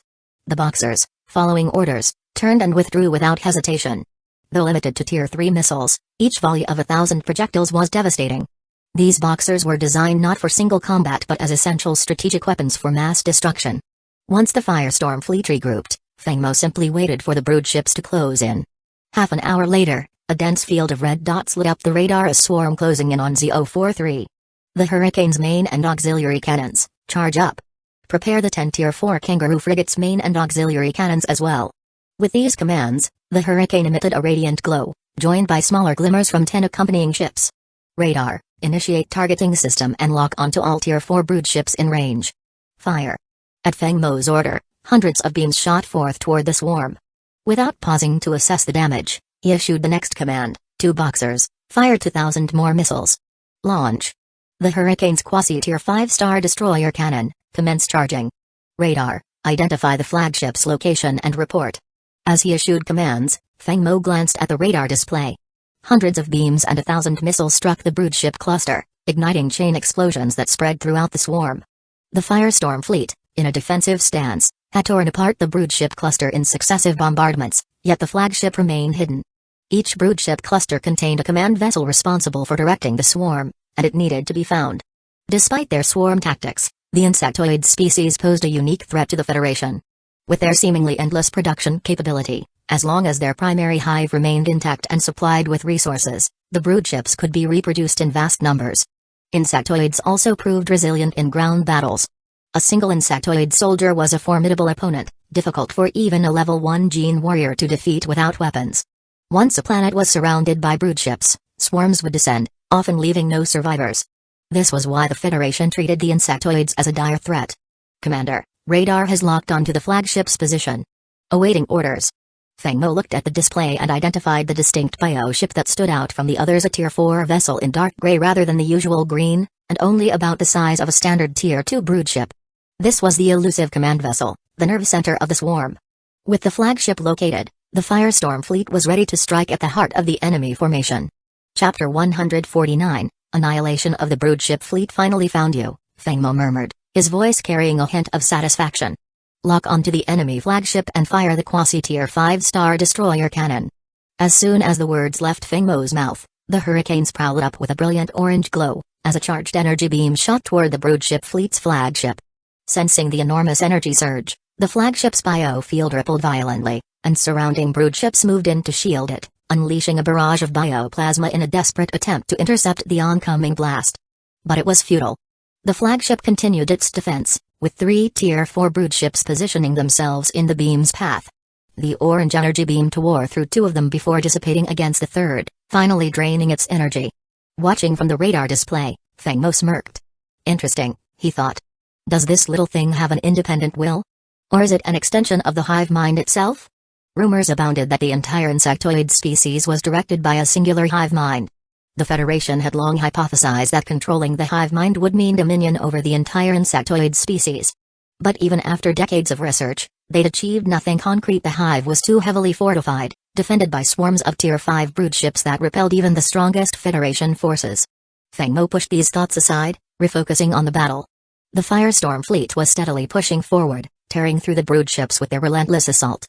50 Tier 4 blade and shield frigates dove into the swarm, working in pairs to tear apart broodship after broodship. Following the hurricane's blast and the bombardment from the 10 Tier 4 kangaroos and 2,000 missiles, the broodship fleet had dwindled to just over 1,000 vessels. At that moment, a message from the Mellow Sisters came through on the hurricane's control console. Commander, Tier 4 Scorpions resupplied and en route to the battlefield.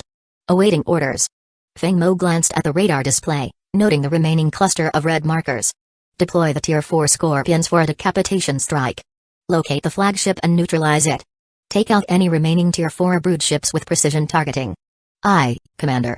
The Mellow Sisters responded. The 4 Tier 4 Scorpions immediately entered stealth mode and slipped into the heart of the broodship fleet.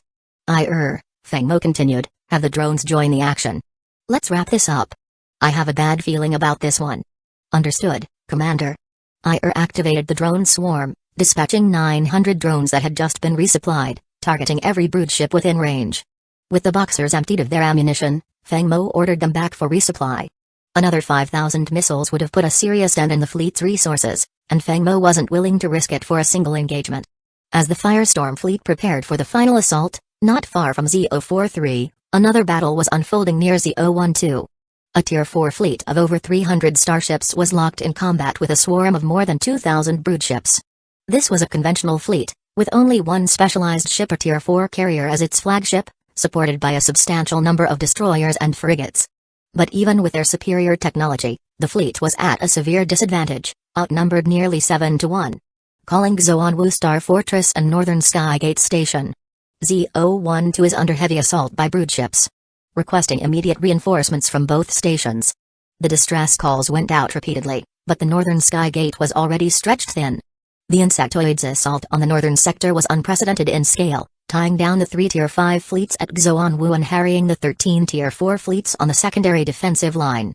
It seemed that only a large-scale strike force, like the 10 Tier 5 fleets of past campaigns, could truly push the insectoids back to their hive. With the arrival of the 4 Tier 4 Scorpion stealth bombers, the battlefield turned into a one-sided massacre.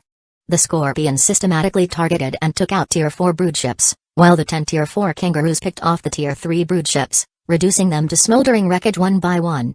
The Tier 2 and Tier 1 broodships were left to the blade and shield frigates, whose thick shields absorbed the bioplasma with minimal impact. In this lopsided battle, the broodship flagship grew increasingly desperate. It was the only insectoid ship with intelligence, orchestrating the swarm's tactics. Radar has relocked on the broodship flagship's position. Auto-targeting is set. Awaiting orders. With the flagship once more in their sights, Feng Mo wasted no time. Prepare the quasi-tier 5-star destroyer cannon. Fire without delay. The Hurricane's prow cannon began charging, orange light pulsing and consolidating into an intense ball of energy. Moments later, the sphere burst into a piercing beam aimed directly at the enemy flagship. Even sensing the impending doom, the flagship had no brood ships left to shield it. The orange beam punched through its biofield with ease, cleaving straight through the vessel and triggering a catastrophic secondary explosion. Each time Feng Mo unleashed the Star Destroyer cannon, a thought crossed his mind: if only he could replicate this technology and integrate it into the Federation's databanks. But he knew that would remain just a dream. Chapter 150, Reinforcements to Planet Z012. After eliminating the brood ship fleet of over 3,000 ships in a grueling 4-hour, 32-minute battle, the Firestorm fleet spent an additional 3 hours sweeping the battlefield. As the battle concluded, Feng Mo promptly sent a detailed report to Xuanwu Star Fortress and the Northern Sky Gate Station. Almost immediately after sending it, a video call came through. Feng Mo accepted, and the screen displayed a female officer in uniform. Her military attire obscured her figure, but her short hair and resolute features conveyed a sense of authority. Lord Feng Mo, the youngest starship design master in the Federation, she began with a hint of admiration, though her flattery felt slightly forced. Your Firestorm fleet was the first among all 13 Tier 4 fleets on the second line of defense to completely annihilate a brood ship swarm. Might I ask about your fleet's casualties? Feng Mo picked up on her veiled motive. There was a clear implication that some sectors were under severe strain and could use his support. This wasn't an issue for him, but he wasn't about to offer aid without extracting some benefits first. The Firestorm fleet took no casualties, but we've depleted a considerable amount of ammunition. Our resupply stores are nearly exhausted, so we'll need to return to the Northern Skygate Station to replenish before we can engage in another battle. The Northern War Zone's protocol specified that fleets stationed on the defensive line would be reimbursed for expended ammunition, provided they submitted detailed reports of enemy encounters, resources used, and destroyed enemy units. Like any experienced officer, Feng Mo inflated his fleet's reported expenditure. He still had ample supplies, but it was standard practice to ask for a little extra. The female officer seemed to realize what he was after. Trying to gauge his expectations, she said, with my current clearance, I can authorize a compensation of 1 million points. Would that be acceptable? Feng Mo's expression barely changed, though he found the offer amusing. 1 million points equivalent to 10 million star coins seemed rather stingy for calling in a Duke of the Empire and his mixed quasi-Tier 5 and Tier 4 fleet. However, he refrained from showing irritation. Leaning back in his captain's chair, he calmly met her gaze, awaiting a more reasonable offer. Noticing his unyielding demeanor, a look of resignation flashed in her eyes. Most of the fleets stationed at the Northern Sky Gate were already dispatched for other reinforcements, leaving her little choice. After a brief pause, she tried again. How about 3 million points, my lord? Feng Mo considered this before nodding slightly. 3 million points, plus the rights to recover the insectoid carcasses post-battle. If those terms are agreeable, the Firestorm fleet will provide assistance. The terms are acceptable. The military command authorizes your immediate deployment to Planet Z012. After ending the call, Feng Mo reviewed the mission file. The broodship fleet near Z012 numbered slightly over 2,000 vessels, a smaller force than what he had just engaged, but higher in quality. It was a mixed swarm of Tier 4 and Tier 3 ships, with over 400 Tier 4 broodships and 1,500 Tier 3 ships. No wonder the defenders at Z012 had called for reinforcements. Turning to Ir and Han Pai, Feng Mo issued his orders. Ir, you'll assume command of the Firestorm fleet. I'll take the Hurricane, 4 Tier 4 Scorpions, and 2 Tier 4 Interceptor bioships to reinforce Z012. Feng Mo saw that Z012's defensive fleet and the broodships were evenly matched in strength, but the broodships' suicidal tactics wore down the defenders. If he brought his elite ships and struck decisively, he could turn the tide without committing his entire fleet. The Hurricane's quasi-Tier 5-star destroyer cannon would be crucial in targeting the enemy flagship, while the 4 Tier 4 Scorpions could conduct precision strikes. The 2 interceptor bioships, adept at neutralizing bioplasma attacks, would be instrumental in shielding his ships. The situation at Z012 was dire. Having received word that reinforcements were on the way, the defending fleet's morale surged. With renewed energy, they pressed the attack, attempting to rout the broodships entirely. Upon reaching Z012, Feng Mo saw that the defenders had managed to push the broodships back, but their losses were mounting. He decided to step in without delay. Mello, deploy the 4 Scorpions to infiltrate the rear of the broodship fleet and execute a saturation strike. Hurricane's radar will locate the enemy flagship, and the quasi-Tier 5-star destroyer cannon will charge for a precision strike. While the preparations were underway, Feng Mo opened a communication line with the Z-012 Defense Fleet. When the image of Feng Mo appeared on their screens, the opposing commander immediately recognized him, excitement apparent in his voice. Duke Feng Mo. Commander Wang Zfeng of the Insectile Fleet, at your service. We're honored to receive your aid, my lord. Admiral Gu often shares your accomplishments with us, and it leaves us humbled. Feng Mo could tell that this commander was aligned with Gu Jun's faction, essentially an ally. He replied warmly, Commander Wang, please keep the broodships occupied. Leave their flagship to the hurricane. When the rear of their formation erupts in chaos, take advantage of it to rout them entirely. Commander Wang straightened and saluted. Understood, my lord. Feng Mo felt a sense of camaraderie toward this fellow officer from Gu's faction, and the man's enthusiastic response left him satisfied. Chapter 151, Rooting Out the Enemy Commander. Our radar system has detected and locked onto the Brood Fleet's flagship. Your orders? Han Pei reported. Release the engine restrictions on the Hurricane. Enter maximum speed mode, infiltrate the broodship fleet, and charge all primary and secondary cannons. Engage auto-targeting for the point defense guns, and lock the quasi-tier 5-star destroyer cannon onto the enemy flagship. Set it to beam mode, and direct the primary and secondary cannons to target the tier 4 broodships, Feng Mo commanded. With the engine restrictions lifted, the Hurricane surged into maximum velocity, rocketing from 300 knots to a stable 490 knots in an instant. It shot forward like an arrow, penetrating deep into the enemy formation, with point defense guns blazing. The defenses of numerous tier 3 broodships shattered under the relentless fire, their bio-armor splintering. As the distance to the enemy flagship closed, Feng Mo continued, calm and decisive, fire the quasi-tier 5-star destroyer cannon. Target the flagship. Primary and secondary cannons, fire as soon as they're charged. No need for further instructions. A vibrant orange sphere pulsed at the Hurricane's bow, transforming into a massive orange beam that shot toward the enemy flagship. To prevent a repeat of their prior tactic using lower-tier tier 4 broodships as shields, Feng Mo had specifically switched to a concentrated beam mode. The orange beam tore through the fleet, disintegrating any broodship in its path, until it reached the flagship. Despite a desperate bioplasma blast from the enemy's flagship in a futile attempt at defense, the beam punched through, piercing its bio-armor and rending it apart. Flagship eliminated, Commander. Awaiting further orders. Excellent work. Set the primary and secondary cannons to free fire mode. Target all tier 4 broodships. Meanwhile, on the opposite side of the battlefield, 4 tier 4 Scorpions had slipped into the rear of the brood fleet. Revealing their positions, they unleashed volleys of missiles and torpedoes upon the densest concentrations of broodships. Commander Wang Zfeng of the Insectile Fleet seized the opportunity, ordering, all ships, advance. Lock all tier 4 broodships with auto-targeting systems. Charge primary and secondary cannons, and fire. The Insectile Fleet, now down to just over 300 ships, surged forward to engage the brood fleet head-on. It was a battle of sheer willpower, fearlessly charging into the fray, with each side daring the other to flinch first.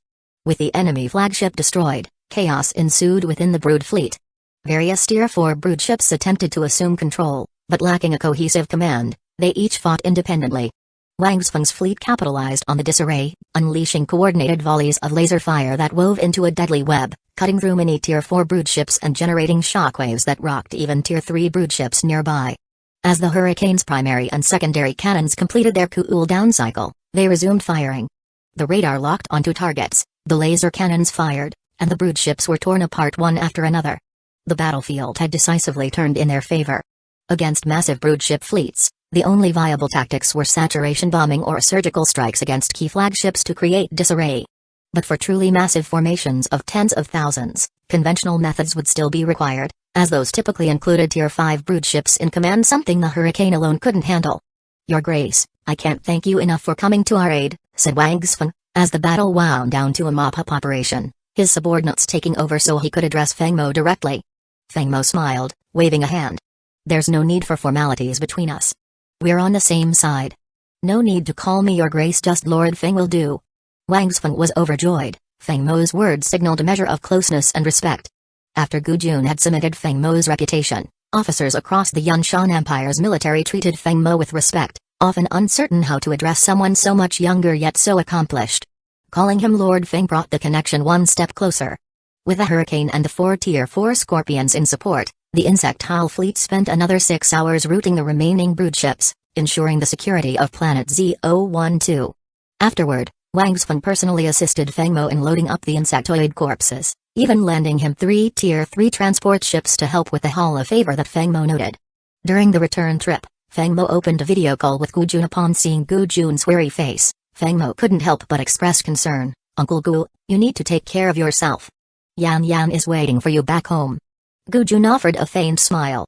"You're only reaching out because you want to know about the Xuanwu Star Fortress situation, right?" As Feng Mo nodded, Gu Jun sighed. "This insectoid invasion is on an unprecedented scale. It's as if they've deployed over 700 Tier 5 brood ships, outnumbering our 3 Tier 5 fleets combined. Still, bio ships have their limitations. Their offensive and defensive capabilities are more straightforward than our Federation fleets, so we've managed to hold the fortress. But the situation remains grim. Insectoid reinforcements just keep coming." Feng Mo's expression grew serious. "Is the Federation formulating a response plan?" "Of course. The Northern War Zone sent an emergency report, and after 3 days of meetings, the Federation decided to launch an all-out counteroffensive. They're preparing a sweeping strike against the insectoids' home territories," Gu Jun explained. "The Central Empire's Apocalypse and Radiance are joining the operation, deploying 13 Tier 5 fleets in total. Yanshan will contribute 2 of its 3 fleets, while the Northern Zone will supply 5 Tier 5 fleets. The remaining fleets will come from the Apocalypse and Radiance Empires." Chapter 152. The operation begins. 6 days had passed since Feng Mo's last video call with Gu Jun. Suddenly, he received another communication from him. "Zhao Mo, how would you like a tour of the insectoid brood's nest?" Gu Jun asked bluntly. Feng Mo's excitement was barely containable. The past 6 days had only brought small insectoid skirmishes with little gain, and he'd been mentally consumed by thoughts of the Federation's impending scorched earth operation. He had never been to the insectoid brood's home before. The opportunity to see their hive structure, learn more about the brood, and perhaps glimpse the mysterious mother nest was too intriguing to pass up. And as soon as Gu Jun mentioned it, his spark system displayed a new temporary mission. "Yes, Uncle Gu, I'd love to go," Feng Mo replied eagerly. Seeing Feng Mo's genuine excitement was rare. Gu Jun couldn't help but feel a touch of sentiment. Feng Mo had grown up too quickly, maintaining a composed, calculating demeanor to project authority, forcing himself to be cold and rational. This brief, unguarded reaction revealed a spark of youthful passion he had long suppressed. "The rest of the Storm Fleet will stay here to guard Planet Z043. You'll travel to Xuanwu Star Fortress aboard the Hurricane alone," Gu Jun instructed. Ending the call, Feng Mo turned to his Spark Systems mission panel. Temporary mission: collaborate with the Federation's Scorched Earth operation against the insectoid brood. Reward: 1,000 points and Tier 5 slave chip design blueprint. The mission reward made Feng Mo even more excited. A Tier 5 grade slave chip was precisely what he needed. He'd often imagined if he could somehow subjugate the mother nest or enslave the worm-like insectoids, and now the system had delivered a blueprint for a Tier 5 slave chip. Slave chips were common in the Federation, mainly used by nobles and slavers, but they rarely exceeded Tier 3 in grade. For example, and the half-beast slaves Feng Mo had acquired came with Tier 3 slave chips, which deactivated when they were emancipated and became free citizens. The Tier 5 grade slave chip, however, was designed to control any entity below the level of a 6th-order gene warrior. This chip was capable of altering a creature's thoughts in a remarkably short time, and Feng Mo had once searched for such a design in the Spark Systems store, only to find it unavailable, likely because he lacked the necessary permissions to access it. Still, he had no clue how to unlock those higher permissions, probably through more missions. But when and how that might happen remained unknown. I'm leaving you in command of the Storm Fleet to guard Planet Z043. Once I return, we'll be able to head back to the Hurricane system, Feng Mo informed her.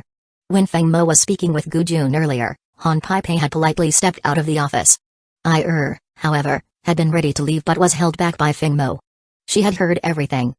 Looked at him with concern. "Commander, I'd like to go with you." She wrapped her tail around his wrist as she spoke. Of course, knew she couldn't go. As the Storm Fleet's commander, she couldn't leave the fleet on a mission without a designated officer in charge. One of them needed to stay.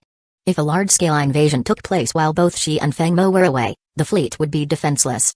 So she was simply expressing her feelings, hoping he'd notice her concern. Seeing Ire's flushed face and hearing her gentle voice, Feng Mo felt a surge of warmth. But he kept it contained. This wasn't the place for anything romantic. "Don't worry. Just keep things secure here until I get back.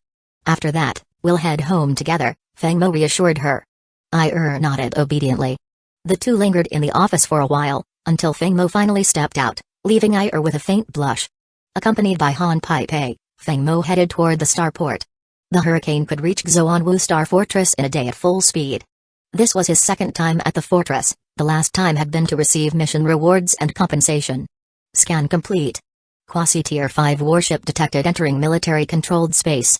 Please submit identification, ship details, and reason for arrival, announced a mechanized voice in the Hurricane's control room. Han Peipe submitted the information, and 2 minutes later came the reply. Identification confirmed. Vessel, Hurricane from the Yunshan Empire, under Duke Feng Mo, with a fleet size of 1 Quasi-Tier 5 warship. Welcome to Xuanwu Star Fortress, Duke Feng. Please dock at Bay 3. Flight path to Bay 3 has been designated. Please remain on the marked course. Following the designated course, the Hurricane docked smoothly in Bay 3, where numerous other vessels, many on par with the Hurricane, were also stationed. The Tier 5 ships likely occupied Bays 1 and 2. A team of officers awaited on the ground, led by a colonel with the same rank as Wang Xifeng. As Feng Mo disembarked, the lead officer stepped forward, saluted, and spoke with respectful warmth. Welcome, Duke Feng Mo. Please accompany us to command, Minister Gu is expecting you.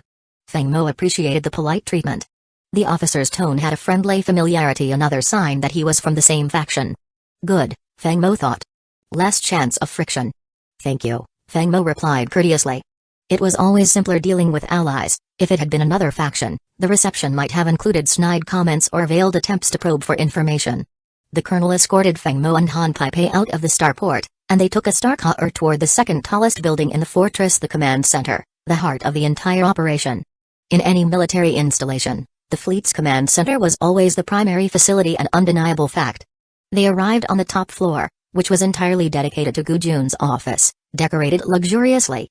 Feng Mo looked around, comparing it mentally to his office on planet Z043. The difference was stark. Seeing this high-end environment, Feng Mo couldn't help but shake his head. He hadn't realized until now just how much of a downgrade his setup was. It felt like comparing a palace to a doghouse. Chapter 153, The Insectoid Swarm Report. A loud, clear voice came from behind the closed door as the colonel gave 3 polite knocks. Come in. The voice from within was firm and commanding. The door opened automatically, and Feng Mo, followed closely by the colonel, entered. Gu Jun sat upright in his command chair, a hint of a smile in his eyes as he saw Feng Mo. I knew you'd come. Feeling curious about the insectoid's home turf? Feng Mo nodded obediently. He was indeed curious and wanted to learn about the brood's core structure, especially to see what rank their mother nest might hold. If he could get his hands on a slave chip, maybe he'd even find a way to control these beings one day. Of course, he didn't expect to achieve such a feat on this trip. It was just an opportunity to gather experience and insights. Good. Rest up today, and be ready to set out tomorrow morning. Make sure you stay close to the Yunshan flagship this time. Anything can happen, and I might not be able to keep an eye on you if you wander off. Got it? Understood, Uncle Gu. I'll stay close and follow your orders. Feng Mo nodded dutifully, accepting Gu Jun's advice and fatherly concern without question. Zhao Li, show this rascal to his room so he can rest. Yes, sir.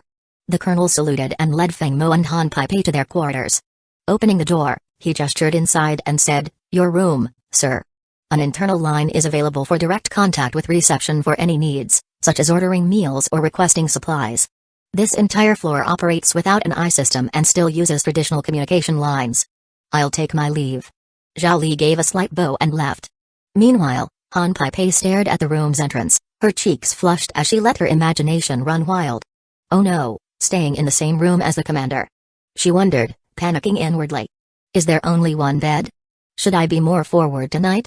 I am his secretary, after all. Han Peipe's thoughts drifted to Huakin's stories about Feng Mo's stamina and how anyone with him would be well taken care of. Just then, Feng Mo entered the room, breaking her reverie. Han Peipe. You'll take the room on the left, and I'll be on the right, he said with a gentle laugh, seeing her stunned look. If you're not hungry, get some rest. Tomorrow's going to be an important day. His words jolted Han Peipe back to reality, and she realized she'd been daydreaming. Her face turned a deep red as she quickly darted into her room, slamming the door behind her. Shaking his head with a chuckle, Feng Mo was amused to see this usually serious and professional aide turn out to have such a romantic streak. He went into his own room, glancing at his Spark system interface and the 3 active temporary missions as he drifted off to sleep. The next morning, Feng Mo emerged well-dressed to see Han Peipe waiting, though slightly bleary-eyed. Knowing today's trip to the insectoid nest was no small task, he refrained from any teasing. They left the room and found Zhao Li waiting for them. After breakfast in the mess hall, Zhao Li escorted Feng Mo back to the starport, where he boarded the Hurricane and took his place in the command center. Gu Jun's video call came through shortly after. Zhao Mo, the coordinates have been sent to you. Once you reach the Yunshan fleet's location, synchronize with our intelligent warp navigation system, and we'll show you around the insectoid nest. Understood, Uncle Gu. Feng Mo joined the Yunshan fleet's video communications room to listen in on Gu Jun's orders in real time, making the Hurricane an honorary member of the fleet. Upon entering, he saw the full strength of the Yunshan fleet, 430 ships, including 264 Tier 5 class vessels and 166 quasi-Tier 5 ships. The Hurricane rounded out the fleet as the 167th. As the Hurricane reached the designated coordinates, an automated announcement sounded. Coordinate lock established. Course plotted. Power levels optimal. The fleet is now entering synchronized warp mode. Level 2 and below Gene Warrior should enter deep sea mode. This was Feng Mo's first experience with a level 5 warp engine. The pressure was noticeable, but the structural integrity field of the Hurricane held firm, absorbing most of the impact. He imagined a Tier 2 class starship would likely be torn apart at this speed, or if towed by a Tier 5 vessel's tractor beam during warp. Feng Mo estimated that the Hurricane could likely handle warp speeds up to level 6 or 7 before reaching its limit. Beyond that, the strain would compromise the structural field and risk disintegration. A level 5 warp engine was remarkably fast. According to Gu Jun's brief, reaching the insectoid mother nest required crossing 2 asteroid belt systems. Without using a stargate, the journey would take 3 hours at this speed, making it 5 times faster than a level 4 warp engine. Feng Mo felt his desire to acquire a Tier 5 starship grow even stronger. Yunshan fleet has reached its designated coordinates. All personnel in deep sea mode are to report to their stations within 1 minute. Fleet entering level 1 battle readiness. Arriving at the coordinates, Feng Mo could see the area using Yunshan fleet's radar system, noting the barren surroundings. His immediate impression was one of desolation. This star system was devoid of any energy, light, or signs of life, much like a barren asteroid belt. This was the aftermath of the insectoid invasion. They had stripped the system of all energy, consuming every resource to create more, stronger insectoids in a relentless cycle of expansion and consumption. Through Yunshan's perspective, Feng Mo spotted other Tier 5 fleets nearby. The Lion King fleet, Yunshan Empire's second elite force, was positioned just to their left. The Lion King fleet's commander was actually Feng Mo's uncle, whom he had met during an escort mission. However, they were not in the same faction as Gu Jun, and Feng Mo hadn't been in touch with him for some time. Chapter 154, Steady advancement. On Yunshan fleet's right side was the Meteor fleet, a major force of the Northern War Zone and one of the 4 great fleets of the Northern Federation.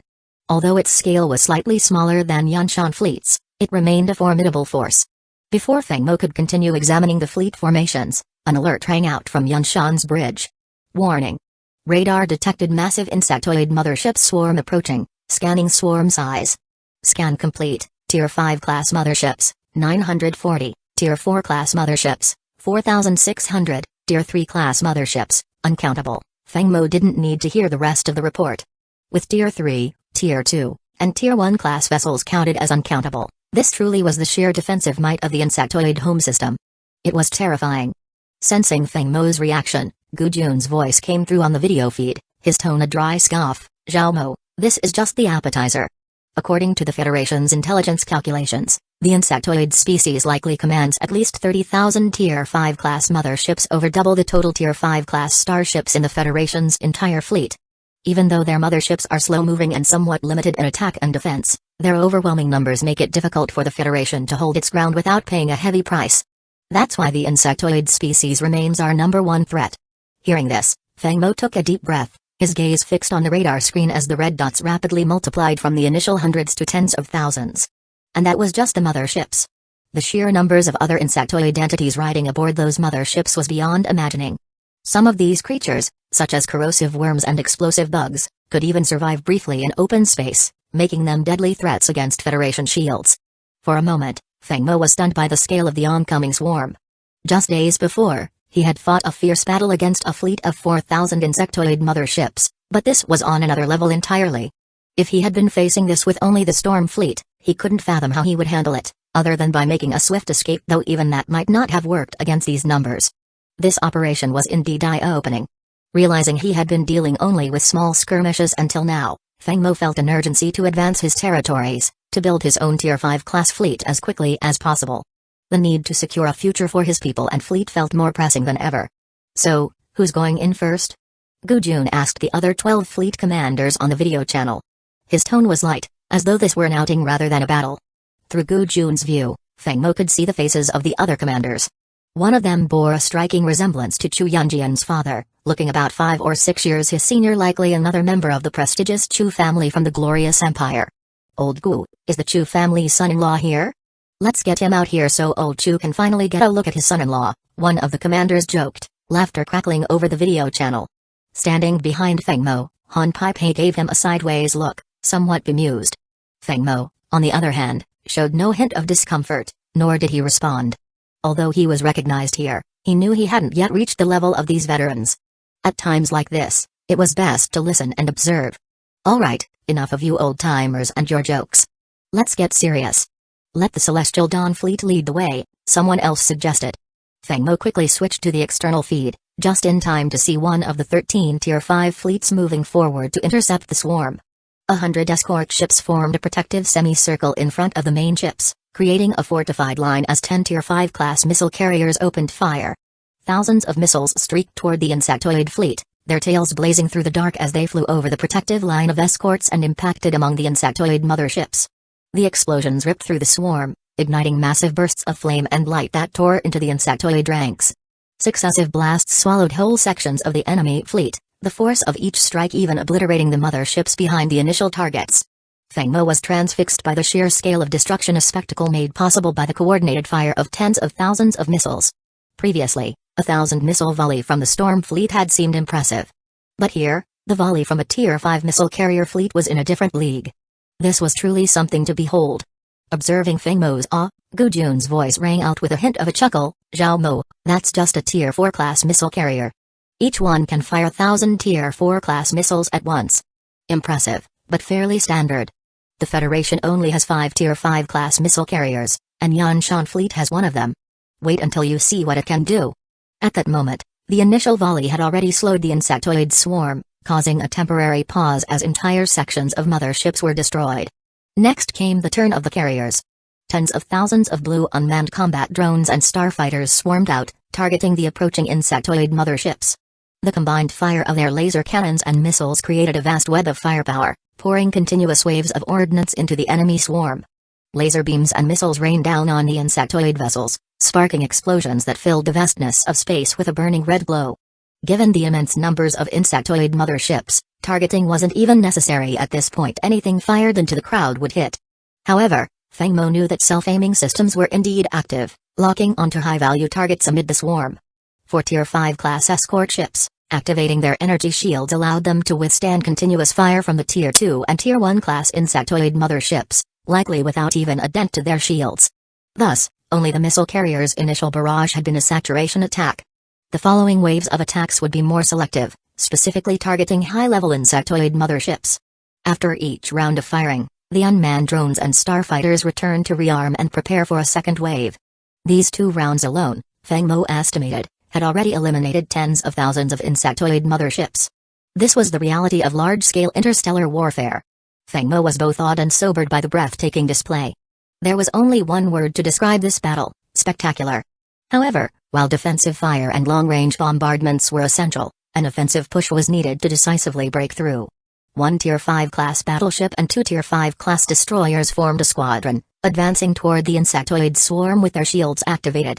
They weren't there to charge blindly but were each assigned specific targets, all of them Tier 5 class insectoid motherships.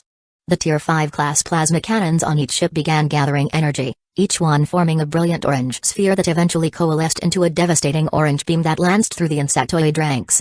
First, the 2 Tier 5 class destroyers unleashed their main and auxiliary cannons to clear the area around their target Tier 5 class insectoid mothership, opening the way for the battleship's main plasma cannon to deliver the final blow. With a precisely timed barrage, the 3 ships combined to strike with devastating efficiency, obliterating the target. Chapter 155, The Ultimate Weapon. Watching this display, Feng Mo felt a surge of excitement. The Tier 5 class planetary annihilator cannon was practically a cheat-level weapon at this stage. No matter the target, a single shot, maybe 2 at most, would be all it took. Its sheer power was enough to obliterate a small asteroid in one blast.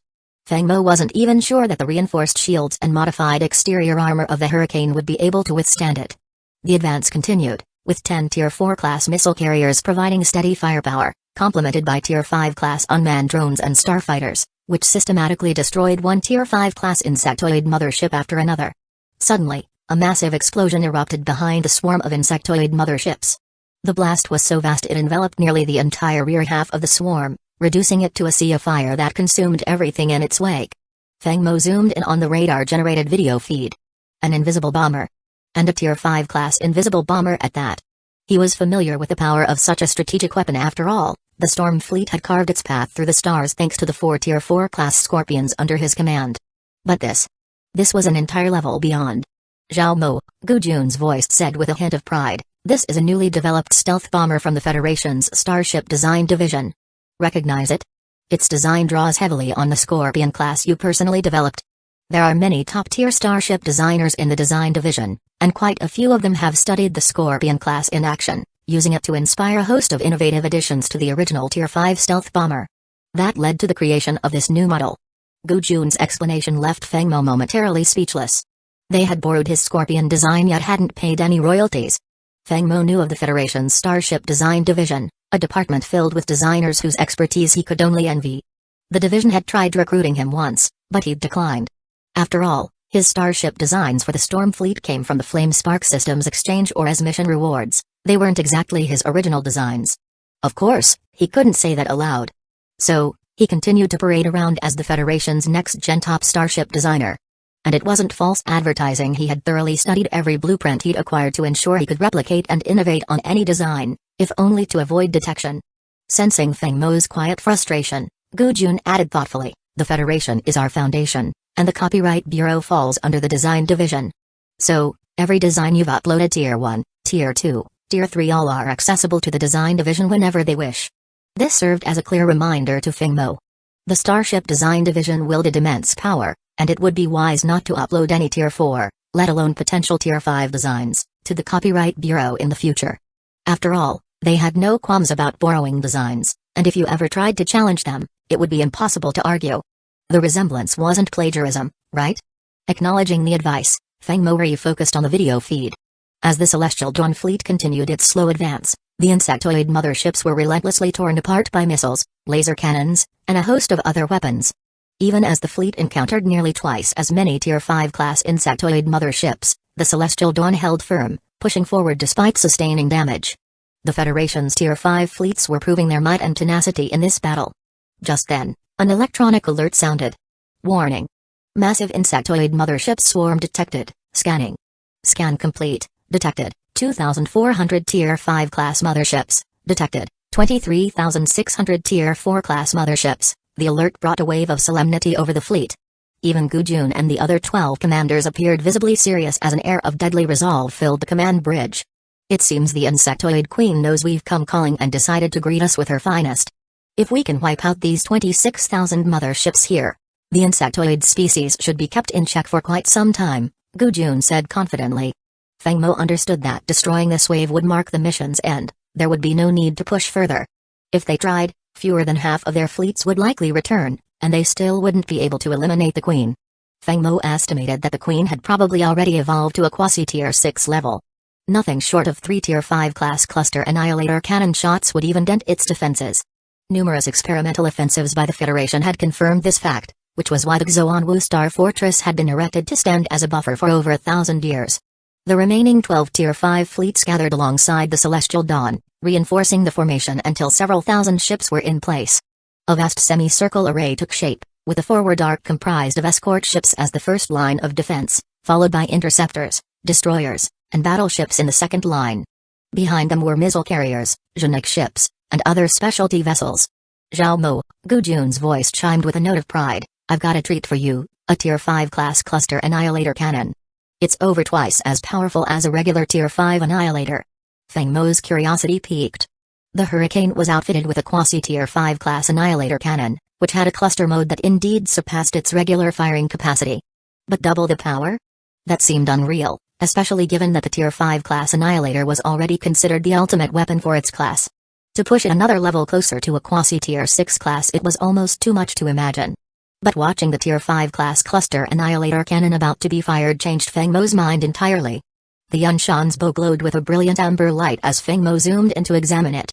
Just in terms of diameter, this cannon was nearly twice the size of the Hurricane's quasi-tier 5 annihilator cannon and at least double that of a standard tier 5 battleship's annihilator. This was a true super weapon, and Feng Mo was utterly captivated by it. His preference had always leaned towards battleships and cannons, which explained why he had chosen a battleship rather than a carrier for his flagship, a rare choice since most fleets used a carrier as their primary ship. Watching this super cannon charge up, Feng Mo had only one thought: mine, all mine. If he could, he'd take it off the Yunshan right then and there and mount it on the Hurricane. But for now, all he could do was watch in anticipation as the Yunshan completed its charge. The amber glow coalesced into an enormous energy sphere, and at Gu Jun's command, a colossal amber beam shot forth. The annihilator cannon's principle was rooted in dark energy manipulation, projected in a concentrated laser form. The amber beam shot straight towards the swarm of insectoid motherships. Chapter 156, Tier 5 Night Class Interstellar Annihilation Ship. Feng Mo finally understood what true firepower meant. The brown energy beam cut through the swarm of insectoid motherships without discrimination, obliterating everything in its path. As long as the Yunshan kept supplying energy, the beam from the Tier 5 class cluster annihilation cannon would keep advancing, carving a path of destruction through the swarm. This was an absolutely terrifying weapon, and Feng Mo had no doubt that a single shot from this Tier 5 class cluster annihilation cannon could turn Bayhive Star in the storm system into a wasteland. A few more blasts, and even the storm system's main planet wouldn't stand a chance.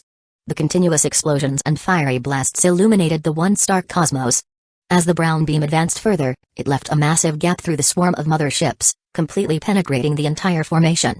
This is what a true super weapon looks like, Feng Mo thought, realizing that everything he had seen before now paled in comparison. Just then, he overheard one of the fleet commanders say, "All right, everyone, stop holding back. Let's finish this up and head back to celebrate." Taking his cue, Feng Mo gave his own command to the Hurricane: activate the targeting system. Use the Yunshan's radar to prioritize Tier 3 and higher insectoid motherships. Aim the quasi-Tier 5 annihilation cannon at Tier 4 motherships and fire at will without waiting for confirmation. After setting up the Hurricane, Feng Mo refocused on the holographic video generated by the radar. These 13 fleet commanders were the elite of the Federation's military leadership, and Feng Mo was eager to learn from their coordination. In general, when a fleet had overwhelming strength, a saturation attack could be used, covering the enemy in firepower to make escape impossible. But in cases where the enemy's strength was on par with your own, tactical precision and real-time adjustments were critical. Feng Mo knew he had come this far primarily thanks to the advanced ships provided by the Flame Spark system, which allowed him to overpower opponents. He didn't consider his own command abilities exceptional. He even believed Iyer had a better grasp on tactics than he did, let alone these 13 elite Tier 5 fleet commanders. So he watched closely, fully absorbed. The commanders coordinated seamlessly, starting with a pincer movement to slightly extend the battle lines without overextending, as the insectoid motherships' numbers could be dangerous if spread too thin. In space, tactics and weapon deployment were three-dimensional. Torpedoes could launch from below the ship, interstellar missiles from vertical launch silos, while lasers fired in a straight line. This created a vast range of strategic possibilities and tactical flexibility. The 13 Tier 5 fleets split into two groups, encircling the front and rear of the insectoid swarm. In the center, a defensive formation of escort ships and destroyers held off the swarm's direct assaults. At the ends of the formation, they unleashed a powerful weapon, the Tier 5 class interstellar missile carrier. With 2,000 launch silos, the Federation only had 5 of these behemoths, 3 of which were in action here. The sight of 6,000 Tier 5 class interstellar missiles launching in unison was awe-inspiring. Feng Mo watched as they soared toward the swarm, with a few intercepted by Tier 5 class motherships' bioplasma cannons, but the majority landed within the swarm. A massive explosion ensued, clearing an entire section of space and consuming everything in a blaze of destruction. This was the true extent of Federation power, and Feng Mo couldn't help but feel a vast gap between his ambitions of building a kingdom and the Federation's capabilities. It wasn't just a minor difference, it was a chasm. These super weapons, which the Federation could deploy at will, were far beyond his reach for now. After a single round of missile fire from the Tier 5 missile carriers, an entire region of the swarm was wiped out. Before the explosions had even subsided, the center of the swarm erupted in a new round of blasts. Feng Mo zoomed in on the radar feed to see dozens of Tier 5 class stealth bombers launching waves of torpedoes and missiles into the densest parts of the insectoid formation. In open space, there was no true air superiority, But these stealth bombers functioned much like stealth fighters, with lethal precision and an almost guaranteed success rate for surprise attacks. And then, Feng Mo noticed something even more incredible: the Tier 5 Knight-class interstellar annihilation ship. This ship was a dream come true for Feng Mo. The Hurricane paled in comparison. It wasn't that Feng Mo was fickle, this ship was simply too enticing. Its dimensions were formidable at 7 kilometers by 1.5 kilometers by 1.3 kilometers. Its outer armor boasted a thickness of 3,000 units, and it was equipped with 4 Tier 5 class annihilation cannons, 12 neutron main guns, 24 laser secondary guns, over 100 missile launch silos, and 200 close-range rapid-fire guns. The ship's arsenal was comprehensive and incredibly powerful. Such an interstellar annihilation ship could truly annihilate stars. Even the Yunshan appeared somewhat dim in comparison to this Tier 5 Knight-class interstellar annihilation ship. However, this Knight-class ship wasn't owned by any single empire. It belonged directly to the Federation and was merely on temporary loan to the United Fleet for this mission. Earlier, it had been mentioned that there were only 5 Tier 5 class missile carriers in the entire Federation. That referred to the ones under the control of the major empires. What set the Federation's council above the 17 major empires was its unmatched military dominance. The Federation's council controlled 2 fleets that answered solely to it, carrying out its orders without involving themselves in empire conflicts or border wars. These fleets were formidable, and no Tier 5 fleet from any empire could claim to be their equal. They were home to numerous specialized starships, each developed by the Federation's Starship Technology Department. The Knight-class interstellar annihilation ship charged all 4 of its Tier 5 cluster annihilation cannons, unleashing 4 colossal brown beams that swept through the insectoid mothership swarm. It then opened every single one of its missile silos, sending 100 Tier 5 missiles hurtling into the swarm. And there were still the 12 Tier 5 class neutron main guns. Second only to annihilation cannons, these weapons were a required fixture on Tier 5 class ships.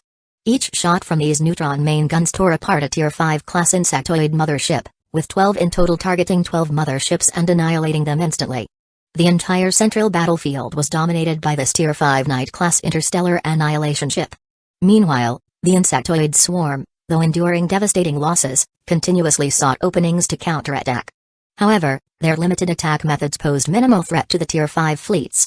But sheer numbers had their own advantages, and, as the swarm intensified, even the Tier 5 fleets began to feel the pressure. The escort fleets, especially the quasi-Tier 5 class, were the first to bear the brunt. Bioplasma cannons struck numerous escort ships, rapidly depleting their shield energy, particularly for those stationed in the center. Though they could endure for a while, they struggled against the onslaught of tens of thousands of bioplasma attacks. Chapter 157, Return Journey. At this moment, in the central region of the battlefield, the energy shields of numerous escort ships had been shattered. Bioplasma cannons were now threatening the external armor of the ships, and as time went on, the situation worsened. Although the Federation fleets were pressing hard against the swarm of brood ships on both the front and rear fronts, they were not without casualties. Of course, the flagships and some specialized starships remained unharmed for now, but some quasi-Tier 5 battleships and destroyers were starting to falter. Fortunately, the Hurricane had been staying close to the Yunshan, avoiding any attacks. Its quasi-Tier 5 annihilation cannon and 22 primary and secondary cannons occasionally provided covering fire. Ordinary Tier 4 and Tier 3 brood ships couldn't survive an assault from the Hurricane. As time passed and the two forces continued to clash, the Federation suffered significant losses in starships, but the achievements were remarkable. On average, each quasi-Tier 5 starship could take down at least 3 enemy brood ships, and each Tier 5 starship could eliminate 10 enemy brood ships. Feng Mo could clearly feel that the swarm they were facing had thinned considerably. But just then, an alarm sounded in the main control rooms of the fleets. Alert! Radar has detected a large number of brood ships. Scanning complete. Detected 1 quasi-Tier 6 brood mother star, 3,000 Tier 5 brood ships, Tier 4 brood ships. Another report followed. Feng Mo caught the key term, brood mother star. He had originally thought that brood ships were born from the mother nest, and Gu Jun had often mentioned the mother nest. He had always wondered what the mother nest looked like, a massive brood ship? Or perhaps a spherical hive full of tunnels? Now, he realized that the so-called mother nest was actually an insectoid planet. The enormous brood mother star before them lacked any bright colors, its surface was covered with honeycomb-like tunnels. Feng Mo could even clearly see brood ships emerging from these passages. This was essentially a battle planet, known as a war star, a mobile planet. However, unlike a war star, the brood mother star lacked offensive capabilities, but it possessed a powerful biofield capable of withstanding 3 simultaneous hits from Tier 5 class cluster annihilation cannons. Moreover, the appearance of the brood mother star in battle signified that they were nearing a decisive conflict with the species. At this point, the fleet commanders were considering retreat, and Feng Mo felt the same. If they didn't withdraw now, they might not be able to leave at all. Besides, their mission had been successful. They had destroyed tens of thousands of brood ships, including over 1,000 Tier 5 brood ships, a significant loss for the insectoids. Otherwise, the brood mother star wouldn't have appeared. Let's give them a parting gift before we leave. When the Federation develops Tier 6 class weapons, we'll come back and settle the score, Gu Jun said calmly. The fleet commanders nodded in agreement. The flagships of the 13 fleets began to glow brilliantly, along with the 4 Tier 5 class cluster annihilation cannons of the Tier 5 annihilation ship. 17 Tier 5 class cluster annihilation cannons simultaneously emitted brown beams, sweeping across the battlefield. Any brood ship touched by the beams, regardless of its level, exploded instantly. The beams continued advancing until they reached the front of the brood mother star before dissipating. They didn't push further because their energy reserves were depleted. After those 17 shots, over 1,000 brood ships were destroyed, consuming an enormous amount of energy. That was a decent farewell gift. Gentlemen, it's not polite to overstay our welcome. Let's head back home and celebrate, Gu Jun declared. The United Fleets began their orderly retreat, fighting as they withdrew. They used tractor beams to recover all the destroyed starships, striving not to leave a single one behind.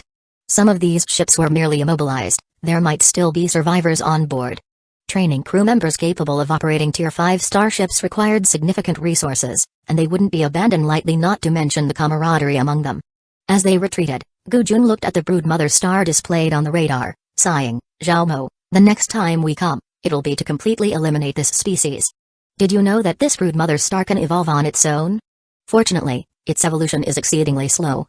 Over 1,000 years ago, when the Federation first discovered it, it was just a Tier 5 class brood mother star. Now, after more than a millennium, it has only just evolved into a quasi-Tier 6 level. Who knows how long it will take to reach a true Tier 6 level? Just wait. Once the Federation's technology advances further, we'll be able to completely eradicate this insectoid species from the universe." From Gu Jun's words, Feng Mo gleaned multiple layers of meaning. He learned about the origins of the brood mother star and that this wasn't the only insectoid species in the universe. He also gathered insights into the Federation's technological level, a subtle reminder not to become complacent, and an indication that the Federation was already making headway toward Tier 6 technology. Feng Mo nodded obediently, indicating his understanding. Participating in this battle had truly been an eye-opening experience. The power of Tier 5 starships, the special starships he had never seen before, the brood mother star, all of these had broadened his horizons.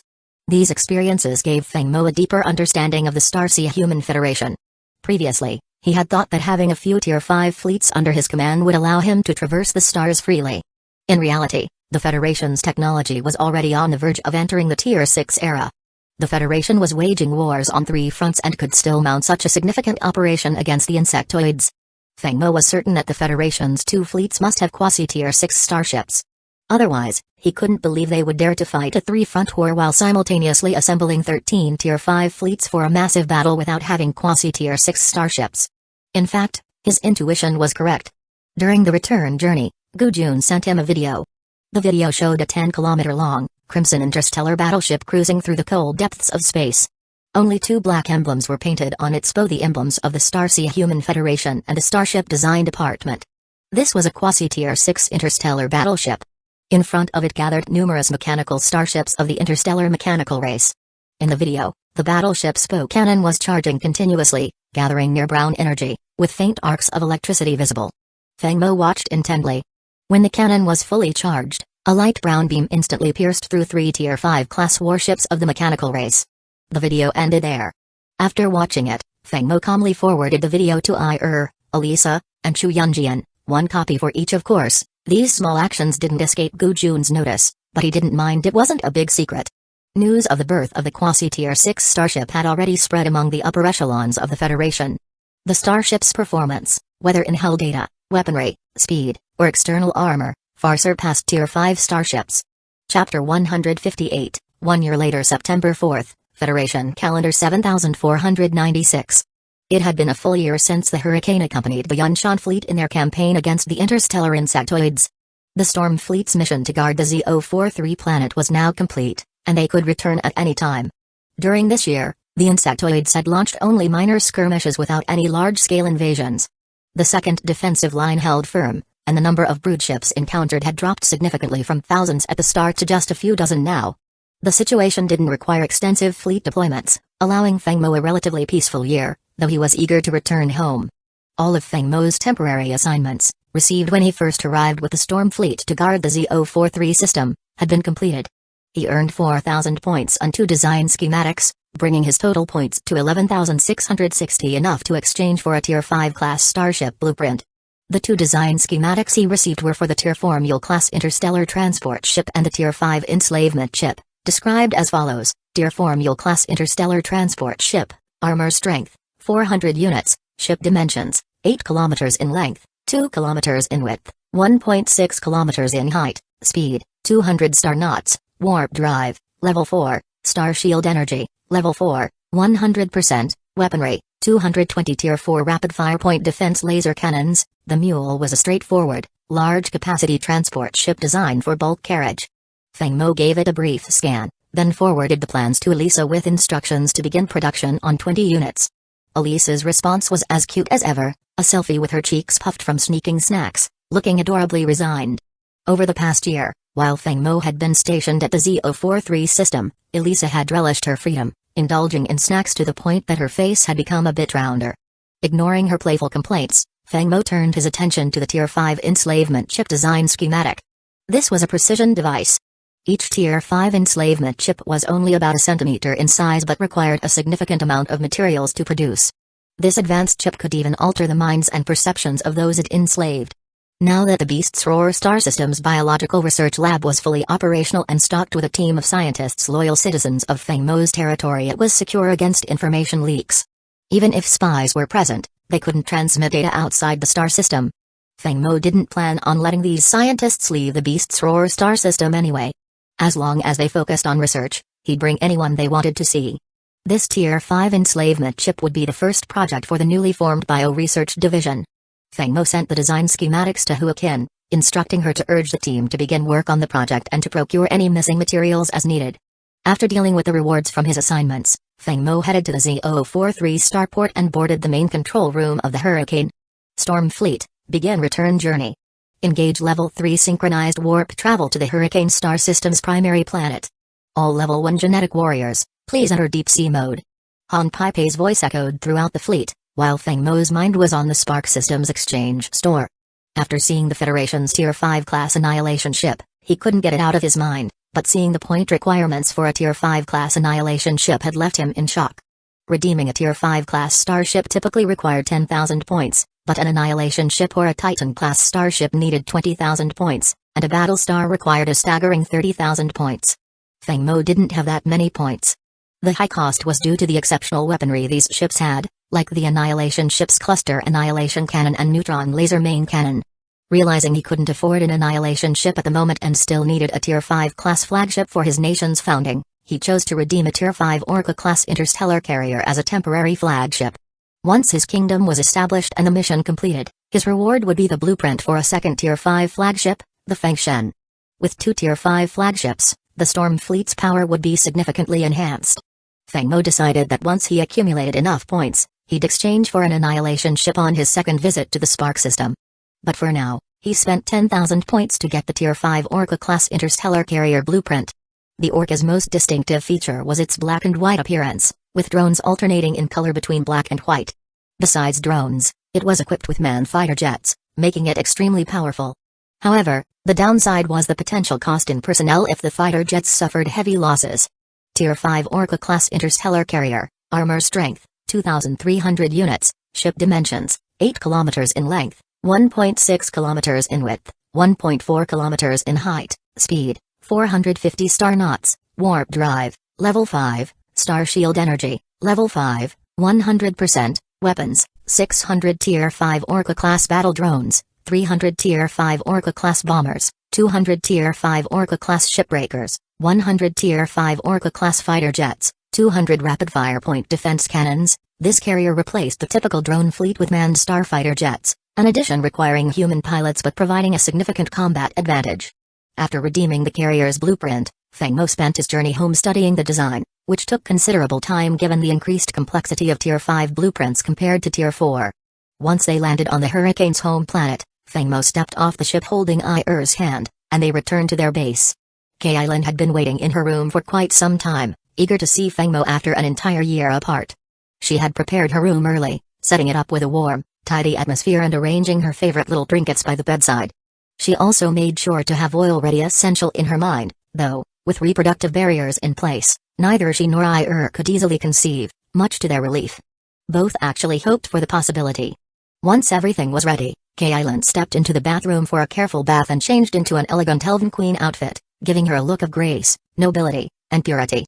When Fengmo opened the door, he found himself greeted by this enchanting Elven Queen, gazing at him with love in her eyes. How could anyone resist that? Chapter 159, Changes in the Territory. After returning to the Hurricane's main star, Fengmo spent his days managing accumulated matters in the territory and his nights with Kailin, Chu Yunjian, and I.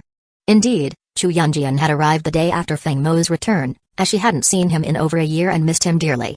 After a week spent handling the three women, Fengmo took off solo aboard the Hurricane, leaving only a message on their personal terminals. He instructed Kailin to return to the storm system, I to oversee the hurricane system, and Chu Yunjian to help gather a list of specific materials. Chu Yunjian skimmed over the materials list Fengmo had sent, sighed in relief, and then made a video call. "Father, we need 3 sets of the materials on this list. This isn't something the Yunji Trading Guild can manage on its own in a short time, so we'll need the Chu family's help." She sent the list to her father, who sat in full uniform in the captain's chair, exuding a dignified and commanding presence. After reviewing the list, he spoke warmly to his beloved daughter. "My son-in-law hasn't even formally visited his father-in-law, yet he's already putting me to work. What a world. But since my precious daughter likes him, tell him he'll have it in a week." With her father's assurance, Chu Yunjian ended the call with satisfaction. If the Yunji Trading Guild had collected the materials, it could have taken over a month, but her father's word cut it down to a week. Meanwhile, Chu's father, after disconnecting, sighed and muttered, "This kid is a prodigy. To design a Tier 5 starship within a year, no wonder he's my son-in-law, he's simply leagues above the rest." As for Fengmo, he was on his way through the Stargate to the Celestial Crystal system. Over the past year, the Stargates for the Celestial Crystal and Beast Roar systems had been completed and were officially in operation. The gates were managed by the Guardian Fleet led by Cilia and the Beast Roar Fleet led by Huakin. Under Elise's tireless work over the past year, the main starport of the Beast Roar system had been entirely rebuilt, along with the construction of 3 Tier 3 space stations. Additionally, a modified Tier 4 radar system, covering nearly the entire Beast Roar system slightly smaller than the Storm system, was installed. But that wasn't all Elisa had done. Throughout the year, she had built numerous Tier 4 starships, prioritized for the Guardian and Beast Roar fleets, and upgraded many ships for the Elf and Explorer fleets. Once back in the Hurricane system, Fengmo disbanded the Storm fleet, retaining only 2 quasi-Tier 5 flagships, 4 Tier 4 Scorpion-class stealth bombers, and 2 Tier 4 interception-class bioships, for a total of 8 ships. The rest, including support ships, were reassigned to the Explorer and Delph fleets. He also had Elisa build 2 additional Tier 3 Brawler-class starship carriers, giving each of the 4 fleets 1 Tier 3 Brawler-class interstellar missile ship, while focusing on elevating the Storm fleet's elite status with Tier 5 ships. This restructuring standardized the Tier 4 ships across the 4 fleets, with each fleet's flagship as a Tier 4 Mammoth-class carrier and a Tier 4 Hurricane-class battleship, alongside 10 Tier 4 Kangaroo-class destroyers, 30 Tier 4 Blade and Shield-class frigates, and a Tier 3 Brawler, plus 3 to 500 Tier 3 starships. This configuration represents the pinnacle of small fleets. Financially, however, Fengmo's territory could only support this size. Both combat and support fleets had comparable numbers. Increasing further would be financially unsustainable. With nearly 4,000 starships to maintain, annual upkeep alone cost at least 8 figures in star credits. Factor in energy, ammunition, and repairs, and it's an unending expense. Yet, Fengmo wasn't too worried, thanks to the 2 flesh-consuming elders who had provided a considerable bounty over the past year by consuming every insectoid corpse Fengmo could deliver. The devouring ancient tree yielded 14 fruits, and the bloodthirsty vine produced 43 fruits. However, the vine's herb fruits were kept as a strategic reserve, as they're the primary ingredient in Tier 4 gene serums. Conveniently, and Fengtani were both at the peak of Tier 3.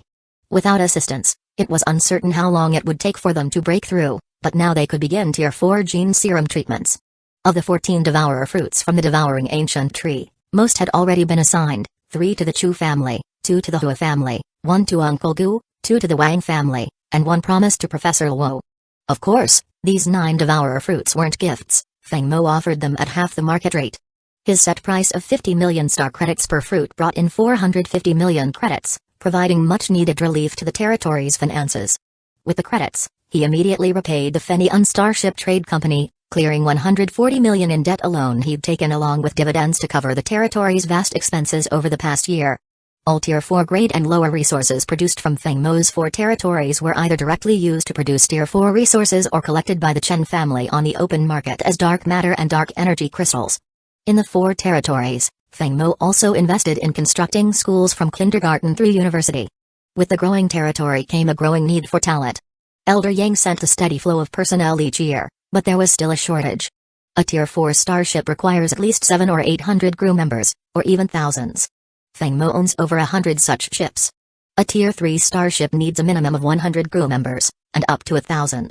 Feng Mo owns nearly 2,000, which calls for over 1 million skilled crew members. And that's not even counting the logistics fleets or the mechas and fighters. There's also the need for soldiers to guard resource planets, stand on watch, and maintain order. Beyond all this are the high-end talents, with Elisa's technology division hosting hundreds of thousands of ship designers, engineers, and builders. Talent cultivation had become a top priority. Feng Mo's ongoing investment was to ensure an ample talent supply. He was deeply envious of the Federation's Starship Design Department, with its concentration of high-level talent totaling nearly 1 billion advanced starship engineers. Known as the most competitive department in the Federation, it had no equal. The department's billion personnel were all top-notch. Frankly, none were lesser than Feng Mo, except they didn't have his luck. After all, luck is part of one's strength. Some are born in Rome, and others are born in servitude. Each has a different fate. Arriving in the celestial crystal system, Feng Mo went to check on the white hole he had been monitoring. Still inactive, he gave Celia some instructions and crossed the Stargate to the Beast Roar system. Chapter 160, Tier 5 Orca-class interstellar carrier. Compared to the brightness of the celestial crystal system, the Beast Roar system's color tone was an overall beige. It felt like a newly born child, young and vibrant, only 2/3 the size of the Storm system. The entire system contained just 2 habitable planets, one of which was the Beast Roar Prime Star, a Class 3 planet teeming with various beasts. Since Feng Mo planted the devouring ancient tree and bloodthirsty vine on this planet, however, a few kilometers around these plants had gradually become a forbidden zone for all beasts. The Hurricane docked at the Beast Roar Prime Star's spaceport, and Feng Mo, along with Han Pai, took an interstellar vehicle to the nearby shipyard. Elisa had been working at this shipyard for almost a year now. After the Beast Roar Prime Star's battles with the New Humanity Church, the area needed rebuilding. Feng Mo had Elisa expand the shipyard to accommodate the construction of his first Tier 5 class starship. In the shipyard's control room, Elisa was collaborating with a team of starship engineers to modify the Tier 4 Mule-class interstellar transport ship, which Feng Mo had sent her. While Feng Mo found the design standard, Elisa saw potential for upgrades and modifications. As soon as they saw Feng Mo arrive, the engineers all stood and bowed, greeting him with, "Lord Feng Mo." Feng Mo waved his hand. "No need for formalities. Leave the modifications on this transport ship to you all. Once completed, have it verified by your department head. Now, take the design plans to the adjacent shipyard and get started." After sending the engineers away, Feng Mo approached the control console and uploaded the Tier 5 Orca-class interstellar carrier's blueprint. A holographic 3D model of the entire starship appeared, and all of the data displayed before them. "Elisa, we'll need to stay here for a while. This Tier 5 starship is the key to establishing our nation. We must fully understand it and produce a complete model. The materials for its construction, including dark matter and dark energy crystals, are ready. Additional Tier 5 level materials will arrive within 7 days." But Elisa was barely listening. Her entire attention was captured by the Orca, muttering its specs as if entranced by the ship's design. Feng Mo smiled at the sight. Elisa had an obsession with starship research and snacks that she couldn't resist. They enchanted her every time. In the following days, Feng Mo and Elisa engaged in intense discussions. This starship required time for them to thoroughly absorb and understand. Typically, building a Tier 5 class starship takes about 6 months, according to the Federation standards. Mass production was possible, but the scale of a Tier 5 class starship meant they couldn't manufacture many at once. Elisa had merged the separate docks on the Beast Roar Prime Star into 2 massive ones, just large enough to meet the Tier 5 construction requirements. The technology for constructing this carrier was all laid out in the blueprint. Feng Mo and Elisa's job was simply to realize it. However, in the process of simulating construction holographically, they encountered all sorts of challenges. Fortunately, They both had experience building quasi-tier 5 starships, so troubleshooting went relatively smoothly. After 10 days, aided by I, they had fully digested the blueprint. Without I assistance, it would have taken 3 times as long. With the plans absorbed, they could start building. However, constructing a tier 5 starship required more than just Fengmo and Elisa even with robotic arms. Completing the project in under 2 years would be a stretch. Luckily, there was a team of starship engineers next door. Fengmo decided to include them in the project on the condition that they would remain in the Beast Roar system for the next 10 years, with family relocated as needed. These preventive measures ensured no one leaked information. Fengmo was confident that within a decade, he could build an entire Tier 5 fleet. Once that happened, letting the engineers go wouldn't matter, they wouldn't have access to core secrets, and their loyalty had been proven time and time again. Days turned into weeks, then months. Fengmo lost track of time, his personal terminal abandoned somewhere, his clothes unchanged for 7 days. He and Elisa poured all their energy into constructing the Tier 5 Orca-class interstellar carrier. During Fengmo's period of near seclusion, the 3 women didn't idle. took command of the 4 fleets, Kylan managed administrative affairs across the 4 systems, and Chu Yunjian coordinated with them both. Together, the 3 women accelerated development across the systems, with the Hurricane system advancing the fastest. even commissioned an 8.8 square kilometer building on the Hurricane's main star, encompassing a shopping mall, amusement park, an interstellar game simulation center and all-in-one entertainment complex. At the core, however, lay the auction house, which with Fengmo's approval, named the Fengshan Auction House. This auction house served a purpose Fengmo had set before leaving, to auction treasures from the white hole and fruits of the devouring ancient tree. With the next white hole eruption approaching, it would coincide with a grand auction marking the establishment of his nation. This auction would be the new kingdom's first appearance on the galactic stage, and Fengmo wanted it flawless. No expense was spared in constructing the Fengshan Auction House. In a flash, 6 months passed, and the white hole predictably erupted, releasing a large quantity of dark matter and dark energy crystals, as well as some rare star seeds and other treasures. Supervised the fleet in collecting these assets. Fengmo missed this, as he was deep within the Beast Roar Prime Star's shipyard, completing the final stage of the Tier 5 Orca-class interstellar carrier, the trial voyage. Activate the Orca's Tier 5 dark energy engine. Entering shipyard passage.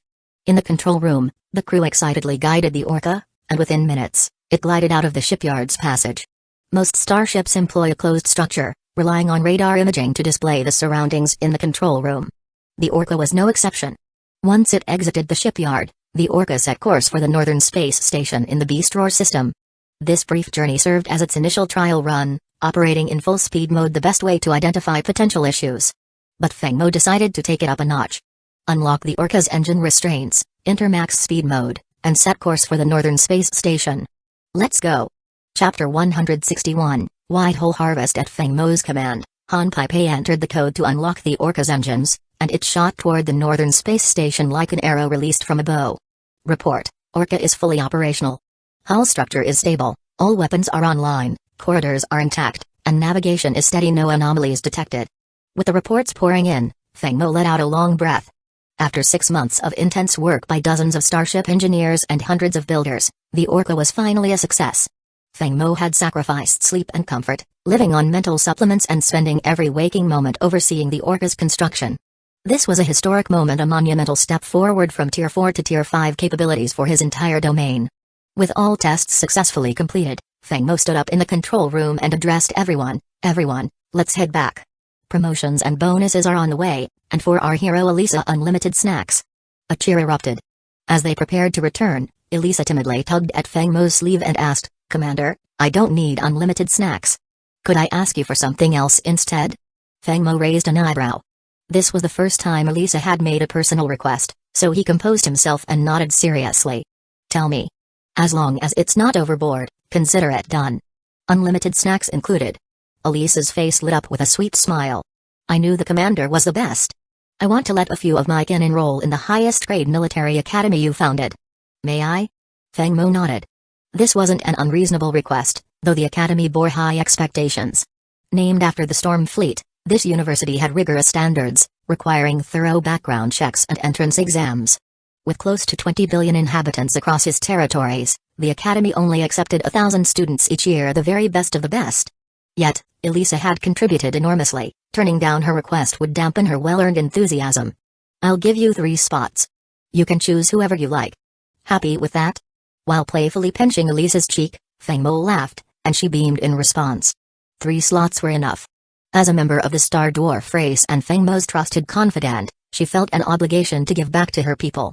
With a delighted Elisa on her way, Feng Mo finally returned to his quarters, where exhaustion overwhelmed him.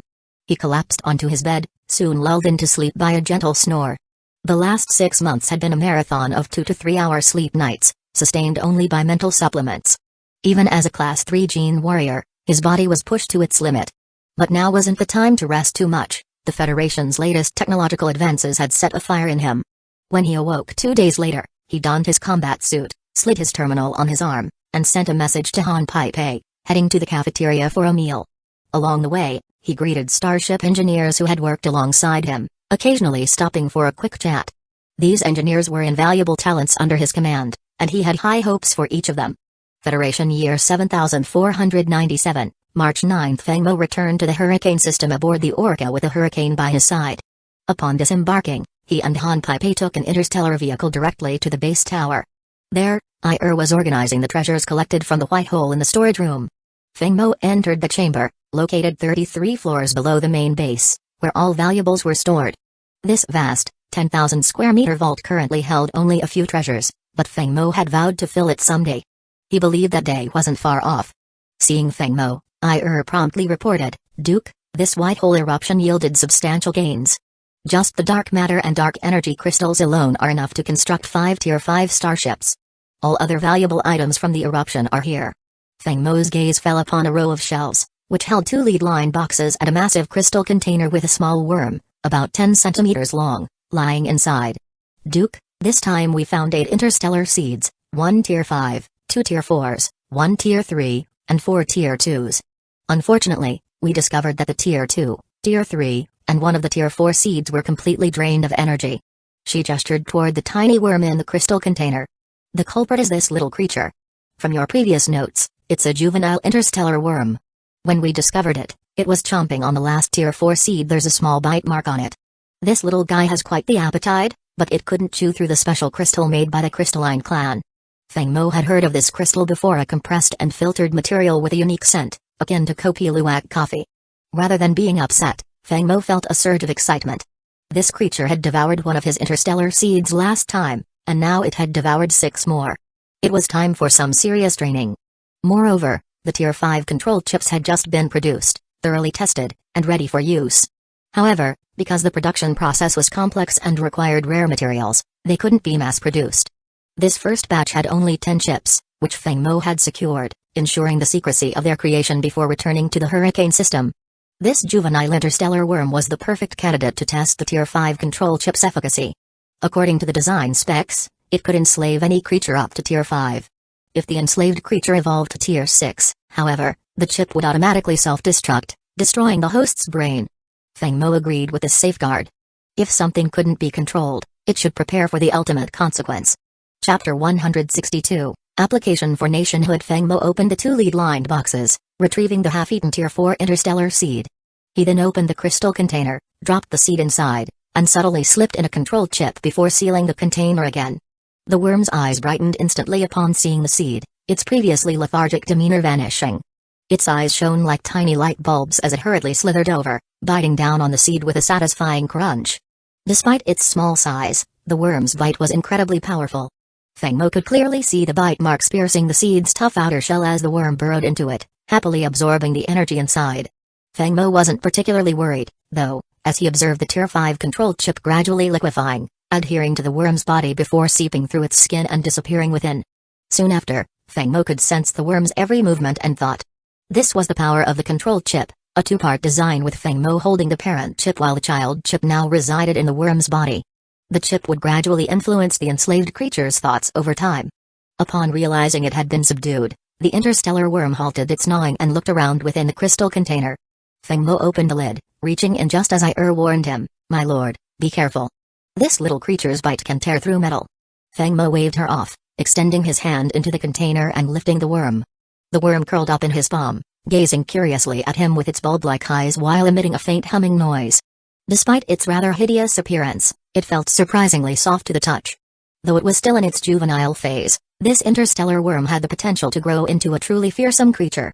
The Federation had encountered an adult of its kind before, a massive beast as large as a life-supporting planet, clearly, a Tier 6 level being at minimum.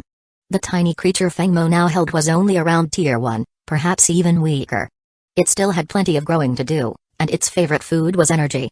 Luckily, Fengmo had just made a considerable profit and could afford to feed this little glutton. Someday, he mused, it might grow large enough to carry a floating island where he could build a palace. However, he set that idea aside for now. Raising such a creature and the floating island required vast amounts of resources and could wait until he had at least 2 Tier 5 fleets. What type of Tier 5 interstellar seed did we find this time? Fengmo asked. My lord, scans and comparisons with the Federation database reveal it's a single-use radioactive explosive. This type of seed can be crafted into a missile with a potency surpassing even clustered planet destroyer cannons. It's the same type of weapon that severely injured the Hua family's gene line. Due to the immense danger of these seeds, the Federation has encouraged anyone who finds one to turn it in for a reward. They've designated them with the codex. This one is recorded as X003. Fengmo nodded, putting aside any thoughts of opening the lead-lined box. This was not something to use lightly, given the risk of collateral damage. He'd save it for a powerful adversary, should the need arise.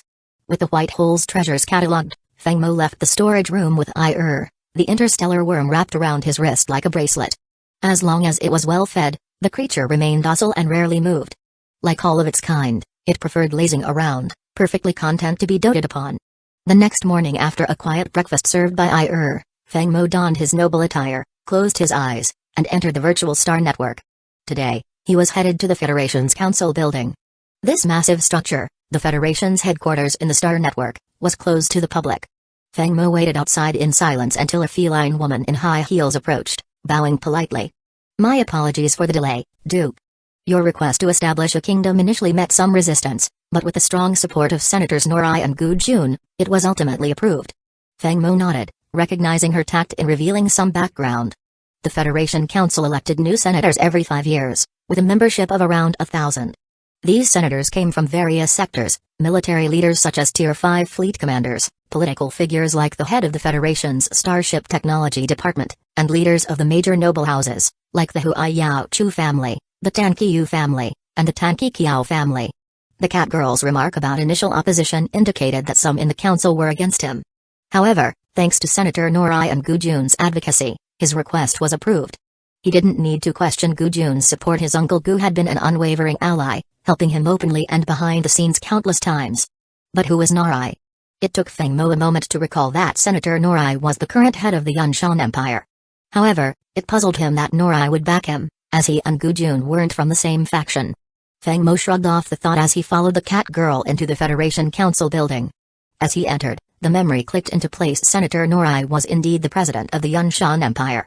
Yet Norai's support seemed out of character. He wasn't in Gu Jun's faction, which added a layer of intrigue to the situation. But Fengmo's youthful experience, even factoring in his previous life, left him lacking the seasoned insights to untangle such political webs. Now, standing in the Federation Council chamber, the pinnacle of the Federation's power, Fengmo surveyed the room with the watchful eyes of a tiger. Many seats were unoccupied, roughly a third of them, indicating those senators had abstained from the vote. After completing the Orca's construction, Fengmo had officially submitted his request to the Federation to establish a kingdom. His proposed territory included the Hurricane and Storm systems, while he kept the Celestial Crystal and Beast Roar systems away from Federation scrutiny. With the Federation engaged in 3 front wars, they had no resources to focus on the chaotic starscape, which allowed Fengmo to exploit this opportunity. In the Federation's eyes, his claimed star systems were still part of their domain, and as part of his agreement, he would owe the Yunshan Empire a 5% annual tax. How much the Yunshan Empire then paid to the Federation was a mystery to him. The 5% tax was essentially a protection fee, ensuring his kingdom would remain under the Federation's umbrella. So long as he paid it, the Federation wouldn't attack any recognized kingdom. If he refused, however, he'd find himself facing countless obstacles from the Federation. Chapter 163, The Kingdom of Storm. Many kingdoms meet their downfall due to unchecked ambition.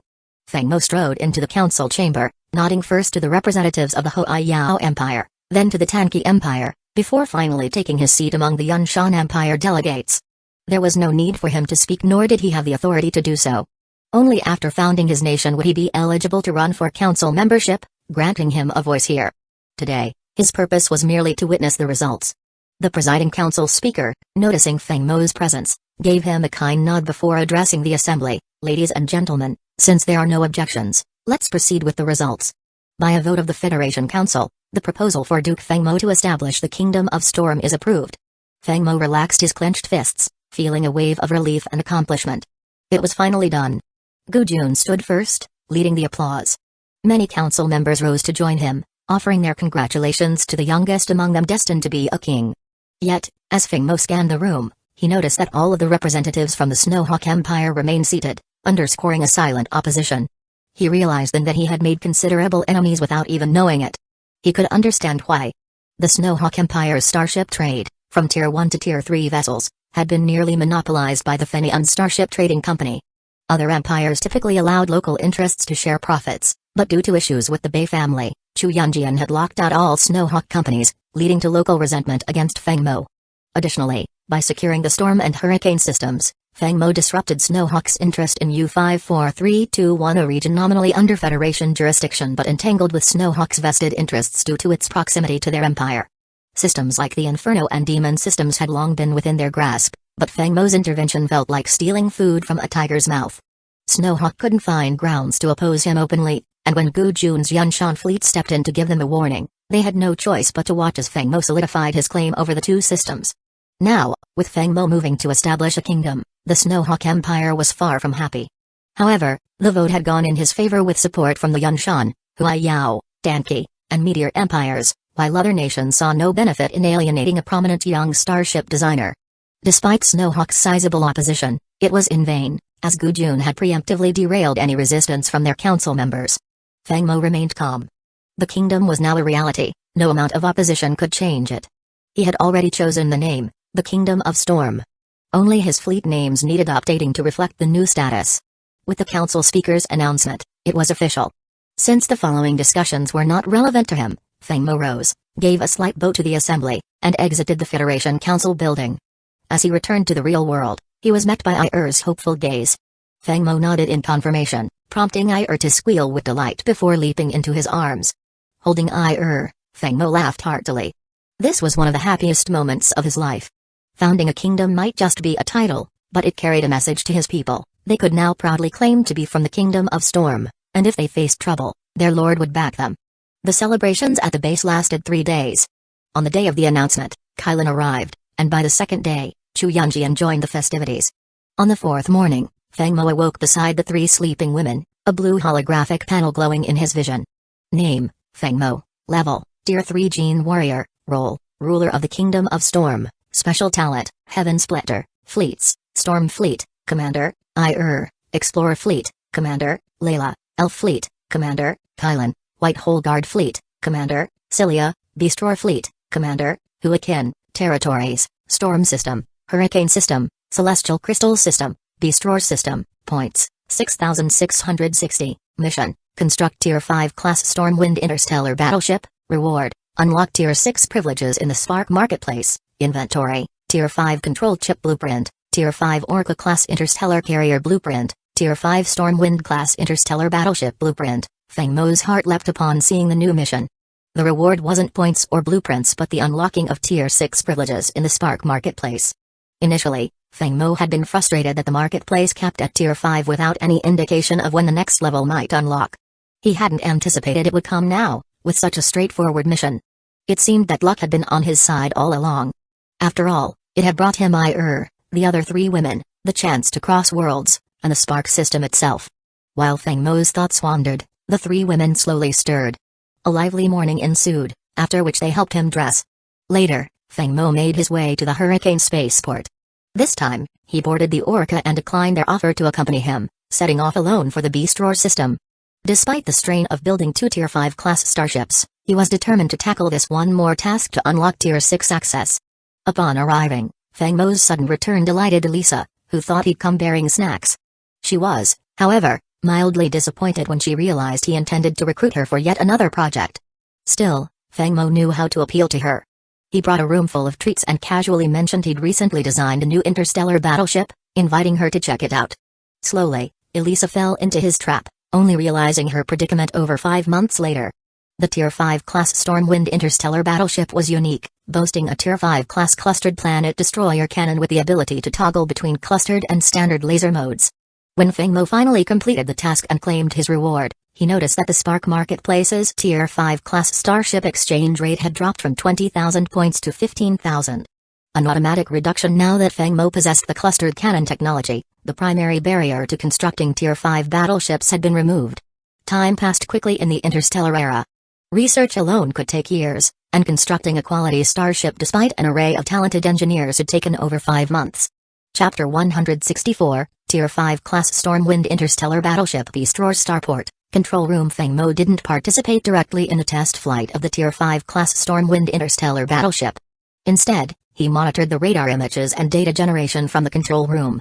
Tier 5 Class Stormwind Interstellar Battleship, Armor Strength, 2,600 units, Dimensions, 4.9 kilometers in length, 1 kilometer in width, 904 meters in height, Speed, 460 star knots, Warp Engine, Tier 5, Star Shield Energy, Tier 5, 100%, Weapons, Tier 5 Clustered Planet Destroyer Cannon, 4 Tier 5 Antimatter Energy Main Cannons, 8 Tier 5 Turbo Laser Cannons, 8 Tier 5 Electromagnetic Railguns, 200 Tier 5 Close Defense Rapid-Fire Laser Cannons. While the weaponry had mostly advanced to Tier 5, the core design of the Stormwind remained similar to previous models like the Storm and Hurricane.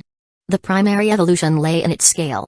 Feng Mo observed as the Stormwind traveled to the southern space station before returning, successfully completing a flawless test flight.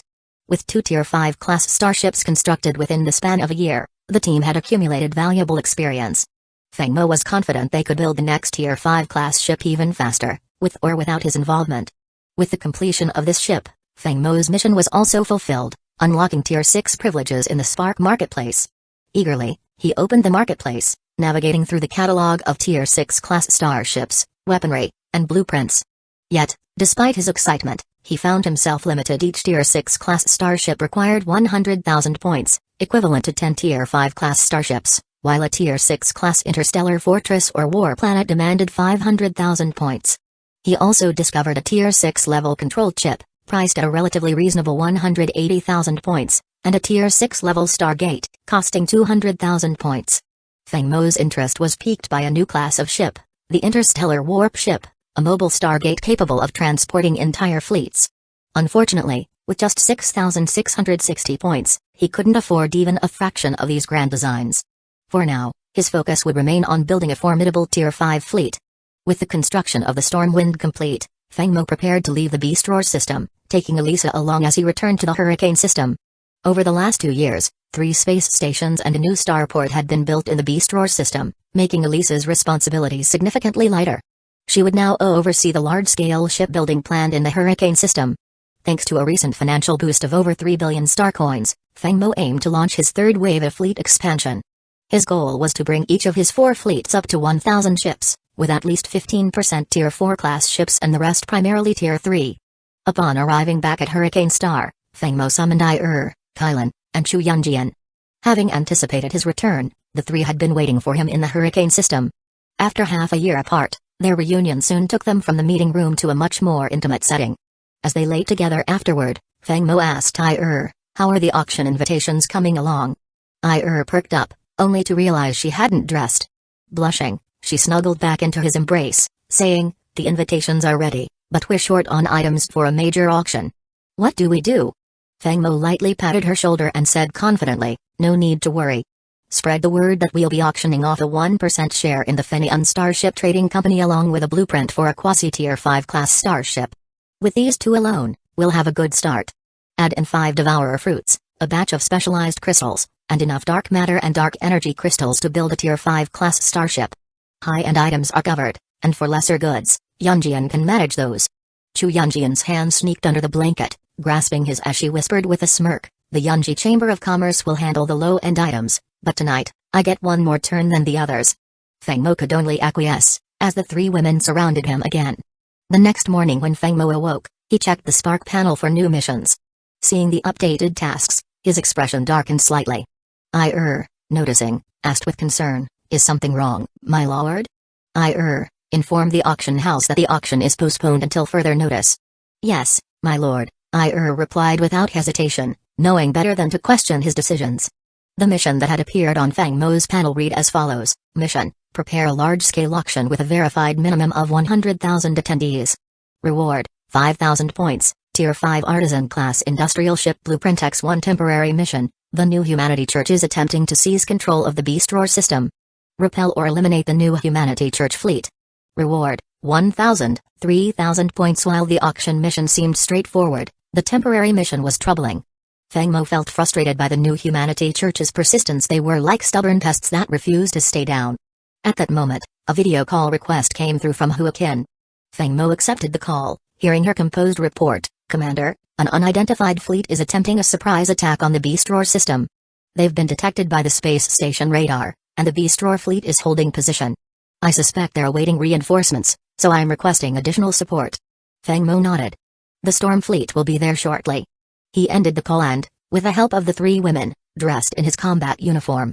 Though he felt confident about the system's security, trusting Huakin's command ability and knowing the Beast Roar system was heavily fortified, he prepared for departure. Each of the system's 3 space stations was equipped with 300 Tier 4 grade laser cannons, creating a formidable defense. Chapter 165, Surprise Attack. Feng Mo, accompanied by Eren Han Pei, arrived at the Hurricane Starport in a starcraft. For this mission to the Beast Roar system, the Storm fleet needed only 10 starships. With the Wind God and Arca built and awaiting their first live combat, this was an ideal opportunity to test their power. With the Storm fleet's 4th-level intelligent synchronized warp mode and utilizing the Stargate transport, they estimated a 4-hour journey to the Beast Roar system. As Feng Mo anticipated, things were unfolding quickly. Inside the control room of the Tier 4 Mammoth-class interstellar carrier, Huakin monitored the enemy's steadily increasing numbers. Over 3 hours, the enemy fleet had amassed over 1,000 starships. Among them were 2 quasi-Tier 5 class ships, over 300 Tier 4 ships, and over 700 Tier 3 ships. Sensing that the enemy was awaiting reinforcements, they held their position within the interstellar boundary without advancing. Facing 2 quasi-Tier 5 starships, Huakin knew the Beast Roar fleet would struggle to match them directly. They would have to rely on the space station for defense, especially with Feng Mo expected in an hour or 2. Although the purpose of this mysterious fleet remained unclear, it clearly wasn't good news. No one gathered a massive fleet on another's interstellar boundary without reason or intent. 40 minutes later, additional reinforcements joined the enemy, finally prompting them to act. The space station radar completed its scan, triggering an electronic alert. Enemy fleet detected, total starships, 2,300, quasi-Tier 5 ships, 5, Tier 4 ships, 630, Tier 3 ships, 1,665, Beast Roar fleet entering defense mode. Escort ships, ready close-in defense cannons to intercept incoming attacks. Space station Tier 4 laser cannons charging. Huakin calmly issued commands. No longer the young secretary trailing Feng Mo's steps, she now commanded an entire fleet, a role akin to a high-ranking warlord in ancient times. Commander, the enemy fleet is within range. Awaiting your command. All destroyers, charge main and auxiliary cannons. Space station, lock onto Tier 4 enemy ships and fire 300 laser cannons. Tier 3 pugilist, initiate missile barrage. Following her orders, the space station unleashed 300 fully charged Tier 4 laser cannons in a wave of brilliant light that fell upon the enemy's fleet. The Tier 3 pugilist launched its own assault, firing 500 interstellar missiles that blanketed the enemy's front line. Prepared for the assault, the enemy's 4 quasi-Tier 5 ships lit up with dazzling beams at their bows, firing several concentrated energy beams that obliterated over a dozen Tier 3 escort ships at the front. The blasts, undeterred, continued, striking another dozen Tier 4 escort ships and depleting half their shields. Huakin's expression remained unchanged. Although the Beast Roar fleet had lost some escorts, the enemy's losses were far greater. The combined 300 Tier 4 laser cannons and 500 Tier 3 interstellar missiles had inflicted severe damage on the enemy, destroying over 100 ships, mostly Tier 4s. Battleships and destroyers, fire main and auxiliary cannons. Carrier drones, deploy for full assault. Explosive drones, charge into enemy clusters and detonate. Anti-ship drones, focus on attacking the quasi-Tier 5 ships. Don't worry about casualties. Logistics fleet, remain ready to supply all needs. The Tier 4 Mammoth-class carrier, equipped with a launch system, quickly deployed drones, sending them directly into the enemy fleet. Typically, after one bombing run, fewer than 30% of drones would return, but these losses were manageable. Positioned behind the combat fleet, 10 Tier 3 Copper Hammer-class industrial starships ramped up production of drones, manufacturing them faster than they were being expended. As both sides fired relentless volleys of laser beams, the battle evolved into a test of starship durability and logistical endurance. Although the Beastroar fleet was outmatched in number and quality, its logistical strength provided resilience. By this time, the Storm Fleet's 10 starships had quietly arrived in the Beastroar system. Equipped with Tier 5 radar, Feng Mo's fleet could detect the enemy fleet without being detected themselves. Mello, have 4 Tier 4 Scorpions infiltrate the enemy's rear. Orca, release all drones, targeting the enemy flagship. Wind God, join for the decapitation strike. Hurricane and Mammoth, free to engage as you see fit. Issuing the sequence of orders, Feng Mo sent the Wind God in first, cruising at a rapid 460 star speed towards the enemy fleet, unbuffered by the range gap. With Tier 5 class warship shielding, only a quasi-Tier 5 attack could pose a threat. Simultaneously, IR's Orca launched over 1,100 drones, sending them surging toward the enemy fleet. Inside the enemy flagship's control room, an alert blared repeatedly. Warning. Unknown vessels detected. Scanning. Scan complete. Detected 2 Tier 5 starships, 2 quasi-Tier 5 starships, 2 Tier 4 bioships, and numerous Tier 5 drones locked onto our fleet. The relentless warnings shocked the high-ranking leader aboard the flagship. Tier 5 class starships? According to prior intelligence, Feng Mo only possessed 2 quasi-Tier 5 ships and just over 100 Tier 4s. They had gathered a fleet with 4 quasi-Tier 5 ships and over 2,000 mixed Tier 4 and Tier 3 vessels, believing it a foolproof strategy. Yet here Feng Mo had 2 full Tier 5 class starships, causing this leader to question their intelligence reports. It was a classic bait-and-trap maneuver, luring out the new humanity church's forces bit by bit for annihilation. The leader even suspected the 2 Tier 5 ships might be Federation assets placed here to ambush them. It was too late to retreat. With a Tier 5 starship in range, its Star Annihilator cannon had undoubtedly locked onto their flagship. In the Wind God's control room, Han Pei reported from beside Feng Mo.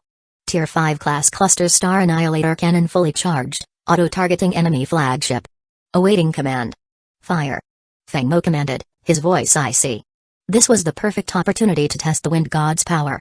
At his word, a massive brown energy sphere condensed, transforming into a beam that tore forward like a relentless battering ram, obliterating any ship in its path before slamming into the quasi-Tier 5 flagship's shields. The shields shattered instantly, and the flagship was pierced through, the beam continuing on to rip through 3 Tier 4 ships before finally dissipating.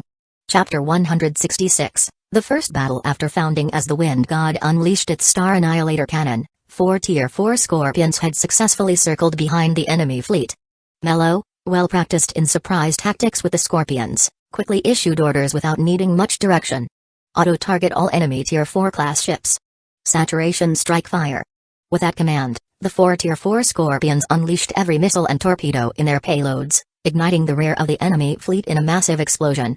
The area was left a scorched field of wreckage. After taking a moment to appreciate the scene, Mello ordered the now empty Tier 4 Scorpions to turn back toward home base. With no support ships in tow for resupply, these Scorpions would need to return to Hurricane's main starport for rearmament. Feng Mo gave Mello permission to rest on the return trip, as they had already dealt significant blows. One of the enemy's quasi-Tier 5 flagships was destroyed, and with the rear fleet cut off, the enemy had lost at least 300 ships, mainly Tier 3s. In the initial phases of battle, the enemy had lost over 100 more. With a casualty rate of over 1/4, enemy morale had shattered. Simultaneously, the 1,100 drones from the Orca soared above the enemy fleet, forming a net of laser fire and unleashing nearly 1,000 Tier 5 interstellar missiles upon the battlefield. These Tier 5 missiles could punch through even fully shielded Tier 4 ships, taking down half of the enemy's remaining forces in one strike. 200 Breaker-class drones locked onto another quasi-Tier 5 flagship, releasing a volley of Tier 5-grade anti-ship missiles. Despite modifications, the flagship's shields disintegrated under the impact, and the ship exploded into fragments, taking several nearby vessels with it. Watching the fiery destruction, Feng Mo hummed an unfamiliar tune, enjoying the spectacle. He opened a video link to Huaqian. Enemy forces are defeated, he instructed. 2 quasi-Tier 5 flagships remain. Send a surrender offer. The Storm Kingdom is newly founded. We prefer to avoid needless slaughter. Surrender, and they will be spared. Following Feng Mo's command, Huaqian transmitted the surrender terms to the entire enemy fleet. Instantly, nearly half the enemy ships surrendered. However, the remaining 2 quasi-Tier 5 flagships showed no intention of yielding and instead fired beams directly at the Wind God. Alert! Wind God's shield under attack. Remaining energy, 93%. Feng Mo's eyes narrowed in irritation. The high-ranking New Humanity Church members were so blinded by their beliefs that they'd rather die than surrender. Feng Mo resolved to grant their wish, ordering a synchronized volley from the Wind God's main and auxiliary cannons. The enemy's 2 remaining quasi-tier 5 flagships crumbled under the assault. Uncle Danny, bring the high-ranking New Humanity Church members from those 2 flagships to me. I want to understand what's going on in their heads. Coldly, Feng Mo gave the command. Meanwhile, the surrendered ships were towed to the Beast Roar system's main planet by the Beast Roar fleet, and the church members aboard were detained. Any mutants were executed, while human crew members were sent to mine on resource planets, where they'd work for at least a decade. As for those who refused to surrender, their ships were destroyed, with corpses sent to feed 2 insatiable beasts back home. Of the 2,000 captured ships, around 1.5 million personnel had been on board, leaving about 700,000 to 800,000 prisoners, enough to keep those hungry ancestors well fed for a while. Radar detection, unknown energy signature detected ahead. Scanning complete Tier 5 class cosmic beast located. The cosmic beast, a name Feng Mo had coined after encountering one in the Beast Roar system previously, was now logged in the Storm Kingdom's records, allowing radar systems to recognize it automatically. A Tier 5 cosmic beast was truly formidable. The New Humanity Church was truly capable, even developing such a creature. Unlike the interstellar worms, the cosmic beasts were human-engineered, not native to the universe. But when it came to growth potential, interstellar worms outmatched cosmic beasts. The Federation still struggled to contain the interstellar worm, while the New Humanity Church had been expelled from the Federation's territories long ago. All ships, returned to Beast Roar's main planet. Orca, Hurricane, and Mammoth, stay behind. Wind God and Hurricane, charge cluster star annihilator cannons. Orca and Mammoth, deploy all drones. Recalling his previous encounter, Feng Mo was wary of the beast's devastating power, comparable to the main cannon of a quasi-tier 5 ship. This time, he faced an even stronger Tier 5 cosmic beast, so he ordered the fleet to return to avoid unnecessary losses. A video feed from the radar displayed a massive serpent-like creature sliding through space. Nearly 500 meters long and wingless, it appeared to glide gracefully through the cosmos. Commander, the cosmic beast has entered our firing range. Awaiting orders. Let's test it. Hurricane, fire the quasi-tier 5 cluster star annihilator. The Hurricane's bow glowed as an orange beam condensed and shot straight toward the beast. Sensing danger, the serpent abruptly halted, raising its head as blue light flickered across its dark gray scales. From its mouth, it unleashed a loose blue energy beam, clashing with the Hurricane's attack. Though the cosmic beast's beam lacked the dense compression of the star annihilator, it managed to disrupt it, causing both beams to dissipate before reaching the creature. Feng Mo observed with interest, realizing that while the beast's strength approached that of a standard Tier 5 ship, it was still inferior to the Tier 5 cluster star annihilator. Wind God, fire the Tier 5 cluster star annihilator cannon. The Wind God's brown beam shot toward the cosmic beast. Recognizing the impending threat, the creature coiled defensively, its body glowing with a brilliant blue radiance. From its mouth, a blue beam intertwined with electric arcs erupted, colliding with the brown beam. The clash didn't produce an explosion, instead, the beams neutralized each other. Feng Mo's eyes sparkled with intrigue. This creature possessed potential, capable of unleashing an attack on par with a Tier 5 cluster star annihilator. Though this was only the cannon's second-tier power, a stronger third tier remained available, albeit at a heavy energy cost for a single use. Chapter 167, The Cosmic Beast. After each burst of power, creatures like the cosmic beast tend to enter a weakened state. The serpent-like cosmic beast before Feng Mo had just unleashed an attack equivalent to a Tier 5 class cluster star annihilator cannon, but now lay limp in space. For safety, Feng Mo continuously had his close defense cannons fire upon the beast, causing streams of blue blood to spurt and drift into the cosmos. He looked at the blue blood and instructed Han Pei beside him, "These samples are prime research material. Make sure they're sent to the biolab on Beast Roar's main planet." Understood. The last cosmic beast they'd encountered had been dismantled by the lab but had yielded little valuable information. So this time, Feng Mo decided not to kill the creature outright. Instead, he handed a Tier 5 class enslavement ship to Feng Tani.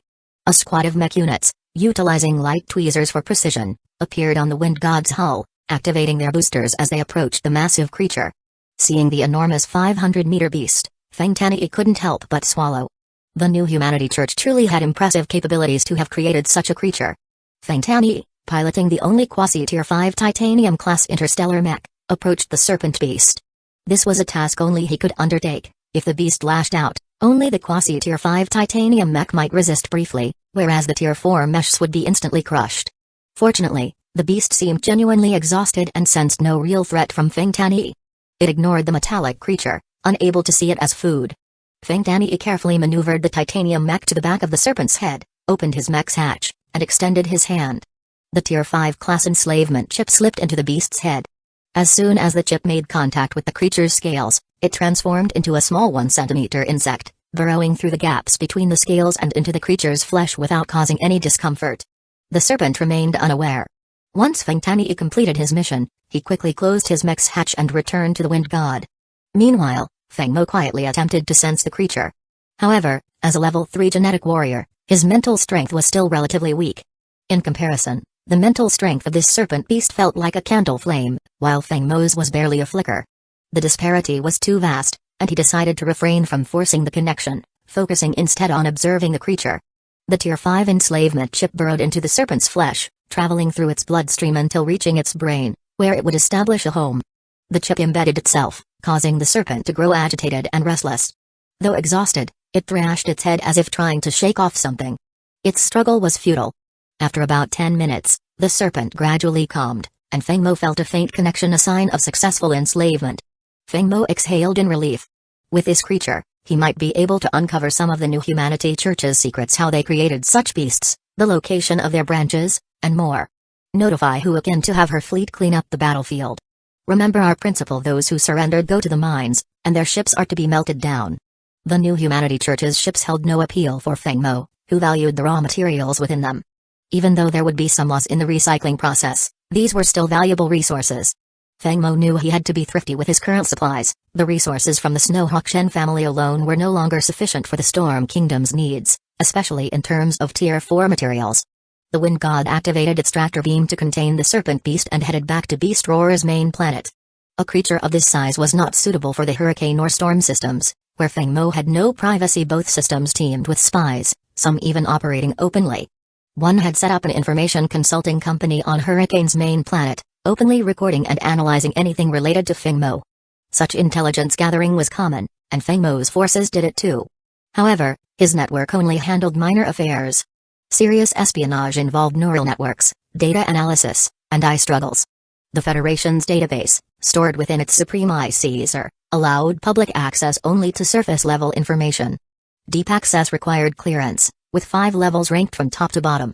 Currently, Feng Mo held a level 3 clearance, which was also the level held by Councillor Gu Jun, despite his high-ranking military position. After founding the Storm Kingdom, Feng Mo established his database, assigning it a 9 named Molly. Initially, he didn't dare store sensitive information there, limiting it to widely known data. This caution proved wise. Molly reported over 100 infiltration attempts by other eyes, with data routinely copied. Though it was impossible to trace, Feng Mo suspected Caesar was involved. Ever since, he stored critical information in a secure underground vault within Hurricane's main planet. Only Feng Mo, Kailan, and Chu Yunjian had access to this vault, which contained the full Tier 4 starship blueprints, 2 quasi-Tier 5 blueprints, for the Wind God and the Orca, and a wealth of other sensitive data. There was no need to conceal the existence of the cosmic beast, however. Feng Mo wanted the Federation to know, hoping it would spark their curiosity and prompt further research. When the Storm Fleet returned to Beast Roar's main planet, Feng Mo disembarked, seeing the massive serpent coiled in the spaceport plaza. As he moved to approach it, Feng Tani stepped in to block him. "Your Grace, this beast is extremely dangerous. I advise we put it down immediately." Even with the Tier 5 enslavement chip in place, Feng Tani was wary. History was full of instances where enslaved creatures turned on their masters, a common concern in the Federation. Chapter 168, Returning the Favor. Unbeknownst to Feng Mo, this Tier 5 class enslavement chip came from the Spark system, granting it far more stability than the Federation's standard slave chips. This, along with his Tier 4 Black Star combat armor, gave him the confidence to approach the enormous serpent-like cosmic beast. As Feng Mo drew near, the creature didn't react aggressively, instead locking its large eyes on him, filled with a peculiar familiarity. The serpent lowered its massive head, almost half the size of a building, cautiously leaning in as if recognizing its new master. Feng Mo smiled, pleased with the performance of Spark Systems products, always high quality. Placing his hand against the creature's scales, Feng Mo closed his eyes, and visions filled his mind, fragments of the creature's memories. He saw that the beast had hatched in a vast laboratory, raised and controlled there until its size had grown to such an extent that it was transferred to a planet's surface. The intense memories flooded Feng Mo's mind, leaving him physically drained and sweating. When he finished processing the images, he patted the beast's head and said, "This is your new home now. Feel free to roam, but avoid the spaceport, the devouring tree, the bloodvine, and the underground labs." Turning to Ir, he issued new orders: replenish the storm fleet's ammunition and supplies. Only 10 ships will be needed for this mission. I'll send the coordinates shortly. Through the beast's memories, Feng Mo learned about the base from which it had been released, as well as the location of nearby systems north of the Beast Roar system. Now that he knew the whereabouts of a new Humanity Church base, he saw it only fitting to return the favor. After all, they had repeatedly harassed him. It was time to show them that the Storm Kingdom was not one to be trifled with. Returning to the Wind God, Feng Mo input the coordinates into the main control console. An hour and a half later, after supplies were replenished, the fleet was ready. Their destination was a star system west of the Beast Roar system. The Storm Fleet didn't immediately activate the synchronized warp mode. Instead, it first traveled to the interstellar space around the Beast Roar system, where for years, a few ships had lingered, monitoring every move in the system. Even the previous church leader hadn't been aware of these covert observers. Just 4 Tier 4 ships, but they had been persistent. Radar detects 4 unidentified ships ahead. Recommendation: destroy. Awaiting orders. The electronic alert echoed, indicating the 4 Tier 4 ships were within Wind God's radar range, though they had yet to detect the Storm Fleet. Charge the main cannon and destroy them, Feng Mo ordered, unfazed by who might have deployed them. This was just the appetizer. 4 laser blasts pierced the 4 Tier 4 class ships, tearing through shields and hulls alike. The resulting explosions registered as bright flares on the radar, a brief fireworks display in the void. After navigating through interstellar space, the fleet reached a small asteroid field, eerily similar to a previously traversed one. Both had a dim, lifeless hue, with the entire system devoid of energy. Feng Mo wondered if these systems had suffered insectoid invasions. If true, it was a potential threat to the Storm Kingdom. On the other side of the asteroid field lay their target, the Lizard System, home to a new species Feng Mo classified as Lizardkin, a type of half-beast people. A mid-sized star system, the Lizard System was ruled entirely by the Lizardmen, a technologically advanced species. Although they had no Tier 5 ships, their quasi-Tier 5 ships were highly prevalent. The new Humanity Church's outpost was located on a small asteroid on the system's outskirts. Like the hidden bases within the Federation, this asteroid was hollowed out and served as a large laboratory, specializing in grafting animal genes onto human subjects. When the Storm Fleet arrived, alarms blared within the Church's outpost. Alert! Radar detects an approaching fleet. Analysis complete: 2 Tier 5 ships, 2 quasi-Tier 5 ships, 2 Tier 4 bioships. The Church's radar missed the 4 Tier 4 Scorpions, which Feng Mo had ordered into stealth mode to scout the surroundings. Caution was necessary since this was not his territory. With the Church base now within Wind God's range, Feng Mo issued the attack orders. Wind God, prepare Tier 5 Cluster Star Annihilator Cannon. Hurricane, prepare Quasi-Tier 5 Cluster Star Annihilator Cannon. Just in case one blast wouldn't suffice to obliterate the asteroid, Feng Mo instructed the Hurricane's cannon to charge as well. This asteroid was much larger than the one he had previously obliterated with Gu Jun at Feng Mo's command. The Annihilator cannons on both the Wind God and Hurricane began to glow. Streams of light converged, forming enormous, blinding spheres of orange and brown energy at the ship's prows. Report: Wind God and Hurricane cannons fully charged, awaiting instructions. Han Pei's voice echoed in the command center. Fire! With Feng Mo's command, 2 beams, one orange and one brown, streaked out along a calculated trajectory, smashing into the asteroid. The immense power of the cannons left the asteroid resembling a giant hoop, hollowed out and charred black. Then, in the hollow dot center, compressed energy ignited a secondary explosion. The asteroid, only 50 kilometers in diameter, couldn't withstand the blast and disintegrated into fragments. Feng Mo was thoroughly impressed with the Tier 5 Cluster Star Annihilator cannon's power. It truly lived up to its reputation as the Federation's mightiest weapon. Unbeknownst to Feng Mo, every move of the Storm Fleet was being monitored. His destruction of the asteroid was recorded and transmitted back in real time, the work done with such precision that even Tier 5 radar couldn't detect it. Meanwhile, on the main planet of the Lizard System, within a luxurious palace, a floating mechanical screen displayed the footage of Feng Mo's double-barreled star obliteration. 2 figures were present in the palace. One appeared to have a human body with a mechanical head, while the other resembled a humanoid covered with lifelike synthetic skin, indistinguishable from a true human. Chapter 169, Impropriety in a Grand Palace. On the main planet of the Lizard Drake star system, 2 figures sat in quiet conversation. One was the towering chieftain of the Lizard Drake people, holding a roasted leg of some creature, feasting with abandon.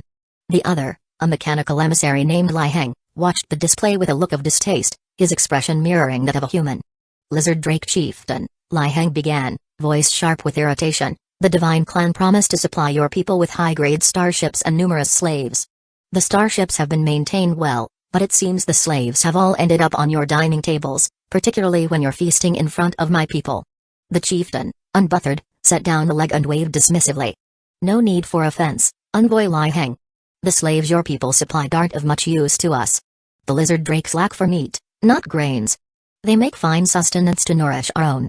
Lai Heng's mechanical features tightened in irritation as he continued, you've received the ships and the slaves as promised. When, then, will your forces move to attack the Storm Kingdom? No race can defy the will of the Divine Clan. Keep that in mind. Understanding the implied threat, the chieftain softened his demeanor. Envoy Lai Heng, you must see it from our perspective. The Storm Kingdom now possesses Tier 5 starships, while our people do not. We'll need a few more Tier 5 class starships from the Divine Clan to ensure our success. He chuckled, entirely unapologetic. The Divine Clan will deploy several Tier 5 class mechanical warships within your fleet, but control of those ships will not be granted to you. You know the rules, Lai Heng replied sternly. 1 month. That's all you have. Rising, Lai Heng left, muttering as he went, these brutes use them, then discard them. Once the Lizard Drake star system and the Storm Kingdom's 4 star systems fall, they'll be ours. With this two-front assault, we'll break through the Federation's defenses. Watching the emissary depart, the chieftain sneered, tossing down his roasted leg. They want to use my people as fodder in their wars without proper compensation? I'll show them, he muttered. After venting his frustration, he resumed his meal, knowing he could do little openly against the fearsome Divine Clan, a force so powerful they had battled the Federation for millennia to a standstill. The chieftain thought carefully, a sinister grin forming as he formulated a plan. Summoning one of his aides, he whispered a set of instructions, satisfaction gleaming in his eyes. Meanwhile, Feng Mo, having destroyed the New Humanity Church outpost, gave the order to return home. The temporary mission was complete, earning him 3,000 points, bringing his total to 4,660, just over halfway to the next Tier 5 starship blueprint. Rather than return to the Beast Roar Prime Star, Feng Mo directed the Storm God back to Hurricane Prime. His focus now was the upcoming auction, and he wanted every detail perfected. Feng Mo had the technical team design a promotional poster, displaying the word Storm Auction in grand golden letters at the top, with images of items like the Storm God, Orca, and rare life-sustaining fruits arranged prominently. The design was dark and majestic, exuding high-class elegance. Once satisfied with the poster, Feng Mo personally sent it to his network of imperial nobles and military contacts across the Federation. 4 days later, on the 9th of September in the Federation year 7497, the day of the Storm Auction had arrived. The auction hall was a massive 3-story structure, elegant but not ostentatious. The first floor featured a large stage with rows of seats arranged in a fan shape, while private boxes lined the second floor. Only those ranked as Tier 4 fleet commanders and counts or higher had access to the second floor. The third floor was reserved for top-level officials, such as Duke Gujun and imperial ministers. Not all 108 boxes on the third floor were filled. Though the life-sustaining fruit was a tempting prize, it wasn't a necessity for everyone. This time, only 64 boxes were occupied. In box number 1 on the third floor, Feng Mo sat with Chu Yunjian, and Kylan. They watched as guests entered the hall. Once everyone was seated, the doors were closed. The auctioneer chosen by Chu Yunjian was none other than Lian He, the auctioneer from the Federation's offline auction who had impressed Feng Mo with her refined elegance and composed demeanor. She exuded a unique combination of grace, intelligence, and warmth that Feng Mo had rarely seen in anyone else. Good morning, distinguished guests, Lian He began. My name is Lian He, and by the Duke's invitation, I am honored to serve as the head auctioneer for the Storm Auction. I know many of you are here for the headline items, but we'll save those for later. With a confident smile, she continued, today's auction will run all day, featuring 40 items split across morning, afternoon, and evening sessions. You've all seen the catalog, so without further delay, let's begin with our first item. With a tap of her hammer, a holographic display projected the first item, a rotating 3D model of a starship with detailed stats, a quasi-tier 5 White Shark class star destroyer. As soon as this was revealed, the crowd murmured in astonishment. Even though they had seen the catalog, the sheer magnitude of this auction was hard to ignore. After giving the audience a moment to take it in, Lian He continued, the quasi-tier 5 White Shark class star destroyer, an upgraded blueprint of the tier 4 White Shark class. The design includes production authorization but cannot be transferred. The starting bid is 15 million star coins. Let the bidding begin. This was an item Feng Mo had high hopes for. He had obtained the original Tier 4 blueprint from the Mo Feather fleet of the Yunshan Empire and, with Elise's help, spent 10 days upgrading it to quasi Tier 5. As expected, the guests found it hard to resist. The auction hall filled with digital bids almost immediately. Chapter 170, Storm Auction. The bidding began at 15 million star coins for the first item, quickly soaring to 30 million. Even though it was only a production authorization, not a full transfer, it didn't dampen anyone's enthusiasm. The price shot up from 30 million to 54 million star coins, reflecting just how rare and valuable a design blueprint for a quasi-tier 5 starship was. Only someone with Feng Mo's reputation as the Federation's youngest starship design master could have offered such an item without raising eyebrows. When top officials like Gu Jun saw the Storm God and Orca in person, they were astonished, leading the Federation Council to formally invite Feng Mo to join as a voting member.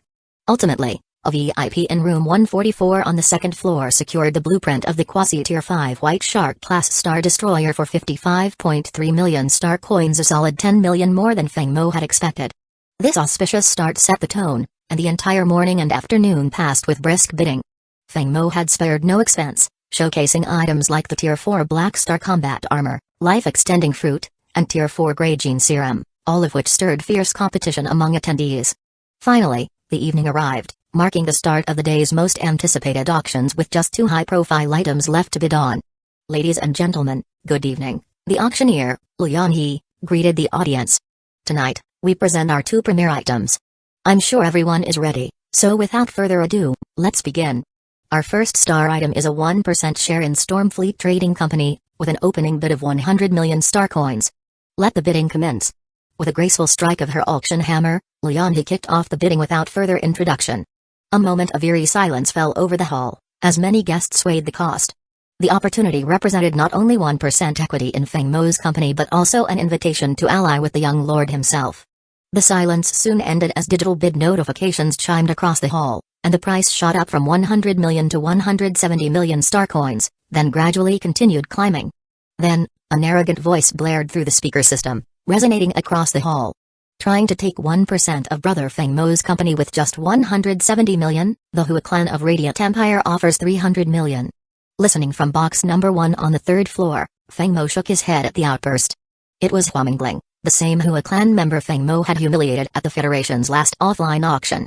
The Hua family's patriarch, Hua Yukan, had previously asked Feng Mo if he could bring Hua Mingling to this auction, and Feng Mo had agreed. Since establishing the Storm Kingdom, Feng Mo had grown closer to both the Hua and Shu clans, honoring his promise to share 1% of Hurricane System's yearly revenues with each. This mutual exchange had only strengthened their bonds. At that moment, a dignified voice announced, "The Kiao family of the Sky Star Empire offers 400 million star coins. The Chu family already has a foothold. I hope you'll give us a chance, and we promise to repay you generously." The speaker was courteous, his voice steady. Feng Mo welcomed the Kiao family's interest. They had previously offered valuable favors and understood the importance of long-term alliances. In contrast, the Yu clan of the Sky Star Empire remained aloof, with little connection to Feng Mo beyond an annual dividend arrangement. 400 million star coins from the Kiao family of the Sky Star Empire. Any further bids? Lian He called out 3 times, but no new bids emerged, signaling the final price. Congratulations to the Kiao family of the Sky Star Empire, securing 1% of Stormfleet Trading Company for an impressive 400 million star coins, Lian He announced, bringing down the hammer. From his box, Feng Mo nodded approvingly. The Kiao family patriarch's decisiveness reflected the wisdom and boldness that had propelled the family to prominence, rivaling the old Yu clan. For our final highlight tonight, the life-extending fruit. Each piece grants an additional century of life. Starting bid, 100 million star coins each. Lian He announced. Unlike the previous item, this auction erupted in a frenzy. Representatives from all levels vied for these prized fruits, and while most bidders came from the 2nd and 3rd floors, proxies also joined the battle from the 1st floor seats.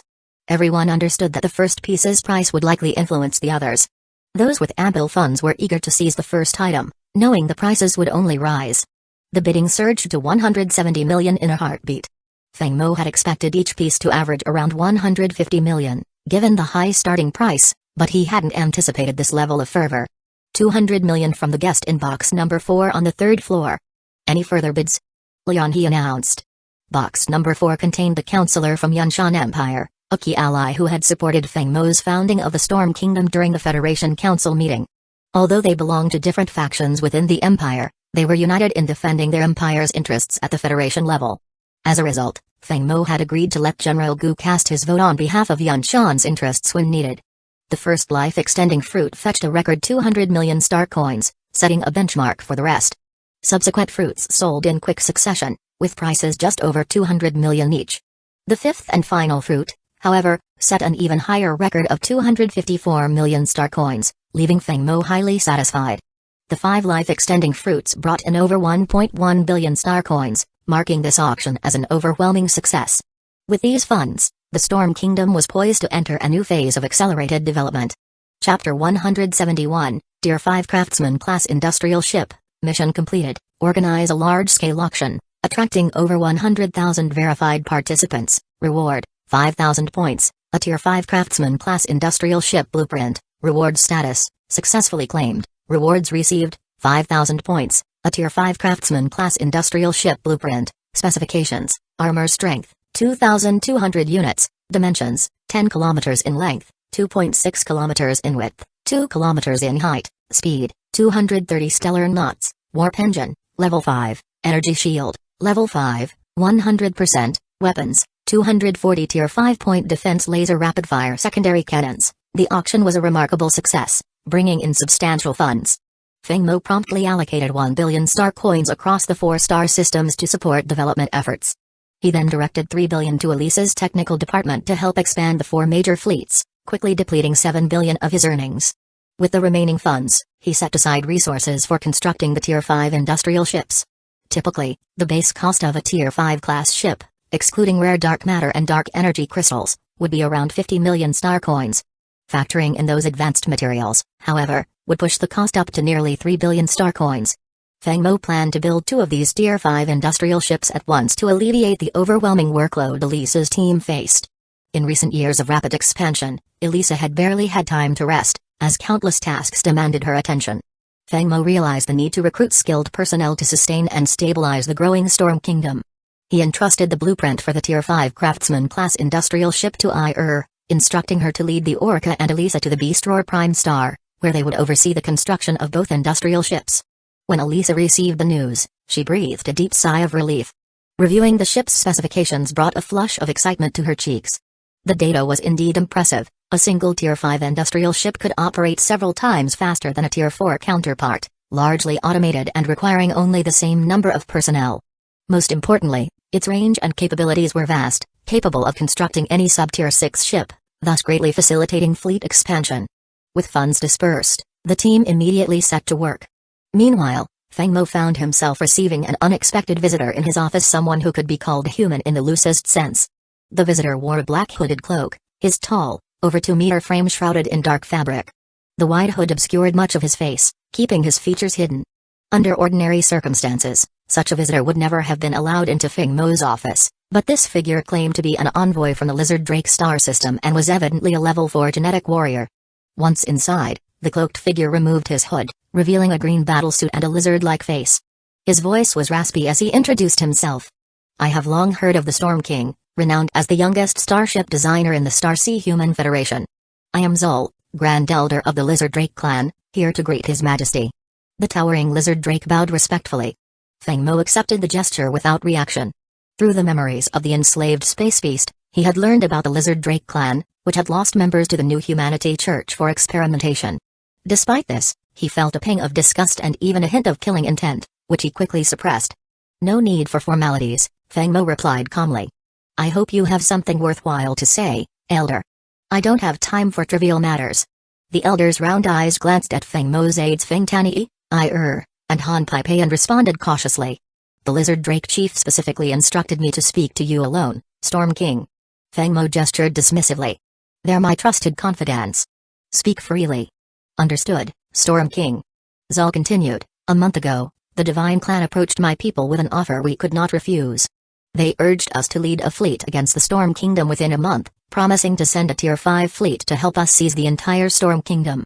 As Zol spoke, he scrutinized Feng Mo's face for any sign of reaction. But Feng Mo's expression remained unreadable. In fact, Feng Mo was far too composed, his gaze turning icy as he asked, "So, what has the Lizard Drake clan decided? Will you heed the Divine Clan's request and declare war, or will you join forces with me to counter their threat?" "No, that's not it," Zul stammered. "The chief wishes to remain neutral, neither aiding nor opposing the Divine Clan. However, the chief has heard of your fame as a brilliant designer and hopes you might assist us by designing a Tier 5 starship." Feng Mo instantly understood this clan intended to profit from both sides, eating at the expense of both the Divine Clan and the Storm Kingdom. He smirked, recognizing that the elder had come solely to waste his time. "The Storm Kingdom fears no challenge nor any threat," Feng Mo replied coldly. "So, you have two choices, either declare war or swear allegiance. Trying to play both sides will only bring you disaster." To emphasize his displeasure, Feng Mo turned to Feng Tanii and ordered, "Take the Grand Elder here into custody. Don't kill him just yet. Being a level 4 genetic warrior, he'll make excellent food for the life-sustaining tree." The elder's fate was thus sealed. Feng Mo had used military points to obtain a regular Tier 4 genetic serum formula after the first harvest of the life-sustaining fruit. Both Feng Tanii and had taken the serum, advancing to level 4 genetic warriors, easily matching Zul's strength. Following Feng Mo's command, Feng Tanii called in several soldiers equipped with laser guns, who surrounded the elder. Instead of resisting, Zul dropped to his knees, hands raised, surrendering with surprising readiness. This swift response underscored the power dynamics of the moment, as Feng Mo's influence continued to grow across the galaxy.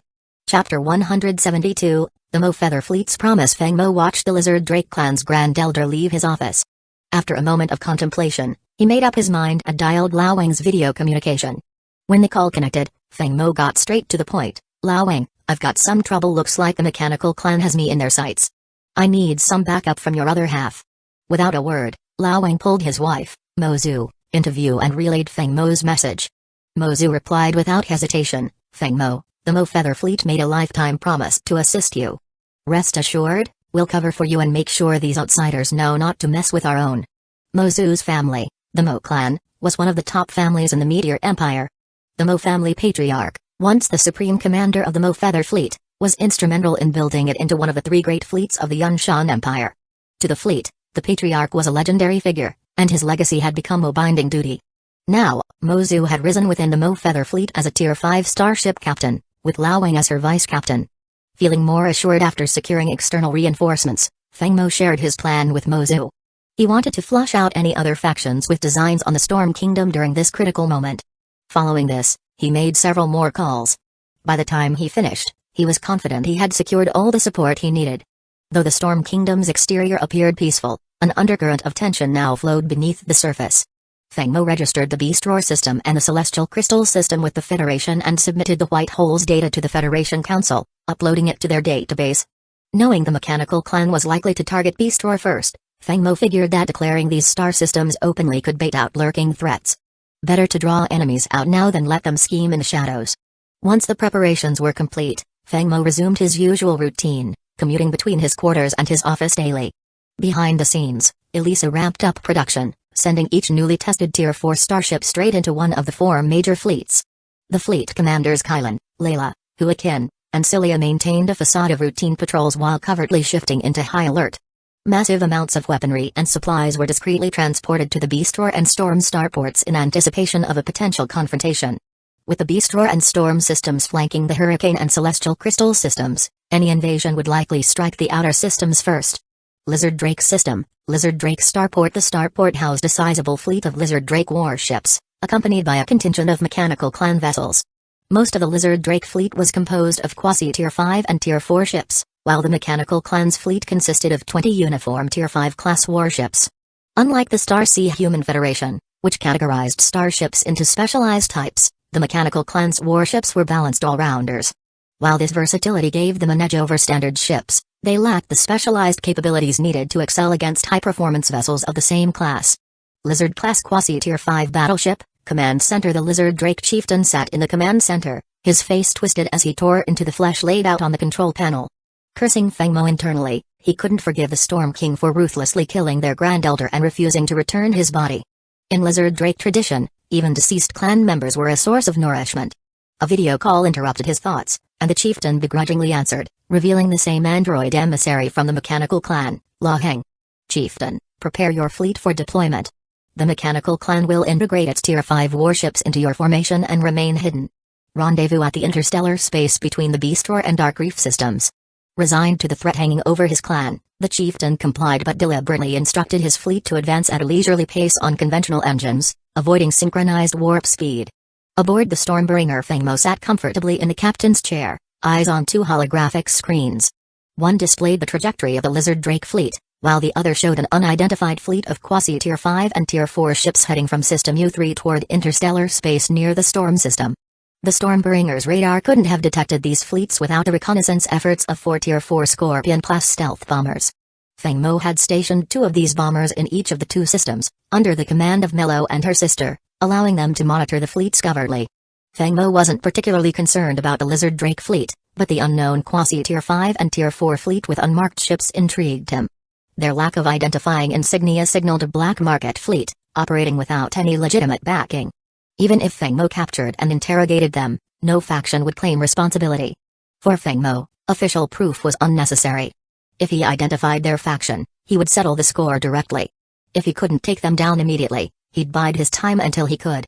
Fengmo had prepared a gift for both the Lizard Drake fleet and the unmarked fleet, and dispatched the Orca and Hurricane to the Storm system under Ir's command for a coordinated strike. Fengmo said, with a playful gleam in his eye, shall we make this interesting? Whoever destroys more of the enemy fleet tonight wins, and the loser has to grant the winner one wish. His innocent tone couldn't quite mask his mischievous look. Caught on instantly, flashing a coy smile and replying, deal. If you win, I'm yours tonight. But if I win, I expect you to experience my little whip. Her tail flicked playfully as she laughed, making her intentions clear. Fengmo's lips twitched with amusement, realizing how much had grown in confidence. Chapter 173, Luring the enemy out. Fengmo concentrated all available Tier 4 starships from his 4 fleets, splitting them into 2 formations. The remaining Tier 3 starships continued patrolling the 4 star systems vigilantly. Half of the Tier 4 fleet assembled in the Storm system, with the Orca and Hurricane as flagships, while the other half stationed in the Beastroar system under the command of the Stormbringer and Mastodon. Fengmo took command on the Stormbringer, while led from the Orca. In the Stormbringer's command center, Fengmo sat in the captain's chair, eyes fixed on a holographic screen. The Lizard Drake fleet had entered the interstellar space between systems, and 2 Tier 4 Scorpion-class stealth bombers were tailing it at a distance, ready to launch a surprise attack. Watching the Lizard Drake fleet advance, Fengmo smirked. Let's give them a warm welcome. Show them the hospitality of the Storm Kingdom. As he finished speaking, a barrage of interstellar missiles and torpedoes seemed to materialize out of nowhere along the Lizard Drake's path, engulfing the fleet in explosions. I wonder if the Lizard Chieftain will appreciate this fireworks display. It's a custom reception prepared just for them, Fengmo sneered. After all, the resources in the Lizard Drake system are quite tempting, and the Storm Kingdom is still growing. Time to expand our territory. Inside the command center of the quasi-Tier 5 Lizard-class battleship, the Lizard Chieftain roared in anger. He had barely entered the interstellar space between the Dark Reef system and the Beastroar system under orders from the Mechanical Clan, and alarms were already blaring across his fleet. Alert! 12 Tier 5 class ships detected. Fleet is locked on. Maximize shields and activate all close-in defense cannons. The alarms had barely sounded when the entire fleet was hit by a massive bombardment. Positioned at the center of the 20 Tier 5 mechanical warships, the Lizard Chieftain's flagship sustained minimal damage. However, the rest of his fleet wasn't so lucky. 12 Tier 5 stealth bombers launched a coordinated strike, decimating his fleet of over 1,400 ships, leaving only about 500 battered survivors. These 12 Tier 5 bombers were the latest stealth models, inspired by the Tier 4 Scorpions. Uncle Gu had mentioned that the Federation's Starship Design Department had borrowed from Fengmo's designs for these new bombers, giving the Storm Kingdom a valuable favor. Though the Federation would never publicly admit to this borrowing, they owed Fengmo a debt, which they were now repaying. After the bombers completed their strike, they turned and retreated, leaving Fengmo to give his next orders. Tier 3 Pugilist Fleet, fire a volley of missiles. Charge the primary and secondary cannons on all ships. Lock onto all enemy Tier 4 ships. Mastodon, deploy all drones for a saturation strike. Stormbringer, initiate auto-targeting system. Charge the Tier 5 class cluster annihilation cannon and lock onto the enemy flagship. A flurry of commands followed. 2 Tier 3 Pugilist ships launched 1,000 Tier 3 interstellar missiles, further devastating the already crippled Lizard Drake fleet. This bombardment broke their remaining defenses. The Tier 4 Kangaroo ships unleashed their primary and secondary cannons, obliterating nearly a third of the Lizard Drake's surviving Tier 4 ships. Finally, a concentrated brown beam fired from the Stormbringer, cutting through the battlefield and piercing the Lizard flagship, claiming the chieftain's life and shattering his ambitions. In his final moments, the Lizard chieftain heard the sounds of explosions tearing through his ship's hull. Flames engulfed his command center, leaving him powerless even as a high-tier level 4 genetic warrior. As Feng Mo's relentless assault wiped out the Lizard fleet, the 20 Tier 5 mechanical warships merely activated their shields without retaliating. The odd passivity made Feng Mo frown. Then a video communication request came from one of the Tier 5 mechanical warships. When he accepted, he was surprised to see a human on the screen. "Greetings, Storm King. Allow me to introduce myself, Lai Heng, commander of the Mechanical Clan's 3rd Fleet. As you can see, we haven't retaliated, showing our respect for you." He continued, "You surely understand the purpose of our visit. Surrender, Storm King, and the Mechanical Clan will support you in becoming the Federation's 18th Great Empire. All it requires is the implantation of a small chip." Feng Mo's inner disdain grew as Lai Heng proposed using a control chip to enslave him. Though the offer sounded appealing, it was an obvious attempt to seize control of him and his territory. "You present an interesting offer, Commander Lai Heng. Let me make a counterproposal. Are you willing to hear it?" "Oh? I'm intrigued," Lai Heng replied with a polite nod, curiosity lighting his features. Feng Mo had already researched Lai Heng's background. The man was the commander of the Mechanical Clan's 3rd Fleet, equivalent in rank to General Gu, with 1,300 Tier 5 class warships under his command. Lai Heng's composure suggested he was confident of victory. "Commander Lai Heng, if you and your 3rd Fleet defect to the Storm Kingdom, I'll personally ensure that you take command of the entire Mechanical Clan in due time." Feng Mo's words were nothing short of treasonous in the eyes of the Mechanical Clan. As a highly regimented society, the Mechanical Clan had never allowed insubordination or internal power struggles. Predictably, Lai Heng's expression turned icy. While the Mechanical Clan excelled in mimicry, Lai Heng's fury was as genuine as any human's. "Storm King, I've addressed you as a king out of respect, but in my eyes, you're a mere insect. You truly believe you can prevail with a handful of Tier 5 ships? Open your eyes." At that moment, an alarm blared across the Stormbringer's command center. "Alert! Radar has detected numerous Tier 5 energy signatures approaching. Confirm 300 Tier 5 mechanical warships." Feng Mo's heart leaped. This was an unexpected bounty. He had initially thought only 20 warships were involved, but now it appeared to be a full 320. Despite his excitement, Feng Mo maintained a grim expression, staring coldly at Lai Heng as he said, "An overwhelming force from the Mechanical Clan. So, what exactly are you after, Commander? Just these 4 star systems of the Storm Kingdom, or is it something more?" Chapter 174, The Inkfeather Fleet. Lai Heng chuckled smugly as he observed Feng Mo's grim expression, savoring a sense of triumph. "Oh, it's not just the 4 systems that the Mechanical Clan desires," he said. "Adding the U1 through U5 star systems would make quite a rewarding haul, a total of 9 systems. I'm also aware that the dozen Tier 5 ships earlier belonged to the Federation fleet, but they're likely preoccupied now. So, Storm King, unless you have other reinforcements, you have 2 choices, submission or death." Feng Mo could only marvel at Lai Heng's appetite. Claiming the Storm Kingdom's 4 systems, the U-Series 5 systems, and the Lizard Drake system would total 10 systems. Though they were mid and small-sized systems, their combined area rivaled that of the Snow Eagle Empire. The Federation's forebears had been remarkably bold and resourceful, assigning 1 large system to each of the 17 great empires. A large system could easily equal 3 to 5 medium-sized systems in terms of resources and territory. Feng Mo gathered his thoughts and replied, "Commander Lai Heng of the Mechanical Clan's 3rd Fleet, I wonder if your clan will miss you when you and your fleet fall here?" Lai Heng suddenly felt a pang of unease. Feng Mo seemed too calm. Facing 320 Tier 5 mechanical warships, most would have quaked in fear, yet Feng Mo remained unfazed. Could it be he was hiding an ace? His suspicion was confirmed moments later when alarms began blaring across his Tier 5 mechanical warship's control center. "Alert! 2 fleets detected on both flanks of our position. Radar confirms Inkfeather Fleet on the left and the Yunshan Fleet on the right." "Feng Mo, you set me up." Lai Heng finally lost his composure, and the normally cool and calculating commander of the 3rd Fleet was visibly shaken. Feng Mo laughed heartily, delighted that his decision to summon both fleets had paid off.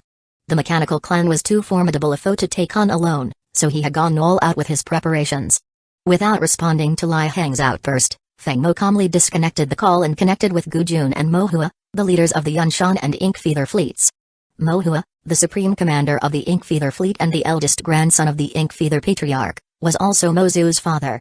His involvement was one of the reasons the fleet had agreed to assist Feng Mo. I'm grateful to both of you, uncles, for lending a hand today.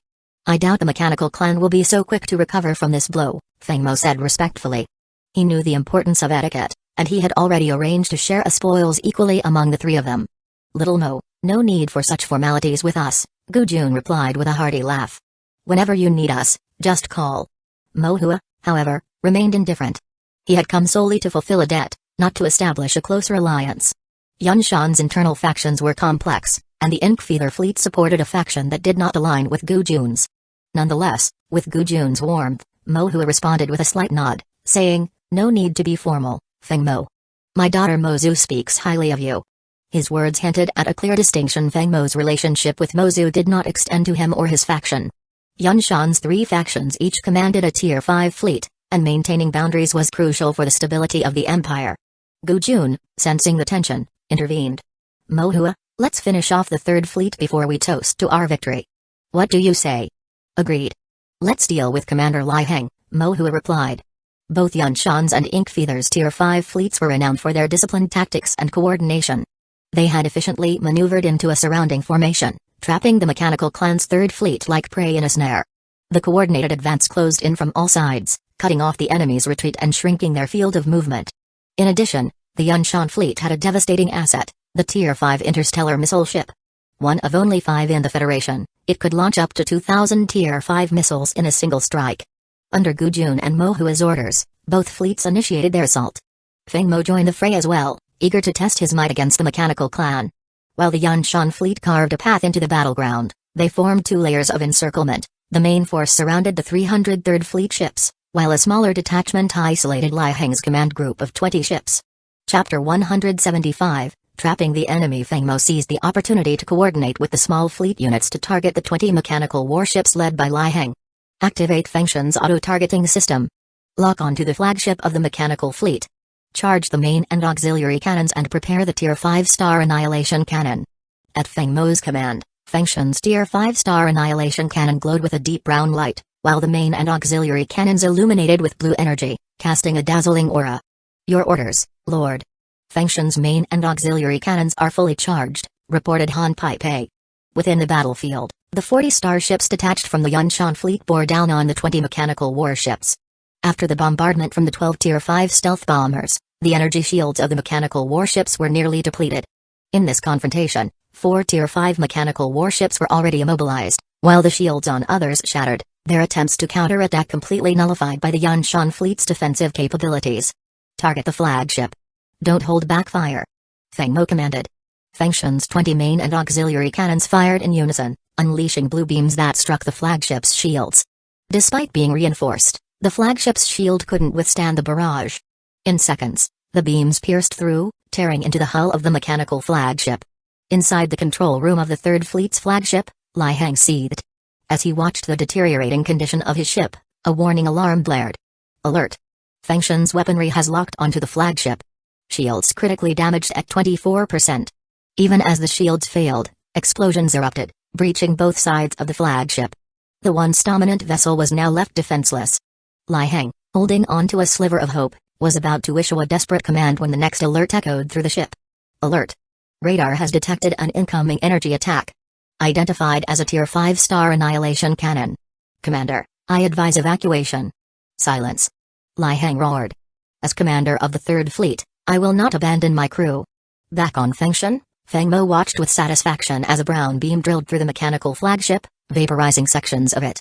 The impact led to a secondary explosion, shattering the entire vessel. With Lai Heng's flagship eliminated, the remaining 15 Tier 5 mechanical warships became vulnerable targets. Another round of bombardment from the main and auxiliary cannons crushed the remaining ships. Meanwhile, on the main battlefield, Feng Mo witnessed the devastating power of the Yunshan fleet's Tier 5 missile cruiser.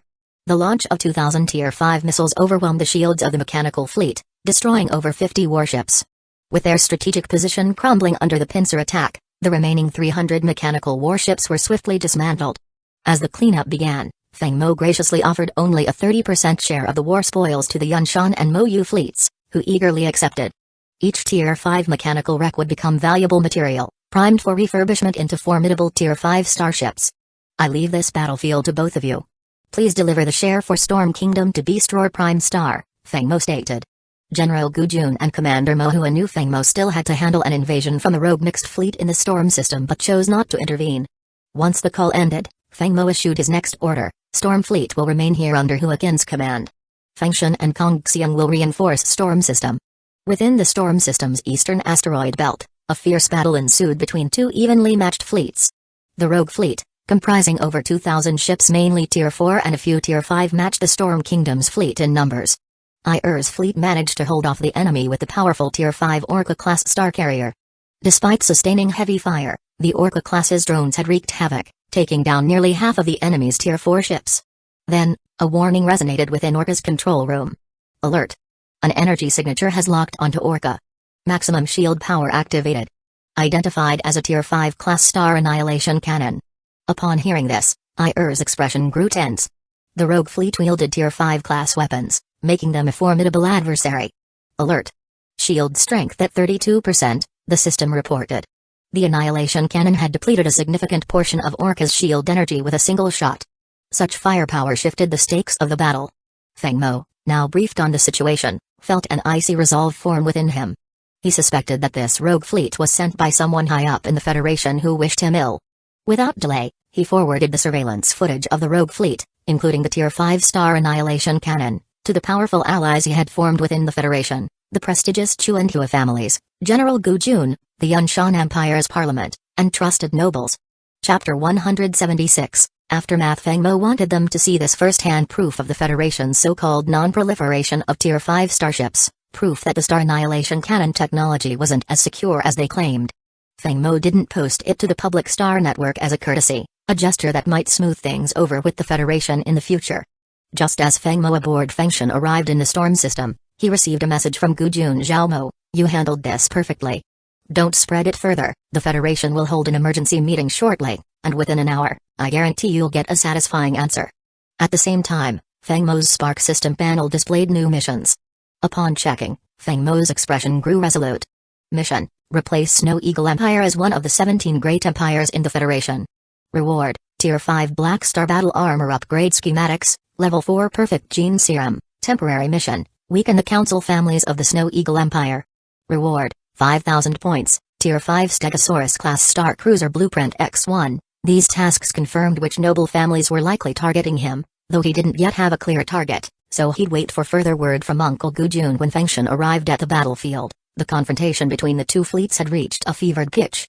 It was now a contest of endurance and supplies, where the home advantage of the Storm Fleet was undeniable. With Feng Shen's arrival, the tide was set to turn. Scan for enemy Tier 5 starships. Prepare the Tier 5 star annihilation cannon and charge all 4 antimatter energy main cannons. Feng Shen's radar quickly located the Tier 5 starship that had attacked Orca and locked onto it. Commander, the main cannons are fully charged and ready. Han Pei called from behind Feng Mo. All 4 main cannons, target the enemy Tier 5 starship. Fire. Once the annihilation cannon is ready, fire without further orders. As Feng Mo finished, 4 blue beams shot toward the enemy Tier 5 starship. The antimatter energy cannons and neutron cannons were second only to the star annihilation cannon in destructive power among Tier 5 weapons. The beams struck the enemy's energy shield, shattering it entirely before piercing the armor. Although not fatal, the real killing blow came from the brown beam that followed the Tier 5 star annihilation cannon. This was the second tier of the cannon's power, which no typical Tier 5 starship could withstand. Feng Mo had carefully set up the attack to ensure the shield was down before delivering the fatal strike. The brown beam drilled through the enemy Tier 5 starship, tearing through 2 additional Tier 4 ships lined up behind it, their shields instantly shredded. 1 shot, 3 kills. Such is the terrifying power of the Tier 5 star annihilation cannon. With the enemy's Tier 5 starship destroyed, the battle had effectively reached its end. Kong Xiang and Orca unleashed waves of drones in a saturation strike, wiping out the remaining opposition. The post-battle cleanup began, with Feng Mo claiming all spoils for himself. The starship wreckage, once refurbished, would yield nearly 1,000 Tier 4 starships, ensuring Elisa would be busy for the foreseeable future. Once the battle was concluded, Feng Mo uploaded the entire battle record to the Federation's database as a show of loyalty, demonstrating that both he and the Storm Kingdom were committed members of the Starsea Human Federation. Sharing the battle footage symbolized respect toward the Federation, making it clear that the Federation owed him a proper explanation. This situation had to be resolved to Feng Mo's satisfaction, although the size of the scapegoat and punishment to be handed out remained to be seen. At that moment, in the Federation Council's virtual meeting hall, the atmosphere was tense, with council members embroiled in fierce debate. On behalf of the Yunshan Empire, Representatives Nuo Li and Gu Jun were relentless, hammering the Snow Eagle Empire's representatives, who were visibly struggling to keep up. Take a good look. Is this the original purpose for which the Starsea Federation was founded? A star annihilation cannon aimed at our own people. Where is the law? Where is the order? Federation law explicitly prohibits any empire from possessing Tier 5 starships and star annihilation cannons, so how do you explain this? Don't bother with excuses claiming that the Snow Eagle Empire had no knowledge of this Tier 5 starship. I'm not here for excuses. What I need now is for the Snow Eagle Empire to tell us what price it's willing to pay. If this matter isn't handled properly, the Federation will become a laughingstock. In light of this incident, the Radiant Empire, the Heavens Empire, and the Yunshan Empire are voicing their distrust in the Federation's laws. This is a trust crisis, and Snow Eagle Empire must give everyone an answer. Gu Jun's words were forceful and unwavering. Though he didn't directly state that mishandling this would lead to the Federation's collapse, his words implied as much. The Starsea was momentarily calm, but the Eastern Orc tribes and Southern Mechanical factions were still poised for conflict with the Federation. If the three empires were to clash with the Snow Eagle Empire, the Federation itself might indeed be at risk. Federation Chancellor Si Chen, also aware of the high stakes, knew that the Snow Eagle Empire had crossed a line. There was no way such a powerful fleet of Black Flag Tier 5 ships could exist without the approval of the Imperial Council. The Snow Eagle Empire had allowed its noble families to field over 2,000 rogue starships, including a Tier 5 Black Flag warship. Such forces could conquer several star systems in the uncharted seas. This all stemmed from self-interest. Feng Mo's establishment of the Storm Kingdom and control over 4 star systems had encroached on the Snow Eagle Empire's interests, prompting their attempt to eliminate him. The plan had been thorough and almost impeccable if only they'd succeeded. Now, they'd failed and handed over the evidence, making retribution inevitable.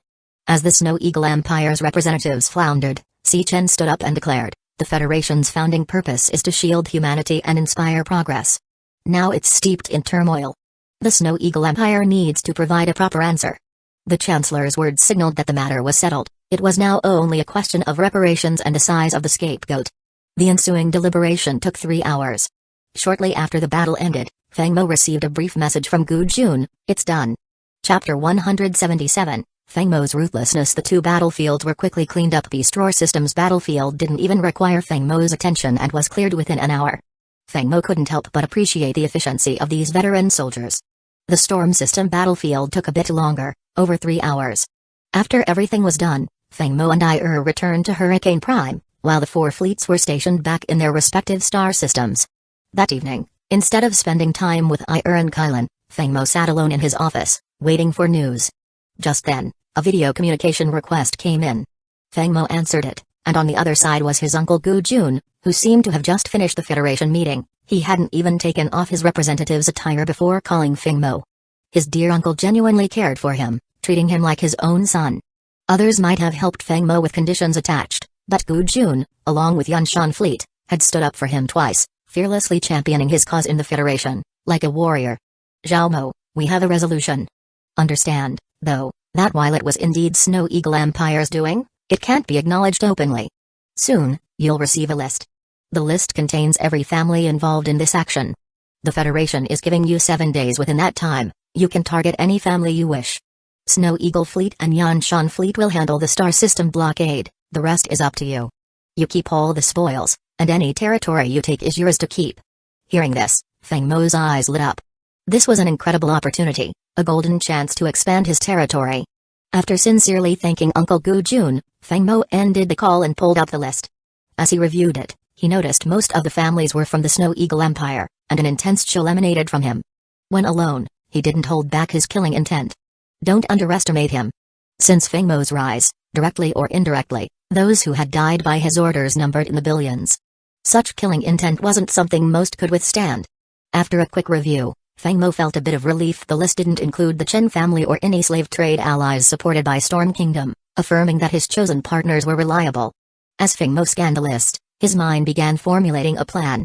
The next morning, Storm Fleet quietly set sail from Hurricane Starport, bound for U3 system, the first of 5 U-series medium-sized star systems, with U1 being the largest and U5 the smallest.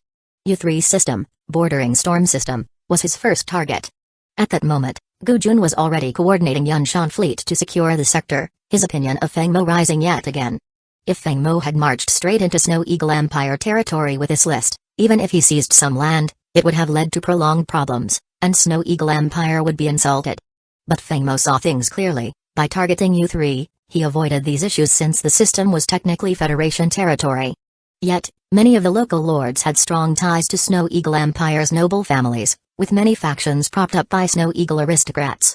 Feng Mo could use the list against them. He believed these families would comply. If not, his fleet would show up on their doorstep, giving him a chance to claim those resource-rich planets he'd been eyeing. Feng Mo brought only a few warships, 2 Tier 5 starships, 2 quasi-Tier 5 ships, 4 Tier 4 Scorpios, and 2 Tier 4 bio-interceptors. Yet his fleet totaled over 600 ships, including over 100 industrial and supply vessels, and 500 more were transports. It was as if Feng Mo was marching in like a bandit ready to pillage. In truth, that was his plan. Even if he couldn't take over U3 system, he intended to strip it bare. He didn't use the Stargate for the jump. Instead, his fleet cruised through the interstellar space linking U3 and Storm systems.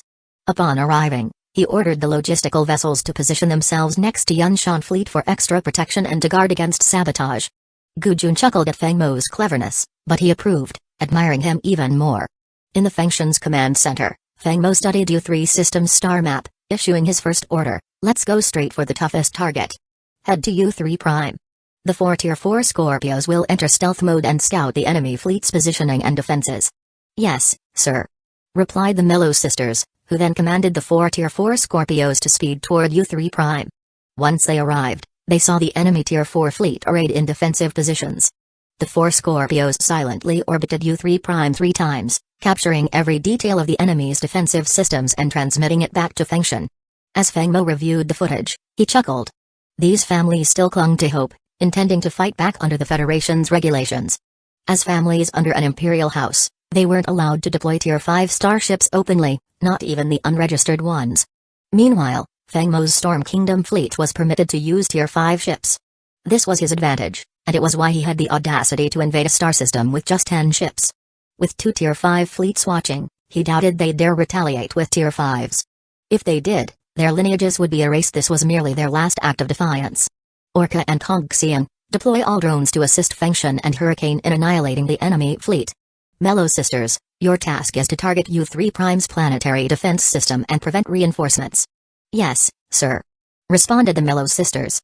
To neutralize the planetary defenses, the first target would be the starport, where over 60% of the planet's laser defenses were concentrated. Mellow led the strike on the starport, and the 4 Scorpios entered stealth mode, cloaking themselves above the starport before revealing their full might. One by one, interstellar missiles descended, engulfing the entire starport in flames. The Storm Fleet's combat style had been experienced before. No one had yet devised a countermeasure against these cloaked bombers. Only a quasi-Tier 6 radar could detect a Tier 4 stealth bomber. This strategic-grade vessel was something only the Federation Fleet, Heaven's Empire, Radiant Empire, Yunshan Empire, and Storm Kingdom possessed. Chapter 178, Ruthlessness. The starport on U3 Prime had become a blazing fortress, with most of the logistical starships stocked there destroyed, including some Tier 4 class ships that the Mellow sisters had targeted with extra missiles. The scene was pure chaos, with screams and explosions echoing through the entire starport. Watching this, Feng Mo was reminded of the time he bombarded the Bei Clan starport. The sight was just as grand. With the starport heavily damaged, the fleet stationed outside the planet tried to split off and return to reinforce, but Feng Mo had no intention of letting them get away. 2,000 drones flew close to the fleet, continuously launching missiles. Even as the fleet fired back, the drones didn't evade. They poured out every bit of ammunition from their payloads, maximizing their attack. Feng Mo sat calmly on the captain's chair, watching the drones clash with the enemy fleet, his face utterly impassive as he spoke. Fengshan radar, lock on the enemy flagship. Hurricane, lock on the enemy's quasi-Tier 5 starships. Star and main cannons, prepare to fire. With Feng Mo's order, Fengshan and Hurricane's star-killing cannons and main cannons charged up, their dazzling orange and blue lights gleaming. Enemy flagship locked, Tier 5 class clusters star-killing cannon ready. Han Pei announced from behind Feng Mo. Fire. Take them down in one shot. With his command, A brown energy beam instantly reached the enemy flagship, smashing through its star shield and tearing through the enemy's quasi-tier 5 flagship. A few more rounds from the main cannons followed, setting off a massive explosion that engulfed the entire flagship. Meanwhile, Hurricane's cannons opened fire, obliterating all locked targets. With their flagship gone, the enemy fleet fell into disarray. The drones seized the opportunity, launching missiles and laser volleys that formed a web of firepower, swallowing the enemy ships. The enemy fleet had no chance to resist. The drone assault continued relentlessly. Even when the enemy could no longer fight back, no one would stop until Feng Mo issued a ceasefire. This was the effect Feng Mo wanted. Knowing that many forces were broadcasting this battle, he made a show of ruthlessness to send a clear message. He knew this tactic well, a ruthless display to shock and awe. It was unfortunate for the fleet before him, though their remains could be repurposed into Tier 4 class ships. As for the crew on board, regrettably, no one cared about their survival. That was the harsh reality of the interstellar era's jungle law. 15 minutes later, Feng Mo finally called off the attack. He was slightly late, though nearly the entire enemy fleet had been annihilated, with only a handful of survivors. Alert the logistical fleet and Feng Tani to clean up the battlefield. Anyone we rescue goes to the mines for 3 years. After that, the fleet can select the best among them to join as citizens. This was standard procedure. After every battle, they would rescue surviving crew members, but with a cost they had to mine on resource planets for 3 years. After that, or if they showed exceptional performance during the 3 years, Storm Kingdom's fleets would select the best to join the Navy. Those who weren't up to standard would become citizens on the life-supporting planets, living a life of basic service. This brutal battle shook everyone watching the broadcast. Some were particularly bitter, especially among Snow Eagle Empire's top noble families, whose hatred for Feng Mo grew even deeper. But the outcome of this battle saved Feng Mo considerable time for his upcoming offensives. At every life-supporting planet the Storm Fleet reached, the enemy fleets uniformly surrendered. Following his usual approach, Feng Mo sent those who surrendered to mine for 3 years, later choosing the best to join the fleets and recycling any unusable starships into resources to reinforce his 4 major fleets. As always, the Storm Fleet took a high-tier approach, accepting only Tier 5 ships and special Tier 4 class vessels. U3 system contained 6 life-supporting planets and over 300 resource planets. As a resource-rich system, it now belonged to Feng Mo, a fact that left many tossing in their beds at night, seething with anger, unable to do anything about it. Within just 2.5 days, the entire U3 system was secured. Feng Mo formed a 5th fleet, drawing 100 ships from each of Storm Kingdom's 4 main fleets to guard U3 system, which he assigned to Feng Tani. His elite mecha squad was placed under the command of Feng Tani's eldest son, Feng Xian. After taking U3, Feng Mo reported the conquest to the Federation, requesting the system be annexed as part of Storm Kingdom and renamed the Gale system, with Gale Fleet appointed to defend it. He also updated the names of the other system fleets: Fleet Overview, Storm Fleet, Fengshan Fleet, Hurricane Fleet, Celestial Crystal Fleet, Beastroar Fleet, Gale Fleet, Fengshan Fleet, Defending Storm System, commanded by Kylan, formerly Elf Fleet, Hurricane Fleet, Defending Hurricane System, commanded by Layla and Lacey, formerly Explorer Fleet, Celestial Crystal Fleet, Defending Celestial Crystal System, commanded by Cilea, formerly Whitehole Defense Fleet, Beastroar Fleet, Defending Beastroar System, commanded by Huakin Gale Fleet, Defending Gale's System, commanded by Feng Tani, formerly U3 System. After finalizing the fleet and system renaming, Feng Mo made no further moves, even though this was only the 4th day of the allotted 7. Gu Jun could understand Feng Mo's thinking there was no need to push too far, or risk overextending. Snow Eagle Empire's noble families also sighed in relief. They had feared Feng Mo might at least try to seize 2 systems. But upon reading Feng Mo's latest message, they exploded in anger. The message was simple: buy you 1 system for a fixed amount of star coins, deposit it in my account within a day, or I'll bring my fleet to your doorstep. The message was straightforward, a clear threat to pay for peace. An emergency meeting convened among the families on the list, debating how to respond to Feng Mo's demands. Some argued against yielding, others suggested paying up to avoid trouble. In the end, an old duke settled the matter with a single line: as someone who knows the Storm King well, anyone who doesn't want to pay for peace is free to leave. The Bei clan was annihilated by him less than 5 years ago. Anyone ready to join them can walk out now. Chapter 179, The Gale System. With just a few words, everyone obediently paid up.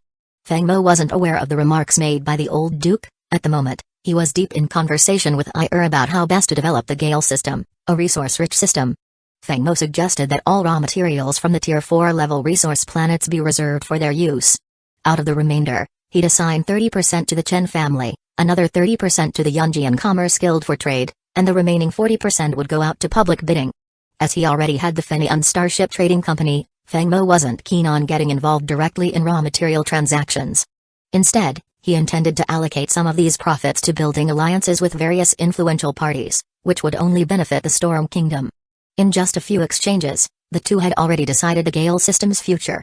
After business, it was time to address more personal matters. Feng Mo hadn't forgotten about his bet with Ir. Since he won, Ir would now have to face her punishment. As for the details of the punishment, we'll leave that to the reader's imagination. For those interested, Feng Mo has all the resources you need. The next morning, feeling refreshed, Feng Mo opened the Spark System panel. As he looked over the newly added star system to his territory, a wave of accomplishment washed over him. The latest temporary mission was already completed.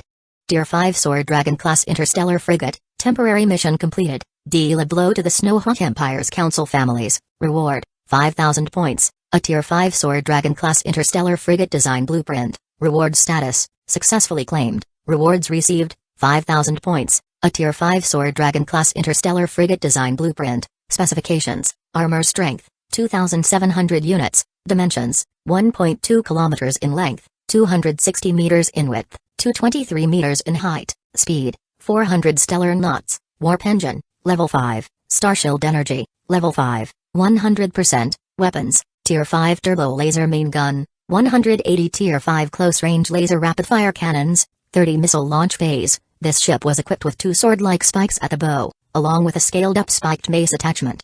The Sword Dragon class frigate is a standard armored missile frigate, armed with both main guns and interstellar missiles.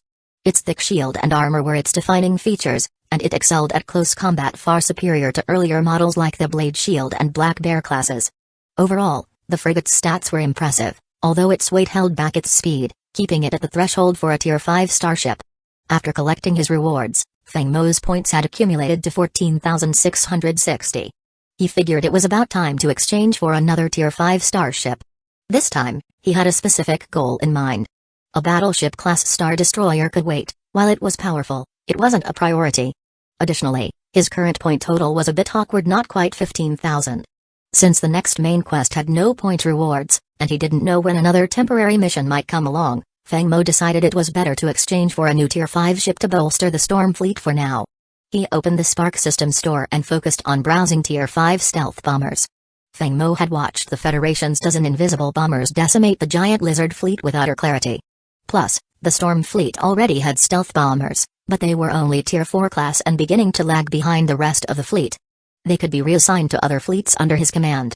Tier 5 Xoaniao class stealth bomber. Description: among the 4 Tier 5 stealth bombers, the Xoaniao class was Feng Mo's top choice. Designed for unmatched stealth capabilities, it remains undetected even during missile launches, avoiding hull exposure. Specifications: armor strength, 2,000 units. Dimensions: 1 kilometer in length, 230 meters in width, 211 meters in height. Speed, 470 stellar knots. Warp engine, level 5. Starshield energy, level 5, 100%. Weapons, Tier 5 neutron missiles, Tier 5 antimatter annihilation missiles, Tier 5 proton torpedoes. The Xoaniao class had a speed advantage over the Fengshan and was 3 times the size of the Tier 4 class, with a larger payload. Though it only carried 3 types of weapons, these were powerful. The proton torpedoes were familiar, but the antimatter annihilation missiles could be effective against anything below Tier 7.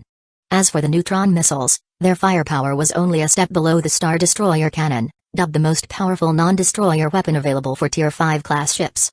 Feng Mo handed over the blueprints for the 2 starships to Ir, who was to transport them to the underground storage facility. Then, with Elisa, he headed there personally and gave the following instructions: transfer the 4 Tier 4 Scorpions and 2 quasi-Tier 5 ships from the Storm Fleet to the 5 major fleets. The design department should aim to build 6 more Tier 4 Scorpions, with 2 assigned per fleet. Additionally, build 4 Hurricane-class ships and 4 Orca-class ships, which will serve as flagships for each fleet.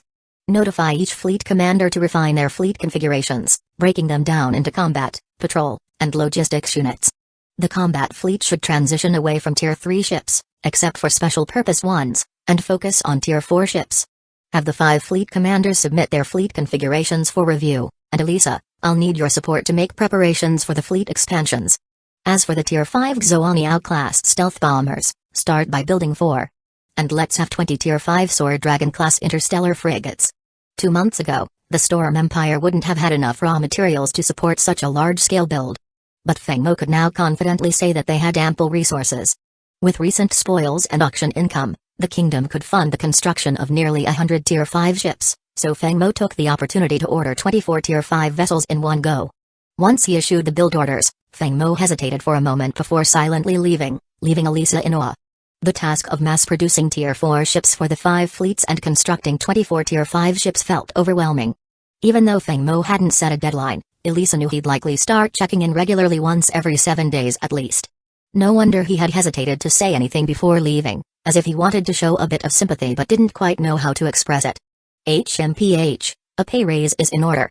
Elisa fumed silently but quickly became engrossed in the 2 Tier 5 designs before her. Meanwhile, Feng Mo had another task on his mind. He messaged instructing her to transfer Elisa's bed, snacks, and favorite toys to the storage facility, with 3 meals a day delivered there. Feng Mo prided himself on his thoughtfulness toward his subordinates, ensuring they could have snacks, toys, and a bed while working. Truly, he thought, he was an exemplary lord.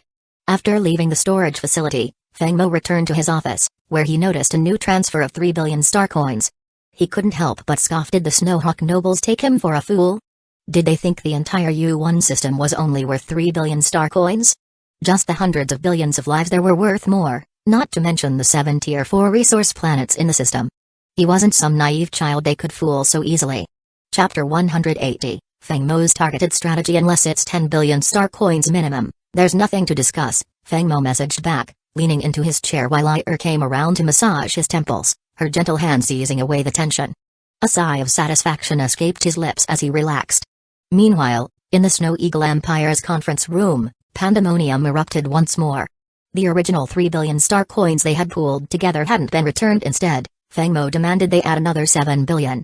Shocked and angry, the aristocrats debated furiously, trying to determine how to share the burden, down to the last Snow Eagle coin. With their egos bruised, they reluctantly conceded. There was no other choice.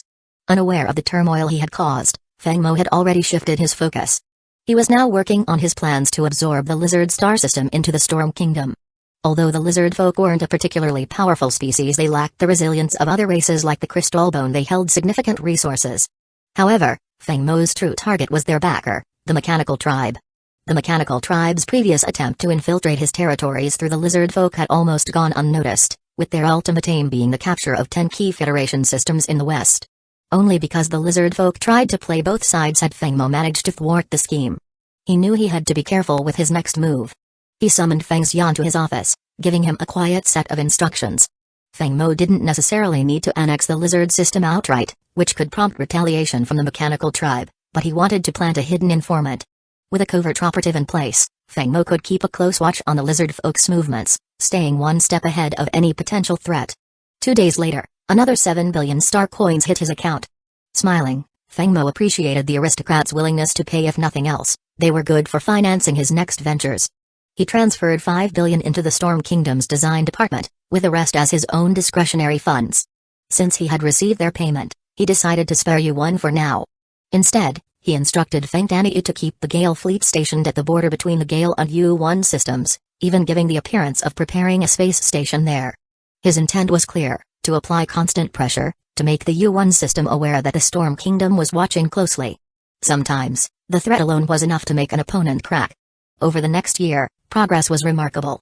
Under I's management, the construction of 24 new Tier 5 ships was completed, and each of the 5 main fleets was reinforced with 500 Tier 4 vessels. The Storm Kingdom now had the firepower to support larger operations, with resources well stocked and finances robust. Feng Mo's patient maneuvering paid off when news reached him that the Federation was facing mounting pressure in the southern region due to escalating conflict with the Mechanical Tribe. Forces from 3 empires were deployed to resist the mechanical onslaught, stretching Federation resources thin. This created the perfect moment for Feng Mo to act on the lizard system. He now had detailed intelligence from Feng Xian's agents. The Mechanical Tribe had left only 3 Tier 5 warships in the lizard system.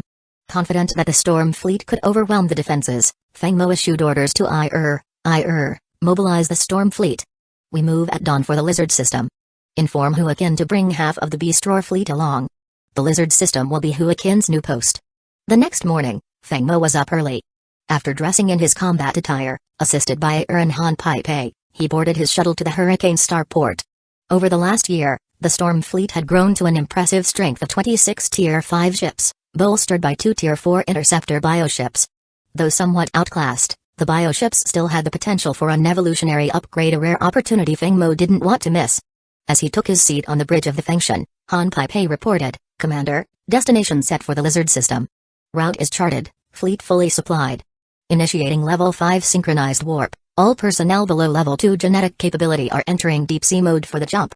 The Storm Kingdom was ready to expand once more. Chapter 181, The Lizard Star System. As he prepared his campaign, Feng Mo noticed a new update on his Spark system panel, a temporary mission. Temporary mission, conquer the Lizard Star System, reward, 3,000 points. The Lizard Star System was a mid-sized system entirely inhabited by the lizard folk. Ruthless and predatory, the lizard folk had eradicated all other species within their territory. Since they lacked productive capabilities, they traded resources from their system's planets for food and slaves with neighboring systems. The system contained 4 habitable planets, but only the primary one, Lizard Prime, housed the lizard folk population. The other planets served as areas where they kept and raised their livestock and slaves. Feng Mo had long been disgusted by the lizard folk. Though technically a humanoid species, they were cannibalistic and unhesitatingly devoured even their own. Feng Mo decided it was time for them to disappear from existence. The Storm Fleet, with 28 warships, departed for the Lizard system, accompanied by a logistics fleet of 300 ships, mainly Tier 4 and Tier 3 transport vessels, to haul back bodies. The lizard folk were a bloodthirsty race who derived joy from hunting and killing. Their hunting grounds covered nearly 80% of Lizard Prime, with the remaining 20% used for habitation. Even young lizard folk would hunt for sport, enjoying the thrill of the chase before killing their prey, but their hunting was soon interrupted by an ominous explosion near their starport, sending fire and debris soaring skyward. Terrified, young lizard folk abandoned their hunt, running toward their interstellar vehicles for safety. When the Storm Fleet arrived in the Lizard system, they encountered no resistance. Feng Mo wasted no time in issuing battle orders. "Mello, take the 4 Tier 5 Zhuan bird stealth bombers to Lizard Prime and eliminate all planetary defenses." Once again, Feng Mo employed his signature tactic, a surprise strike with the Zhuan bird stealth bombers. For Mello and her sister, it was an exciting debut for these powerful new warships, each fitted with formidable armament. The 4 bombers infiltrated the lizard folk's starport without detection, where a large number of lizard warships and 3 Tier 5 mechanical tribe warships lay docked. 2 Zhuan birds from the north to south, and 2 from west to east. "Let's begin," Mello ordered, grinning. In the skies over the starport, a rain of interstellar missiles pounded the landing zones, erupting in massive explosions that swallowed buildings, ships, and countless lives. The sisters concentrated on destroying the 3 Tier 5 mechanical warships, bombarding them with a devastating combination of neutron missiles and antimatter annihilation missiles. The first wave of antimatter missiles shattered their shields, followed by neutron missiles that obliterated the hulls. The 3 Tier 5 mechanical warships were blown to pieces, and the entire starport was engulfed in flames, leaving only wreckage and ruin. With the lizard starport in shambles, Mello led the Zhuan birds to finish dismantling the remaining planetary defenses. By the time the Storm Fleet arrived, the battle was nearly over. "Orca, deploy all drones for a ground assault. Feng Xian, lead the mecha squad and ensure every lizard folk on Lizard Prime is wiped out. All bodies are to be loaded onto transports," Feng Mo commanded, his voice icy. Over time, Feng Mo had become increasingly callous. Perhaps it was inevitable for a fleet commander. He had seen countless lives lost and made decisions that sealed the fates of entire worlds. Now, his heart seemed hardened to the point of apathy. No one questioned his order to exterminate the lizard folk. Most of the Storm Fleet's captains had once been enslaved, treated as nothing more than property. Feng Mo had freed them, taught them about starships, and led them to victory time and again. To them, he was nothing short of a god, and they would follow his orders without hesitation. Thousands of drones swarmed over Lizard Prime, raining down missiles and unleashing gunfire on fleeing lizard folk. Mechas, towering at 47 meters, crushed the 2-meter-tall lizard folk underfoot as if they were mere insects. Those who tried to resist with laser rifles could barely scratch the armor of the assault mechas before being mercilessly slaughtered. The operation continued for most of the day. When drones ran low on ammunition, they returned to resupply and resumed their relentless attack. Only the lizard folk were targeted, other humanoid captives were spared and rescued afterward. Once the mission on Lizard Prime was completed, Feng Mo dispatched his fleet to the other 3 habitable planets in the system to free any captives. This campaign resulted in the retrieval of billions of bodies and the liberation of millions of sentient beings. With the lizard folk eradicated, Feng Mo submitted a request to the Federation to rename the Lizard Star System to the North Wind System. He assigned Huakin and half of the Beast Roar fleet to secure the area. For now, Feng Mo had no immediate plans for the system, given that there was no one left alive there. Chapter 182, A Conspiracy in the Reef Star System, a desolate star system on the brink of collapse. Few fleets dared to linger. At its center was a dying resource planet, where a dimly lit underground room housed 3 shadowy figures, gathered in secret. The Starsea Human Federation is teetering on the edge of collapse. While the northern war zone has temporarily repelled the interstellar insectoids, it's only a matter of time before the Queen retaliates after advancing to Tier 6. The eastern war zone is stable for now since the Beastmen are hesitant to engage in open war with humans. However, the southern war zone is bogged down by the interstellar mechanized forces, sapping the Federation's resources, rasped an elderly voice, hoarse and weathered by centuries. This is the perfect opportunity for independence, he continued. The 3 great empires have amassed considerable resources over the years. If we recall the Tier 5 fleets stationed on the southern front, we can field 7 Tier 5 fleets. With that, we can declare independence and establish a new alliance. The second figure, a middle-aged man with a commanding presence, nodded in agreement.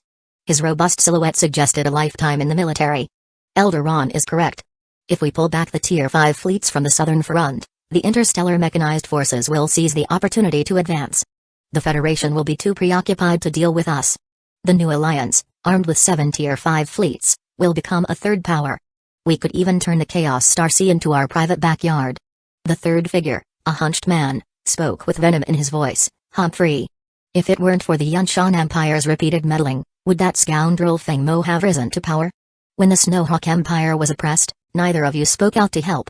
I have only one condition. I will support the alliance and independence on the condition that we send a Tier 5 fleet to crush the Storm Kingdom. I want Feng Mo's skin peeled and his tendons pulled, only then will my grudge be settled. The identity of the hunched figure was evident. It was none other than the speaker of the Snowhawk Empire. With this revelation, the larger picture became clear. The Western War Zone, bordering the Chaos Starsea, was home to 3 empires, the Snowhawk Empire, the Moonfrost Empire, and the Cloud Dream Empire. Each controlled 3 star systems, including 1 large and 2 medium systems. Among them, the Snowhawk Empire was the weakest, with only 1 Tier 5 fleet. The Moonfrost Empire was the strongest, boasting 3 Tier 5 fleets, including the elite Moonfrost fleet, which rivaled the famed Yunshan fleet. Though the 3 empires often cooperated, this act of plotting independence could trigger the first major schism in the Federation. Feng Mo's Storm Kingdom is a threat to our new alliance's future. It should have been destroyed long ago. Since the Snowhawk Empire harbors a grudge, we'll let you handle it, said the elderly figure, his tone calculated. Once the new alliance is established and we've weathered the Federation's retaliation, the Moonfrost Empire will deploy a Tier 5 fleet to assist in a full-scale assault on the Storm Kingdom. Once Chaos Starsea's 9 star systems are conquered, each empire will be granted 3 systems as a token of the alliance's unity. The 3 conspirators laughed, imagining the spoils of victory, convinced that their plan would succeed. Meanwhile, Feng Mo was listening to a report from Han Pai. Over the past few years, the Storm Kingdom's population had surged dramatically. Your Highness, the Storm Kingdom currently controls 6 star systems: Hurricane, Storm, Crystal Sky, Beast Roar, Gale, and North Wind. The Hurricane system has a population of 14 billion. The Gale system has 17 billion. The Storm system has 4 billion. The Crystal Sky system has 1.2 billion. The remaining 2 systems have negligible populations and are not yet developed. The kingdom's total population is nearly 37 billion. The Hurricane, Gale, and Storm systems are well developed, making them ideal for civilian habitation. The Crystal Sky system is under construction, the Beast Roar system serves as an experimental hub, and the North Wind system remains undeveloped. Our 5 fleets each have an average of 500 Tier 4 starships and 1,500 Tier 3 starships. Flagships are equipped with quasi-Tier 5 starships, making our fleets comparable to most of the Federation's medium-sized fleets. Feng Mo nodded, satisfied with the kingdom's progress. The Beast Roar system's bio-research labs, in particular, were advancing rapidly, thanks to the Tier 5 level Serpentine Star Beast under their control. If the beast could speak, it would likely curse Feng Mo and his researchers for their relentless extractions of blood and scales. While these procedures weren't painful, they were certainly humiliating. After each session, the beast would vent its frustration by devouring one of the local wildlife specimens on Beast Roar. Feng Mo's recent conquest of the North Wind system had completed a temporary task from the Spark system, earning him 3,000 points. His total now stood at 7,660 points, just one task away from redeeming another Tier 5 starship design. However, the lack of tasks from the Spark system and his inability to confront the Snowhawk Empire left him frustrated. Just then, his long-dormant communications terminal buzzed to life. Feng Mo raised his left arm, and a holographic screen appeared, revealing a video call from Uncle Gujun. Feng Mo, Gujun said, his tone urgent. This morning, the three empires of the Western War Zone submitted their declaration of independence to the Starsea Human Federation. They've formed a new alliance, naming it the Frost Snow Federation, and have recalled all Tier 5 fleets from the Southern Front. The Federation Council is enraged. A major conflict is inevitable. With these three empires leading the way, the Federation is on the brink of disintegration. The Eastern War Zone's stance is already ambiguous, and the two empires in the Central War Zone remain silent. The Federation's collapse may be closer than we think. Gu Jun's tone was filled with regret. He knew that even within the Yunshan Empire, voices advocating for independence in the Northern War Zone were growing louder.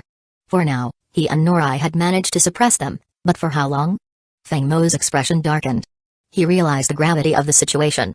If not handled properly, the Starsea Human Federation would shatter, leading to internecine conflict that would weaken humanity.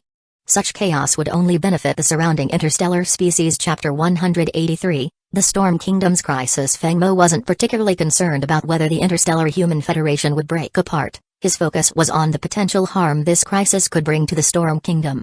Uncle Gu, haven't the Tanki and Radiant Empires in the Central Sector made a statement yet? Are they also planning something? Feng Mo's question was pointed, though he left the rest unsaid. Gu Jun paused before replying slowly. Feng Mo, I'll be honest with you, he began. When the Federation was founded, there were no empires as we know them today. Back then, it was a coalition of aristocratic families, influential noble houses, and military and political titans. But humanity's desire for greater interests has no end, which is why the 17 great empires were eventually established. Now, they're presented with a chance to pursue even grander ambitions. Do you really think any of them will hold back? While it may appear that the Western sector is carving its own path, the truth is that sooner or later, the Young and Snowhawk empires will likely be absorbed by the Moonfrost Empire. So, Feng Mo, you need to start preparing now. It seemed Gu Jun had more to say, but looking at Feng Mo's young face, he held back. Feng Mo understood Gu Jun's reservations, so he refrained from making difficult requests, like asking him to bring the Yunshan fleet to the Storm Kingdom. After ending the call, Feng Mo leaned back in his chair, mentally mapping out the Federation's trajectory.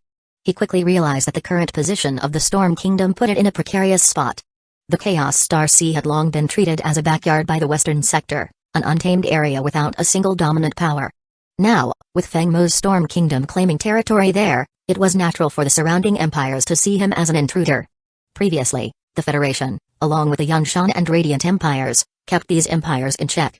But with the sector's independence, the Western empires no longer feared the Federation. As they saw it, Feng Mo's Storm Kingdom was an unwelcome presence that had invaded their backyard. Just then, Feng Mo received another video call. This time, Chu Yunjian's face appeared on the screen, looking slightly troubled. Feng Mo, have you heard about the Western sector's secession? I just discussed it with Uncle Gu. What's the Chu and Hua family's take on this? Chu Yunjian's expression lit up a bit. The Radiant Empire has three main power centers: the aristocratic families, led by the Chu and Hua families, the nobility, led by the military, and the council, led by the Starship Design Department. Right now, all three factions are in agreement about pursuing their own path. However, there's a problem: they don't have a leader among the younger generation. My father and Hua Yukong proposed you as the leader to guide the Radiant Empire forward, but the military and council opposed the idea. It's not entirely off the table yet, but the situation is still unclear. For now, we're waiting to see how things develop. Feng Mo understood. Although the Chu and Hua families supported him, the Radiant Empire wasn't comprised solely of these two factions. There would always be opposing voices, especially with something as monumental as taking leadership of the empire. He could see that if he could strengthen the Storm Kingdom to the status of an empire, the Radiant Empire's support would naturally align with him. Proving his worth would solidify his influence there, demonstrating he was capable of leading them to greater prosperity, or perhaps even the Federation's highest seat. One more thing, Chu Yunjian added. Father wanted me to inform you that conflict between the Federation and the three empires in the Western sector is imminent. The whole Federation will be swept up in it soon. Make your moves before it's too late. If the Western sector holds its ground, they might come after you later. The Radiant Empire won't officially back you in this conflict, he added, but the Chu and Hua families' fleets are at your service. Quietly, I'll tell you, we've got a few Tier 5 Black Ops starships, just like the Snowhawk Empire. Understanding the veiled hint, Feng Mo's mind raced. This was his opportunity. He could take advantage of the Federation's impending clash with the western sector to move against the Snowhawk Empire, drawing their fleet back to defend their own territory. This strategy had several advantages. First, keeping the battle out of the Storm Kingdom would prevent damage to his holdings. Second, it would divert the enemy's attention and forces, as the Snowhawk Empire's Tier 5 fleet would be forced to retreat to defend its borders. Feng Mo wouldn't even need to attack, simply stationing his troops nearby would suffice. With the Snowhawk Empire's fleet distracted, the western sector would be left with only 6 Tier 5 fleets to fight the 2 strongest fleets of the Federation, a near impossible challenge that could very well backfire on them. This would buy the Storm Kingdom the time it needed to develop further, giving him time to bolster his forces and perhaps even overtake the Snowhawk Empire. The more he thought about it, the more his eyes gleamed.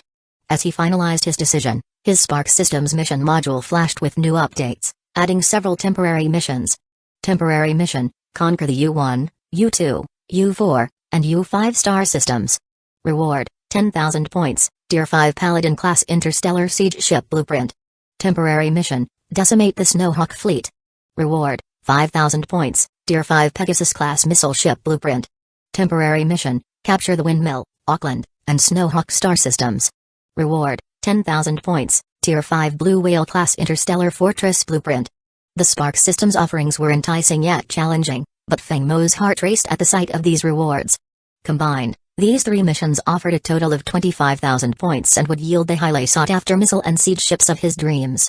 Moreover, the Tier 5 interstellar fortress was an extraordinary prize, a massive, armed-to-the-teeth mobile fortress comparable to the mythical Xuanwu fortress.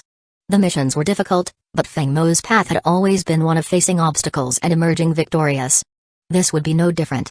Time flew by, and a week after the Frostfall Alliance announced its formation, the entire Federation was in an uproar. As the 3 Western empires withdrew their fleets from the southern front, the northern and central sectors had no choice but to deploy Tier 5 fleets to fill the gap. Although the Federation remained silent, some within the organization were already preparing for what was to come. Finally, on the 10th day after the Frostfall Alliance's declaration of independence, the Interstellar Human Federation made its move, announcing its refusal to recognize the new alliance. 2 Tier 5 fleets were dispatched to the Moonfrost Empire's borders. Predictably, the Moonfrost Empire was not inclined to back down, sending 4 of its Tier 5 fleets to intercept the Federation forces. However, the Federation's fleets proved too formidable, and the Moonfrost Empire was unable to withstand their assault alone. Fortunately, the young Empire arrived with 2 additional Tier 5 fleets, creating a standoff that was only waiting for the Snowhawk Empire's fleet to tip the scales. Chapter 184, Feng Mo's choice. Upon receiving the latest intelligence, Feng Mo wasted no time. He swiftly mobilized the Hurricane Fleet, Gale Fleet, and Fengshan Fleet, amassing a force of 6,000 starships under the leadership of the Storm Fleet at the border of the U3 star system. He planned a 3-pronged assault targeting the U1, U4, and U5 star systems. This sudden maneuver sent shockwaves through the Snowhawk Empire, which had been preparing to aid the Moonfrost Empire. Alarmed, they promptly dispatched the Snowhawk fleet along with 9 other fleets, totaling over 10,000 starships, to confront the Storm Alliance fleet. However, Feng Mo had no intention of engaging the Snowhawk Empire immediately. He was waiting for crucial news that could shift the entire conflict. 3 days later, the awaited news arrived. The Frost Snow Human Alliance had been defeated in battle, with 2 Federation fleets capturing 2 star systems in succession. Although the Federation fleets had emerged victorious, it was a costly win that severely weakened their forces, and it would take a full year to restore them to full strength. The decisive battle against the Frost Snow Human Alliance would likely be postponed for at least a year. This was precisely the opportunity Feng Mo had been waiting for. He understood the strength of the Federation fleets, which lay not only in their numbers but in the advanced designs of the Starsea Fleet Design Bureau, with its Tier 5 stealth bombers, Tier 5 stellar annihilation battleships, and Tier 5 interstellar missile ships. The Frost Snow Human Alliance lacked these specialized Tier 5 warships among their 6 Tier 5 fleets, relying instead on brute force assaults with triple their opponents' numbers. Unfortunately, that strategy had proved insufficient. After a grueling battle, the Frost Snow Human Alliance's 6 Tier 5 fleets were left with 3 severely damaged fleets, having lost 6 or 700 Tier 5 and quasi-Tier 5 starships. Meanwhile, the Storm Alliance fleet stationed in the Gale system was finally prepared to make its move. In the command center of the Stormbringer, seizing the moment, Feng Mo issued his orders. Kylan, lead the Fengshan fleet to capture the U1 star system. Feng Tani, Take the Gale fleet and secure the U-5 star system. Leela and Lacey, split the Hurricane fleet to assault U-2 and U-4. The Storm fleet will directly engage the Snowhawk fleet. Everyone. In this battle, victory is the only option. If we lose, the Storm Kingdom will cease to exist, and so will we. Yes, Commander. The unified response echoed through the command center. Finally, Feng Mo turned to Ir on the video screen and said, "Deploy the Celestial Crystal Fleet and Beast Roar Fleet to the Storm system, prepare for action, and await further instructions. Activate all defense systems on the life-supporting planets across our 6 star systems. Tier 2 and Tier 1 civilian starships, establish day and night patrols." Ir understood that Feng Mo was making an all-out effort, wagering the entire Storm Kingdom on this single battle. Without hesitation, she voiced her support and carried out his commands. The Storm fleet was now on the move. The Gale system, previously known as U-3, connected to the U-1, U-2, U-4, and U-5 star systems, which was why Feng Mo had insisted on securing the U-3 star system. It served as a strategic hub linking the other 4 systems. None of the Storm Kingdom's fleets used the Stargates, instead choosing to travel through interstellar space. Using a Stargate at this time would be tantamount to suicide, as the other end would surely be surrounded by enemy forces. Once Feng Tani and the other commanders led their fleets forward, the Storm fleet, under Feng Mo's orders, moved directly toward the space between the U-3 and U-1 star systems, where the Snowhawk fleet lay in wait. The Snowhawk Empire was one of the weakest among the Federation's 17 great empires. It consisted of a large Snowhawk system and 2 medium-sized systems, the Windmill system and Auckland system, yet had only a single Tier 5 fleet. In terms of overall strength, the Snowhawk fleet ranked low among the Federation's Tier 5 fleets. Its flagship was a Tier 5 interstellar carrier, and the fleet boasted a total of 360 starships, including 125 Tier 5 ships and 235 quasi-Tier 5 ships. The fleet consisted mainly of battleships, carriers, destroyers, and frigates.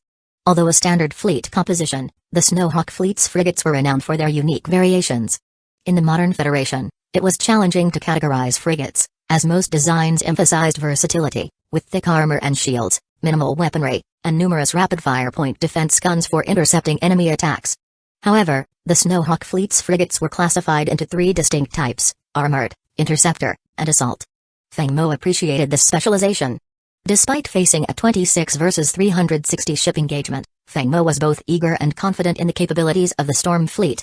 Equipped with 4 Tier 5 Mystic Bird-class stealth bombers, the Storm fleet could destroy over 10 times their own number of enemy ships if they found the ideal strike point. Additionally, the fleet boasted 20 Tier 5 Sword Dragon-class starship escorts.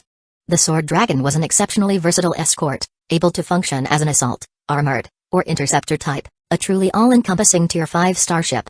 In terms of offense, the Sword Dragon's prow was equipped with twin spiked weapons and a massive spiked hammer, along with 30 missile launch tubes. For interception, it carried numerous rapid-fire point defense guns. Its armor, even thicker than that of the Stormbringer, slightly compromised engine efficiency, yet Feng Mo was confident it could outmatch the Snowhawk fleet's frigates. Most crucially, the 20 Sword Dragons could launch 600 Tier 5 interstellar missiles in a single salvo, enough to inflict serious damage on the Snowhawk fleet when combined with the 4 Mystic Birds. The Snowhawk Empire had no information on these 2 starship models, as they had not yet been tested in combat or seen in public, giving Feng Mo an opportunity to catch the Snowhawk fleet by surprise. The upcoming battle with the Snowhawk fleet would serve as an ideal test for these ships. As the Storm fleet entered interstellar space, the Snowhawk fleet had already formed its ranks, prepared to confront them.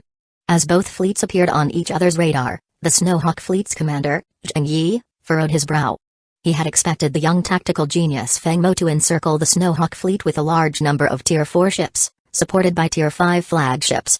His plan had been to engage and occupy the Storm Kingdom's main forces, then send a Tier 4 fleet to attack the Storm Kingdom and seize Feng Mo's territory. But this time, Feng Mo had only sent 22 starships, of which 20 were escorts. Zheng Yi couldn't believe that these 22 starships could possibly defeat the entire Snowhawk fleet. Impossible. Simply impossible. Not even the Federation's most advanced specialized ships could accomplish such a feat, and he was certain Feng Mo couldn't either. Chapter 185, Taking the Offensive. In the control room of the Stormbringer, Feng Mo looked intently at the uniformed middle-aged man on the video feed. He remembered seeing this man in the council, the supreme commander of the Snowhawk fleet, Zheng Yi. An exceptionally skilled and talented fleet commander, Zheng Yi had earned the distinction of being the Federation's 10th commander to lead a Tier 5 fleet before the age of 50, truly a pinnacle in his career. Zheng Yi, in turn, studied the much younger Feng Mo. Although Zheng Yi considered himself gifted, the young Stormlord before him was not even 30 yet and matched, if not exceeded, his own talents in leadership and strategy. Moreover, in starship design, few in the Federation could rival Feng Mo, only the most elite in the Federation's starship design division might come close. What kind of genius embodied all these talents, command, starship design, and more?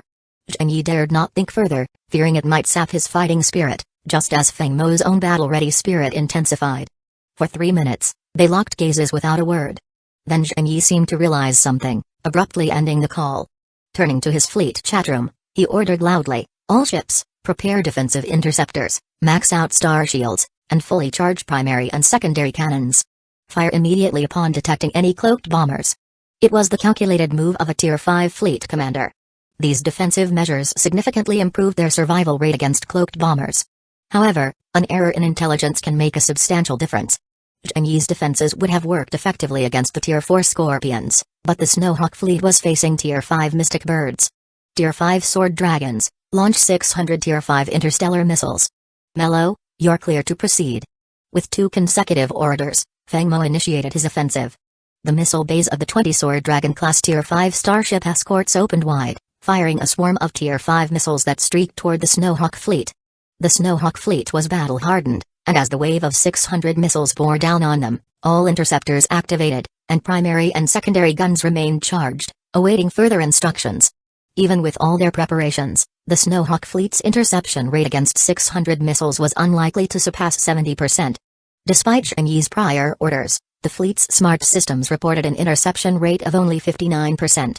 This meant that over 200 missiles broke through, striking the Snowhawk fleet. Tier 5 ships held steady with their star shields, able to withstand 1 or 2 missiles, but the quasi-Tier 5 ships were in trouble. Each missile hit took down about 60% of a shield's energy. If a ship took 3 consecutive hits, it would likely be crippled. When the missiles cleared, 3 or 4 unfortunate quasi-Tier 5 ships had already been taken out of action. Naturally, Mello and her sisters seized the opportunity Feng Mo had set up for them. Mystic Bird 1, proceed with the decapitation strike. Mystic Birds 2, 3, and 4, full saturation bombardment. Mello gave her orders immediately, with the Mystic Bird 1 bomber having already positioned itself close to the Snowhawk fleet's Tier 5 carrier. Its auto-targeting system locked onto the enemy flagship, a perfect spot for a bombing strike. At her command, a barrage of antimatter annihilation missiles fired, followed by 3 neutron missiles in swift succession. Seated in the flagship's control room, Zheng Yi's unease deepened as he observed Feng Mo's initial missile barrage. Such a move wasn't typical for the Stormlord. Feng Mo rarely resorted to missile bombardment immediately. In fact, this was when a fleet's defenses were strongest, minimizing impact. Feng Mo's usual tactic was to first deploy Tier 4 Scorpions for a surprise attack, creating chaos and paving the way for massive missile strikes to secure a decisive advantage. But Zheng Yi couldn't locate the stealth bombers, and his unease grew. Suddenly, an alarm blared in the control room. Alert! Flagship locked by enemy missiles. Confirmed, 23 Tier 5 antimatter annihilation missiles and 3 Tier 5 neutron missiles incoming. Facing this decapitation attempt, Zheng Yi made the right call: deploy all drones around the flagship. Begin interceptive countermeasures. This move successfully thwarted Mystic Bird 1's decapitation attempt as the flagship was now shielded by drones, denying a direct hit. Mello had no choice but to order Mystic Bird 1 to release its entire payload. The flagship was preserved, but the cloaked bombers remained undetected, blanketing the Snowhawk fleet in a storm of missiles. Even a seasoned Tier 5 fleet like the Snowhawk fleet couldn't avoid chaos. The Mystic Birds timed their assault masterfully, coinciding with the Snowhawk fleet's efforts to intercept the Sword Dragon's missiles. Explosions rippled through the Snowhawk fleet, shattering Tier 5 star shields. Then came the second wave of neutron missiles and proton torpedoes, which punched through hull armor, igniting fires that engulfed entire starships. In a split second, Zheng Yi watched in horror as nearly 100 of the Snowhawk fleet's green indicators blinked out. But Feng Mo wasn't finished yet. In battle, you strike when your enemy is down. Now was the time to inflict maximum damage on the Snowhawk fleet. Sword Dragons, fire a second wave of Tier 5 interstellar missiles. Orca, deploy all drones and initiate the third bombardment. His orders followed swiftly as another 600 missiles launched, followed by a swarm of 1,100 combat drones from the Orca. Missiles and drone-fired lasers formed a dense web of fire that enveloped the Snowhawk fleet. Despite Zheng Yi's best efforts, his countermeasures were largely focused on intercepting missiles and neutralizing drones. Little fire actually reached the storm fleet, and any stray laser that did was absorbed by star shields. Feng Mo's release of the drones was a one-way mission. He hadn't intended for them to return. He continued to press the attack with another order: Sword Dragons, remove engine restrictions, enter full speed mode. Lock onto Snowhawk fleet coordinates, prepare for close quarters combat. Feng Mo knew that despite the relentless bombardment, the Snowhawk fleet still had at least 100 ships remaining. Instead of exchanging fire at a distance, where odds favored neither side, the time was ripe to capitalize on their disarray and unleash the Sword Dragons in a full frontal assault. Close combat was an old tradition for the Storm Fleet, and Feng Mo was confident that his 20 Sword Dragons could stand against the remaining Snowhawk ships. As the Sword Dragons accelerated toward the Snowhawk fleet, Feng Mo issued yet another command. Chapter 186, Let's Push It, Stormbringer, lift engine restrictions, enter full speed mode. Charge the main and auxiliary cannons, and prep the Tier 5 cluster annihilation cannon. At a standard speed of 460 knots, the Stormbringer was already one of the fastest battleships in the Federation. Once engine restrictions were lifted, it could reach twice, even 3 times, its typical speed. To safeguard the engines, Feng Mo decided to keep the speed at a safer 700 knots, just enough to start evading the incoming attacks from the Snowhawk fleet. Once the 20 Tier 5 Sword Dragons engaged in close combat, Zheng Yi, the Snowhawk fleet's commander, would surely order his ships to concentrate fire on the Stormbringer. Striking down an enemy flagship was any commander's priority, and Feng Mo would do the same, just as Feng Mo expected. As the 20 Tier 5 Sword Dragons closed in on the Snowhawk fleet, Zheng Yi ordered his ships to charge their main and auxiliary cannons. However, rather than targeting the Sword Dragons, he ordered the radar to scan the Stormbringer. A skilled commander, Zheng Yi trusted in his fleet's strength, believing that the 20 enemy escorts could never overturn the Snowhawk fleet's massive forces. It simply wasn't possible. Moreover, the Snowhawk fleet was well versed in close combat tactics. If it came down to a brawl, they weren't afraid to face it head-on. Radar locked onto the enemy flagship, but the target's speed is high. Auto-aim has calculated its trajectory. Awaiting orders. We've finally got you, Storm King. All ships, fire at every calculated position to block the Stormbringer's path entirely. Let this be the end for our esteemed Lord of the Storm. As Zheng Yi finished, a barrage of laser cannons was unleashed toward the Stormbringer. In response, Feng Mo issued his own command with a slight smile: increase speed, double it. Did Zheng Yi really think the Stormbringer's top speed was only 700 knots? Upon Feng Mo's order, the Stormbringer accelerated to 920 knots, moving like a comet, circling the Snowhawk fleet in loops. Most laser fire missed the now faster-moving ship, while the Stormbringer's shields absorbed the few that struck. However, the strain on the shields was considerable, as these were powerful star-killing lasers. Commander, shield energy is down to 52%. Commander, all main and auxiliary cannons are charged, and the Tier 5 cluster annihilation cannon is fully prepped, reported Han Pai from behind Feng Mo. Let's return the favor. Aim the main and auxiliary cannons at their Tier 5 ships and fire. Target the enemy flagship with the cluster annihilation cannon, fire. The Stormbringer, moving at high speed, unleashed 20 blue beams, striking 10 of the Snowhawk fleet's Tier 5 starships. After enduring a 1,200 missile bombardment, the continuous strikes from 4 Mystic Bird-class stealth bombers, and another barrage from the star drones, the Snowhawk fleet's shields were already critically weakened or shattered. The energy projectiles shattered the shields, piercing the exterior armor of several starships. Unlucky ones were hit in the energy or engine compartments, forcing them out of commission. It wasn't mere misfortune for the Snowhawk fleet. Feng Mo's Stormbringer and its superior firepower were simply overwhelming. Then, a column of brown energy shot toward the Snowhawk flagship, piercing a quasi-Tier 5 ship and a cluster of drones before smashing through the flagship's shield, gradually dispersing afterward. This shot packed an immense punch, much stronger than the Snowhawk's first strike against the Stormbringer, which was only a basic Starkiller laser. The cluster annihilation cannon's second stage was 3 times stronger and capable of sustained fire. Although the Snowhawk fleet could theoretically use the cluster annihilation cannon, hitting the Stormbringer would prove difficult since they couldn't estimate its maximum speed accurately. Besides, Feng Mo kept altering the speed, leaving Zheng Yi's fleet struggling to keep up. The Stormbringer's advanced performance clearly outclassed all Snowhawk fleet ships, particularly in speed. Pushing the engines to the limit, Feng Mo had the Stormbringer flying at a stunning 1,380 knots, the highest recorded speed in the entire Starsea Federation. But it couldn't sustain this pace indefinitely. Finally, Feng Mo's tactical advantage came into play as the 20 Tier 5 Sword Dragons rammed into the Snowhawk ships. Unlike regular escort vessels, the Sword Dragons had 2 dedicated melee weapons, giant spear-like spikes and a massive spiked mace at the prow. The 20 sword dragons, paired in twos, impaled the Snowhawk's Tier 5 ships, smashing their armor with the spiked maces. The Snowhawk ships tried to respond with rapid-fire defenses, but the heavy shields and armor of the sword dragons rendered them ineffective. The sword dragons held their ground in a melee against nearly 100 Snowhawk starships, allowing Fengmo to reduce the Stormbringer's speed to a more sustainable 600 knots. Commander, Stormbringer's weapons have cooled down, and the enemy has 86 ships remaining, Han Pei reported. Charge all weapons, aim everything at the enemy flagship. Set engines to standard mode and stabilize our speed to 460 knots. We're going to end this. Upon Fengmo's command, the Stormbringer returned to standard cruising speed, and 21 energy beams fired toward the enemy flagship. Watching as the sword dragons held back most of his Tier 5 ships, Zheng Yi made a quick decision. All disengaged starships, charge main and auxiliary cannons, lock on the Stormbringer. Have the eye compute its trajectory and block all escape paths. Fire. He was willing to risk his life to take out Fengmo's flagship. As Zheng Yi's orders echoed through the Snowhawk fleet, 50 Tier 5 and quasi-Tier 5 ships charged their cannons, positioning themselves according to the eye's calculations of the Stormbringer's trajectory. With cannons charged, they fired nearly 500 beams, trapping the Stormbringer in a web of deadly energy from all directions. There was no choice but to brace for impact. Fengmo had prepared for this when he slowed the Stormbringer down. Chapter 187, A Stroke of Luck Alert. Radar has detected energy attacks locked onto Fengshan. Star shield at full power, point defense system activated for interception.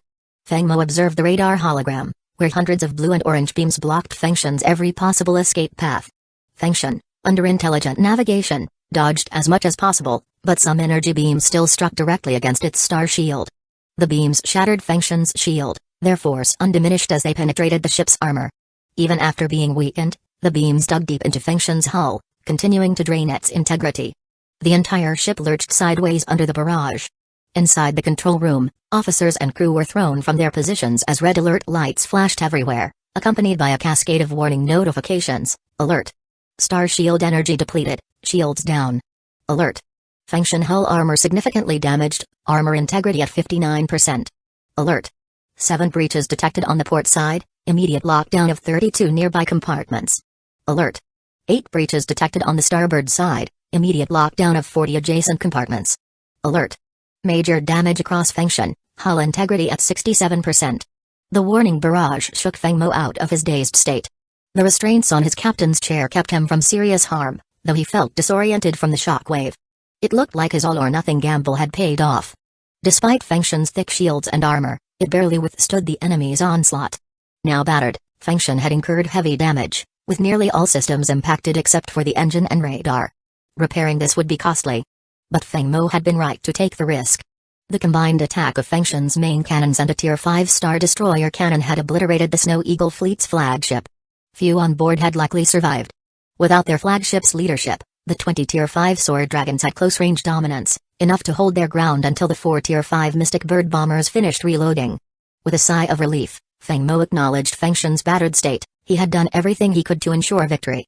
Now, the outcome rested with time. As time passed, after 3 waves of bombardment and the Tier 5 Sword Dragon shredding over a dozen enemy Tier 5 ships, the Snow Eagle fleet was left with less than 50 ships in total chaos. Years of military discipline prevented them from retreating or surrendering, though their confidence dwindled as they battled the Tier 5 Sword Dragons, who still had their shields intact, making it hard for the Snow Eagle ships to inflict substantial damage. Another 10 minutes of close combat ensued. Commander, the 4 Tier 5 Mystic Birds are fully rearmed. Awaiting orders. Finally, the endgame was in sight, and Fengmo rejoiced. Mello, broadcast a surrender request. If the Snow Eagle fleet continues resisting, lock onto their ships and destroy them. Mello immediately relayed the surrender message through the 4 Tier 5 Mystic Birds. But as proud veterans symbolizing the Empire's honor, the Snow Eagle fleet had neither thoughts of surrender nor retreat. Their response was simply, "I would rather die than yield." Such a response, Fengmo thought, was both admirable and tragic. He could see their loyalty to the Snow Eagle Empire, but as they were not under his command, he had no choice but to let them go in peace. Mello, give them an honorable send-off.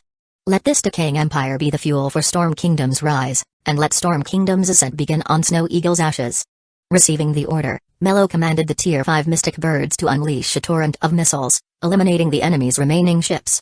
With the battle concluded, led the logistical fleet onto the field to clear the aftermath. In this battle, Fengshen had sustained heavy damage, with at least 10 of the 20 Tier 5 sword dragons also in need of extensive repairs, while the remaining 10 suffered various levels of damage. Only the Orca and 4 Tier 5 mystic birds remained fully operational. The Orca, however, had depleted its entire ammunition and drone stock, necessitating an urgent resupply. With the logistics fleet now in place, the star battle was over. Feng Mo then logged on to the StarNet and posted a formal announcement under his royal title as King of Storm Kingdom. The Western War Zone's 3 empires have betrayed the Federation. Storm Kingdom has responded to the call and deployed the Tier 5 class Storm Fleet in full assault against the Snow Eagle Empire. On Federation Year 7498, November 8, Snow Eagle's emblematic Snow Eagle fleet was annihilated in its entirety. Storm King, Feng Mo. The announcement sent shockwaves through the Federation. News of Storm King's total defeat of the Snow Eagle Empire was difficult for many to believe. This was a fully equipped Tier 5 fleet. There were skeptics, believers, and intense debate over its plausibility. However, once Feng Mo uploaded the entire battle footage to the StarNet, all doubts and speculations vanished. The evidence silenced every critic.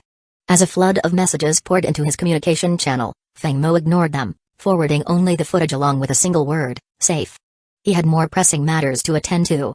After using light grip technology to transfer from Fengshen to the Orca, Feng Mo assembled a video conference with the commanders of the 3 expedition fleets. Although he had ordered the occupation of 4 major star systems, he knew this would not be a quick victory. With the enemy's significantly larger fleet, most of the 3 fleets' operations involved small-scale skirmishes, and they were still locked in a standoff. Huakin, Cilia, take the Celestial Crystal and Beast Roar fleets into U1. Capture it within 2 days, then Cilia, hold the star system. Fengtani, Kylan, Layla, and Lacey, broadcast a surrender offer. Those who surrender can integrate into Storm Kingdom, retaining their resources, but will need to hand over inhabited planets in exchange for compensation. Feng Mo addressed his fleet commanders. With the Snow Eagle fleet's defeat widely known, he expected many opportunists to capitulate. However, now was not the time for a full-scale invasion of Snow Eagle. He knew the Frost Moon Empire and Young Empire would likely support Snow Eagle. Waging a total war now would strain Storm Kingdom's resources to the breaking point. Furthermore, both Fengshen and 10 Tier 5 sword dragons were critically damaged and required time for repairs. Feng Mo's strategy was to officially take control of the U1, U2, U4, and U5 systems, position forces at the Oakland system's border, and establish a defensive stance against Snow Eagle. Internally, he would expedite development, integrate newly acquired systems, streamline fleet operations, and bolster strength. In less than a year, Storm Kingdom would be ready for full-scale war against Snow Eagle. Chapter 188, Tier 5 Paladin-class stellar annihilation battleship. As Feng Mo predicted, just an hour after he uploaded the battle footage, the Frostmark fleet, one of the 3 fleets of the Moonfrost Empire, appeared stationed at Snow Eagle's main planet. This fleet, having recently engaged in a battle with the Interstellar Human Federation fleet, was severely worn down, with many of its ships in dire need of repairs, conveniently now funded by Snow Eagle Empire. One day after the video upload, Huakin and Cilia successfully seized control of the U1 system, encountering little resistance as the fleet's arrival led the locals to surrender en masse. 3 days after uploading the footage, Feng Mo's forces had secured the entire U-series system. The Spark Systems task panel registered progress. A temporary mission was completed. Temporary mission, occupy systems U1, U2, U4, and U5, completed. Reward, 10,000 points. Tier 5 Paladin-class stellar annihilation battleship. Temporary mission, defeat the Snow Eagle fleet, completed. Reward, 5,000 points. Tier 5 Pegasus-class interstellar missile ship. Feng Mo claimed the rewards. Rewards successfully claimed, 15,000 points. Tier 5 Paladin-class stellar annihilation battleship. Tier 5 Pegasus-class interstellar missile ship. These 2 ships, both classified as special warships, were exceedingly costly. Among standard warships, battleships and interstellar carriers were the priciest, but each of these ships far surpassed even battleship costs by double. Especially the stellar annihilation battleship, its cost was nearly triple that of the Storm God. However, its performance far exceeded both the Storm God and the Orca. Details for the 2 warships are as follows. Tier 5 Paladin-class stellar annihilation battleship, armor strength, 3,000 units, dimensions, 7.9 kilometers in length, 1.5 kilometers in width, 1.3 kilometers in height, speed, 450 stellar knots, warp drive, level 5, energy shield, level 5, 100% efficiency, weapons, 4 Tier 5 cluster annihilation cannons, 12 Tier 5 neutron pulse cannons, 24 Tier 5 antimatter energy cannons, 200 Tier 5 close-range rapid-fire laser cannons, Tier 5 Pegasus-class interstellar missile ship, armor strength, 2,200 units, dimensions, 6 kilometers in length, 1.3 kilometers in width, 1 kilometer in height, speed, 430 stellar knots, warp drive, level 5, energy shield, level 5, 100% efficiency, weapons, 2,000 missile launch bays, capable of carrying 10,000 Tier 5 class interstellar missiles at full load. Of the two, the Paladin-class annihilation battleship represents the pinnacle of starship engineering. Its size, armaments, speed, and armor strength vastly surpass those of the Storm God, making it a colossal force in interstellar warfare. As its name suggests, it can destroy stars and even devastate entire inhabited planets in a single strike. If this ship had been present during the battle with the Snow Eagle fleet, a single volley would have obliterated the flagship and cleared the surrounding ships. The missile ship, on the other hand, is undoubtedly the ace of special starships. Its only downsides are cost and a tendency to explode when overloaded. Each volley can launch 2,000 Tier 5 interstellar missiles. With a fleet of 10 of these, Snow Eagle fleet, or even the entire western sector, could be leveled in a single barrage. However, the entire Federation only possesses 5 such ships. A small kingdom like the Storm Kingdom could never muster 10, it lacks sufficient territory and resources. The schematics for these 2 warships were promptly delivered to the storage bay by IR, with Elisa personally overseeing their construction, 1 Tier 5 Paladin-class annihilation battleship and 2 Tier 5 Pegasus-class interstellar missile ships. In addition to these starships, Feng Mo received a points reward of 15,000, bringing his total to 22,660. This amount allowed him to exchange for 2 more Tier 5 class ship designs, perfect for his plans to expand and consolidate the fleet over the next year. Currently, the regular fleet lacked a Tier 5 class destroyer, so Feng Mo spent 10,000 points on the Tier 5 Wolf King class interstellar destroyer. Given the need for extensive supplies during upcoming large-scale operations, he also required a resupply ship. Feng Mo reviewed all Tier 5 class interstellar supply ships and selected the Tier 5 Gulf class interstellar supply ship. Specifications for both ships are as follows: Tier 5 Wolf King class interstellar destroyer, armor strength, 2,200 units, dimensions, 3 kilometers in length, 560 meters in width, 489 meters in height, speed, 450 stellar knots, warp drive, level 5, energy shield, level 5, 100% efficiency, weapons, 1 Tier 5 annihilation cannon, 4 Tier 5 neutron cannons, Tier 5 shock missiles, Tier 5 proton torpedoes, 120 Tier 5 close-range rapid-fire laser cannons, Tier 5 Gulf-class interstellar supply ship, armor strength, 2,000 units, dimensions, 8 kilometers in length, 2 kilometers in width, 1.6 kilometers in height, speed, 400 stellar knots, warp drive, level 5, energy shield, level 5, 100% efficiency, weapons, 200 Tier 5 close-range rapid-fire laser cannons. These 2 ships are each approximately 5% superior in performance compared to similar models across major empires. Feng Mo was quite pleased with his carefully selected treasures. However, neither offered the same thrill as the Paladin annihilation battleship or the Pegasus missile ship. Once you've seen the best, the rest seems lackluster. He handed these 2 schematics to Elisa, instructing her to produce 10 of the Wolf King class destroyers and 10 of the Gulf class supply ships. Feng Mo was certain that the coming year would keep Elisa fully occupied.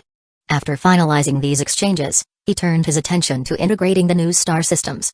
His studies revealed that the area now occupied by the Interstellar Human Federation once consisted of 2 star regions.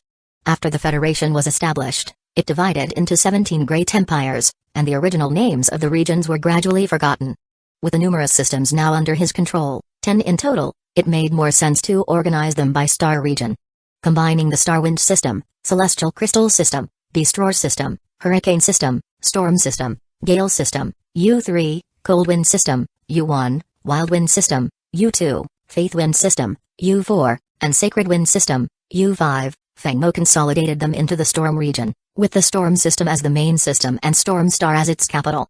This Storm region would also serve as the Storm Kingdom's primary region. Thus, there was a hierarchy from main star to system, region, and kingdom. Though it seemed complex at first, it was a necessary framework to prevent disorder as they occupied more systems, a process they would grow accustomed to over time. After the star system consolidation, the next task was fleet reorganization. With 1 region and 10 systems under the Storm Kingdom, stationing a fleet in every system was too costly, and the financial burden would be immense. However, Since 5 main fleets had already been established, Feng Mo decided to retain them. Each fleet would now cover 2 systems instead of 1. Chapter 189, The Storm Empire. Hoiqian continued to lead the Beast Roar fleet, responsible for guarding the Beast Roar and Shuttle wind systems. Leela and Lacey led the Hurricane fleet, stationed in the Storm and Gale systems.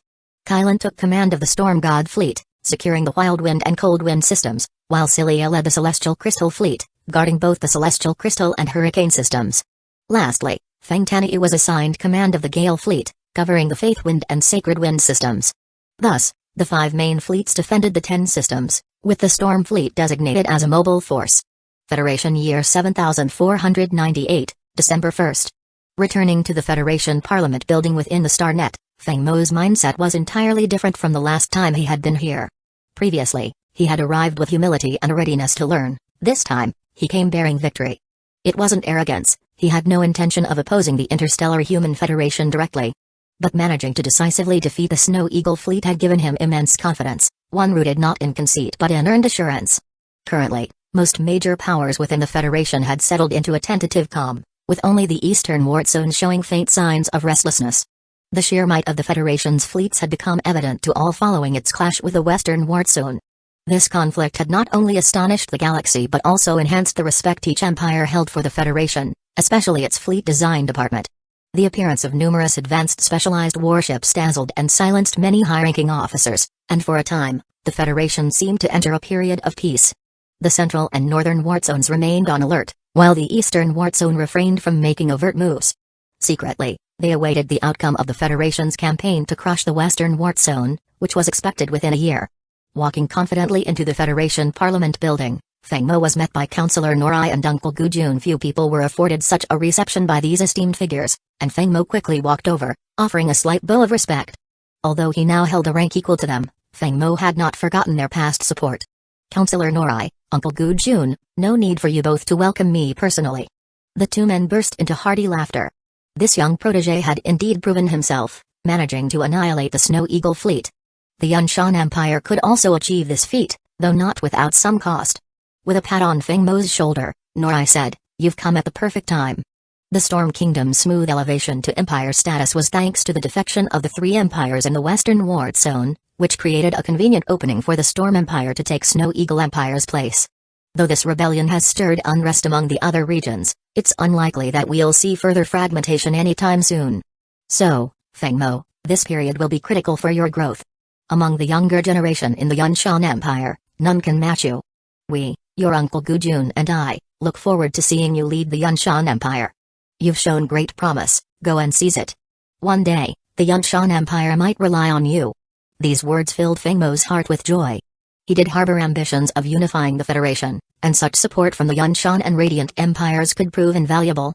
Councillor Norai, the Yunshan Empire ranks among the top 3 in the Federation, holding considerable influence. The Storm Empire is still just beginning and has much to accomplish before reaching Yunshan's level. The Yunshan Empire is my homeland, and with elders like you and Uncle Gujun, I am deeply grateful.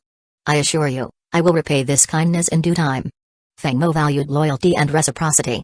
Norai had consistently championed his cause in the Federation Council, and Gujun's support was unwavering. Gujun then interjected with a proposition. I always knew Feng Mo would be an ideal leader for the Empire, someone who values loyalty and commitment to his people. Norai, it might be time to join us in the Fenian Starship Trade Company with a 3% share in exchange. What do you say? Norai, seeing Feng Mo's sincere demeanor, nodded. It's time for me to board this fast-moving ship, no better time than now. The 2 shared a look, then burst into laughter. The trio entered the Federation Parliament Hall, with Feng Mo dressed in his battle uniform rather than formal attire, a stark contrast from his last visit. Yet, no one took offense. Feng Mo had earned the place among the esteemed councillors and fleet commanders by defeating the Snow Eagle fleet. Today, he was the main figure. The Storm Kingdom was officially ascending to the status of an empire. Feng Mo had capitalized on the upheaval in the Western Ward Zone, seizing an opportunity that would have taken the Storm Kingdom centuries to achieve otherwise. Chapter 190, 1 year to elevate Storm Kingdom to empire status. Feng Mo needed a unanimous vote from the 15-member council, consisting of the chairman of the Federation's 14 empires, excluding the 3 empires of the Western Ward Zone, and the Federation speaker. As Feng Mo entered the parliamentary hall, he noticed that all representatives of the 3 empires in the Western Ward Zone were absent. It was clear they were determined to establish their own alliance. Feng Mo recalled Gu Jun's warning about the ambitions of the Frost Moon Empire, which, sooner or later, would likely annex both the Cloud Dream and Snow Eagle empires. With the Snow Eagle fleet annihilated and the Snow Eagle Empire weakened, the Frost Moon Empire would not miss this opportunity. But for now, the Federation's overwhelming pressure restrained their expansion. For the elevation of Storm Kingdom to Empire, none of the council members voted against it, only votes of approval or abstentions. Before them stood Feng Mo, only 29 years old, a Tier 5 fleet commander, the ruler of the Storm Empire, and the Federation's foremost starship design master. No one would openly show disdain or opposition, they would, at the very least, extend courtesy to avoid burning bridges. The process for elevation began with the Federation Council voting. After unanimous approval from the 14 Empire representatives and the Federation Speaker, the proposal was open to the General Assembly. If over 20% voted against it, the elevation would fail, otherwise, it would proceed. After the vote, the Federation Speaker stepped forward to announce the result. I hereby declare, by a unanimous vote of the Federation Assembly, the Storm Kingdom is officially elevated to the Storm Empire. Its 10 systems are now sovereign territories of the Empire, sacred and inviolable. With this announcement, the Storm Empire officially became the 15th empire within the Interstellar Human Federation, and the 3 empires of the Western Wart Zone were formally expelled from the Federation. It had taken Feng Mo 8 years to go from building his first starship to establishing an empire. 8 years, at the age of 29, a mere child by Federation standards, where anyone under 30 was still considered young. Yet, Feng Mo was now a sovereign ruler, the leader of an empire. The Storm Empire, unlike other empires in the Federation, operated under a feudal system, with absolute authority vested in Feng Mo himself. In ancient terms, he would have been called an emperor; in the interstellar age, he was known as a lord. Time passed swiftly, and within a year, Feng Mo found himself occupied with consolidating the 10 systems into a unified star domain, expanding the fleet, and establishing the empire. The territories he had won came with numerous surrendered fleets, which he dismantled, decommissioning outdated, weaker starships and integrating the remainder into his 5 main fleets, dramatically boosting their strength. Each fleet now comprised over 3,000 starships, with Tier 4 ships making up 30% of their numbers. Every main fleet was anchored by a quasi-Tier 5 flagship, either the Hurricane or Mastodon, with 900 plus Tier 4 ships and over 2,100 Tier 3 ships per fleet. When united, these 5 fleets could form a vast, large-scale armada, a rare sight even among the Federation's Tier 5 fleets. Meanwhile, the Storm Fleet, the Empire's primary fleet, underwent a period of rapid expansion. Elisa, who had been working tirelessly, first led a team of engineers to repair the Storm God and 20 Tier 5 sword dragons. Then, without pause, she began developing the Tier 5 Paladin-class Stellar Annihilation battleship, while Feng Mo, unable to rely solely on her, personally led a team to develop the Tier 5 Pegasus-class interstellar missile ship. With both of them leading separate teams, they managed to complete the construction of these 2 ships within 6 months, before diving into the development of the Tier 5 Wolf King-class destroyer and Tier 5 Bay-class supply ship. After another 4 months of exhausting work, they returned to Storm Prime for some well-deserved rest. The mass production of these new ships would no longer require their direct involvement. The addition of these 4 types of ships ushered in a period of substantial growth for the Storm Fleet. Currently, the Storm Fleet possessed 38 combat starships and over 100 support starships, predominantly industrial and supply ships, ensuring extended operational range. One of Feng Mo's major projects during the year was upgrading the Empire's Stargate system. His Tier 4 Stargate technology was no longer a secret to the Federation, though, as a Tier 4 grade technology, it did not provoke much concern. However, Feng Mo's design and construction skills continued to draw attention, especially after the battle against the Snow Eagle Empire, where his 4 Tier 5 Mystic Birds had demonstrated superior power compared to the Federation's own Tier 5 stealth bombers. The Federation's ship design department, tasked with analyzing Feng Mo's uploaded combat footage frame by frame, sought to refine their designs using insights gleaned from the battle. This meticulous analysis was a testament to the department's reputation for cutting-edge development. In the Storm Empire, Feng Mo also established a starship design department, appointing himself as the director, with Elisa and Ire as deputy directors. While this department couldn't compare to the Federation's, which boasted the galaxy's finest minds, Feng Mo had his own strategy: public recruitment. The design department issued a recruitment poster, which included the promise that Feng Mo would personally mentor the candidates. This attracted a flood of starship design enthusiasts. Candidates faced an open-book examination, with 3 hours to complete it. Unfortunately, the test's difficulty proved daunting, as out of over 1 million applicants, fewer than 300 passed. Even Elisa, upon first seeing the test, struggled to finish it and muttered, "Monster," as she glanced at Feng Mo afterward. Feng Mo could hardly blame her. The test had cost him 160 points to obtain from the Spark system, and even he had nearly run out of time himself. For students who had never seen the Spark system's advanced designs, it was unsurprisingly challenging. The selected 100 or so candidates possessed talents worthy of the Federation's own design department. Determined to avoid losing these promising recruits, Feng Mo personally deployed the Storm Fleet to pick up the designers and their families, ensuring their loyalty to the Storm Empire.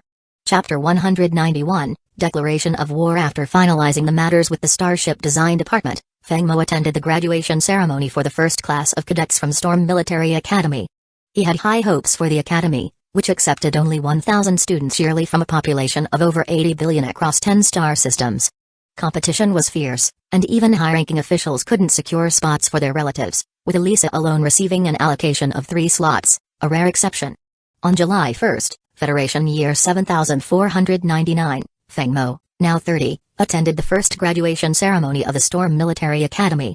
Unlike other schools, which held celebratory events, the Academy's ceremony was a formal recruitment drive. The 5 main fleets, and even the Storm Fleet, sent examiners to assess the new graduates. Exam scores determined placements, with top scorers eligible for positions in the elite Storm Fleet, where practical combat training would follow under Feng Mo's guidance. After the 1,000 cadets completed their tests, Feng Mo received the results in the headmaster's office. The headmaster reported cautiously, "Lord Feng Mo, the exams have concluded. We have 2 students scoring a perfect 100, 72 scoring over 90, and 736 scoring over 80. Following Academy regulations, any student who scored below 80 would be reassigned to patrol fleets, a position with minimal opportunities for advancement. Only those scoring above 80 were considered suitable for fleet roles. The 2 top scorers would enter the Storm Fleet's captain training program, while those scoring over 90 joined the crew training. The rest were assigned evenly among the 5 main fleets." Feng Mo estimated that Storm Fleet would recruit a few dozen graduates annually from the Academy.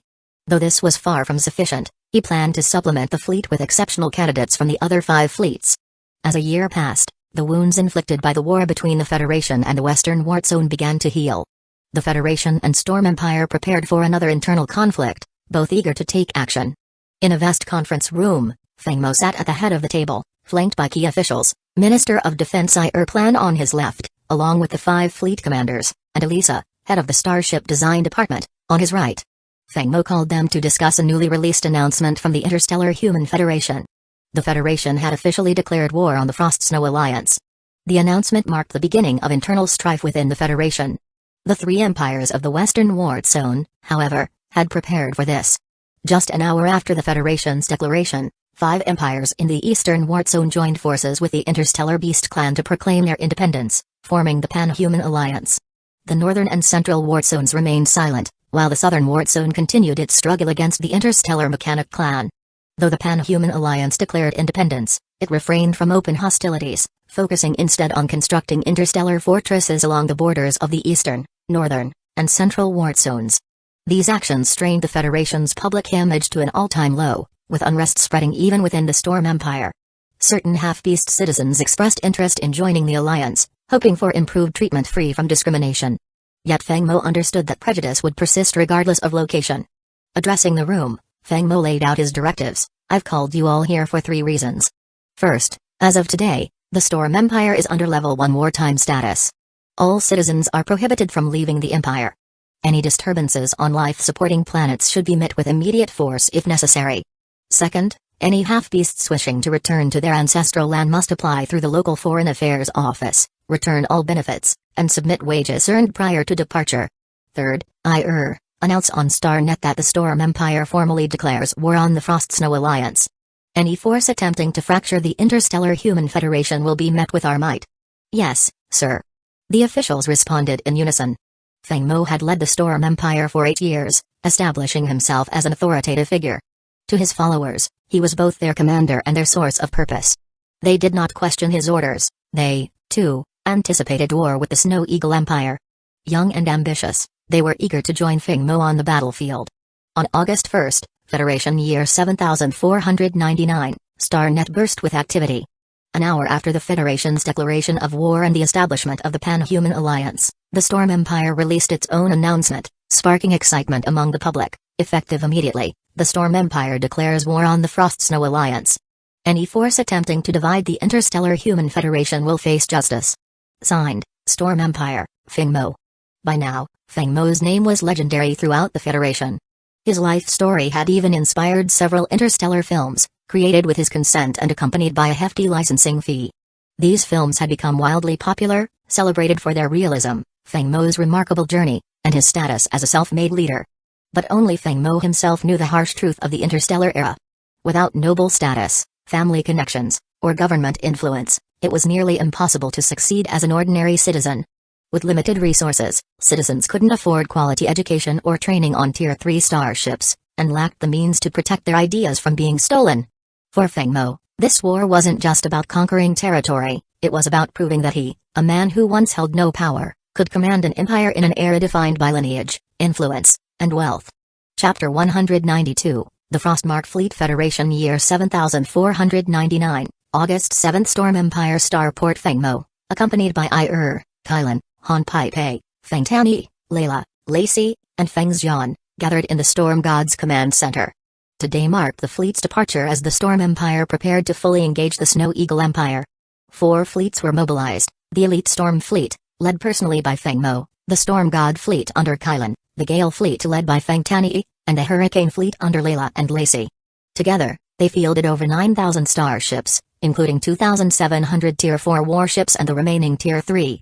The Storm Fleet would take on the Frostmark Fleet stationed in the Snow Eagle system, while the other 3 fleets, directed by Kylan, would launch an assault from the Auckland system, aiming to capture the Windmill system and pave the way to the Snow Eagle Empire's heart.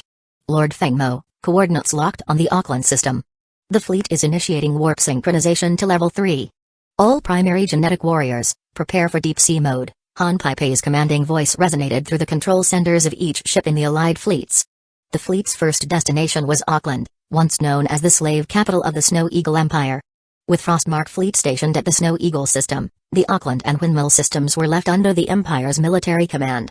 Though the Snow Eagle Empire's pride, the Snow Eagle Fleet, had already fallen to Feng Mo, their military still boasted 10 fleets, each with close to 10,000 ships, including a substantial share of Tier 4 warships. Feng Mo knew the main battle would happen in the Snow Eagle system. Victory over the Frostmark Fleet would mark a decisive blow to the Snow Eagle Empire. As Storm Fleet entered Auckland, they met no resistance. The Empire's military had withdrawn most forces to fortify the Windmill system, creating a classic standoff. The Snow Eagle system, the Empire's primary system, was formidable. With 17 life-supporting planets and over 1,000 resource planets, including 3 Tier 5 grade resource planets, it was a strategic gem that Feng Mo had long coveted. To gain an advantage, he sent 4 Tier 5 Mystic Bird stealth bombers ahead of the Storm Fleet to locate the Frostmark Fleet. Reconnaissance confirmed that the Frostmark Fleet was entrenched just outside Snow Eagle Prime, fortified by Tier 5 grade defenses from Snow Eagle Starport. Feng Mo wasn't surprised. They were wise to rely on the Starport's defenses rather than meet him head-on in open space. Still, he knew the Frostmark Fleet underestimated his forces. In addition to their 2 Tier 4 missile ships capable of launching 2,000 Tier 4 missiles, Storm Fleet now had a Tier 5 Annihilation battleship, 2 Tier 5 Pegasus missile ships, and 4 Tier 5 Mystic Birds. The Starport's defenses were formidable, but Feng Mo was confident his fleet could overcome them. "Mello, the Starport's defenses are yours," Feng Mo commanded. "Advance steadily, stopping just at radar range of the enemy. Open missile base for R-20 Tier 5 Sword Dragon escorts and 2 Pegasus missile ships. Storm God, Paladin, and R-10 Tier 5 Wolf-class ships, prepare the annihilation cannons." As Feng Mo's orders echoed, Storm Fleet powered up, every weapon and shield primed for battle. When both fleets appeared on each other's radar, the commanders on each side issued the same command: lock onto all enemy ships. Initiate the first saturation bombardment. In synchronized fashion, Storm Fleet unleashed 4,600 Tier 5 missiles streaking toward the Frostmark Fleet. In response, Frostmark retaliated with 2,000 Tier 4 missiles, along with orange beams from their annihilation cannons, illuminating the void. Each fleet raised shields to maximum and activated close-in defenses. Mello. Begin the assault. Under the cover of Storm Fleet's missile barrage, Mello's Tier 5 Mystic Birds, positioned in prime bombing locations, launched relentless missile strikes on the Starport's defenses. Explosions rippled across the Starport, consuming support ships and soldiers alike. The intense destruction filled Mello with a slight thrill of excitement as the Starport fell under fire. Meanwhile, aboard the Frostmark Fleet's flagship, A middle-aged man clad in black battle attire sat firmly in his captain's chair, watching as 4,600 Tier 5 missiles streaked toward them. His expression remained icy, although a flicker of fear, perhaps even relief, appeared in his gaze. To think that this Federation's youngest starship design master could create 2 Tier 5 grade missile ships within a year, he muttered. The reality was chilling. The Storm Empire's resources, and Feng Mo's terrifying design talent, had forged an unexpected threat that could devastate even a fortified starport. Chapter 193, Yumu. The Frostmark Fleet, a veteran Tier 5 fleet, was initially stunned by the 4,600 Tier 5 grade interstellar missiles launched by the Storm Fleet. Defensive interceptors and rapid-fire weapons sprang into action without needing Yumu's orders. Typically, a Federation Tier 5 fleet achieves around a 60% interception rate for such missile volleys, but the Frostmark Fleet excelled, intercepting about 68% of the missiles. Despite this, with 4,600 missiles launched, roughly 1,500 still got through. The Frostmark Fleet, comprising around 400 ships, was drenched in this missile rain, each ship facing an average of 3 Tier 5 grade interstellar missiles. Shields on some Tier 5 warships were reduced by half, and the quasi-Tier 5 ships suffered even worse, many having their shields shattered or nearly depleted. Trailing this missile barrage came a torrent of fire from Storm Fleet's annihilation cannons and main artillery. With the Paladin-class annihilation battleship in their ranks, Storm Fleet was a force to be reckoned with. Each volley from the Paladin unleashed 4 annihilation cannons, 12 neutron guns, and 24 antimatter guns, devastating any target in its sights. 10 Tier 5 warships were obliterated in a single wave, their wreckage even puncturing quasi-Tier 5 ships like skewers. Alongside the Paladin, the Storm God and 10 Wolf-class Tier 5 destroyers added their firepower, inflicting heavy losses on the Frostmark Fleet, eliminating a tenth of their fleet in the initial strike. In contrast, Storm Fleet, facing only 2,000 Tier 4 missiles, intercepted 80% of them, with the remaining 400 causing minimal damage. However, the enemy laser cannons dealt substantial blows to the shields of the 20 Tier 5 sword dragons leading the formation. Both fleets had now gauged each other's firepower, but neither was ready to retreat. Their interstellar carriers had yet to engage. Orca's 1,100 combat drones took off to intercept the enemy's drones, setting the stage for an aerial battle. Both fleets' annihilation cannons and primary weapons were cooling down, but missile ships had no such limitations. Launch the second missile barrage. Once more, Feng Mo's command was followed by a release of 4,600 Tier 5 grade interstellar missiles, streaking toward the Frostmark Fleet. In response, Yumu ordered a counter-strike, though he knew it would be largely ineffective. With over 40 of their ships lost in the first exchange, the Frostmark Fleet's interception rate fell, allowing nearly 2,000 Tier 5 missiles to penetrate their defenses. This second wave devastated the quasi-Tier 5 ships, many now stripped of shields and unable to withstand the assault. Explosions tore through one ship after another, fire consuming the crews and triggering secondary detonations that left them as nothing more than shattered wrecks. Even the shields on the Tier 5 ships had reached their breaking point, leaving the Frostmark Fleet exposed to Storm Fleet's onslaught. From the start, Feng Mo had anticipated the outcome. This was a one-sided battle. The Storm Fleet, with its Tier 5 annihilation battleship, Tier 5 missile ships, Tier 5 stealth bombers, and Tier 5 interstellar carrier, was a powerhouse that a conventional fleet like the Frostmark could hardly withstand. With the Frostmark Fleet teetering on the edge, Feng Mo received word from Mello. The 4 Tier 5 Mystic Birds had completed their task of dismantling the Snow Eagle starport's defenses and were positioned behind the Frostmark Fleet. Report, Lord Feng Mo. The 4 Tier 5 Mystic Birds are in optimal striking position. Awaiting your command. Mello's voice rang out in the Storm God's command center. Excellent. Empty the remaining missile stores on the Tier 5 Mystic Birds and return. Yes, Lord. Mello and her team swiftly directed the Mystic Birds' remaining missiles onto the Frostmark Fleet's exposed ships, unleashing a final bombardment before slipping back. Each of the 4 Mystic Birds launched about 50 missiles, totaling nearly 200. Their targets, the Tier 5 destroyers of the Frostmark Fleet. Each destroyer faced about 10 missiles, and soon, the Frostmark's 20 Tier 5 destroyers were reduced to splinters. Inside the Frostmark flagship's command center, Yumu's face was ashen as he gripped the command console. Watching the red indicators representing his ships vanish from the radar, a flicker of cold determination gleamed in his eyes. With 2 saturation strikes, the Frostmark Fleet had lost a third of its ships, a toll too high for even the Moonfrost Empire to bear. His options narrowed. Retreat was futile as the Storm Fleet would only hound them until every last ship was destroyed. Negotiation seemed his only recourse. Patch me through to the Storm God, Yumu ordered his lieutenant. Just as Feng Mo was preparing for a third saturation strike, He received an incoming transmission from the enemy flagship. After a moment's thought, he accepted the call. Feng Mo, Yu Mu began, his tone cold and devoid of emotion. I'm Yu Mu, commander of the Frostmark fleet, of the Yu family from Danki. I am requesting this communication to negotiate a ceasefire. His words were brisk, carrying no trace of submission. Feng Mo, however, recognized this demeanor. Many skilled commanders operated without emotion, focused solely on results. And Yu Mu's surname piqued his curiosity. Something clicked in Feng Mo's mind. The Yu family. Moon Frost Empire. Yu Xiaoming? How is she related to you? Feng Mo inquired, curiosity slipping into his voice. A faint smile played across Yu Mu's lips before vanishing as he replied icily, I am Yu Xiaoming's uncle. Her father, Yu Lei, is my younger brother. With this, Feng Mo finally understood. No wonder the Central Zone empires had been so quiet. Danki Empire had already moved in the shadows. Chapter 194, Devouring Snow Eagle. Xiaoming and I were university classmates. I'll call you Uncle Yu, Feng Mo began.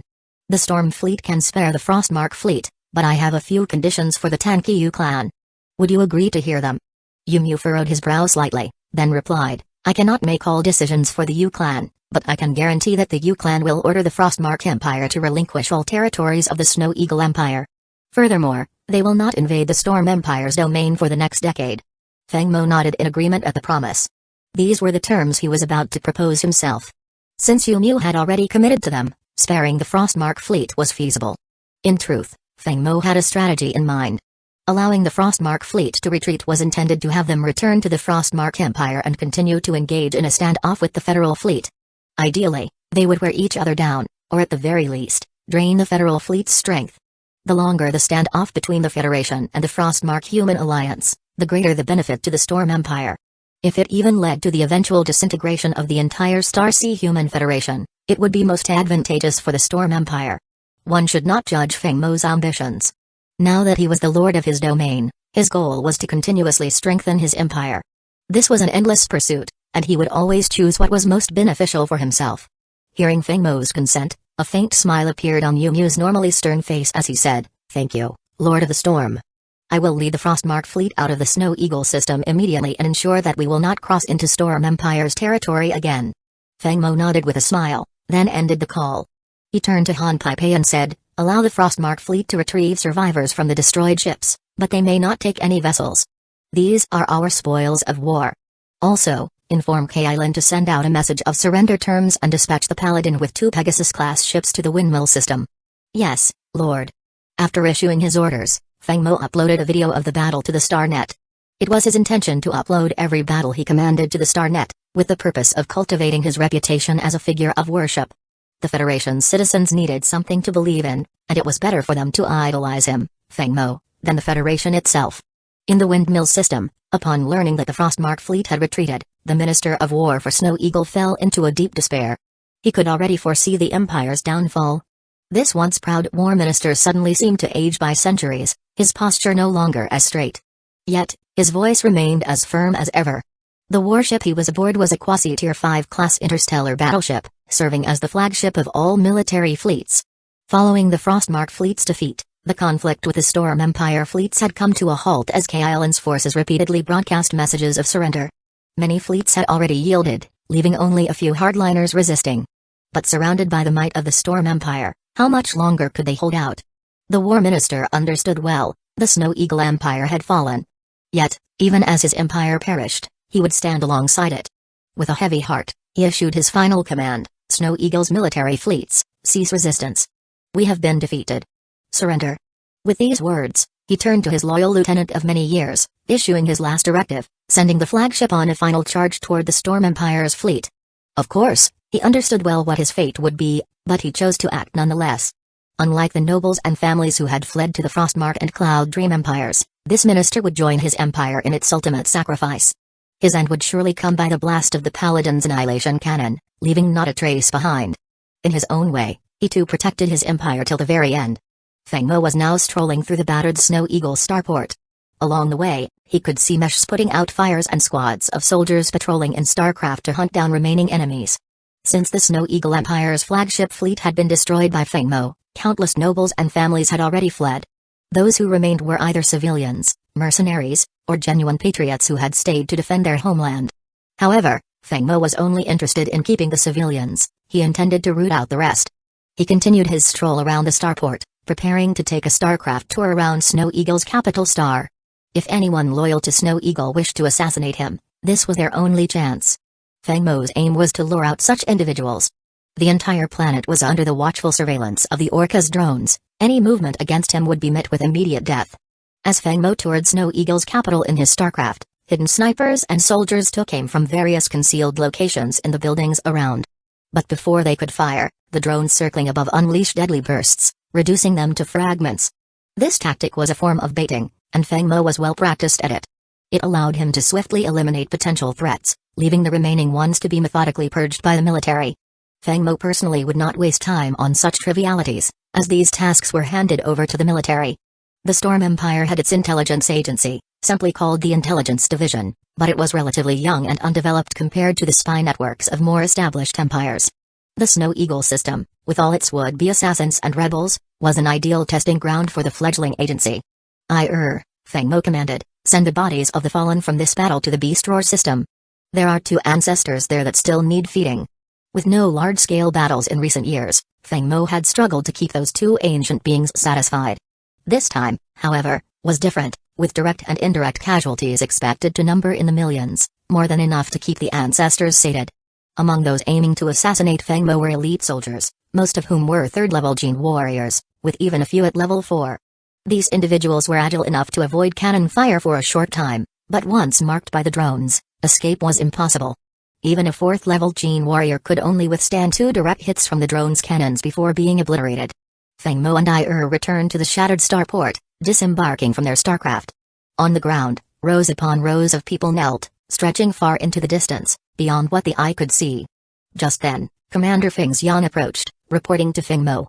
Chapter 195, Annihilation of a Nation Lord. Feng Xian reminded, these individuals once held significant positions in the Snow Eagle Empire. Feng Mo understood, these people had once stood against him. However, they were not part of the top tier, as those influential figures had fled long ago when the conflict began. Feng Mo simply saw them as people serving their own causes. But since they had made their choices, they would need to face the consequences. He was not one to show mercy. Deal with them, he ordered flatly, and let their families join them as well. With that indifferent statement, Feng Mo decided their fate. This was the power of authority. Such ruthlessness was terrifying, but it held an irresistible allure for the ambitious. Yes, Lord. Feng Xian nodded and left. He had been at Feng Mo's side for quite some time, watching his cousin transform into a commanding figure whose presence grew heavier with each passing day, enough to make anyone feel intimidated. Ignoring the lives he had just condemned, Feng Mo returned to the Storm God to discuss how best to handle the Snow Eagle Empire with and Kailan. The Speaker of Snow Eagle's parliament and all its representatives had fled, leaving behind a potential threat. Thus, he would need to station considerable forces in the conquered territories. The 3 reviewed the recommendations from the Advisory Council, discussing throughout the day. After running feasibility analyses, they reached decisions ready for policy implementation. This meticulousness was characteristic of Feng Mo. Since establishing the Storm Kingdom as an empire, he had set up an advisory council called the Imperial Secretariat, distinct from the Starship Design Bureau. While the Bureau focused on design, the Secretariat comprised specialists in civil governance, law, and economics. Any policy Feng Mo wanted to enact would first pass through the Secretariat to filter out impractical elements, producing a viable plan. Once a proposal was finalized, Feng Mo would use eye analysis to ensure its practicality before enacting it. The impact of each policy would be monitored over the next decade to gauge public reaction. The Secretariat's approach for the Snow Eagle Empire leaned toward appeasement, promoting equality with citizens of the Storm Empire while the military and intelligence divisions removed destabilizing elements. Initially, there would likely be unrest, but over time, this gradual approach would help shift the mindset of Snow Eagle's people. After all, these citizens had been under Snow Eagle's rule for millennia. Conquering their territory did not mean their loyalty would change overnight, it was a process. With the transformation plan in place, Feng Mo left the task to the Secretariat and other departments.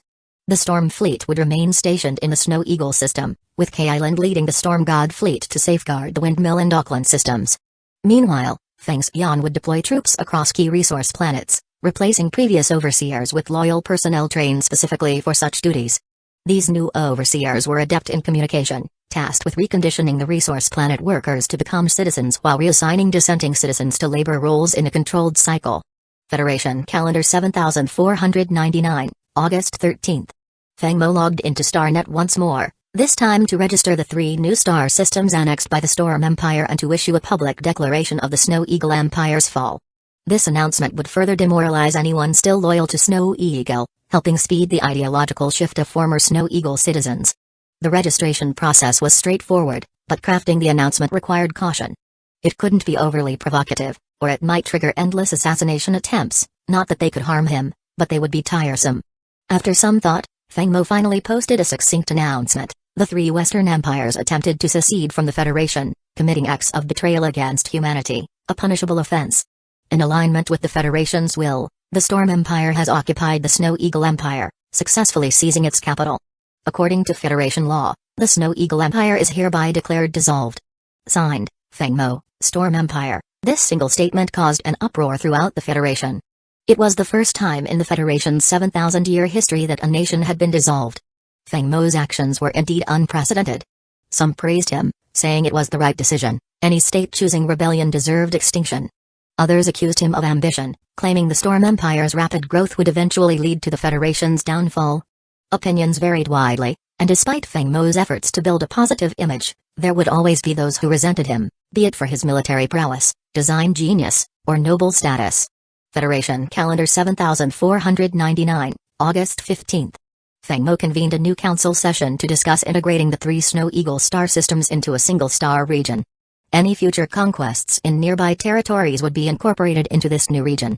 The council proposed numerous names, but the none satisfied Feng Mo. Finally, inspired by the Frostmark Alliance, he suggested, let's name it the Frost Snow region. Many in the room didn't immediately understand the name's significance, but and Kailin, who were closest to Feng Mo and knew his ambitions well, quickly grasped its implication. Frost Snow region, an excellent name, said, and in the future, we can absorb the entire Cloud Dream and Frostmark empires into it. Upon hearing this, the others finally understood. Of course, these officials were seasoned strategists. Whether their realization was genuine or feigned, they had to show approval for their leader's choice. After finalizing the region's name, provided an analysis of the Federation's situation. At this point, the Federation was essentially fractured, with each major region ignoring central authority, waiting for the outcome of the Federation's confrontation with the Frostmark Human Alliance. Meanwhile, the Eastern Territory had allied with the interstellar beast folk to form the Pan-Human Alliance. The Federation had yet to respond, likely because they lacked the capacity to address it. The Federation was too weakened by internal strife to withstand additional divisions. Feng Mo, who maintained contact with Chu Yunjian and Gu Jun, knew that the Radiant Empire had no intention of intervening, nor did the Yunshan Empire. In the Southern Territory, all 3 Southern Empires had committed their Tier 5 fleets, supported by 3 fleets from the Northern Territory and 4 from the Central Territory. Under these conditions, neither the Central nor Northern Territories could risk declaring independence. Alone in his newly established office on Snow Eagle's capital planet, Feng Mo pondered the immense responsibilities and challenges he faced as ruler. A note from the author: apologies for only 3 chapters today. Our leadership is conducting inspections at the company, and I have to work late tonight. Expect the usual 5 chapters tomorrow, barring any unexpected issues. Chapter 196, Rescue Signal. Feng Mo returned alone to his newly established manor on Snow Eagle Prime, his temporary residence. Lately, he had been so busy that he barely had time to check the Spark System's mission panel. Since taking down the Snow Eagle Empire, the mission panel had updated, marking all tasks as complete. Mission: replace the Snow Eagle Empire and join the Federation's 17 major empires. Completed. Reward: Tier 5 Black Star Combat Armor Upgrade Blueprint, Level 4 Perfect Genetic Serum. Temporary mission: conquer the Windmill System, Auckland System, and Snow Eagle System. Completed. Reward: 10,000 points, Tier 5 Blue Whale Class Interstellar Fortress Blueprint. Feng Mo clicked to claim his rewards. Reward claimed: received a Tier 5 Black Star Combat Armor Upgrade Blueprint, a Level 4 Perfect Genetic Serum, Feng Mo version, 10,000 points, a Tier 5 Blue Whale Class Interstellar Fortress Blueprint. The necessary materials for the Tier 5 Black Star Combat Armor were still in stock within the Storm Empire, and he could even begin upgrades for the combat armor used by the 3 women in his inner circle. However, Feng Mo himself had not yet reached the peak of a Level 3 genetic warrior, so he couldn't yet use the Level 4 Perfect Genetic Serum. As for the Tier 5 Blue Whale Class Interstellar Fortress, now wasn't the time for construction. Building such a colossal fortress required an immense amount of resources, A Tier 5 class interstellar fortress dwarfed 2 or 3 large life-supporting planets in scale. Even the entire Federation, with the combined resources of its 17 major empires, had only managed to construct 3 of them. The resources within the Storm Empire alone couldn't possibly meet the requirements for such a project, so he had to shelve it for the time being. However, the 10,000 points he received could be put to immediate use. The Storm Empire's current interstellar transport ships were still only Tier 4 level, and now he could use those points to upgrade to a Tier 5 Yak-class interstellar cargo ship. Browsing the Spark System store, Fengmo found over a dozen Tier 5 transport ships, each with distinct features. After a quick review, he redeemed a Tier 5 class interstellar transport ship with the following specs: Tier 5 Yak-class interstellar cargo ship, armor strength, 2,000 units, dimensions, 10 kilometers in length, 2.4 kilometers in width, 1.9 kilometers in height, speed, 300 star knots, warp drive, level 5, energy shield, level 5, 100% efficiency, weapons, 240 Tier 5 close defense laser cannons. This cargo ship's greatest advantage was its massive capacity, coupled with a decent speed. With over 240 close defense cannons, it also had some defensive capabilities. After reviewing the specs, Fengmo stored the design in the Hurricane Prime's underground storage facility, instructing Elisa to analyze it thoroughly before starting production. Given the Empire's expanding territory, he estimated the initial batch would need around 10 ships. The next morning, for a change, Fengmo woke up late. The unrelenting stream of events had kept him constantly moving forward and getting stronger, but it was undeniably exhausting. After getting dressed, he heard Little Y's voice. "Respected Lord, your secretary Han Pei is waiting outside. Shall I let her in?" Fengmo settled into the dining room and started on the breakfast Little Y had prepared. "Let her in. She likely has something important to report in person."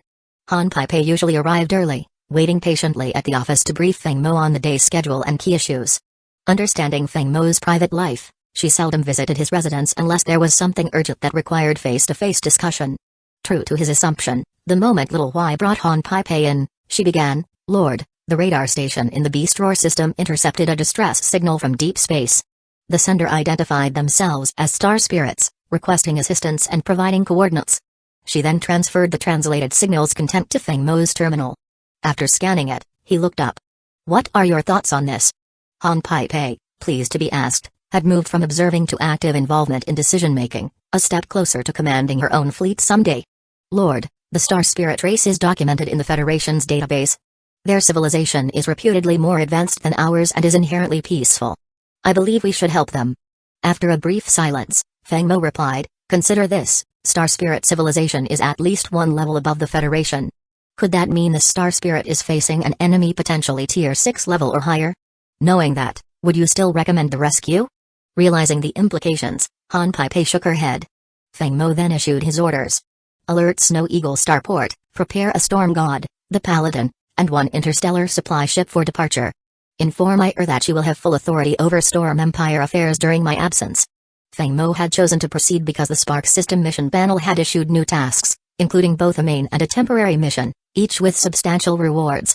Typically, the Spark System's missions were designed to be within Fengmo's abilities, challenging yet achievable.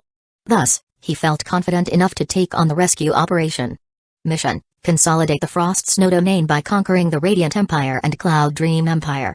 Reward: 10,000 points, Tier 6 Vermilion Ape-class interstellar battleship blueprint, temporary mission: repel the Mechanical Legion's warships and rescue the Star Spirit. Reward: Tier 5 Fleet Steed-class interstellar warp ship. Both missions offered impressive rewards. The main mission was especially daunting, with the Cloud Dream Empire alone fielding 2 Tier 5 fleets, nearly 800 Tier 5 and quasi-Tier 5 starships, and several special vessels. Nevertheless, Fengmo felt capable of capturing them. The Radiant Empire, however, posed a greater challenge with 3 Tier 5 fleets, over 1,100 Tier 5 and quasi-Tier 5 starships, and support from the Apocalypse Moon clan. Fengmo anticipated that if the Radiant Empire fully mobilized, they could deploy at least 5 fleets. Even if Fengmo aligned with Federation forces for a united assault on the Frost Snow Alliance, victory was far from assured. If they won, it would likely be a Pyrrhic victory. Furthermore, in such a decisive battle, the Apocalypse Moon clan would undoubtedly unleash special starships, including the Federation's Tier 5 missile ship and newly developed stealth bombers. Chapter 197, The Star Spirit. In summary, the Storm Empire still lacked deep resources. After all, it was a force established just 9 years ago. Although the Tier 6 Vermilion Ape-class interstellar battleship was highly tempting to Feng Mo, he knew that one should act within their means. It would require patient strategy, waiting until the right time to make a decisive move. The temporary mission, however, could be attempted immediately, and its reward was equally appealing to Feng Mo, a Tier 5 Fleet Steed-class interstellar warp ship. This was a logistical vessel with a unique function, a portable stargate. Even more powerful than a conventional gate, it could reach any location given a set of coordinates, though its teleportation range was limited. Feng Mo hadn't seen the blueprints yet, so he couldn't determine the ship's exact teleportation range. If it could span star systems, it would be incredible. This vessel held substantial strategic value and was a groundbreaking design the Federation's Starship Design Department had yet to develop. If Feng Mo could build it, it would signify that the Storm Empire had surpassed the Federation in starship design capabilities. Perhaps he could even use this warp ship to negotiate a technology exchange with the Federation, possibly obtaining access to Tier 6 class starship designs. Feng Mo recalled that Uncle Gu Jun had mentioned that the Federation might already possess quasi-Tier 6 starships. However, Feng Mo hadn't seen them, leaving two possibilities: either the quasi-Tier 6 starship hadn't been developed yet, or the Federation was using it as a baited trap. The thought of a potential trap sent a chill down Feng Mo's spine. He'd never considered that the Federation might be baiting him, but if Gu Jun knew about it, there was no reason for the Moon Clan not to know. Yet they still chose to support the Radiant Empire's bid for independence. What were they truly after? Feng Mo felt like he was walking through a labyrinth of mist, where finding the exit would be no easy task. But he had his own philosophy: against absolute strength, all schemes were ultimately meaningless. After breakfast, Feng Mo took Han Pai Pei to the newly reconstructed Snow Eagle starport. The Storm God and Paladin had been fully inspected, with ample weapons and supplies. Feng Mo also decided to bring along a Tier 5 Gulf-class interstellar supply ship. Pai Pei, you'll be the captain of the Paladin this time. Think you're up for it? Feng Mo's words left Han Pai Pei frozen in shock before she gradually processed what he said, nodding frantically in excitement. Feng Mo chuckled at her reaction. His secretary was more than capable, though sometimes a bit clueless. It wasn't her fault. If you were a fleet officer who'd only ever commanded Tier 3 or Tier 2 fleets, suddenly being asked to command a Tier 5 fleet would naturally be daunting. Han Pai Pei's previous experience was limited to Tier 3 class ships, so the idea of commanding a rare Tier 5 class interstellar battleship in the Federation was understandably overwhelming. However, she was nodding so eagerly because she wanted the challenge. Having served under Feng Mo for nearly 3 years, she had carefully observed his fleet and ship commands and wasn't about to miss this opportunity. Watching her, Feng Mo smiled. I'll leave the Paladin in your hands, but if there are any mistakes, it means you still need more training. You'll go back to learning at my side for a year before I'll give you another chance. With that, Feng Mo turned and boarded the Storm God, while Han Pai Pei, now resolute, boarded the Paladin. Coordinates locked, route set, route secure, supplies confirmed. Fleet entering Level 5 synchronized warp travel mode, crew below Level 2 Gene Warrior, please enter deep sea stasis mode. Han Pai Pei's voice echoed through the 3 ships, and the fleet set off. According to the coordinates, the fleet's route took them first to the Beast Roar system, then through its interstellar space, followed by one more system to reach the signal's origin.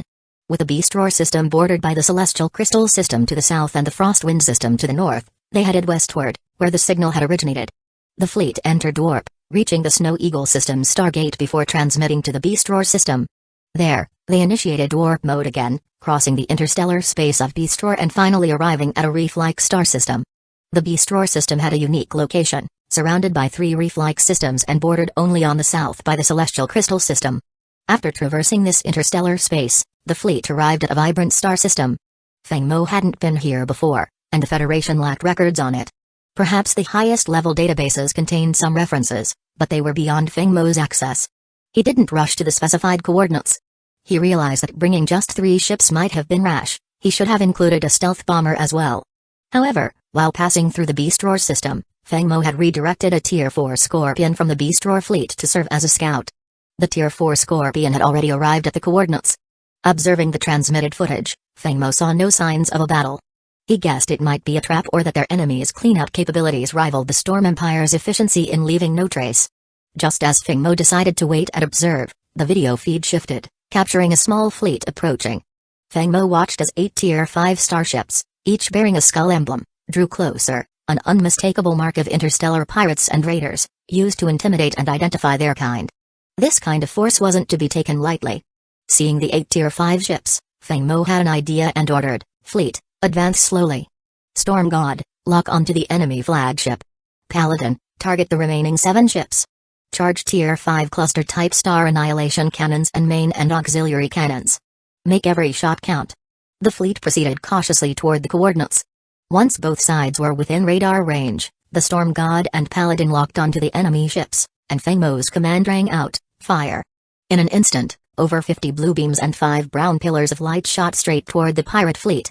The pirate flagship's radar had only just sounded its alarm, giving the enemy commander no time to react before the star annihilation cannon struck. Despite the ship's eye automatically setting shields to maximum and activating all close defense lasers in interception mode, the Tier 5 cluster-type star annihilation cannons and Tier 5 ship's main and auxiliary guns were unstoppable. Interception was impossible, a direct hit was inevitable. Chapter 198, The Interstellar Pirates. The pirate fleet commander was still in a daze, barely processing the sudden appearance of a fleet with only 3 ships before their devastating attack struck. At this point, there was little he could do but pray that his fleet's shields could withstand the Storm Empire's assault. But reality proved otherwise. The shields didn't hold, and his fleet was torn apart, with every ship exploding into fragments. His flagship, a heavily armored battleship with reinforced shields and heavy artillery, survived better than the others. While battered, it wasn't as obliterated as the other Tier 5 ships, which had erupted into terrifying explosions. The Tier 5 Paladin-class interstellar annihilation battleship was technically a battleship, but it was several times more expensive and equipped with far superior weaponry.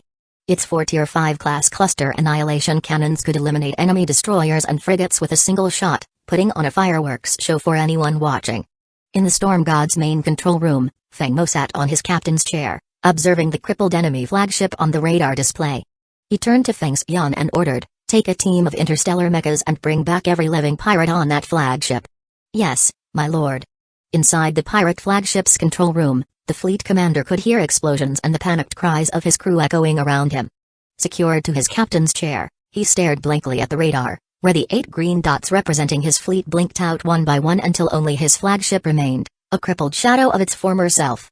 Outside the pirate flagship, 10 interstellar mechas entered through a massive breach made by the annihilation cannon. Feng Xian and 9 other mecha pilots disembarked, dressed in Tier 3 combat armor and wielding laser guns, standard survival gear Feng Mo had equipped for each of his pilots.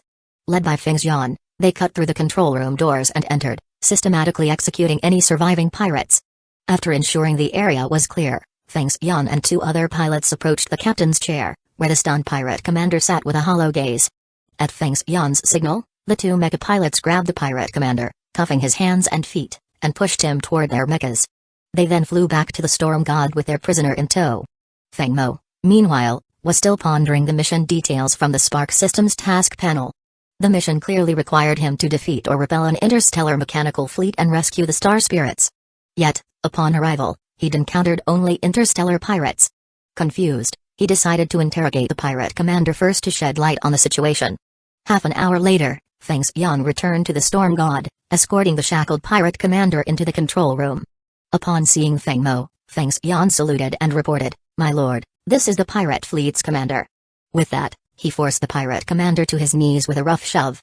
Feng Mo looked down at the disheveled pirate commander, his voice icy as he asked, "Explain your origins." "Not many pirate groups in this region have Tier 5 ships. Where are you from?" The pirate commander looked up at Feng Mo's young face, his gaze filled with fear. Trembling, he asked, "Are you Lord Feng Mo?" "Yes, it must be, you are Feng Mo."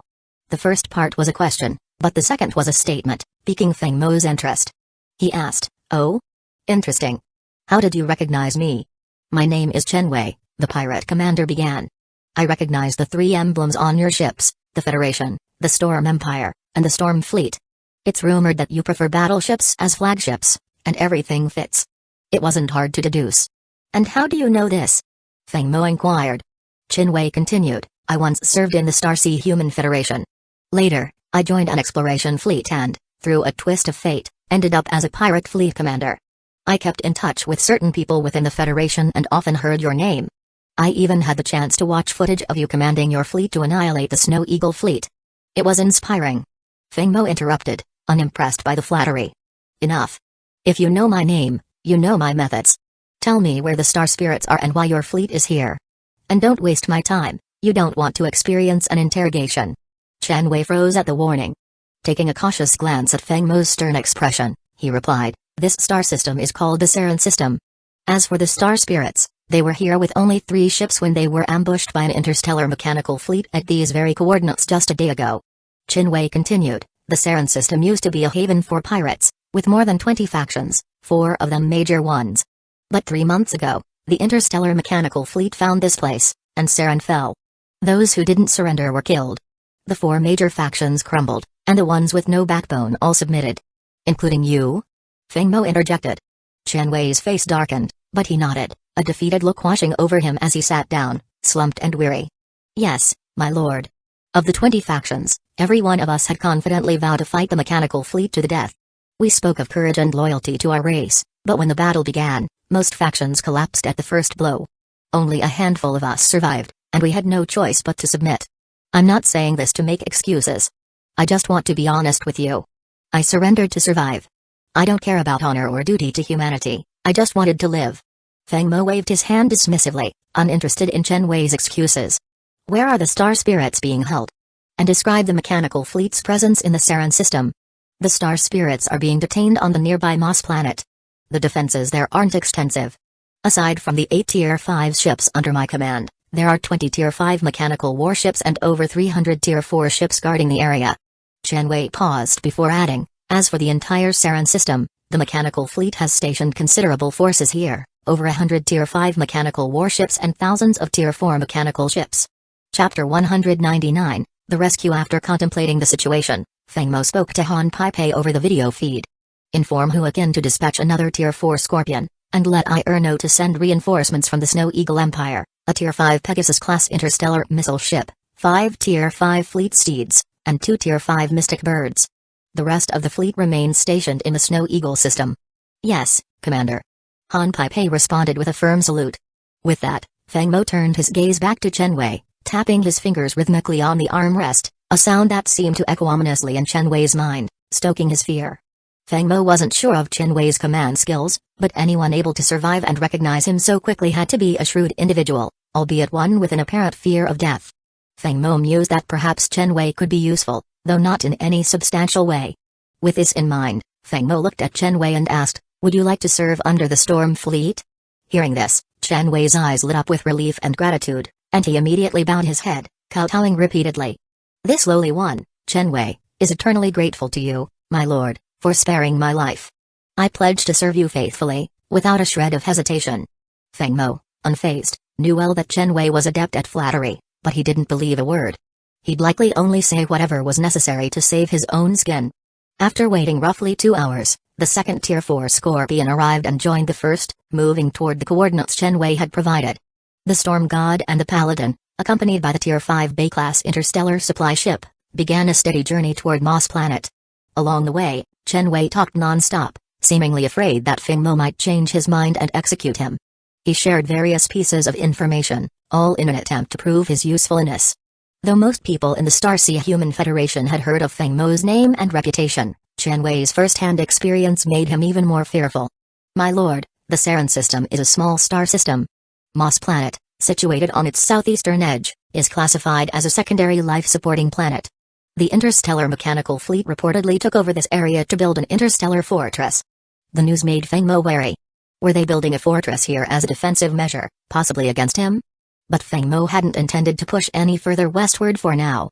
Expanding the Empire's territory too quickly would only stretch the Storm Empire's resources thin. Supporting the current fleet of over 10,000 ships was already near the limit of their budget.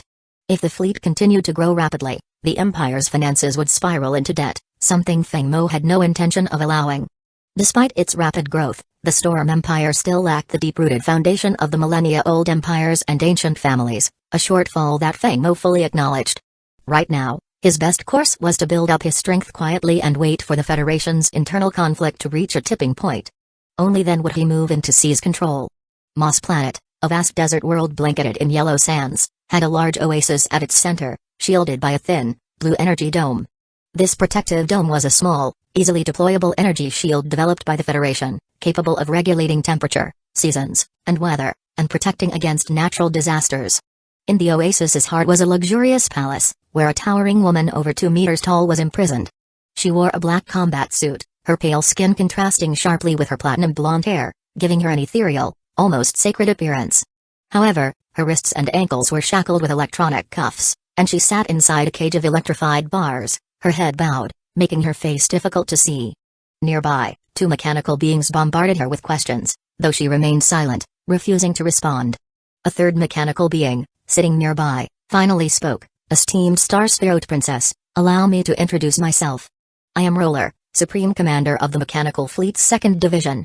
From what I understand, your people are currently embroiled in a war." He paused, then continued, "Your sister-in-law exiled you. Don't you want revenge?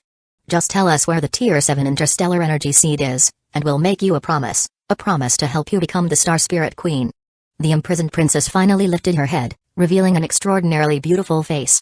She looked straight at Roller and replied, "Release me, and help me exact revenge. In return, I'll give you a Tier 6 interstellar energy seed." Roller laughed softly. No, a Tier 6 energy seed isn't enough. You know the interstellar mechanical race is one of the largest species in the universe, with a heritage as noble as yours. To place you on the throne, we'd need to deploy a Tier 7 fleet, and I lack the authority to request that. Only a Tier 7 energy seed could convince our homeland to send such a fleet. I'm sorry, Princess, but your offer falls short. My offer's value isn't for you to decide, she replied coldly. And I do have a Tier 7 interstellar energy seed. However, I don't trust you, or your kind. A pity, then, Roller sneered. I suppose you'll just have to stay here. Who knows? Maybe someone, perhaps even your sister-in-law, will be interested in buying your life for a Tier 7 energy seed. With that, Roller turned and left, leaving her alone.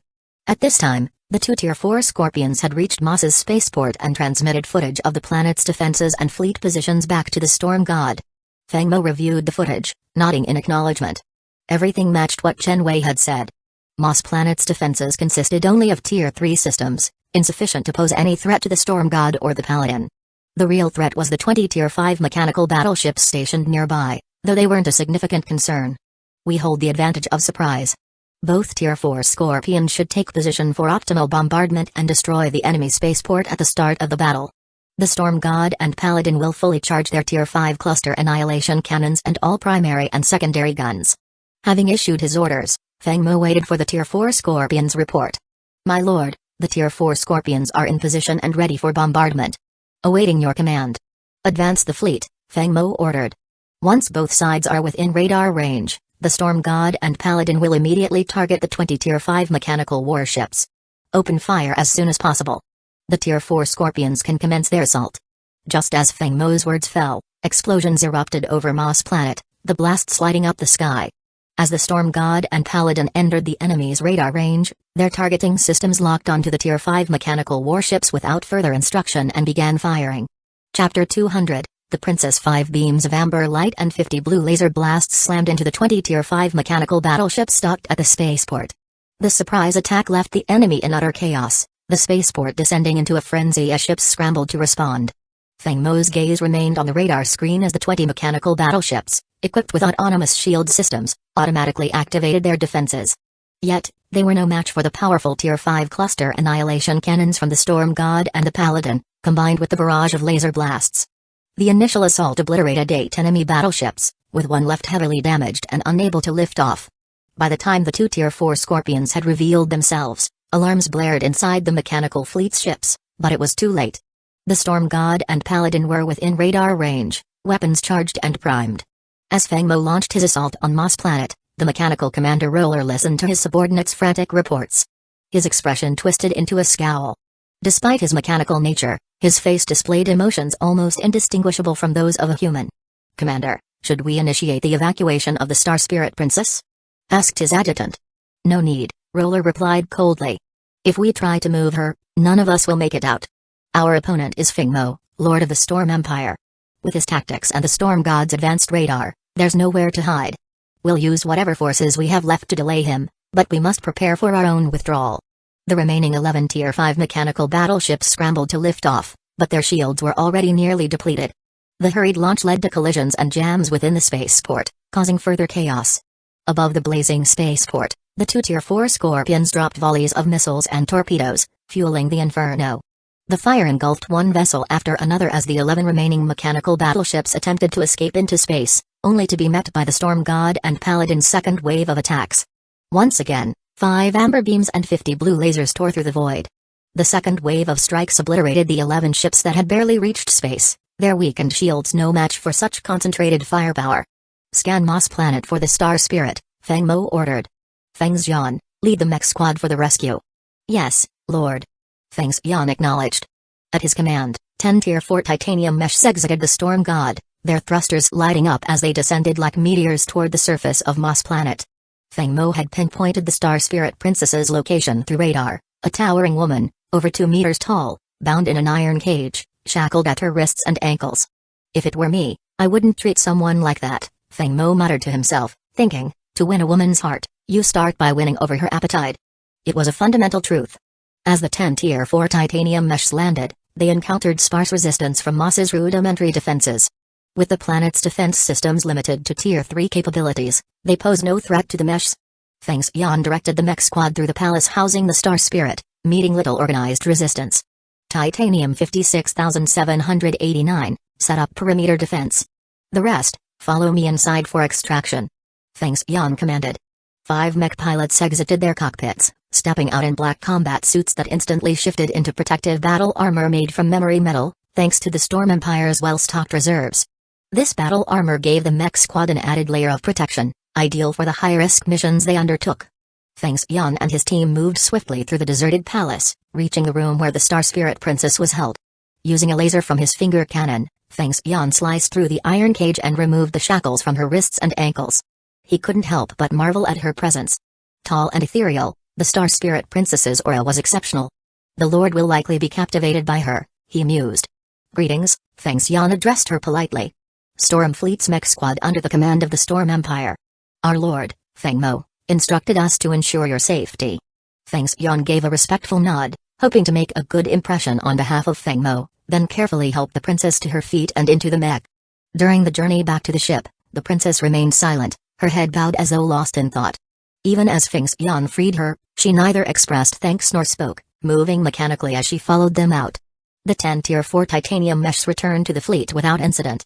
Feng Mo issued the next order, "Mission complete. Prepare to leave the Sarin system and return home." Knowing the interstellar mechanical fleet stationed hundreds of battleships in the Sarin system, Feng Mo had no intention of staying longer. The enemy likely knew of his assault by now and reinforcements were surely on the way. At Feng Mo's command, the 5 ships reversed course and departed. 30 minutes later, a squadron from the interstellar mechanical fleet arrived at Moss Planet. Staring at the blazing spaceport and the wreckage, the mechanical commander barely restrained his rage as he contacted his superiors to request permission to pursue the storm fleet into the Beast Roar system. Feng Mo anticipated this response. After reuniting with half the storm fleet in the Beast Roar system, he sent 2 Tier 5 mystic birds and 2 Tier 4 scorpions to monitor the Sarin system. The Beast Roar system was placed on high alert, with the nearby celestial crystal fleet set to respond if needed. Back at the starport base in the Beast Roar system, Feng Mo sat in his office, observing the tall figure seated across from him. He spoke warmly, "Allow me to introduce myself. Feng Mo, Lord of the Storm Empire, under the Starsea Human Federation. It's a pleasure to meet you, madam." Finally, the towering woman responded, lifting her head to reveal her exquisitely beautiful face. She looked Feng Mo in the eye and introduced herself, Princess Xing Xuan of the Star Spirit Empire, 9th Princess of the Tank Domain. Feng Mo's heart skipped a beat. The Tank Domain, a name from ancient times. A domain of that size encompassed thousands, even tens of thousands of star systems. To rule over such an expanse marked a true interstellar power. Chapter 201, Return Voyage. Seated before Feng Mo was none other than Princess Xing Xuan, a 9th princess from the Star Spirit lineage ruling the Tank Domain, a branch of a great power that unified an entire large domain. For Feng Mo, someone of her stature was a rare and valuable ally. In the cosmic hierarchy, influence extended from single planets to star systems, minor and major domains, and beyond, into the vast star realms. Small domains, also called star clusters, comprised multiple star systems, while large domains, or superclusters, encompassed thousands. The Starsea Human Federation, with its origins in 2 minor domains, paled compared to the thousand-star system-strong Tank Domain, making Feng Mo wonder just how advanced the Star Spirit civilization truly was. His curiosity, tempered by caution, surfaced as he asked, "Your Highness, could you share why you came here, how you were captured, and where you wish to return?" Princess Xing Xuan responded with a solemn tone, "After my father passed, my siblings began vying for the throne. Among us 9, Survival hinges on eliminating the weaker competitors, be it through alliances, deceit, or outright betrayal. I, unfortunately, was framed and exiled, eventually discovered by these mechanical forces who held me captive here. She paused, then continued, I have heard of the Starsea Federation, a level 5 civilization supposedly nearing level 6. If you can assist me in reclaiming the throne, I can ensure that the Federation advances to a level 7 civilization under my reign. Her words carried a heavy weight, leaving Feng Mo conflicted. To support her would entangle him in a treacherous royal struggle, tempting yet dangerous. After a moment's reflection, he tactfully replied, Your Highness, the Starsea Federation is currently fractured, with a number of its empires declaring independence. The Federation itself teeters on collapse and lacks the strength for such a task. Princess Xing Xuan fell silent, processing his words, then asked, And you, Lord of the Storm Empire? Could you aid me?